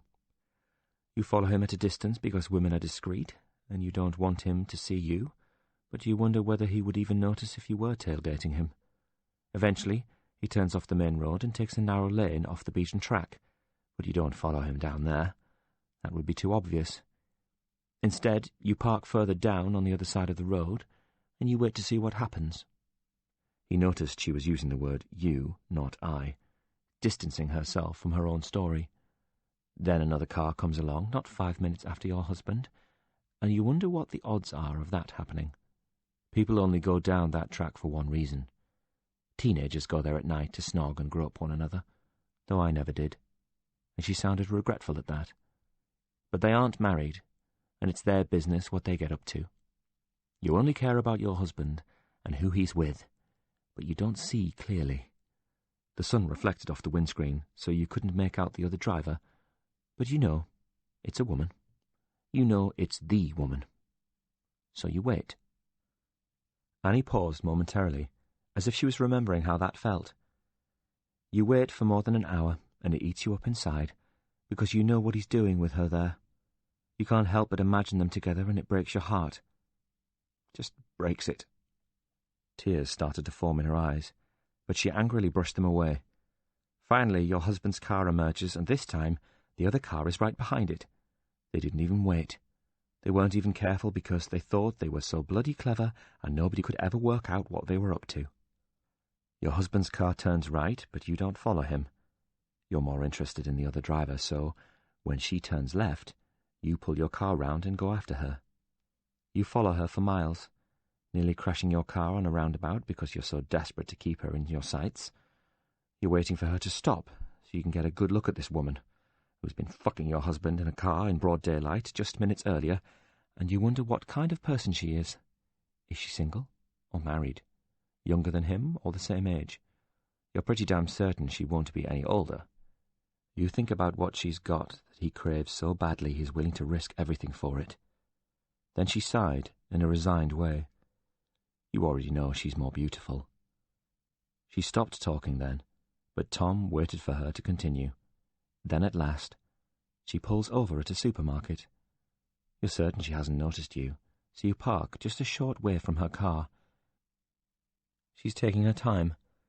Maybe she's spraying something on herself to disguise the smell of sex, and you find yourself wondering whose car they did it in, his or hers. Then finally she's climbing out of her car, and you almost duck down, but you can't take your eyes off her, because you're desperate to know what she looks like. You needn't worry.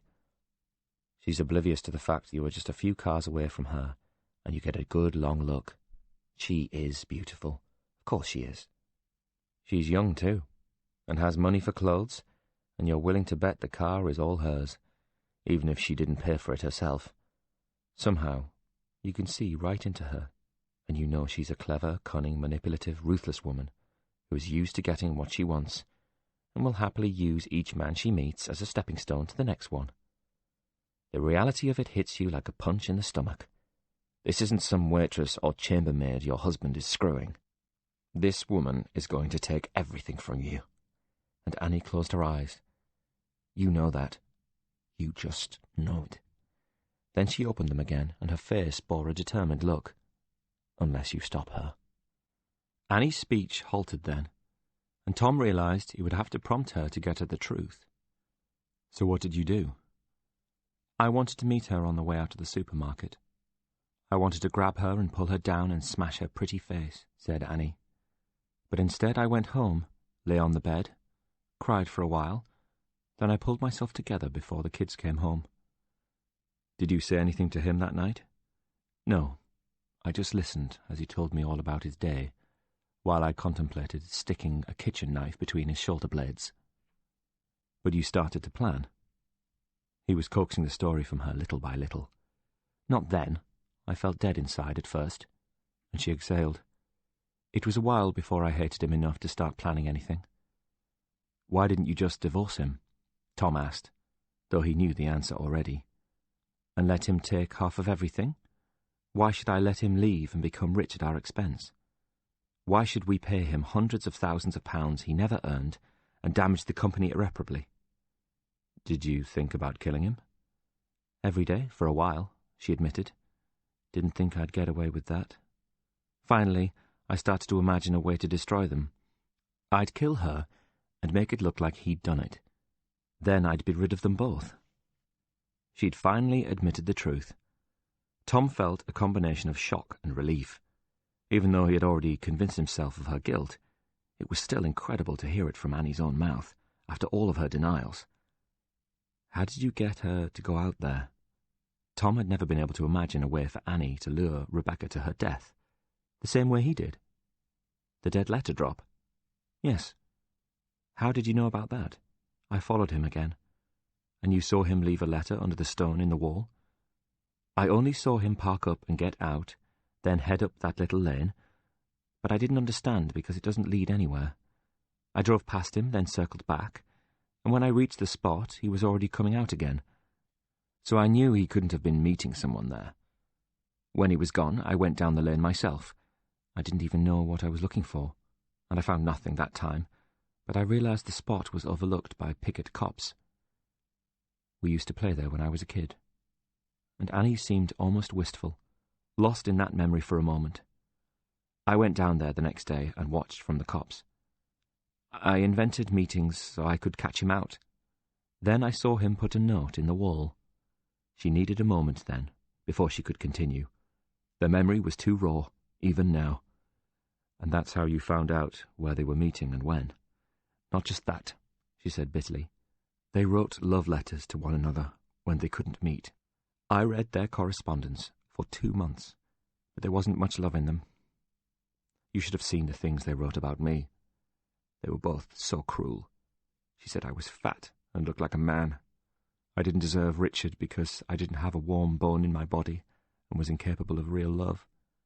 She told the father of my children that, and he didn't even contradict her.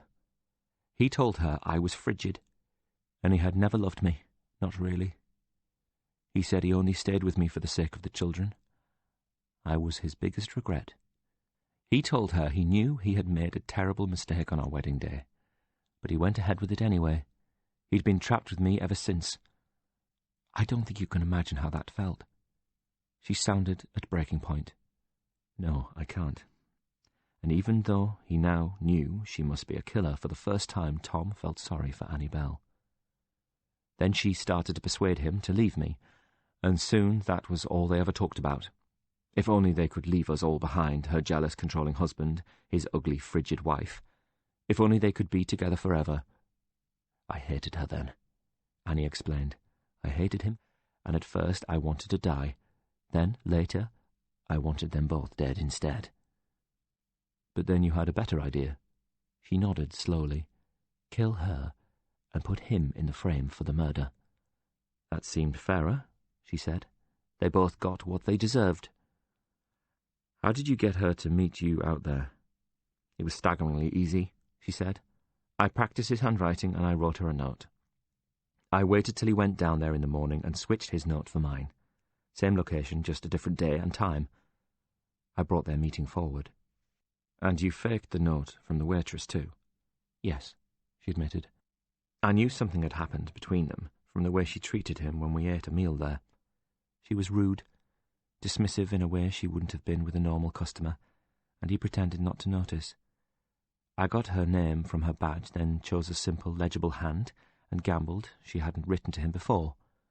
I asked him to go and see her while I was meeting that woman, and he fell for it. What did you write? The waitress told him she was pregnant, she said. She was going to tell everyone it was his. I knew that would work. Even if he was convinced it couldn't have been his baby, he'd still want to go down there and shut her up or buy her off. I didn't even need her address. I just told him to meet her at her flat. And when he turned up, there was no one there. She'd already left the country. I was at the club the week before, and I heard one of the barmaids there telling the other she'd gone to Thailand, and I thought, this is it, the final piece. Richard will try and claim that a girl who'd already gone abroad asked him for a meeting at her old flat. He'd look like an idiot and a very bad liar. What if he kept the note? Asked Tom. She didn't write it, Annie reminded him. So it wouldn't be much of an alibi, would it? The police would think he'd written it. I wore gloves, so the only prints they'd find would be his. Anyway, she said, I knew he wouldn't keep it. He'd be too worried in case his frigid wife found it. So he took the bait and drove down there, but nobody saw him. Her old flat was empty, and he wasn't going to hang around in case anyone saw him. He still thinks it was some kind of malicious joke by her, because he wouldn't see her again. That's how much of an ego my husband has. And you went to meet Rebecca Holt? Yes. How did you get right up to her car without her spotting you? I changed in the demo car. I wore a tracksuit and running shoes with a baseball cap and my hair tied back. I put sunglasses on. I hardly recognized myself in the rearview mirror. I parked up some way from the lane, then ran to the spot. There was no one around. I had the hammer hidden in the sleeve of my tracksuit top. I thought I'd have to tap on the glass to get her to wind the window down so I could pretend to ask her something, but it was already open because she was smoking. It was so easy. She marvelled at that. I just let the hammer slip into my hand, and I hit her hard, and she made a chopping motion with her hand to show Tom the angle, right in the middle of that beautiful face. She screamed, said Annie. I think she knew straight away that she was done. I hit her again, and I just kept on hitting her. She tried to get out of the car and managed to get the door open, but she was trapped by her seatbelt. I bashed her across the head then. I just kept hitting her. Annie Bell's teeth were gritted now as she relived the moment in her mind, until it was over and she was gone. When the police came, you acted like Richard was an innocent man who couldn't possibly have committed such a terrible crime. Well, he was, Annie said, almost gloating. And what better way to avoid suspicion than by forgiving your husband and standing by him? That expert witness must have been a godsend, he observed. He was a miracle, said Annie, looking grateful. Why stand by Richard all this time, though? Asked Tom. Why not just divorce him now he's inside? After standing by him so publicly? I can't do that, she said. Not yet. Even Richard would be suspicious. Eventually, maybe, when even he would understand that I cannot wait forever. Then I might ask him for a divorce, on my terms. No judge would award a jailed killer half of his poor wife's estate, but I'm in no hurry. It's not as if I want to go down that road again. What road? Marriage. And she added, I get more control this way.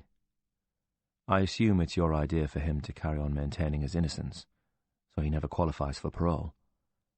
He thinks it was his idea, but I planted it. I don't ever want him to be free. How could I allow a man like that to play a part in my daughters' lives? He'll never see them again. But it's okay for your children to be brought up by a murderer, thought Tom. Her hypocrisy was staggering. He might get out eventually, he said. They will be adults by then, and it will be too late. It seems like you thought of everything, said Tom. It was very clever, Annie. He said it like he was congratulating her on a job well done. Yes, she said. I'm so clever I married a man who never loved me. And she looked down at her feet then. Not even on our wedding day. When her head came back up, she turned to Tom. Why was I not enough for him? She demanded, her fists balled in frustration. I did everything for Richard. When I met him, he was a mess. I saved him. I got him back on his feet. I convinced my father to employ him, then make him sales director, even to cut him some slack when he began to lose interest in the business. I married him and gave him 2 beautiful daughters. And the tears began again then. Why was that not enough? She stared at Tom, as if he knew the answer and was hiding it from her. Why isn't that enough for any man? She pleaded. I don't know, Annie. Annie Bell did not speak again for some time. Finally she asked, What happens now? I don't know, he said again. What do you want to happen, Annie? Should I forget everything you just told me and let you carry on like before? Should we leave your husband in prison for another 20 years? Not realizing his own wife put him there? Should we let Rebecca Holt's real murderer evade justice? Justice, she scoffed. There's no such thing as justice, not in this life. And she reminded him, You told me you'd hear me out. I gave you my reasons. Now tell me what you intend to do. Not now, Annie, said Tom, and he got to his feet. I need to think. I'll deny it, she said. Every damn word I just said, I'll deny it. Tom looked down at her then, and realized that whatever state she had been in as she recounted her incredible tale, the old Annie had now returned. She was strong, unyielding, and very firmly in control, just as she had been on the day she beat Rebecca Holt to death. I know you will. Chapter 45. Ian Bradshaw had been badgering his counterparts at Northumbria Police for some time. He had called them and written to them twice in an effort to formalise his request, but no one had been able to help him. The photograph of Sandra Jarvis taken from the CCTV camera at Newcastle Central Station had been lost somehow, and no one seemed able to find it. A conspiracy theorist might have seen this as proof that someone was attempting to sabotage their investigation, but Bradshaw knew the most likely cause was human error or general incompetence. He had given up asking for a response long before the brown envelope with the Newcastle postmark finally landed on his desk. So much so that he had no idea what it was at first. He opened it to find a compliment slip and a copy of the photograph in question, for someone had finally been able to locate it after all. He regarded the photograph closely, then said, "Bugger me." Tom sat back in his chair, picked up the local paper, and examined the front page while he drank his coffee. This was the newspaper he had worked on for 6 years before moving to London for a short-lived, eventful spell working on a tabloid, which opened up a whole new world of trouble that eventually led him in a full circle back to his home county. That was less than 3 years ago, but it felt like a lifetime. He had been through a great deal since then. Frank Jarvis was pictured on the front page of the Durham Messenger that morning. He had told Tom he was going to attend the opening of the new community centre, even though it was not on his patch, and he'd had nothing to do with its development. Jarvis hoped to hijack the local journalist and get him to run another piece on Sandra, and it seemed he had succeeded. Jarvis looked out from the front page under the words, "Politician appeals for help with hunt for missing daughter." Tom was a journalist, not an editor, but he knew a crap headline when he saw one. It sounded as if Sandra Jarvis had gone shopping for a few hours and not come home in time for tea. It was typical Malcolm. Tom's former editor had not lost his ability to neuter stories, transforming them into bland accounts of local mishaps. He doubted this would prompt anyone to come forward. Tom folded the paper in half and dropped it onto the table, leaving Frank Jarvis's face to stare forlornly up at him while he finished his coffee. He hadn't heard from Annie Bell since their meeting in the park. Tom had thought long and hard about his next move. He considered the nation's legal system, its complex bureaucracy, and the way it had of dragging on for years while men and women suffered in the meantime. He went over the evidence he had amassed against Annie Bell, and what her lawyers might do with it. He considered the ways in which they would rebuff each point while questioning the validity of everything he had found, and his motives for doing so, considering he was on the family's payroll. Only when he had gone through all of that over and over again did he finally drive out to her home. "We need to talk," Tom told her when she opened the door. "What do you want? Have you made up your mind?" "Yes, Annie." "And I'm giving you a chance," he told her. "The best chance you're going to get." Before Annie could answer, a cry of "Mom" came from the back garden, and Annie reacted to it by turning away and letting him follow her through the house. As he had expected, it was a large home with smart, expensive furniture. When they reached the garden, it seemed to stretch on endlessly, with 3 separate areas of lawn, trees, bushes, flower beds, and separate play areas for the kids. "What is it?" Annie asked. "Holly's biting," the youngest child said, looking on the verge of tears. At first Tom thought she meant the older girl, who was using a swing on a second patch of lawn. Then he saw a Labrador that was scampering around, trying to jump up and bite the older girl's feet as she swung back and forth. "Stop that, Holly!" shouted Annie, and the dog immediately complied, slinking away to the far end of the enormous garden. It seemed even dogs did what they were told when Annie Bell did the telling. When the children were calm, she led him back inside. "Go on," she told him. "Go to the police," he said. "Ask for a detective, Ian Bradshaw. He knows all about the Rebecca Holt case. It won't take long." "What won't?" "Your confession." Her breath came out in a rush then, and her voice was high but defiant. "No one will believe it was me," she told him. "I can explain the fine for the car."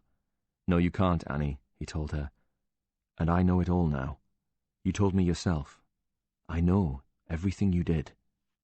I told you because you wanted to understand. You wanted to work for me.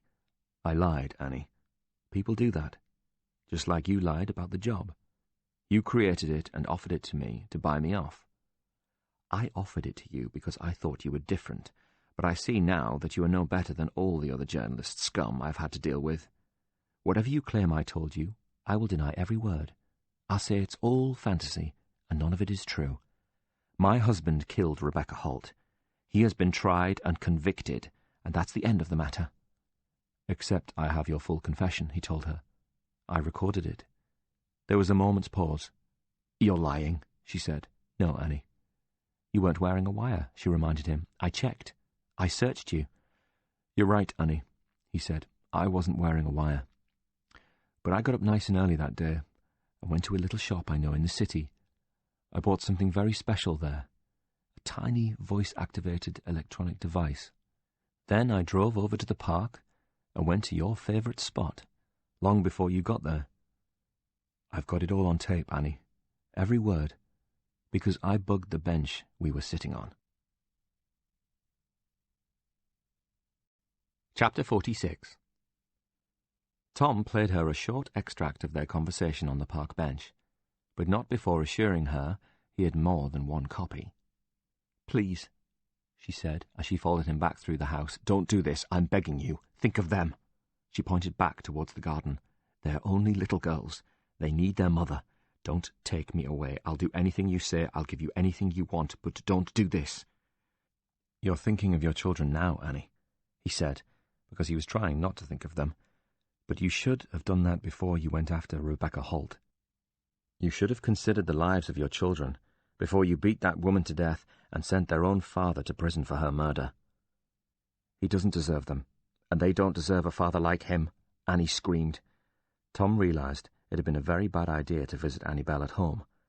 He'd hoped it would be a calmer environment than the office, but the presence of her children seemed to make Annie more desperate. He did not want to hear any more of Annie Bell's protestations, so he left as quickly as he could. But she followed him out into the street and began shouting at him as he climbed into the car. "What would you have done?" she demanded.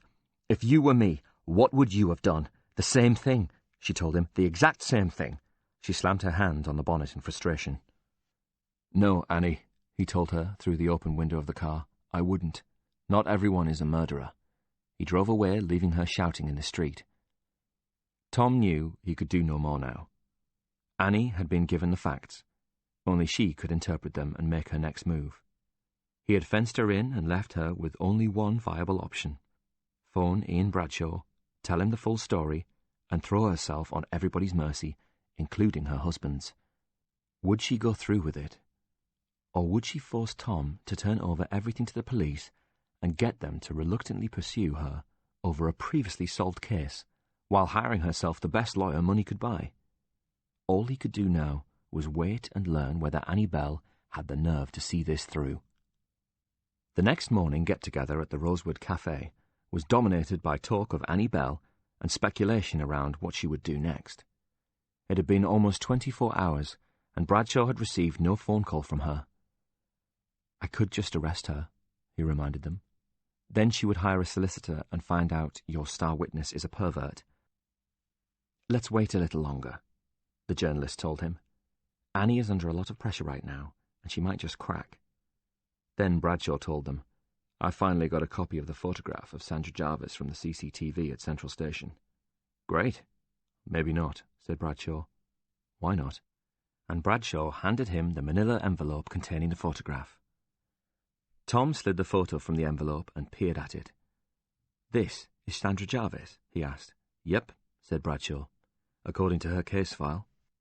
"But," Tom began, "it's not Sandra Jarvis." "Exactly," agreed Bradshaw. "Or at least it might be her. But it could be practically anybody." Helen took the photograph from Tom's hands and looked at it. "You mean someone spent hours going through CCTV footage and they found this?" she said. "Then they categorically stated that it's Sandra Jarvis?" "Yes," agreed Bradshaw, and Helen glanced once again at the blurred image of a young blonde woman. Nobody could have convincingly stated it was Sandra. The image was too distorted by distance and the deep grain on the photograph for it to be recognizable. "But that's ridiculous," she said. "Who could have done this, and why?"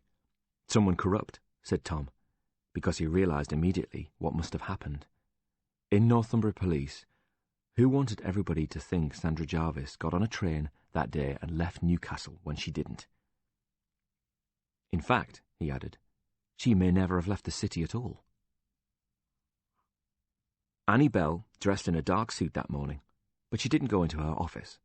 She arrived mid-morning at an office block in town, where she was well known.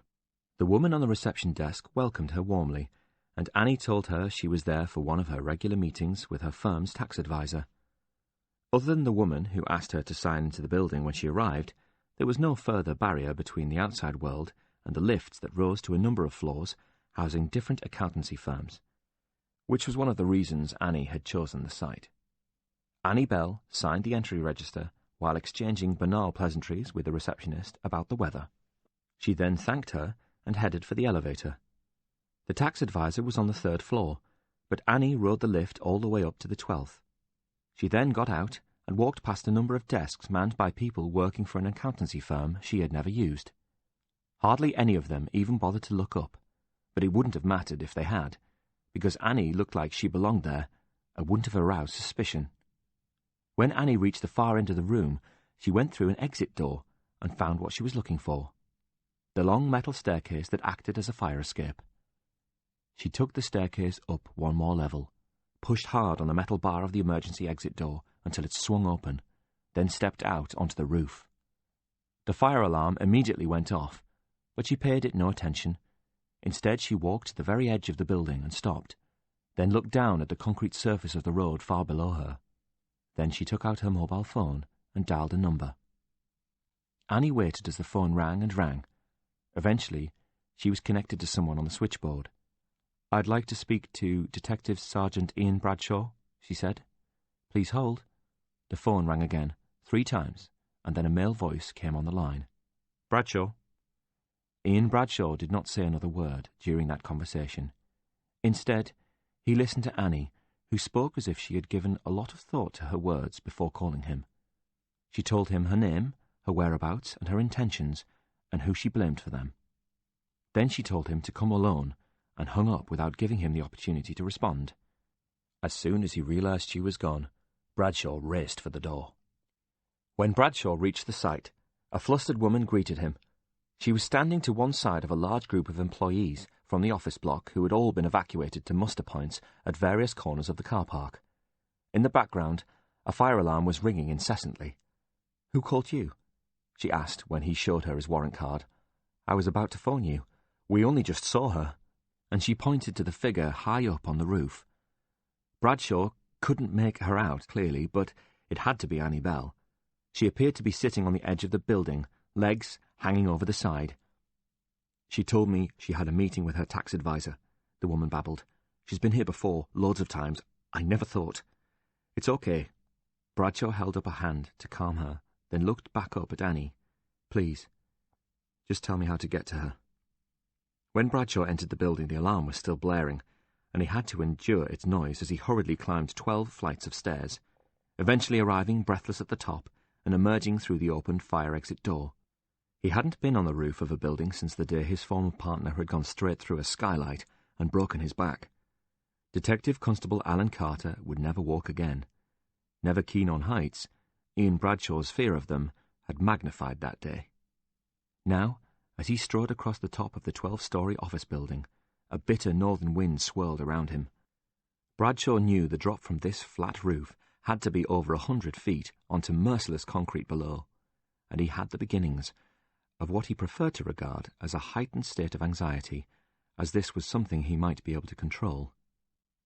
It made his heart race, affected his ability to breathe normally, and created an illogical certainty he was about to drop down dead at any moment. His doctor referred to these spells as panic attacks, but Bradshaw didn't like the word panic. He could see Annie up ahead, and wondered if he had done the right thing. He could have ignored Annie's order and mobilized police, ambulance, and fire services, then sent them to the spot instead of coming on his own, but something told him that would only serve to send Annie Bell quite literally over the edge. Annie was sitting very calmly, straight-backed, her head up, facing forwards. From a distance, you might have imagined she was enjoying the view of the city, if it were not for the fact her legs were dangling over the edge, and one strong gust of wind would be capable of sending Annie to her death. Bradshaw didn't want to think about that. He tried to approach her soundlessly, but the roof was covered in a loose gravel surface. She must have heard his tread, for she turned and glanced calmly at him, which had the effect of sliding her even further over the edge. For a moment, Bradshaw thought she was about to jump, but she placed a palm on the edge to steady herself. "You're Bradshaw?" she asked, and he nodded, as if the act of speaking might be enough to convince her to jump. "He asked me to call you," she said, "so I did, but not for the reason he imagined. I want you to witness this and tell everyone about it. You can tell Tom this is all his fault," she announced calmly. "Him and my stupid, selfish husband. I wouldn't be here if it wasn't for them. Richard broke my heart, and now Tom Carney is leaving me with no choice. Annie deliberately slid further from the edge, using her hands to prevent herself from toppling over the side. They both knew if Bradshaw tried to grab her now, she could just let go, and her own body weight would take her over. "Annie, don't move," he told her, and he took the tiniest step towards her, intent on narrowing the gap between them. "You do still have a choice. If you come closer," she said, "I'll go now." And she tensed, as if she was about to push herself off. "Okay," Bradshaw said, holding up a hand, "no further." And he took half a step back. Bradshaw had no plan beyond an attempt to talk Annie Bell down, or at least try and delay the woman long enough for her to reconsider. She had called him, but she could have just launched herself from the roof before anyone realized she was up here. Perhaps Annie Bell wanted to be talked out of this. Maybe there was half a chance he could still save her life. "I realize you can't see a way out just now, Annie, but it doesn't have to end like this. No one is going to like what you did, but they may just understand it. If you explain it, they will listen. Think of your children and their futures. Think about what you're leaving behind. Dying isn't the answer." Bradshaw was close enough to the edge to see the ground far below them, and it made him feel sick and dizzy. "And dying like this is hard. I am thinking of my children." She turned to look at him. "That's all I'm thinking about, and it's why I'm here." Then she turned back, so that she faced away from him and closed her eyes. "And dying is easy," she said quietly. "Anyone can do it." Annie Bell let go of the ledge, put her arms up and her head back, shut her eyes, slid from the edge, and was gone. "No!" Bradshaw's shout was instinctive, and the outstretched hand, grasping at the air between them, was a useless reflex action, but Annie Bell was already on her way down. By the time Ian Bradshaw reached the edge of the building and peered helplessly over, she'd already hit the concrete. Chapter 47. Tom Carney needed a drink, badly. He'd had several by the time Ian Bradshaw joined them in the pub. His eyes looked a little wild, thought Bradshaw, but he couldn't really blame the guy. This wasn't the way it was supposed to pan out. They had engineered a way to box Annie in, and had hoped to resolve everything, when she saw no way out. They had entertained images of Richard Bell being freed from captivity, while Annie confessed. It wasn't meant to end like this. Bradshaw managed to get hold of Helen at the newspaper and quickly told her what had happened. It was left to Helen to break the news to Tom. They had gone to the pub to wait for Bradshaw to complete a mountain of paperwork before he could meet them there. The two of them listened silently while Ian Bradshaw gave them the details. Annie Bell calmly walked into an office block, took a lift to the highest floor, then climbed a staircase, pushed open a fire exit door, stepped out onto the roof, then phoned me on her mobile phone. She sat down on the edge of the building, waited for my arrival so she could say a few last words, then launched herself off the edge. "Oh my God," said Helen, and she sat down heavily. "Did she do this because of us?" "Because of me, you mean?" snapped Tom, and he took a big swig of his drink. "You're saying it's my fault she killed herself?" "No." "I think that is exactly what you're saying. Do you imagine I'm not asking myself that too? But what was I supposed to do?" "We decided to bring her to justice." "Yes, but is this justice?" asked Helen. "In the old-fashioned sense, it probably is." "You don't really believe that," protested Helen. "She threw herself off a building." "We didn't make her do it, didn't we?" "She killed someone, Helen. She planned it meticulously, then carried it out. Annie Bell was guilty of premeditated murder, and she couldn't face prison, so she killed herself. That's a choice she made, not us." To Helen it sounded as if he was trying to convince himself, not her, and it's a choice her husband was denied. He's stuck there now, doing life, which is the way she wanted it. "Don't you think he is in any way culpable?" she asked. "No, I don't." Tom was angry now. "He cheated on her. So what? No biggie. Rebecca Hall cheated on her old man too. So that's 4 unhappy people stuck in 2 crap marriages. They should have all just gone their separate ways, but instead one woman decided to murder another. I'm surprised your sympathy lies with the one wielding the hammer, not the one who had her skull bashed in. Rebecca could have had another 50 years if Annie had just hired a solicitor and divorced her husband instead of hunting her down." My sympathies are with both women. Rebecca Holt didn't deserve what happened to her, but neither did Annie. You're saying he drove her to it, is that it? That it's still down to Richard Bell that his wife murdered his lover? I might have known all this would be the bloke's fault. Helen knew he had been drinking, but she wasn't going to let that go unchallenged. I'm not saying that. It wasn't all his fault. But you seem to think he was blameless. You think Annie Bell should have just calmly announced she was divorcing him and got on with her life like nothing happened. She spent 10 years with him, and they had 2 children. How do you think she felt when she found out what was going on behind her back? We know how she felt, he reminded her, and what it made her do. I don't even know why we're arguing, she said, sounding incredibly weary all of a sudden, since we're on the same side. Are we? He sounded hurt then. Of course, she said, and we both agree it's a tragedy. Did Annie Bell mention me? Asked Tom suddenly. Bradshaw looked at him. When? On the roof. I don't think I want to try and recollect everything Annie Bell said before she... And he left the sentence unfinished. She didn't leave a note. They haven't found one at her home or office. She left the kids with her father, kissed them goodbye like there was nothing out of the ordinary, and threw herself off a building. Tom took another swig of his drink. So who did she blame before she jumped? Why would she blame anyone but herself? No reason, said Tom sharply, apart from the fact I secretly recorded her confession and threatened her with a life sentence in prison. She was doing just fine till I happened along. Bradshaw's mind was racing, and he wanted to buy himself a little time. So, said Tom, what did she say before she did it? She must have said something. It was mostly keep back and don't come any closer. That all she said? I was attempting to talk her down, answered Bradshaw, trying to get her to see sense, and he sighed. I feel guilty too, if it's any consolation. What have you got to feel guilty about? I should have called in a professional instead of going it alone. I made a half-assed attempt to talk a woman out of suicide, and she chucked herself off a roof.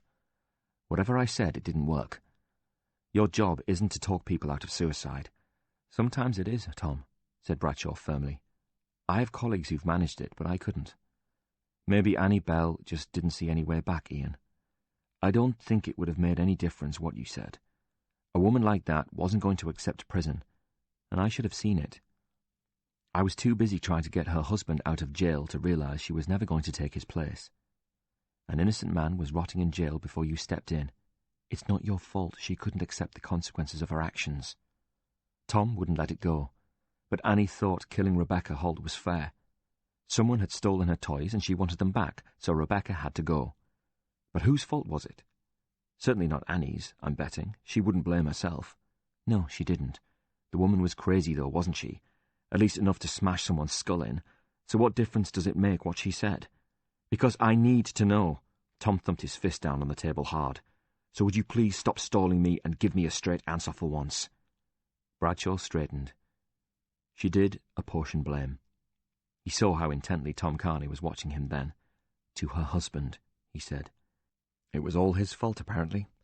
For cheating on her, I assume. Richard was the reason she was up there on that roof, according to Annie. And that was exactly what Bradshaw had put in his statement. He hadn't lied about that, exactly, just omitted Annie Bell's mention of Tom. He had been the only one to hear it, and now Annie was dead, so what good could possibly come from including this? What purpose would it serve to blame the young reporter for her death? Was that all? Asked Tom. What about me? Bradshaw realized Tom Carney needed to know the truth.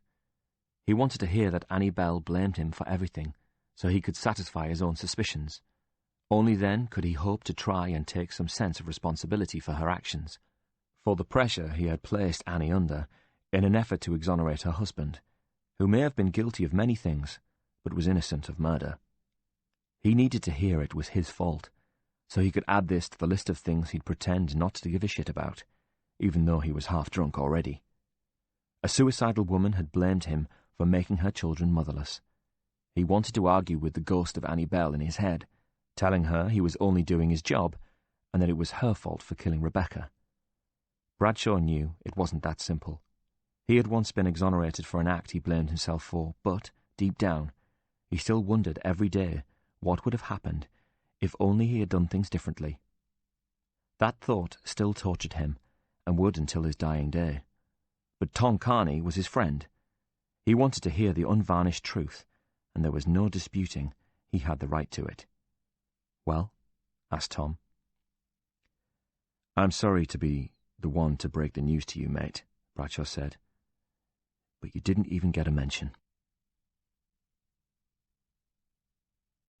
Chapter 48. You only get one life. That was what he told Annie Bell before she jumped, but she wouldn't listen. He believed it, though. Ian Bradshaw was not a religious man. He didn't expect to come out the other side and be ushered up to the pearly gates. He was more pragmatic than that. When it was over, so you had better have made the most of it in the meantime. Watching Annie Bell go off the side of that building affected him deeply. What must have been going through that woman's mind to compel her to go over the edge like that? Every time he thought about it, it made him feel physically sick. Though he had not had as many drinks as Tom, he'd sunk enough. He was drunk, and he knew it, but also somehow clear-headed. He was sitting at home on the couch when he heard the key turn in the lock. It was Karen back from the gym. "What's up, babe?" she asked, when she saw him sitting there. "I need to talk to you," he told her, and his face showed Karen he was serious. "What's happened?" She was next to him then, looking concerned for his well-being, but he couldn't allow himself to be distracted from his purpose. "Nothing." He was dismissive. "Doesn't matter." "Then what do you want to talk about?" "This," he said, and she looked around the room for a clue. "What?" "This," he said. "Us." And when she still seemed confused, "You and me." Reluctantly, he admitted it. "I don't want this." Tom was hammered. Helen knew it, and so did he. "Whoops," he said as he tripped on the doorstep and fell down on his knees in the hallway. "Sorry." He staggered to his feet and into the front room, then virtually fell onto the couch. "I'll be fine here," he slurred, so at least he spared her having to share a bed with him in this state. "Are you okay?"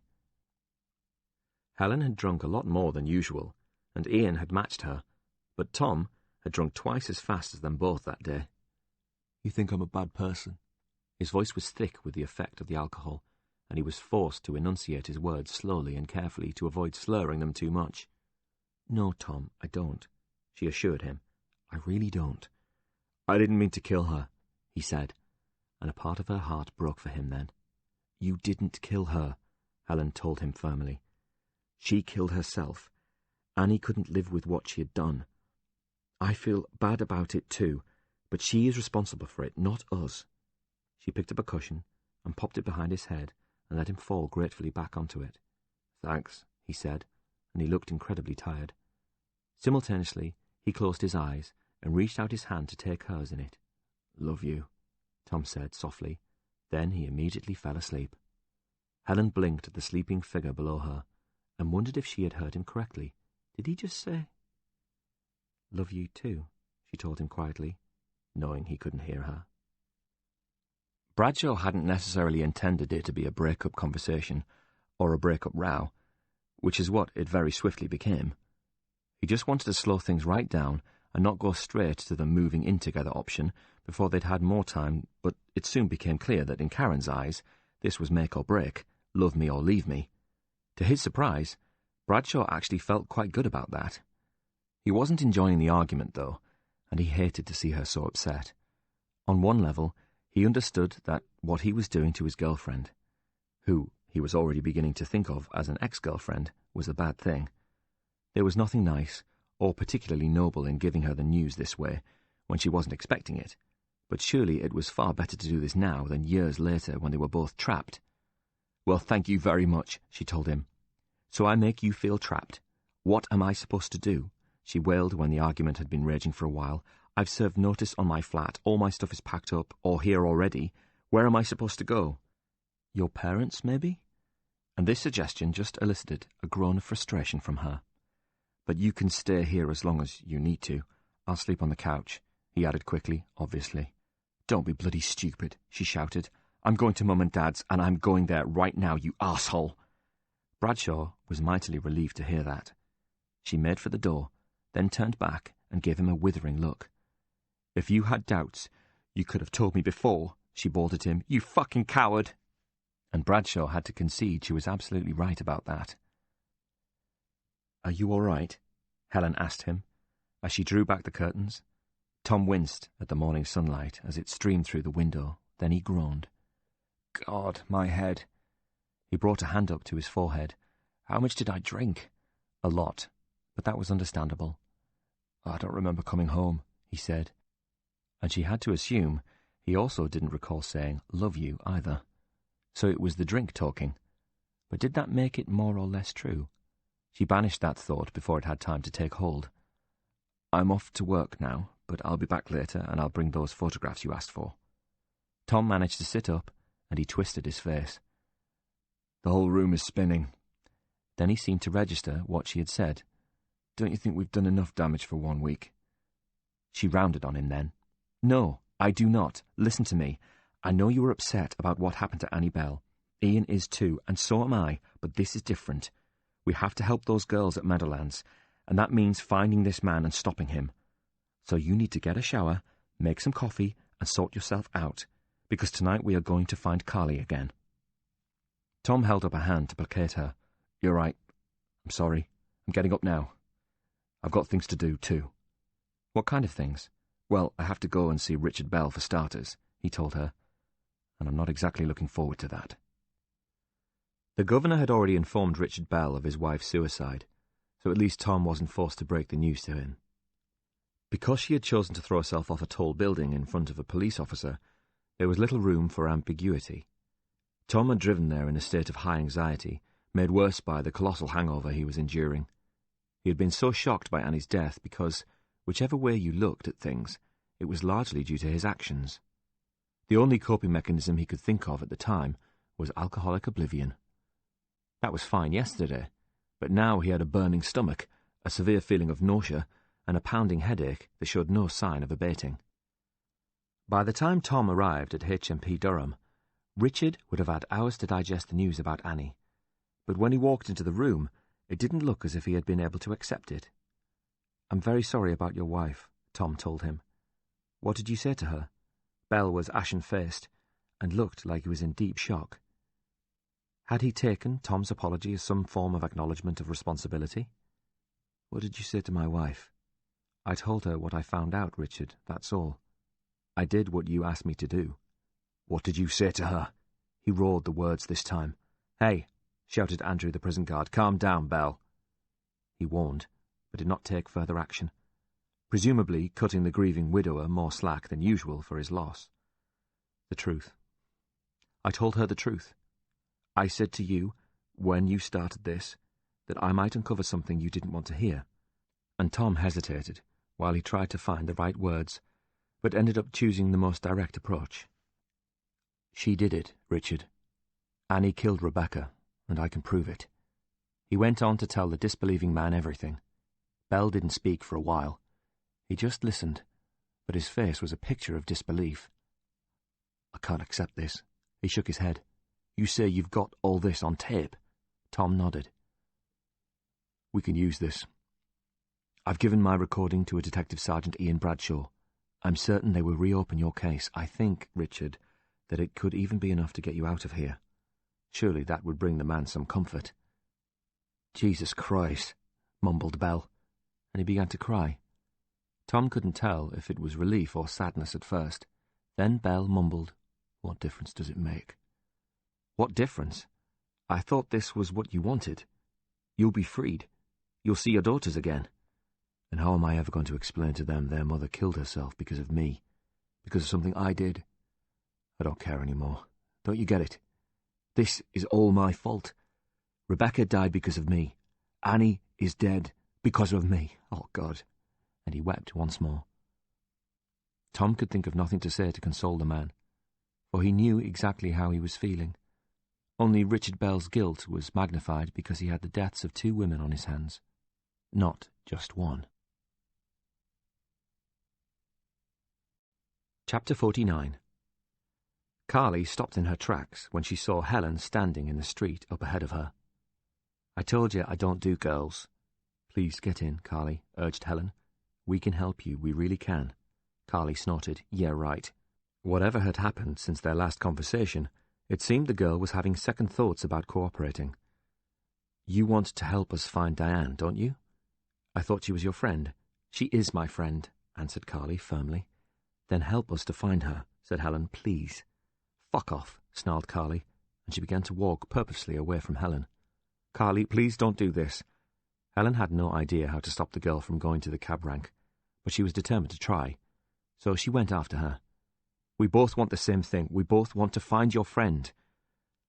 "That why you ain't been back since?" "I'm sorry," Helen told her. "We've been looking for her." She didn't want to reveal the reason they had not been back sooner. Annie's death was too recent, too raw. Helen drew alongside Carly then, and the younger girl stopped. She turned towards the reporter and shouted, "Fuck off!" then started walking again. She'd barely gone 3 yards before the car moved off and pulled in next to her. Tom leaned out of the window and in a loud, aggressive tone called, "Carly!" She spun round to face him. "Get in the car." And when she hesitated for a second, "Do you want to earn this money or what?" Without another word, Carly went to the car, opened the back door, and climbed in. Helen followed, and Tom drove them away. "What do you want from me?" Carly asked them. "I told her before I don't do—" "Shut up, Carly," Tom ordered her. "Just shut up." She fell silent. He was angry and tired, and was gambling that poor Carly was used to being told what to do by men. He felt bad about that, and knew Helen, the voice of his conscience, would probably give him a hard time afterwards, but she had tried to reason with Carly, and it simply hadn't worked. "We told you. We just want you to look at some photos, then pick out the man you told us about." "Oh," she said, looking nervous now. "Him. No one will ever know it was you. We won't need you to do anything except point at a picture and say, 'That's him.' It'll be the easiest money you've ever earned." They took Carly into the front room of Tom's house and sat her down. Helen took the file from her bag and drew out the photographs she had brought with her. She now understood why Tom had waited to bring the girl back here to his home, away from the taxi rank and Meadowlands, places filled with threatening figures who would view what she was about to do as treachery. Now that Carly was in his home, she felt safer. Helen could sense it. She knew there was a strong chance that Carly would identify Jimmy McCree, Joe Lynch, or even Alan Camfield. If she really opened up about the abuse going on at Meadowlands, they had agreed to phone Ian Bradshaw, who could immediately take Carly into protective custody. Helen spoke to Carly before letting her see the photographs. "I want you to take a look at these men, Carly. I want you to tell me if any of them have ever—" and she hesitated for a moment while she chose the right words— "been with you or hurt you in any way. I want you to tell me if the man who hurt your friend Diane is here. Will you do that for me?" "Okay," said Carly, who did at least appear to be taking this seriously. Helen realized she was holding her breath as she removed the first photograph from the file and placed it face up on Carly's lap. The first image was Alan Camfield. Carly leaned forward, took her time examining the photograph, then said, "No," and she shook her head. "Not him." Both Helen and Tom were watching her, searching for any sign she might be lying or was simply too scared to implicate anyone, but neither of them detected any hint of evasion from Carly. Helen placed the second photograph face up on Carly's knee. This time, it was a stranger Helen had fished from the newspaper's photographic archive. A head and shoulders shot of someone who had been awarded the MBE for services to charity. Carly shook her head, so Helen withdrew the photograph and produced another. The hard face of Jimmy McCree stared up at young Carly, but the girl didn't flinch. She just shook her head. "No, I never seen him." Helen and Tom exchanged glances before Helen showed Carly a fourth photograph. It showed the smiling face of a local fireman in civilian clothes, and Carly immediately said, "Never seen him before either." Helen reached for the last photograph, and once again placed it in Carly's lap. The sly face of Councillor Joe Lynch looked out at them from the picture. Carly leaned even further forward now, and stared at that face intently. Both Helen and Tom held their breaths. "No," she said simply. "It ain't him neither." "You're sure?" asked Helen disbelievingly. "Don't you know who that is?" demanded Tom with a stern enough tone to ensure that Carly took a second look. Perhaps she thought he was about to deny her the money. She took a long, hard look and confirmed the worst of their fears. No, it's not him. Definitely not. I'd know the guy who hurts us anywhere. And when neither Helen nor Tom could think of anything to say at that, she protested loudly, I would! All right, Carly. Tom held up a weary hand in protest at this. We believe you. And he looked at Helen in disbelief. He did believe the girl, but all of their theories involving McCree, Camfield and Lynch were wrong. He knew Helen was thinking the same thing. Where the hell could they go from here? What now? Asked Helen helplessly. I don't know. Tom sounded desolate. He slumped back into his chair and closed his eyes. Get her home, I suppose. If you could call it home, he thought. It's late, Helen said to Carly. We'd better get you back. Dean won't care, said Carly, as long as I'm earning. And she looked at Tom significantly. He reached for his wallet and handed her the money she'd been promised. You can tell Dean it's from your usual contacts, he said. I'll tell him what I like, she said firmly. She stuffed it in a pocket, then got to her feet and stood there impatiently. Helen and Tom took longer to rise, for they were both devastated. Tom had been convinced that Diane's flight from Meadowlands was linked to the disappearance of Sandra Jarvis, and that, in turn, Joe Lynch's connection to Meadowlands and his friendship with McCree and Camfield must have played a part here. He'd been convinced they had somehow used Frank Jarvis's daughter to get what they needed. Tom fumbled into the wrong pocket for his car keys, then found them in the next pocket. He fished them out just as Carly spoke. That's him, she said firmly. That is definitely him. And she was staring down at the coffee table, where Helen had placed the photographs. Tom immediately felt a surge of anger towards Carly, for she was obviously messing them around now. She'd already had a long look at the photographs, then denied any of the men were responsible. Now, moments later, she claimed it was one of them. Come off it, Carly. We're not bloody stupid, he told her. It's him. She was animated now. You just said it wasn't any of them, Helen answered sharply. She was even beginning to think there might be some truth in what Dean had said about not being able to trust a word these vulnerable girls said.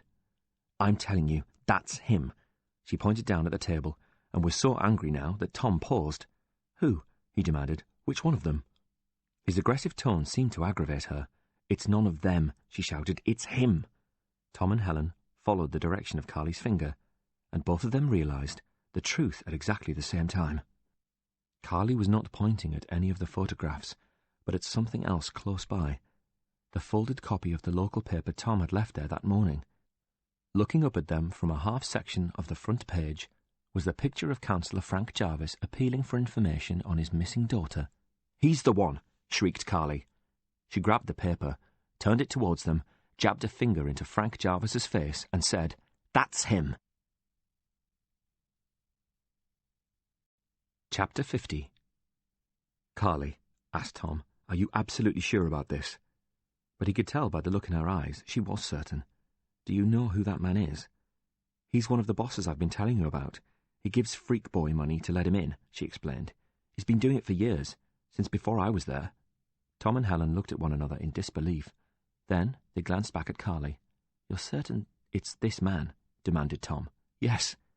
And he makes you do things? Asked Helen. Yeah, Carly said quietly. Suppose? You suppose? Questioned Tom gently. He either makes you do things or he doesn't, Carly. He makes us do stuff.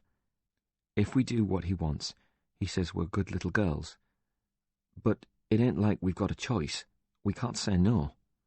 Tom sat back down heavily then, with a sick feeling in the pit of his stomach. Helen took the newspaper from Carly's hand and stared at the image of Frank Jarvis on its front page. She sat down on the sofa, leaving Carly as the only one still standing. She looked at the two reporters with confusion now. I did what you said, she reminded them. I told you what you wanted to know. Carly couldn't understand why they were reacting this way. This is what you wanted to hear, she protested. But she did not know how wrong she was about that. What the hell are we going to do now? Asked Helen, when the enormity of Carly's accusation had finally sunk in. I don't know. Tom was reeling from the realization that, if Carly was telling the truth, he'd been working for a child rapist. He tried to tell himself the possibility still remained that Carly was wrong, or maybe she'd been got at. Was this all a plot by Joe Lynch and Jimmy McCree to discredit their former nemesis? But even as he was thinking this, he had to ask himself, why would they even bother? Frank Jarvis had already stepped down and given up his opposition to the Riverside tender. The clincher for Tom was Carly herself, who was entirely believable. No way could she have faked this. Then Tom remembered how Sandra Jarvis had spent the whole night locked away with Diane Turner, emerging the next morning looking upset and emotional. Tom always had an instinct that this was the reason for Sandra's disappearance. He believed Diane must have confided a big and damaging secret to Sandra. Only now did he finally realize what that secret was. Diane had told Sandra about the powerful man who'd been abusing her, not realizing that all the while she was doing this, she was describing Sandra's own father to her. If Sandra believed Diane Turner, this would surely be enough to drive a once happy, high-achieving young girl into despair and send her off the rails. Small wonder there were missed lectures, erratic behavior, and whispers of drug abuse. But there were no drugs, only the truth about her father. It must have been too much to take on board at first, and she did nothing. Then, when she had taken some time to decide what to do about Diane's allegations, she must have finally confronted her father, which led to the row between them at the allotment. Diane Turner could not have realized she was telling Sandra about her own father because Sandra used her mother's maiden name at Meadowlands. So nobody realized she was the politician's daughter. Tom froze then and looked closely at Carly. "What?" she asked. "You said you didn't know his name, the guy in the newspaper, the one who abused you." "I didn't," Carly said. "I don't." "Did Diane know his name?" "No," I said. "He never used it." "Then how could she have told Sandra who he was?" "Eh?" Helen cut in then. "Do you know who that man is, Carly?" "I told you," she snarled. "No." "He's a politician who's well known in the local government." "I said he was one of the bosses."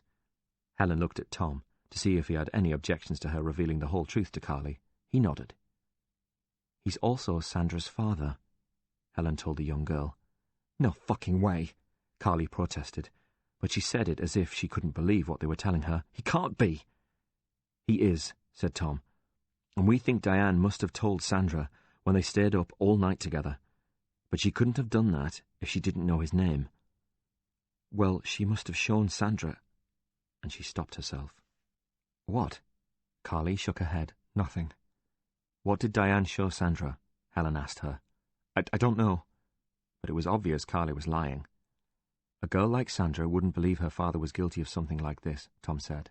"Not unless she had proof." "So what was the proof, Carly?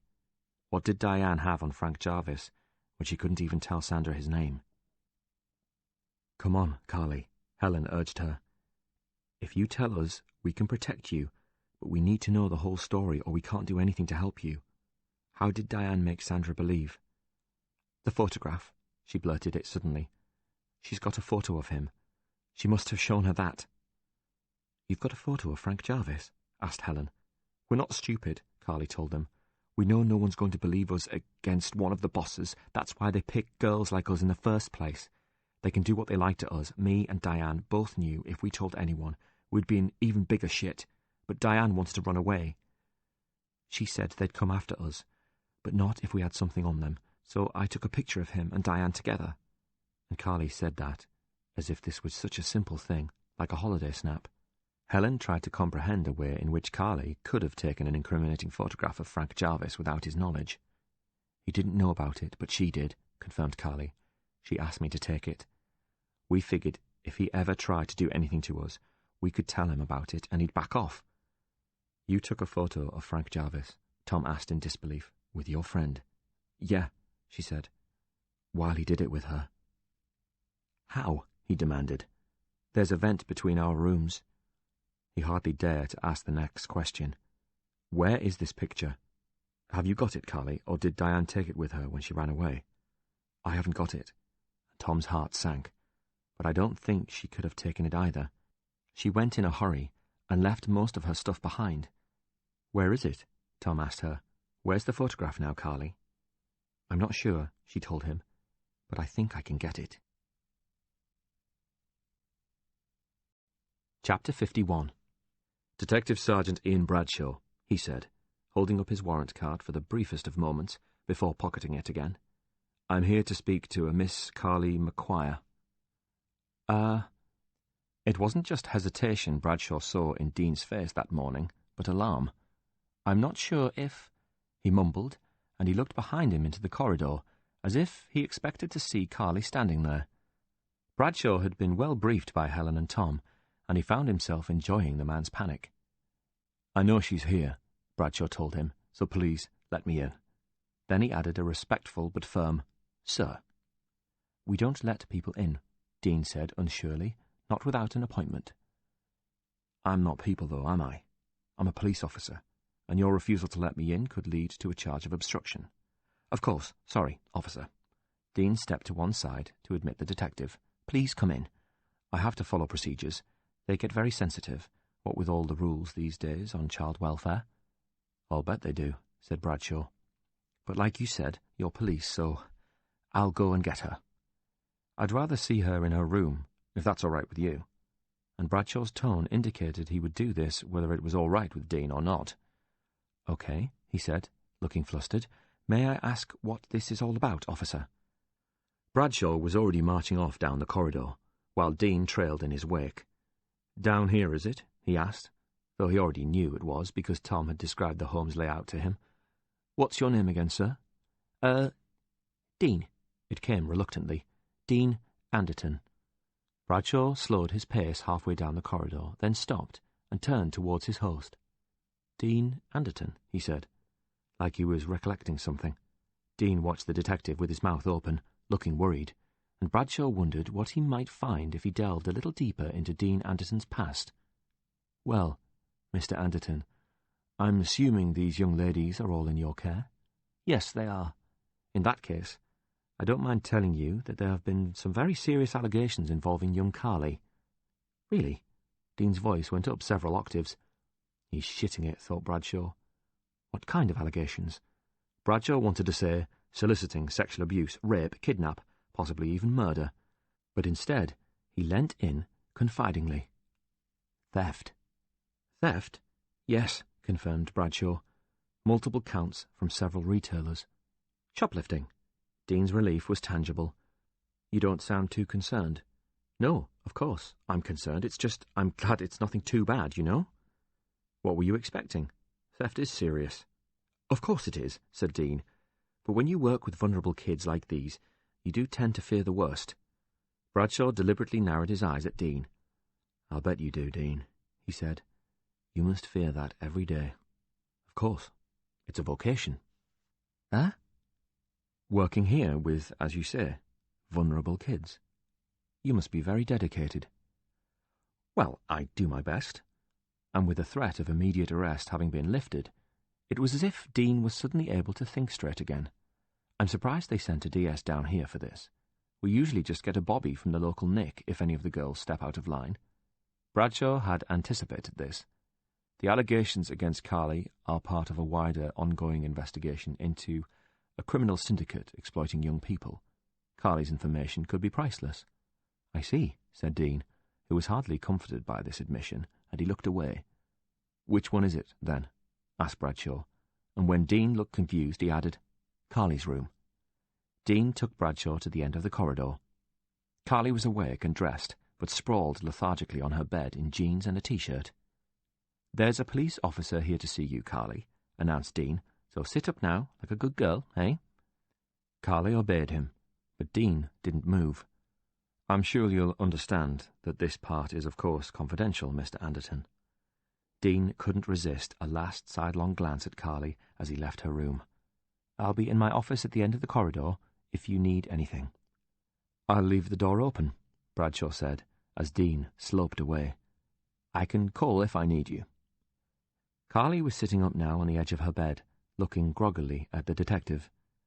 "Right then, Carly. I am Detective Sergeant Bradshaw, and I am here to talk to you about some allegations of a criminal nature that have been made against you," he said, and listened for a moment in case there were any sounds that might give away Dean's presence in the corridor. "I'm sure you're aware that theft is a very serious matter." Then he heard Dean's door open and close, its hinges squealing.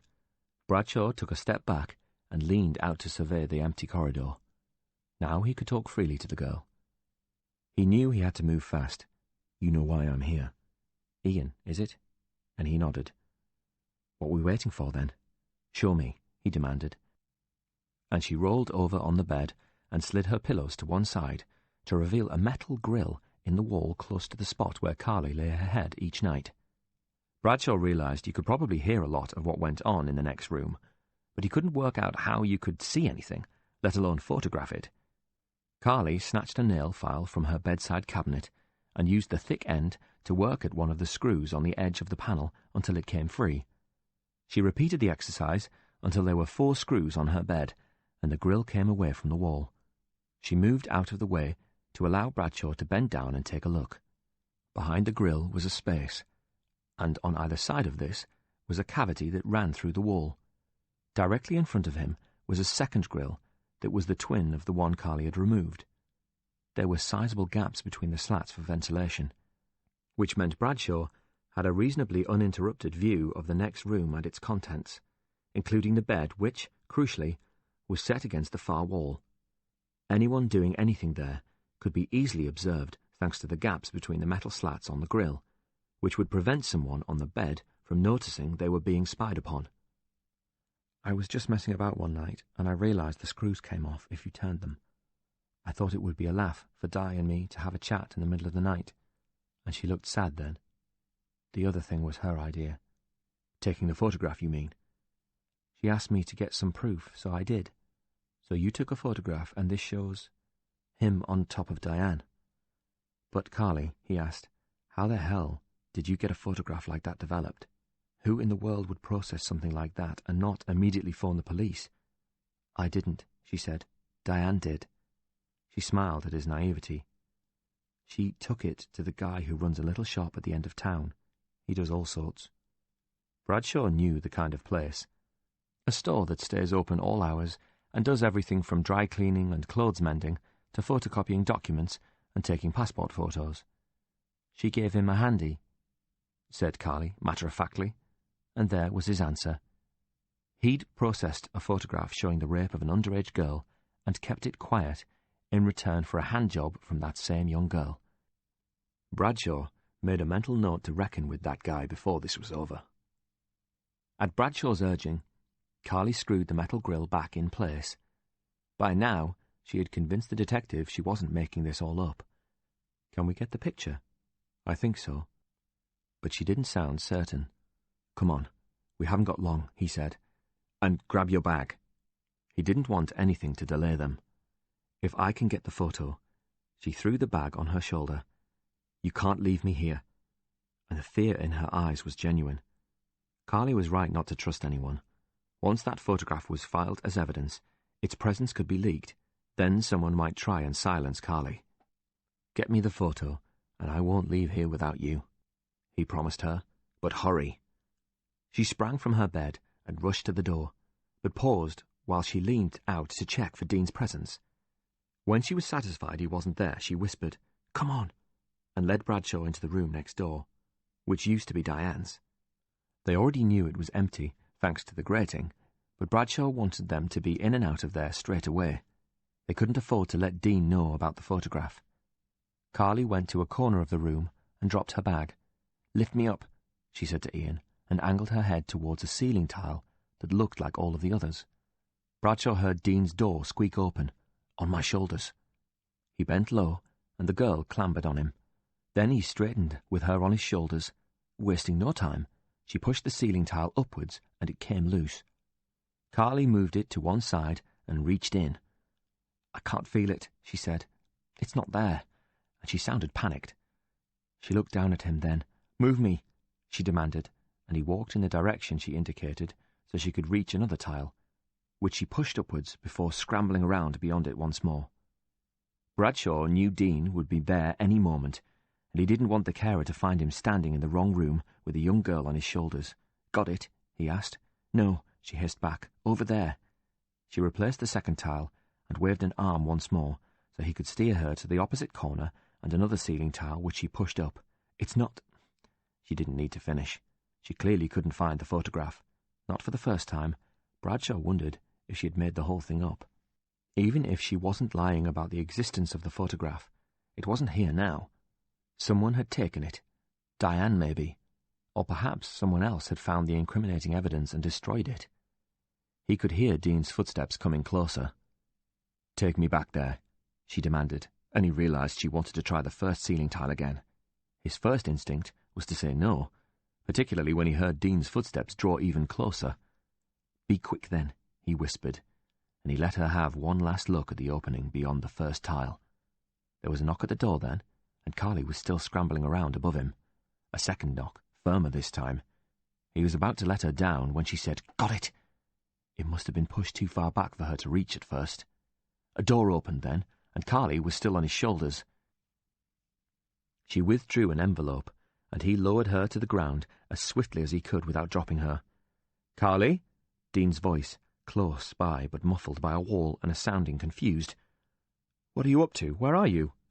Dean was in the wrong room.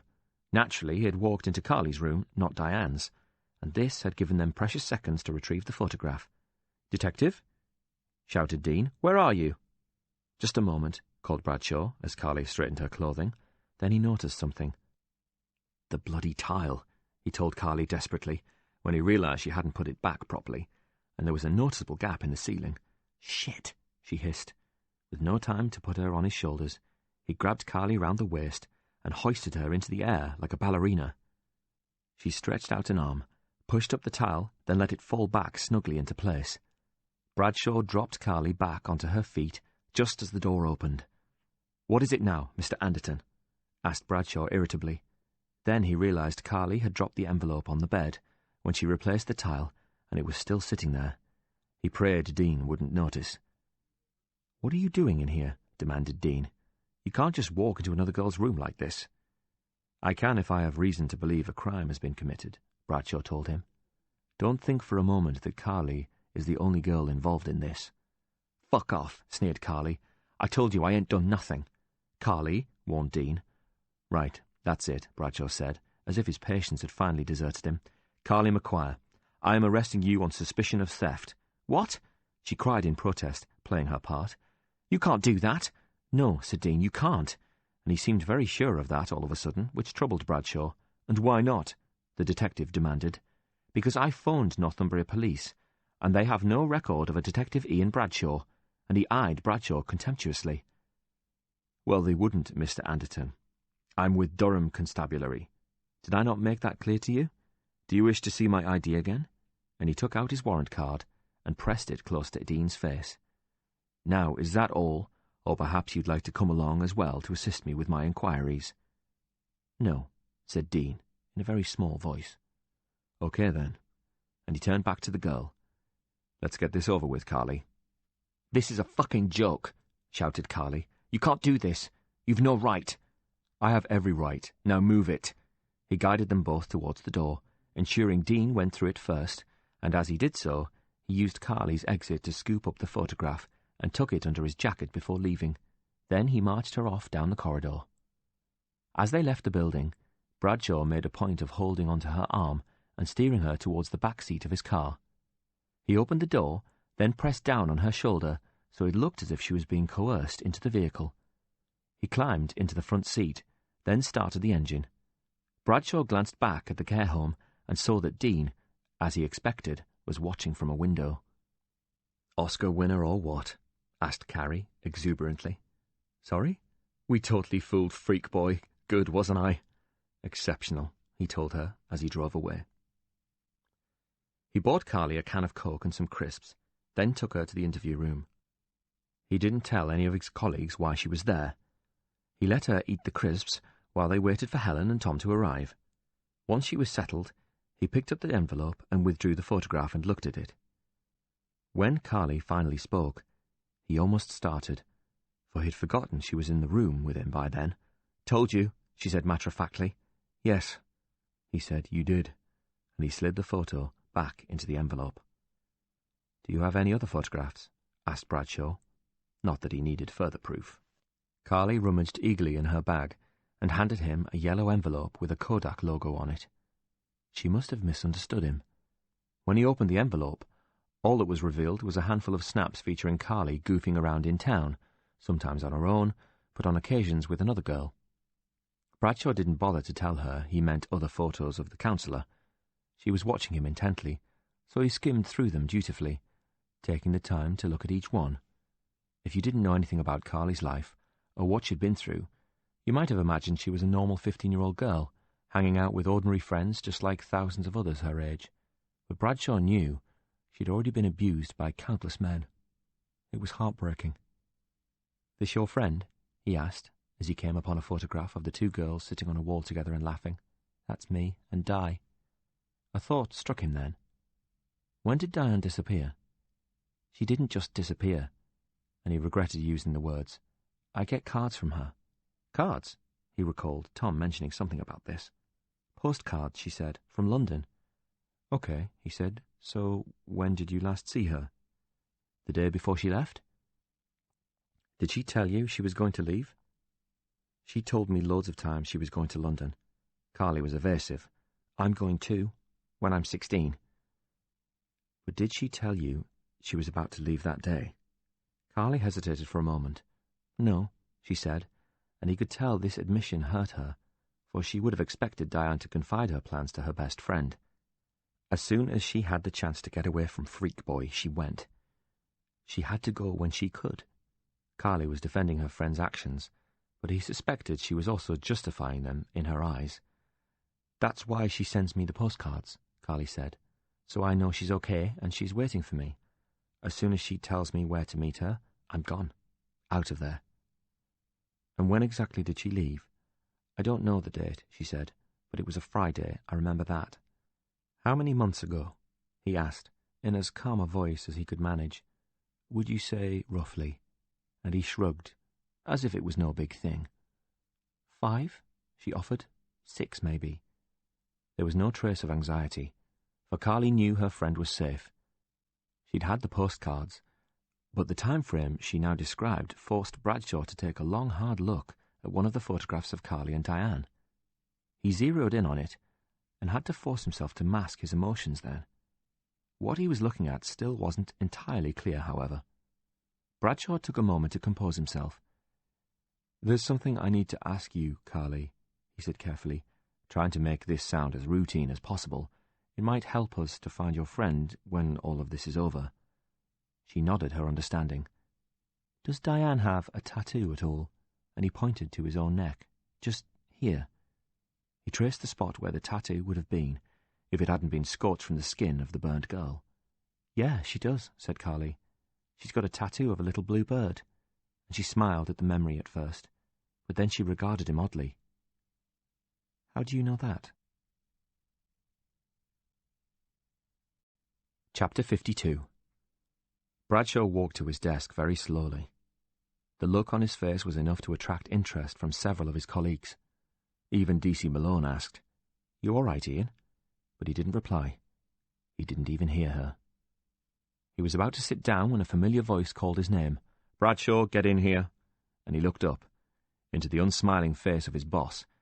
D.I. Tennant did not look happy, but unlike Malone and the rest of Ian's colleagues, she was too angry to notice the almost robotic way Bradshaw moved from his desk to her office. "Mom," Bradshaw began listlessly, but she cut him off before he could continue. "I don't know what you're playing at," Tennant told him, "but I'm not putting up with it any longer." Bradshaw failed to comprehend her meaning, but for once he wasn't unduly concerned about his boss's opinion of him.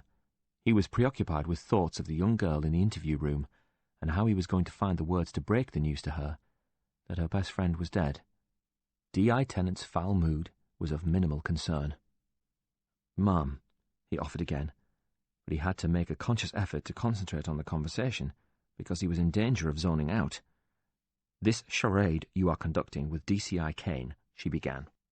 "Oh," Bradshaw said, "that," because it really didn't seem remotely important anymore. "Yes," she said, "that." Kate Tennant couldn't understand why he was being so calm. She had known they were up to something ever since Kane asked Bradshaw to drive him home. Her suspicions were intensified by the ludicrous mentoring program Kane had signed Bradshaw up to, as if the older man even knew the meaning of the word. "At least you're not denying it," and she launched into a lecture about Bradshaw having a bloody nerve to ignore the chain of command, spy on her, go behind her back, and undermine her authority all at the same time. When Bradshaw failed to respond to this, she asked him outright what he had been up to, and whether he had anything to say for himself. Up to? He asked dumbly. Bloody hell, she hissed through gritted teeth. I'm trying to give you a bollocking here, Bradshaw, and you're just standing there like a spare prick at a wedding. You don't even have the decency to look embarrassed. What have you been doing, for fuck's sake? Following a new line of inquiry, he told her blandly. What? She asked, and she looked as if she was about to completely lose it. Is that all you have to say for yourself? Yes, he said simply, and I know who the burned girl is. D.I. Tennant listened, but didn't quite hear him at first.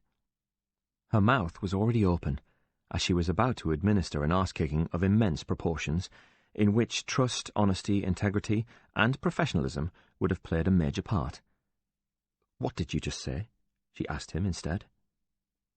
Later, when Ian Bradshaw released Carly Maguire without charge, she went straight to the car where Helen was waiting for her. He had not yet found the nerve to tell her about Diane, and reasoned it was best to leave this till their investigation was concluded. Ian beckoned Tom over and told him everything he had learned from the girl. And the photograph? Asked Tom. Looks genuine, said Bradshaw. Christ, hissed Tom. For even now he half expected it all to be some kind of con, or a case of mistaken identity. It's definitely Jarvis. Bradshaw nodded. Where is it now? Bradshaw patted his chest to show it was safely in his jacket pocket. Anything else? Asked Tom, when his instinct told him Bradshaw was holding something back. Yeah, he told Tom quietly. I'm pretty sure Diane Turner is the burned girl. Oh, dear God, said Tom, and he instinctively turned to look at Carly in the back seat of the car. She doesn't know? Let's keep it that way for now. If she finds out... He didn't need to complete his sentence. Both men knew there was no telling what Carly would say or do if she discovered her friend had been murdered. Let's get her away from here, said Tom. They drove to Tom's house and went inside. Let's see it then? Asked Tom. Helen and Tom stared at the photograph for a long time without comment. There was a single grey line across the middle of the picture where one of the slats on the ventilation grill had obscured Carly's view, but she'd done a good job with the camera. The top left-hand corner of the photograph showed the face of a much older man forcing himself upon an underaged girl. Her face was pressed downwards and to one side so she was facing the camera in the bottom left-hand corner of the photo they were holding. There was no doubt that this was Frank Jarvis, and the girl he was raping was Diane Turner. Helen and Tom exchanged looks, both of them deeply affected by the image. Carly? Asked Helen eventually. Did Diane show this photograph to Sandra Jarvis? I don't know. The denial was automatic, a reflex action Carly always employed to avoid trouble. Perhaps she belatedly realized she was with the only people in the world she could trust. For she opened up then. Yeah, she must have done. What did Sandra say she would do? Asked Tom. For Diane, I mean. She said she would try and help her, said Carly. But she didn't, did she? Said Tom. Not at first. Did she, hell? She went back to uni, admitted Carly. But Diane didn't expect Sandra to help her. How could she? She just wanted to tell someone about it, said Helen. Yeah, said Carly. She told me she felt like she was going to explode if she didn't tell somebody. She knew Sandra was all right, see, so she could tell her. A few weeks went by, said Tom. Then Sandra got back in touch with Diane. How do you know that? Tom didn't want to admit it was obvious from the timeline. Diane had told Sandra about the abuse during the Christmas holidays. Sandra had gone back to university in January and completely fallen apart. By the end of February, she had decided to do something about it. She was going to confront her father and rescue Diane. It was the only explanation for their joint disappearance. How did Sandra get in touch? Said Tom. She came up to the burger bar and bought Diane some chips. Just an old friend from Meadowlands meeting up with the girl she used to help out? Carly nodded. So the men in the place didn't mind, Tom said, almost to himself. They probably thought they would get their hands on Sandra too if they let her hang out there, he reasoned. But Sandra had a plan, didn't she? She knew Diane was going to be 16 soon. Sandra told her she could leave Meadowlands, and she'd arrange it so that no man ever hurt her again. And not long after that, Diane left for London. Again, Carly nodded. She got away real easy, and no one ever went looking for her. Sandra was right. Even Dean didn't kick off about it. So whatever Sandra did must have worked. Then Sandra disappeared too, said Tom. What do you think happened to her, Carly? I don't know. Tom could have pressed Carly further, but she knew far less about Sandra's disappearance than he did. Why upset the girl by telling her the truth? That Diane Turner was dead, her face sickeningly disfigured, so that her secret would die with her. If Diane Turner really was the burned girl, they now knew the reason she was killed, but not who did it. Frank Jarvis was the reason behind Diane's death, but was he capable of such savagery on his own? Did Sandra Jarvis suffer the same fate, Tom wondered, and could her own father really be responsible for it if she had? They needed a babysitter for Carly, and Bradshaw figured it ought to be a woman, so he asked D.C. Malone to stay with her at Tom's house. He could have asked Helen, but she had no power to prevent Carly from running off, and she had every right to be there. They drove out to confront Councillor Frank Jarvis together, with Bradshaw at the wheel, Helen and Tom in the back seat. They all agreed it was better this way.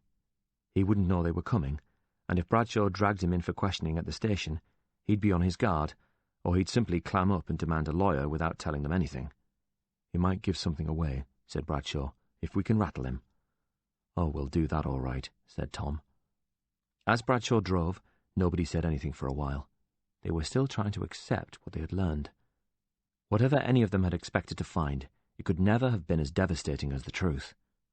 Helen was trying to comprehend what it must have been like to be Sandra Jarvis, a young, good-hearted woman, willing to stay up all night and listen to a damaged girl and offer her comfort. Then she had been shown a photograph of her dad raping an underage girl in her care. Helen wondered how she'd been able to hold it together without blurting out that it was her own father who was abusing Diane. Her entire world must have tumbled down around her. Tom spoke then. I understand why Sandra Jarvis confronted her father. She must have threatened to expose him, or try to convince him to hand himself in. I can imagine him denying everything and her not buying it because she'd seen the photograph. All of that I can visualize. Just, he said, but I still can't comprehend a world in which a man would kill his own daughter to cover this up. I know, said Bradshaw. I keep going over the exact same thing. Jarvis killing his own little girl. It seems impossible. Fred West did, said Helen, for the infamous serial killer had recently hanged himself while on remand. But West was a maniac, said Bradshaw. He murdered 12 people. West enjoyed killing. This is different. We're talking here about a man murdering his daughter to protect his name. It goes against everything, said Tom. It goes against nature. As a father, wouldn't he be more likely to kill himself than his own little girl? But surely she can't be alive somewhere, reasoned Helen, after all this time. I don't know, maybe she just ran off to get away from all of this, and she's working behind a bar somewhere in Ibiza. And maybe I'm mistaken and Diane really is alive and scratching a living in London somewhere, said Bradshaw. But we both know that isn't true. So who murdered Diane Turner? Said Tom. Did Jarvis do that too? Why would he hire you, asked Helen suddenly, to look for Sandra if she was already dead and he did it? I keep thinking about that, and there's only one explanation. I never thought for 1 minute that the grieving father so desperate to find his daughter could ever be responsible for her death, said Tom, and that's exactly how he wanted it. No one suspected him, not the police, the press, or any of us. Frank Jarvis came up with the perfect mask for his actions, a campaign to find the missing woman he already knew was gone. He shook his head, and I was taken in by it, just like everybody else. What an idiot. That is so cold. Helen shook her head in disbelief. If he killed her. Maybe he didn't do it himself. Maybe someone else did it. But she died because Diane told her secret to Sandra. That much I am certain of. It's too big a coincidence. Agreed, said Bradshaw. So now let's sweat the bastard. Chapter 53. They drove quickly, and Bradshaw explained why he was breaking every speed limit along the way. He could run. They do sometimes if they're fenced in. He might even have run already. Why would he run? Asked Helen. He doesn't know we were onto him. Dean will have called Frank Jarvis the moment I took Carly away. Jarvis knows I've been asked to help Tom locate his daughter, so I doubt you'll believe the story about the shoplifting gang, do you? I'm not convinced he'll run, said Tom. It will be the word of one respectable pillar of the local community against a teenager who has been in trouble with the police for most of her young life. There's the photograph, Bradshaw reminded him. But he doesn't know we've got that. If he knew about the photograph, wouldn't he have found it before now? Maybe. But he still overtook the car in front of him at speed. Let's not leave it to chance. The one thing I have learned is that nobody really knows for sure what anyone will do under pressure. Their thoughts turned to Annie Bell then, and no one contradicted Bradshaw. They were thankful for fine weather and light traffic, which combined to make their journey to Newcastle an easy one. Bradshaw didn't even bother to park outside Frank Jarvis's house. He simply halted the car in the middle of the road, and the three of them got out. The detective banged on the door. Frank's wife answered. "Is he in, Mrs. Jarvis?" asked Tom. "No." Her head lolled slightly as she took in each of them sluggishly. "Then would you mind telling us where he is?" Bradshaw didn't try to disguise his impatience with her. She looked at Tom then. "Where do you think he is?" They had to leave Bradshaw's car outside the Methodist chapel and trek on foot up to the allotments. Bradshaw had a strong premonition he wouldn't be there. He was convinced Frank Jarvis knew everything they had been doing, and he'd fled, so he would never have to face them or the truth. Bradshaw was mentally preparing himself for the manhunt that would follow Frank Jarvis's disappearance. Then they rounded a corner, and there the man was, sitting on a bench, as if all was well in the world. "What's this?" asked Jarvis, his suspicions immediately aroused by the presence of all three of them. Maybe Dean had not been able to get hold of the politician to warn him, if he had been there for a while. No one answered, just continued to walk towards him. Bradshaw wordlessly handed him the envelope. Jarvis looked at him expecting an explanation, but when he received none, he opened it. He slid the photograph out, looked at it for a second, and his eyes widened in shock. The photo fell to the floor. "It's all over, Frank," Bradshaw told him. "We know everything." "That's not me," Jarvis managed, but the shock of seeing himself in such a damning photograph, whose existence he clearly wasn't aware of, was affecting his ability to lie with any credibility. "How many of those girls have you raped over the years, Frank?" asked Tom. "No," gasped Jarvis. Then he contradicted his claim of mistaken identity, jabbing a stubby finger at the photo. "That's a fake, is that?" "We have a credible witness who says otherwise," Bradshaw explained as Jarvis continued his panicked denials. "Someone who can confirm you've been going to Meadowlands and abusing those girls for a long time."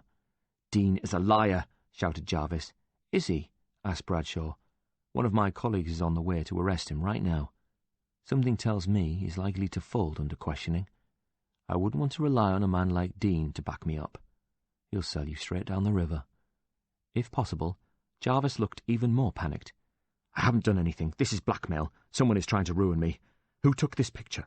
Can't you see it's a fake?" They let him ramble on then, and the denials kept coming, interspersed with wild accusations. He was not a child rapist. He didn't know anything about any girls at Meadowlands. This was blackmail. Someone was trying to destroy him. Every time he came out with another flustered rebuttal, Bradshaw met it with a cold, hard question. How could he explain the photograph? Why would anyone wish to destroy a man who had already stepped down? What really happened to his daughter? Who killed Diane Turner? Tom took a step back and left the two men to argue it out.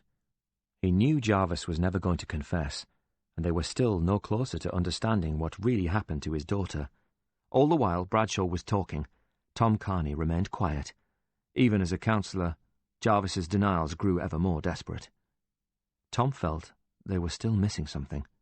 Each time he tried to visualize Sandra's murder at the hands of her own father, the whole scenario seemed to break down in his mind. There were cases of a man killing his own daughter, but these were incredibly rare, and always seemed to involve the father's loss of control over his offspring, where a man was unable to accept that his child was an actual person, with the freedom to make their own choices. But Frank Jarvis had made a point of instilling independence in his daughter and encouraging her to question authority. Sandra's school career, her tutorials at university, her work with damaged children, all spoke of an independent young woman free from the shackles of her parents. Of course, If she had confronted her father about Diane Turner and her knowledge of the photograph, it would have been a shock. Flustered by her accusations, he might have snapped and... what? Murdered his own flesh and blood? That was what Tom kept coming back to, the one simple phrase that reverberated with him and contradicted everything else. Sandra was Frank Jarvis's flesh and blood. It was beyond dispute that not many men could bring themselves to kill their own daughter. His first reaction would be to protect a daughter beyond all sense of personal safety. Tom was going round in circles. Jarvis had an evil secret. His daughter had discovered this and confronted him. Then Jarvis snapped and... Once again, the train of thought broke down. How could he have done it to his own flesh and blood? That thought triggered a memory, something Tom had been puzzled by at the time, so he had stored it away in a recess of his mind. Until now, when all of a sudden it broke free and he finally understood. He could picture her now, the mad old lady, Frank Jarvis's mother-in-law, sitting in her armchair with that sly look on her half-senile face, as she told Tom, "That one, she's a little cuckoo." Jarvis's wife had snapped at her to shut up. Tom had not understood her then. He thought she was questioning the sanity of her own grandchild, but no. He finally realized what she meant, and the mist began to clear. "Oh my God," he said aloud, and because this was the first time he had spoken in a while, both men stopped and turned to listen. Tom looked Jarvis in the eye, then said, "She's not yours." He spoke the words quietly, but they landed on Jarvis like a blow. "What?" asked Jarvis, as if Tom said something ridiculous, but his voice wavered, and it was enough to give him away.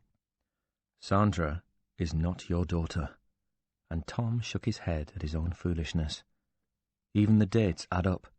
All this time, I thought that affair years ago was you cheating on your missus. But it was the other way around, wasn't it? Sandra wasn't the happy outcome of you patching up your marriage. She wasn't born prematurely. She was the product of your wife's affair, not yours." "That's a damned lie." "Is it? We'll ask your wife then, shall we?" And Frank Jarvis opened his mouth to protest, but he couldn't think of any response. "That's why she drinks, isn't it? I don't mean she feels guilty because she slept with another man and had a daughter by him. That's a common enough tale. Every extended family has at least one cuckoo, as your mum-in-law eloquently put it. I thought she meant your daughter was mentally unstable, but what the batty old dear was really trying to say was that Sandra had been planted in the nest by someone else. So who was he, Jarvis?" But Jarvis had run out of words all of a sudden. He shuffled towards the bench and seemed to slump into it. "It will be simple enough to fill in the blanks. We'll just ask your wife. I'm pretty sure she'll be very forthcoming once we tell her you're the prime suspect in her daughter's murder." "Shut up!" yelled the politician, and he got to his feet angrily then. "I did good by her. I stood by my wife when many a man wouldn't have. Christ almighty, she made me look like a fool." "No, she didn't," Tom told him. "But she would have if you'd kicked her out. You couldn't get a divorce back then if you wanted to succeed in politics, and you knew it. You had to keep your family together at all costs.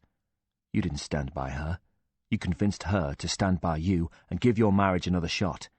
The price you paid was a daughter who wasn't your own. I brought that girl up. I treated her like my own daughter. I turned a blind eye to everything my wife had done. But you didn't care about that, did you, Frank? You weren't too bothered when she went elsewhere for what you couldn't give her." And Tom shook his head. "What was she, 17 or 18 when you started walking out with her?" "She was already too old." "You're only interested if they're very young, and you enjoy it a lot more if they struggle. Christ, your wife must have been so lonely." "Shut up," hissed Jarvis. "All the way up here I kept on thinking, he can't have done it. He can't have killed his own daughter. Oh, I knew what you'd done to Diane and Carly, and God knows how many other girls, but I kept telling myself murdering Sandra was against nature.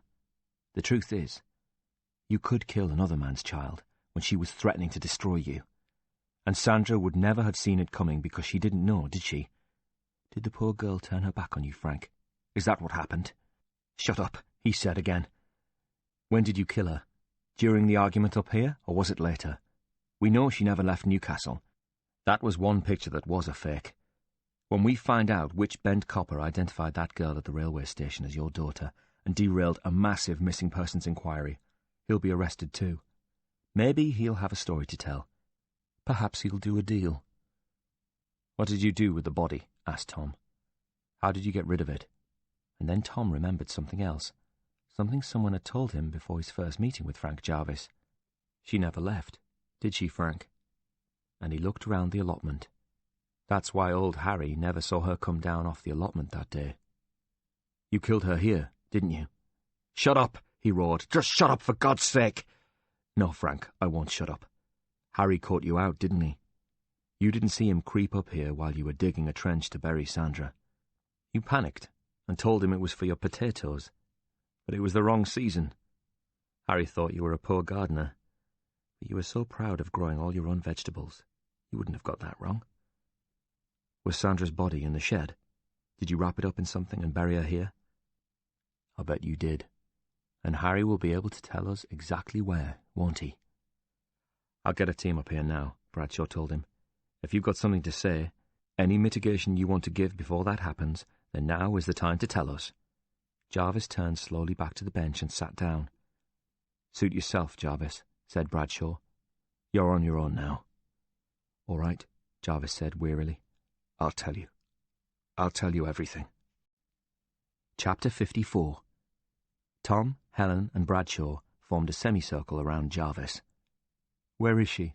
Asked Tom, and the counsellor answered by pointing to a rough area of overturned soil where nothing grew but weeds. What happened? Asked Bradshaw. You may as well tell us, Helen informed him. We know most of it already. I was sitting here that day, he began, when Sandra marched up to me. She was angry. She said she knew about Diane Turner. I didn't even know who she meant. You never bothered to learn their names, said Tom. I didn't want to know their names, Jarvis corrected him. That made it too real, Helen hissed the words at him angrily. Sandra told me she knew all about me, he said. She called me such terrible names, used words I'd never heard her say before. And of course you denied everything, said Tom. What choice did I have? Frank reasoned. But Sandra wouldn't believe me.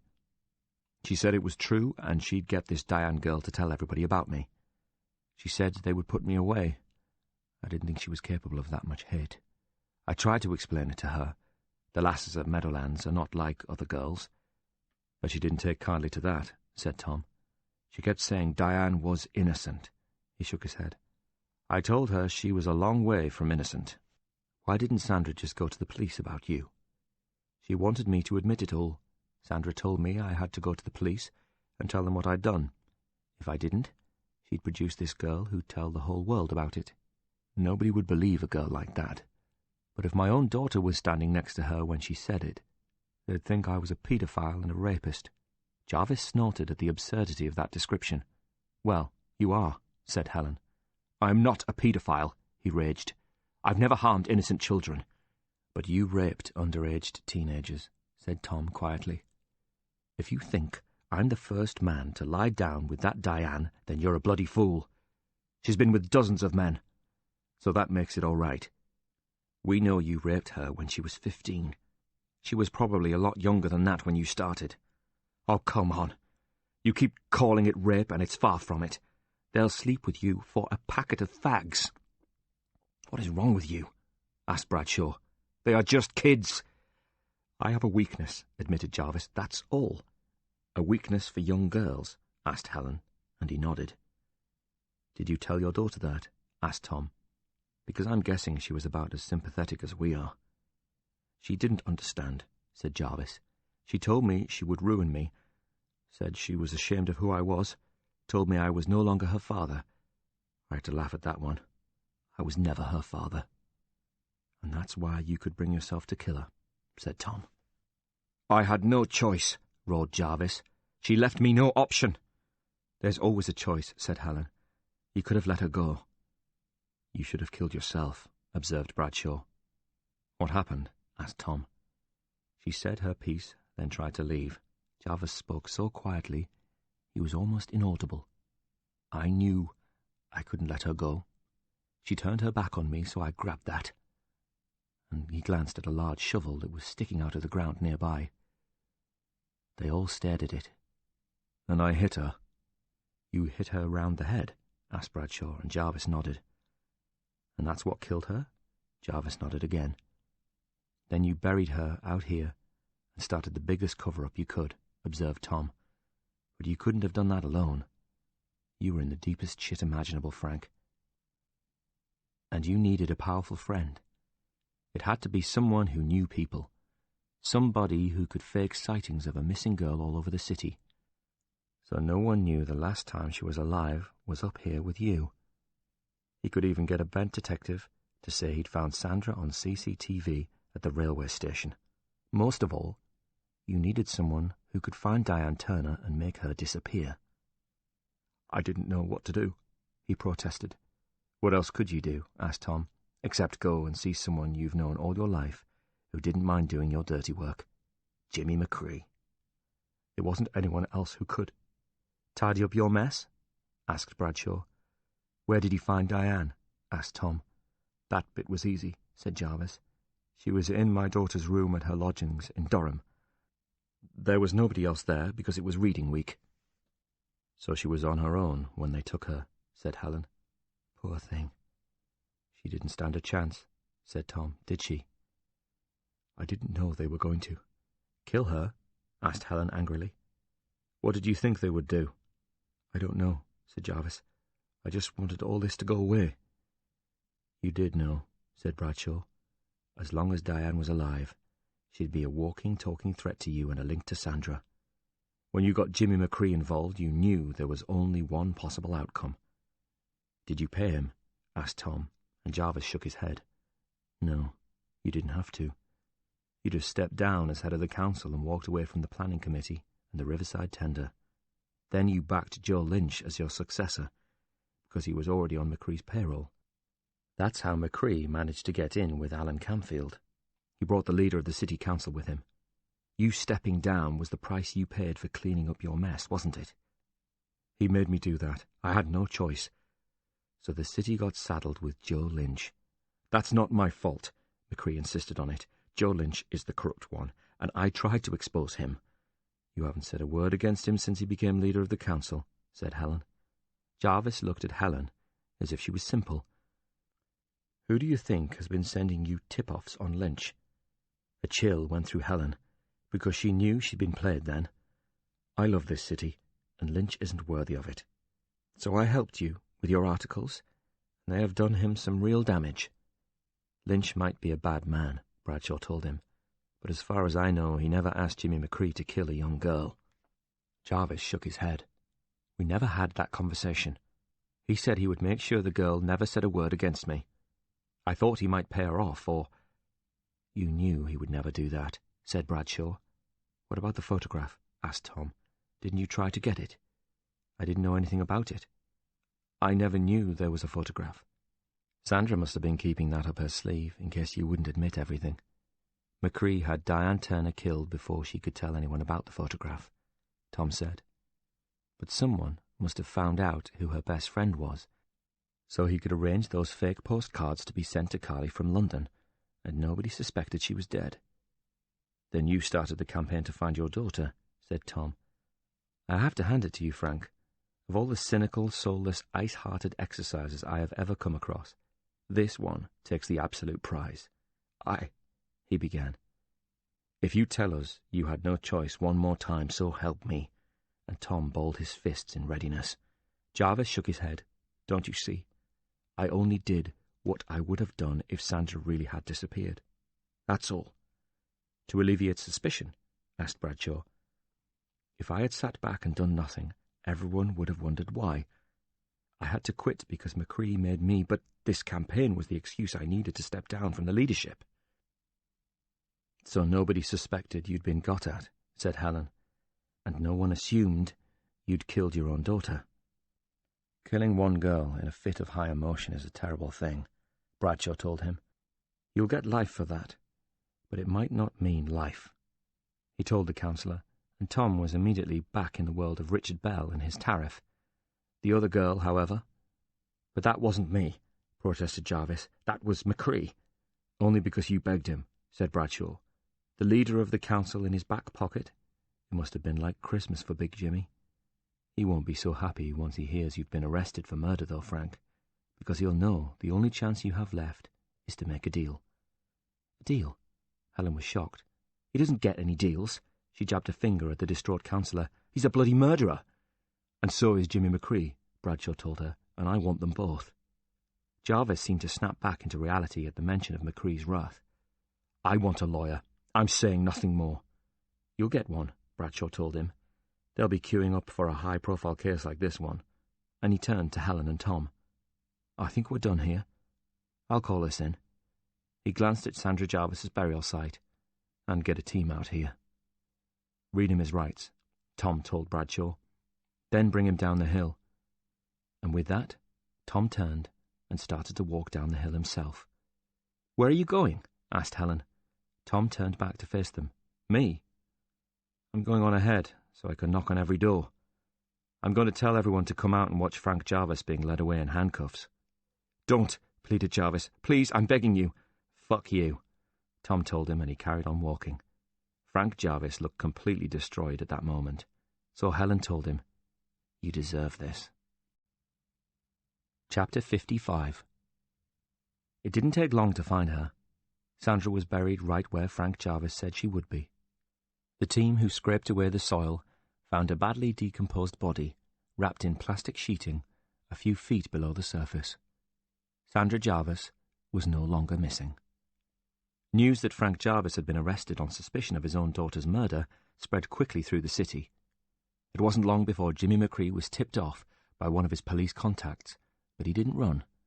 Maybe he reasoned he could clear his name one more time. Perhaps he thought Jarvis would be too scared to do a deal with the police, or he could silence the councillor before he did.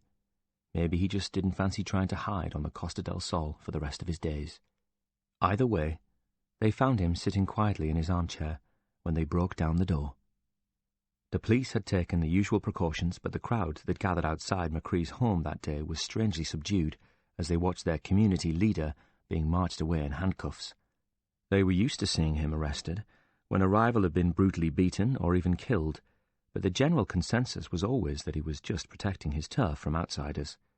If you were daft enough to try and take on Big Jimmy, you were asking for trouble, and at least McCree was one of their own, which partly explained the usual hostility towards the police when they came to take him. Not this time, though. Word had spread that McCree had done some kind of deal with a local politician. They were despised as much as the police round here. The whispers on the street were that 2 young girls were the victims this time, and a collective shudder seemed to go through the community. So much for Robin Hood. Ian Bradshaw was standing on the pavement outside McCree's home as he was led away. He had been invited to tag along by his colleagues in the Northumbria force, since he had brought them such a huge scalp, and there was no way he was going to turn down the opportunity to see Jimmy McCree in handcuffs. McCree stopped when he saw Bradshaw. "You again. Your luck finally ran out, Jimmy." "We'll see about that," the big man retorted, but he didn't look quite so sure now. The 2 burly officers escorting him dragged McCree away. After he was gone, Bradshaw heard an old lady whisper to her neighbour, "They say one of them was not much more than a bairn," and she shook her head, sadly at the state of the world. Bradshaw knew then that no matter what happened in court, Jimmy McCree would no longer enjoy the indulgence of a community that had finally learned just who they had been protecting. It had been a very long day. Graham Seaton had overseen the publication of the newspaper's biggest edition in years.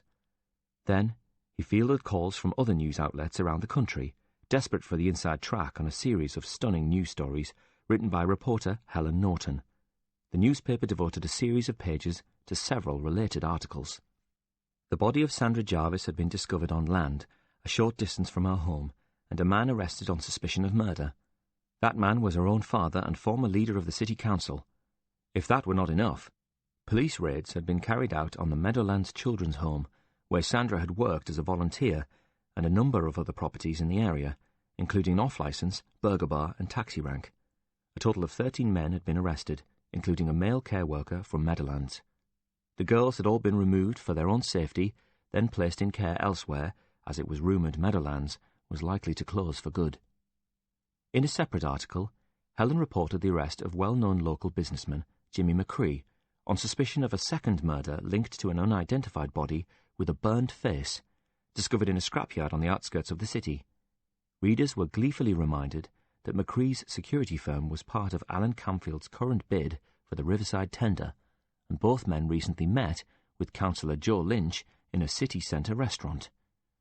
Between them, Helen and Graham managed to draft each article so that readers would be in little doubt all of these events were linked. The edition was a chronicle of crime and high-level corruption that was the basis of radio and TV news broadcasts all over the region and beyond. Graham left the office later than usual that evening, but with the pride of a job well done. He was exhausted, but his mind was buzzing. He was in a state he would have described as wired. This was what journalism was all about. Seaton even allowed himself a quick daydream about the possibility of an award for their coverage as he drove his car out of the car park. He felt bad that he wouldn't get to see his kids tonight. His wife would have packed them off to bed hours ago, but she'd understand. He'd managed a brief phone call home to explain things to her, but had to cut her off in mid-sentence so he could take yet another call from a London tabloid, keen to hear his views on the situation, in exchange for a mention that would reflect well on both him and his newspaper. He hadn't even had time to end the call with his usual "I love you." He was on the dual carriageway heading north when it happened. He couldn't have been more relaxed about his career at that point. Every newspaper in the country was reporting on their exclusive, and he felt vindicated at last. Helen Norton deserved a lot of the credit too. She'd done a great job, and he saw her as a future chief reporter for the paper. That was his last thought before the other car hit him. Seaton hadn't even seen it until the final moment, because it drew up alongside his vehicle at great speed from the inside lane, and as it reached the midpoint of his car, it suddenly sent him barrelling into oncoming traffic. Afterwards, there would be much discussion about the driver of the other car failing to stop. There were no cameras on this stretch of the road, so the car that hit his would never be traced, and the accident, because it was still officially classed as an accident in the absence of concrete evidence indicating otherwise, happened on a part of the dual carriageway with no crash barriers in the central reservation. Graham Seaton's car ploughed through to the other side, unopposed by anything, until it smashed into a car travelling at 80 miles an hour in the opposite direction. The other driver was killed instantly, while 3 people in the second car that clipped the spinning wreckage of Seaton's escaped with serious, life-changing injuries, but none of them were able to give the police much of an account afterwards of what actually occurred that night, since it all happened so fast. Seaton's car had rolled twice before it smashed into trees by the side of the road. Everyone, including his closest friends and family, prayed he had been killed instantly when he hit the other vehicle, before the spilled petrol ignited and flames took hold of the car, sweeping through it and charring everything inside. Chapter 56. Helen was running late, but she had good reason to be.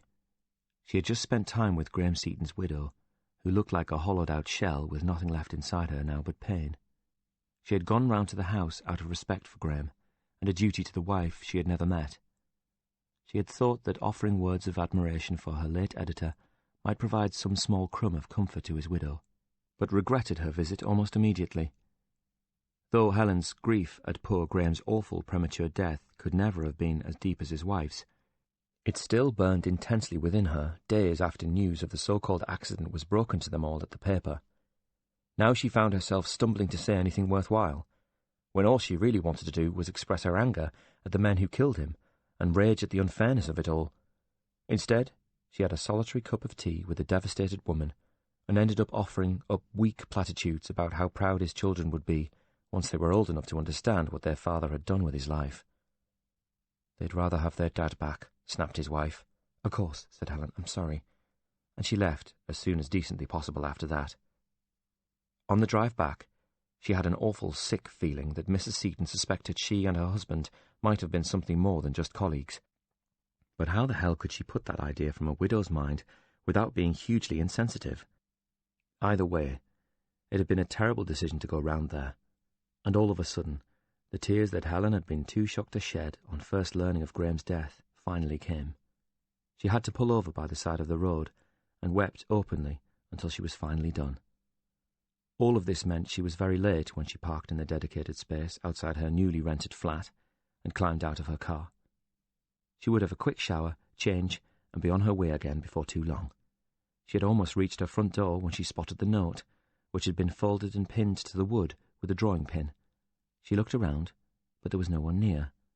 Helen pulled out the pin, and the note fell to the ground. She picked it up, unfolded the paper, and read the words, "Roses are red, violets are blue. Your editor got burned. Now we're coming for you." "DCI Kane sends his regards," said Bradshaw as he handed Tom a pint. "What the hell have they done to this place? Mexican theme. Dinosaurs in the garden, jelly beans on the bar." Tom was dismissive. "So, Kane actually sent his regards? Or are you making that bit up?" "He did. I'd have thought you and I were both persona non grata these days." "Well, we've caused him an absolute mountain of paperwork," admitted Bradshaw. "And he did say we were both pains in the arse, but we resolved the disappearance of Sandra Jarvis and cleared up the burned girl case. Jimmy McCree's in custody for that one, which is a major win, and he'll stay there if Frank Jarvis testifies against him." "What about Annie Bell?" "I try not to mention her name around Kane," said Bradshaw. "It tends to affect his mood if he's reminded that every journalist in the country wants to ask him if he sent the wrong guy to prison. But it could be worse. They could be asking who was the young Bobby that allowed Frank Jarvis's missus to walk away from a drink-driving charge 20 years ago." And he regarded Tom carefully. "You knew, didn't you?" "I guessed," Tom admitted. "And you worked it out too?" Bradshaw shook his head. "He told me.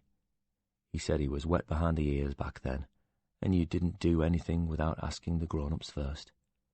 He'd seen Frank Jarvis on the local news, saw Mrs. Jarvis's name on her licence, and asked if they were related.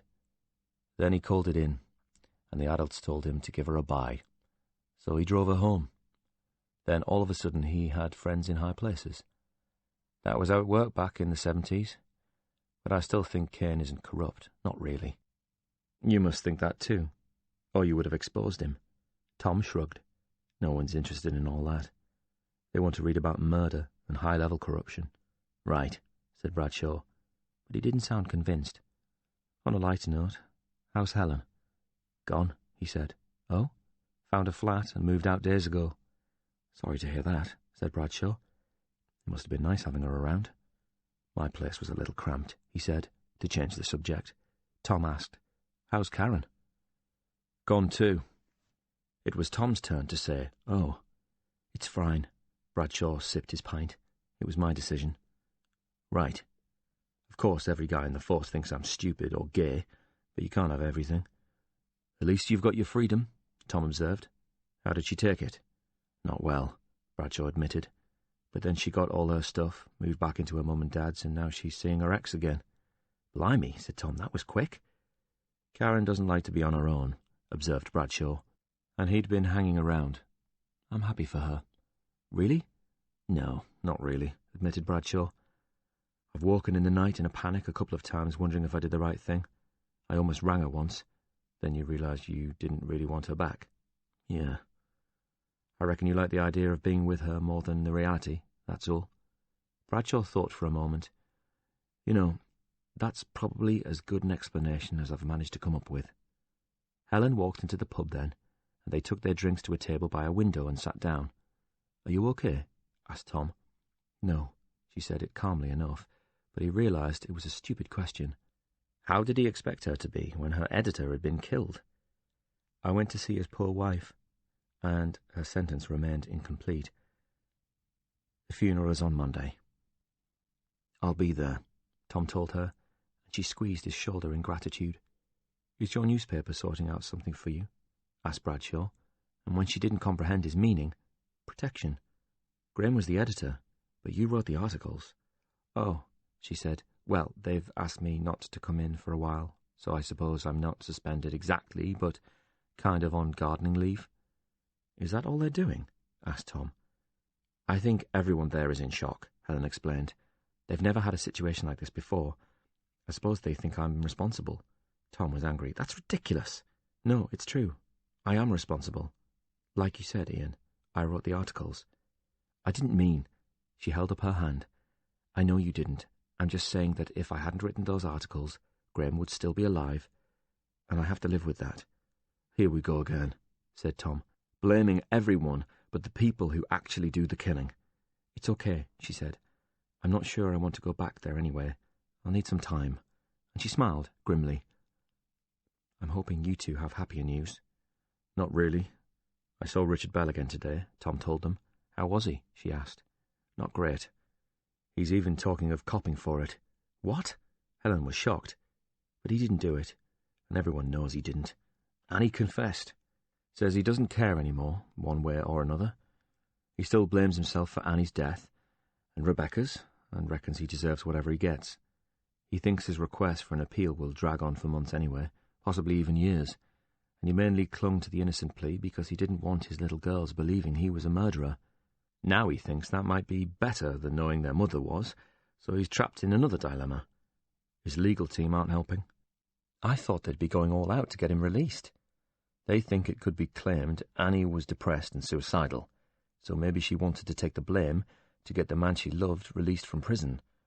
That's why she allowed herself to be taped confessing to me. But that's ridiculous, Helen. I bluffed her. She thought there was a witness, but there wasn't, not a credible one. She thought the police were coming to arrest her, but they weren't. We might have got somewhere with her if Ian had brought her in for questioning, but she killed herself. Isn't that evidence of a guilty conscience? It only shows she wasn't of sound mind, which doesn't help his cause. But what about the parking fine? He parked the car there and drove it to meet his lover. Then he killed her. She quietly paid it to suppress the evidence of his guilt. But that's crazy. It's what any lawyer worthy of his profession will tell a judge, said Tom. Richard Bell is going nowhere in a hurry. There's no real incentive to reopen the case.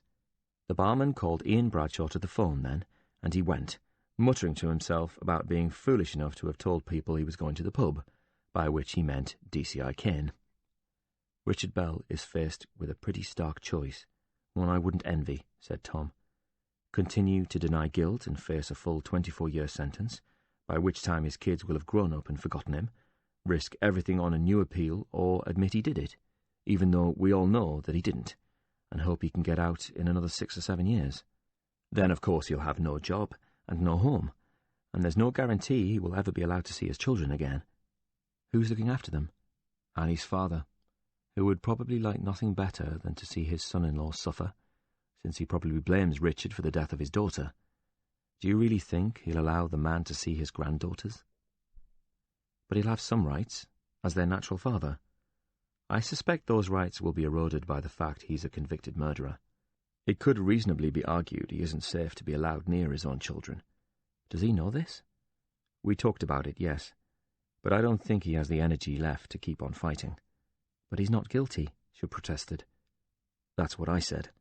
And what did he say? We're all guilty of something. Bradshaw rejoined them, and his face was white. You okay? Asked Helen. Not really. I've just been given some news, and you're not going to like it. Tom couldn't recall the last time he'd received good news. Go on. It's Councillor Jarvis, said Bradshaw. There's no pleasant way to tell you this, so I'm just going to say it. And he took a breath. He's dead. Dead? Said Helen. How? Found hanged in his cell. He killed himself? She asked the detective. Doubt it, somehow, said Bradshaw. That was no suicide, snapped Tom. He was killed to shut him up, just like your editor. Guards found him, said Bradshaw, with sheets knotted round his neck, and the other end tied to the metal bar in the window. Does anybody really believe it was suicide? Asked Helen. There's plenty that want to believe it, admitted the detective. It would be a lot more convenient. So who did it? Asked Helen. McCree? Who else has the contacts on the inside? Tom asked. Where does this leave your case against Jimmy McCree? In tatters, admitted Bradshaw. The only evidence we have linking Jimmy McCree directly to the murder of Diane Turner is from Frank Jarvis, who is no longer in a position to testify against him.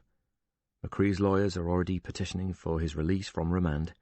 They said all along Jarvis's claims were a ludicrous attempt to avoid taking the full blame for his daughter's murder, and their client knows nothing about the other girl.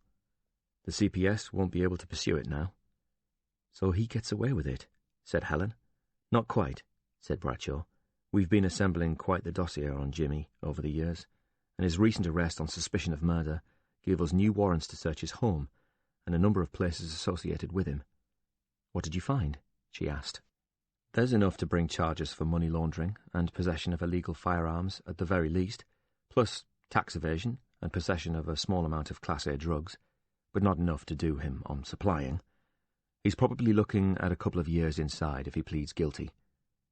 He'll do that with a smile on his face now he's avoided life, commented Tom. But it will be his first actual criminal conviction. That'll cost his new security business a lot of money. Alan Camfield already slammed the door shut on him and pulled out of the Riverside tender, which has been ripped up so they can start it all over again without him. Joe Lynch is vulnerable too. He may have to stand down as leader of the council because everyone is openly talking about how corrupt he is. This is all very far from over. Every police officer in the Northeast is in full agreement that Jimmy McCree is now our #1 priority, and he'll slip up again one day. We'll be waiting when he does. In the meantime, he gets away with murder, said Helen. Believe me, I am as pissed off about that as you are, Helen. But there's nothing we can do about it. There is one thing I can do, Tom told them both. I'm going to write about it. I'm going to put all of this down in a way no one can bloody ignore. I'll tell the story of the man who's rotting away in jail, even though it was his wife that really murdered his lover. I'm going to tell the world about the politician who abused his position to prey on young girls nobody would ever believe. I'll write about his murdered daughter, how he forced to end his political career, and who gained because of that. Then I'll say how bloody convenient it was for everyone when he was found dead in his cell. You don't mind who you upset, do you? Said Bradshaw, but he was smiling now. I've still got contacts who love stories like these. There'll be banner headlines on the front pages of some very big newspapers, and some people won't like that, agreed Tom. But by the time I'm done, there'll be dozens of other reporters queuing up with some very awkward questions for Alan Camfield, Joe Lynch, and Jimmy McCree. When Tom was finished, Bradshaw regarded him closely. I quite like the sound of that. The power of the press, said Tom, and no, I don't expect to change the world, not even a small corner of it. But it's a start. I'd like to help you, Helen told him, but I may need a change of address, and she handed him the note that was pinned to her door. He read it, then gave the note to Bradshaw. You sure about that? Tom asked. They are already gunning for you. So I may as well fight back. Are you still looking for that lodger? Not anymore. The room's yours. So it's print and be damned, Helen asked him. Print and be damned, he said emphatically, and Helen smiled. She knew this time they both meant it. The end. This audiobook was produced and published by Penguin Books Limited. Recording copyright 2016.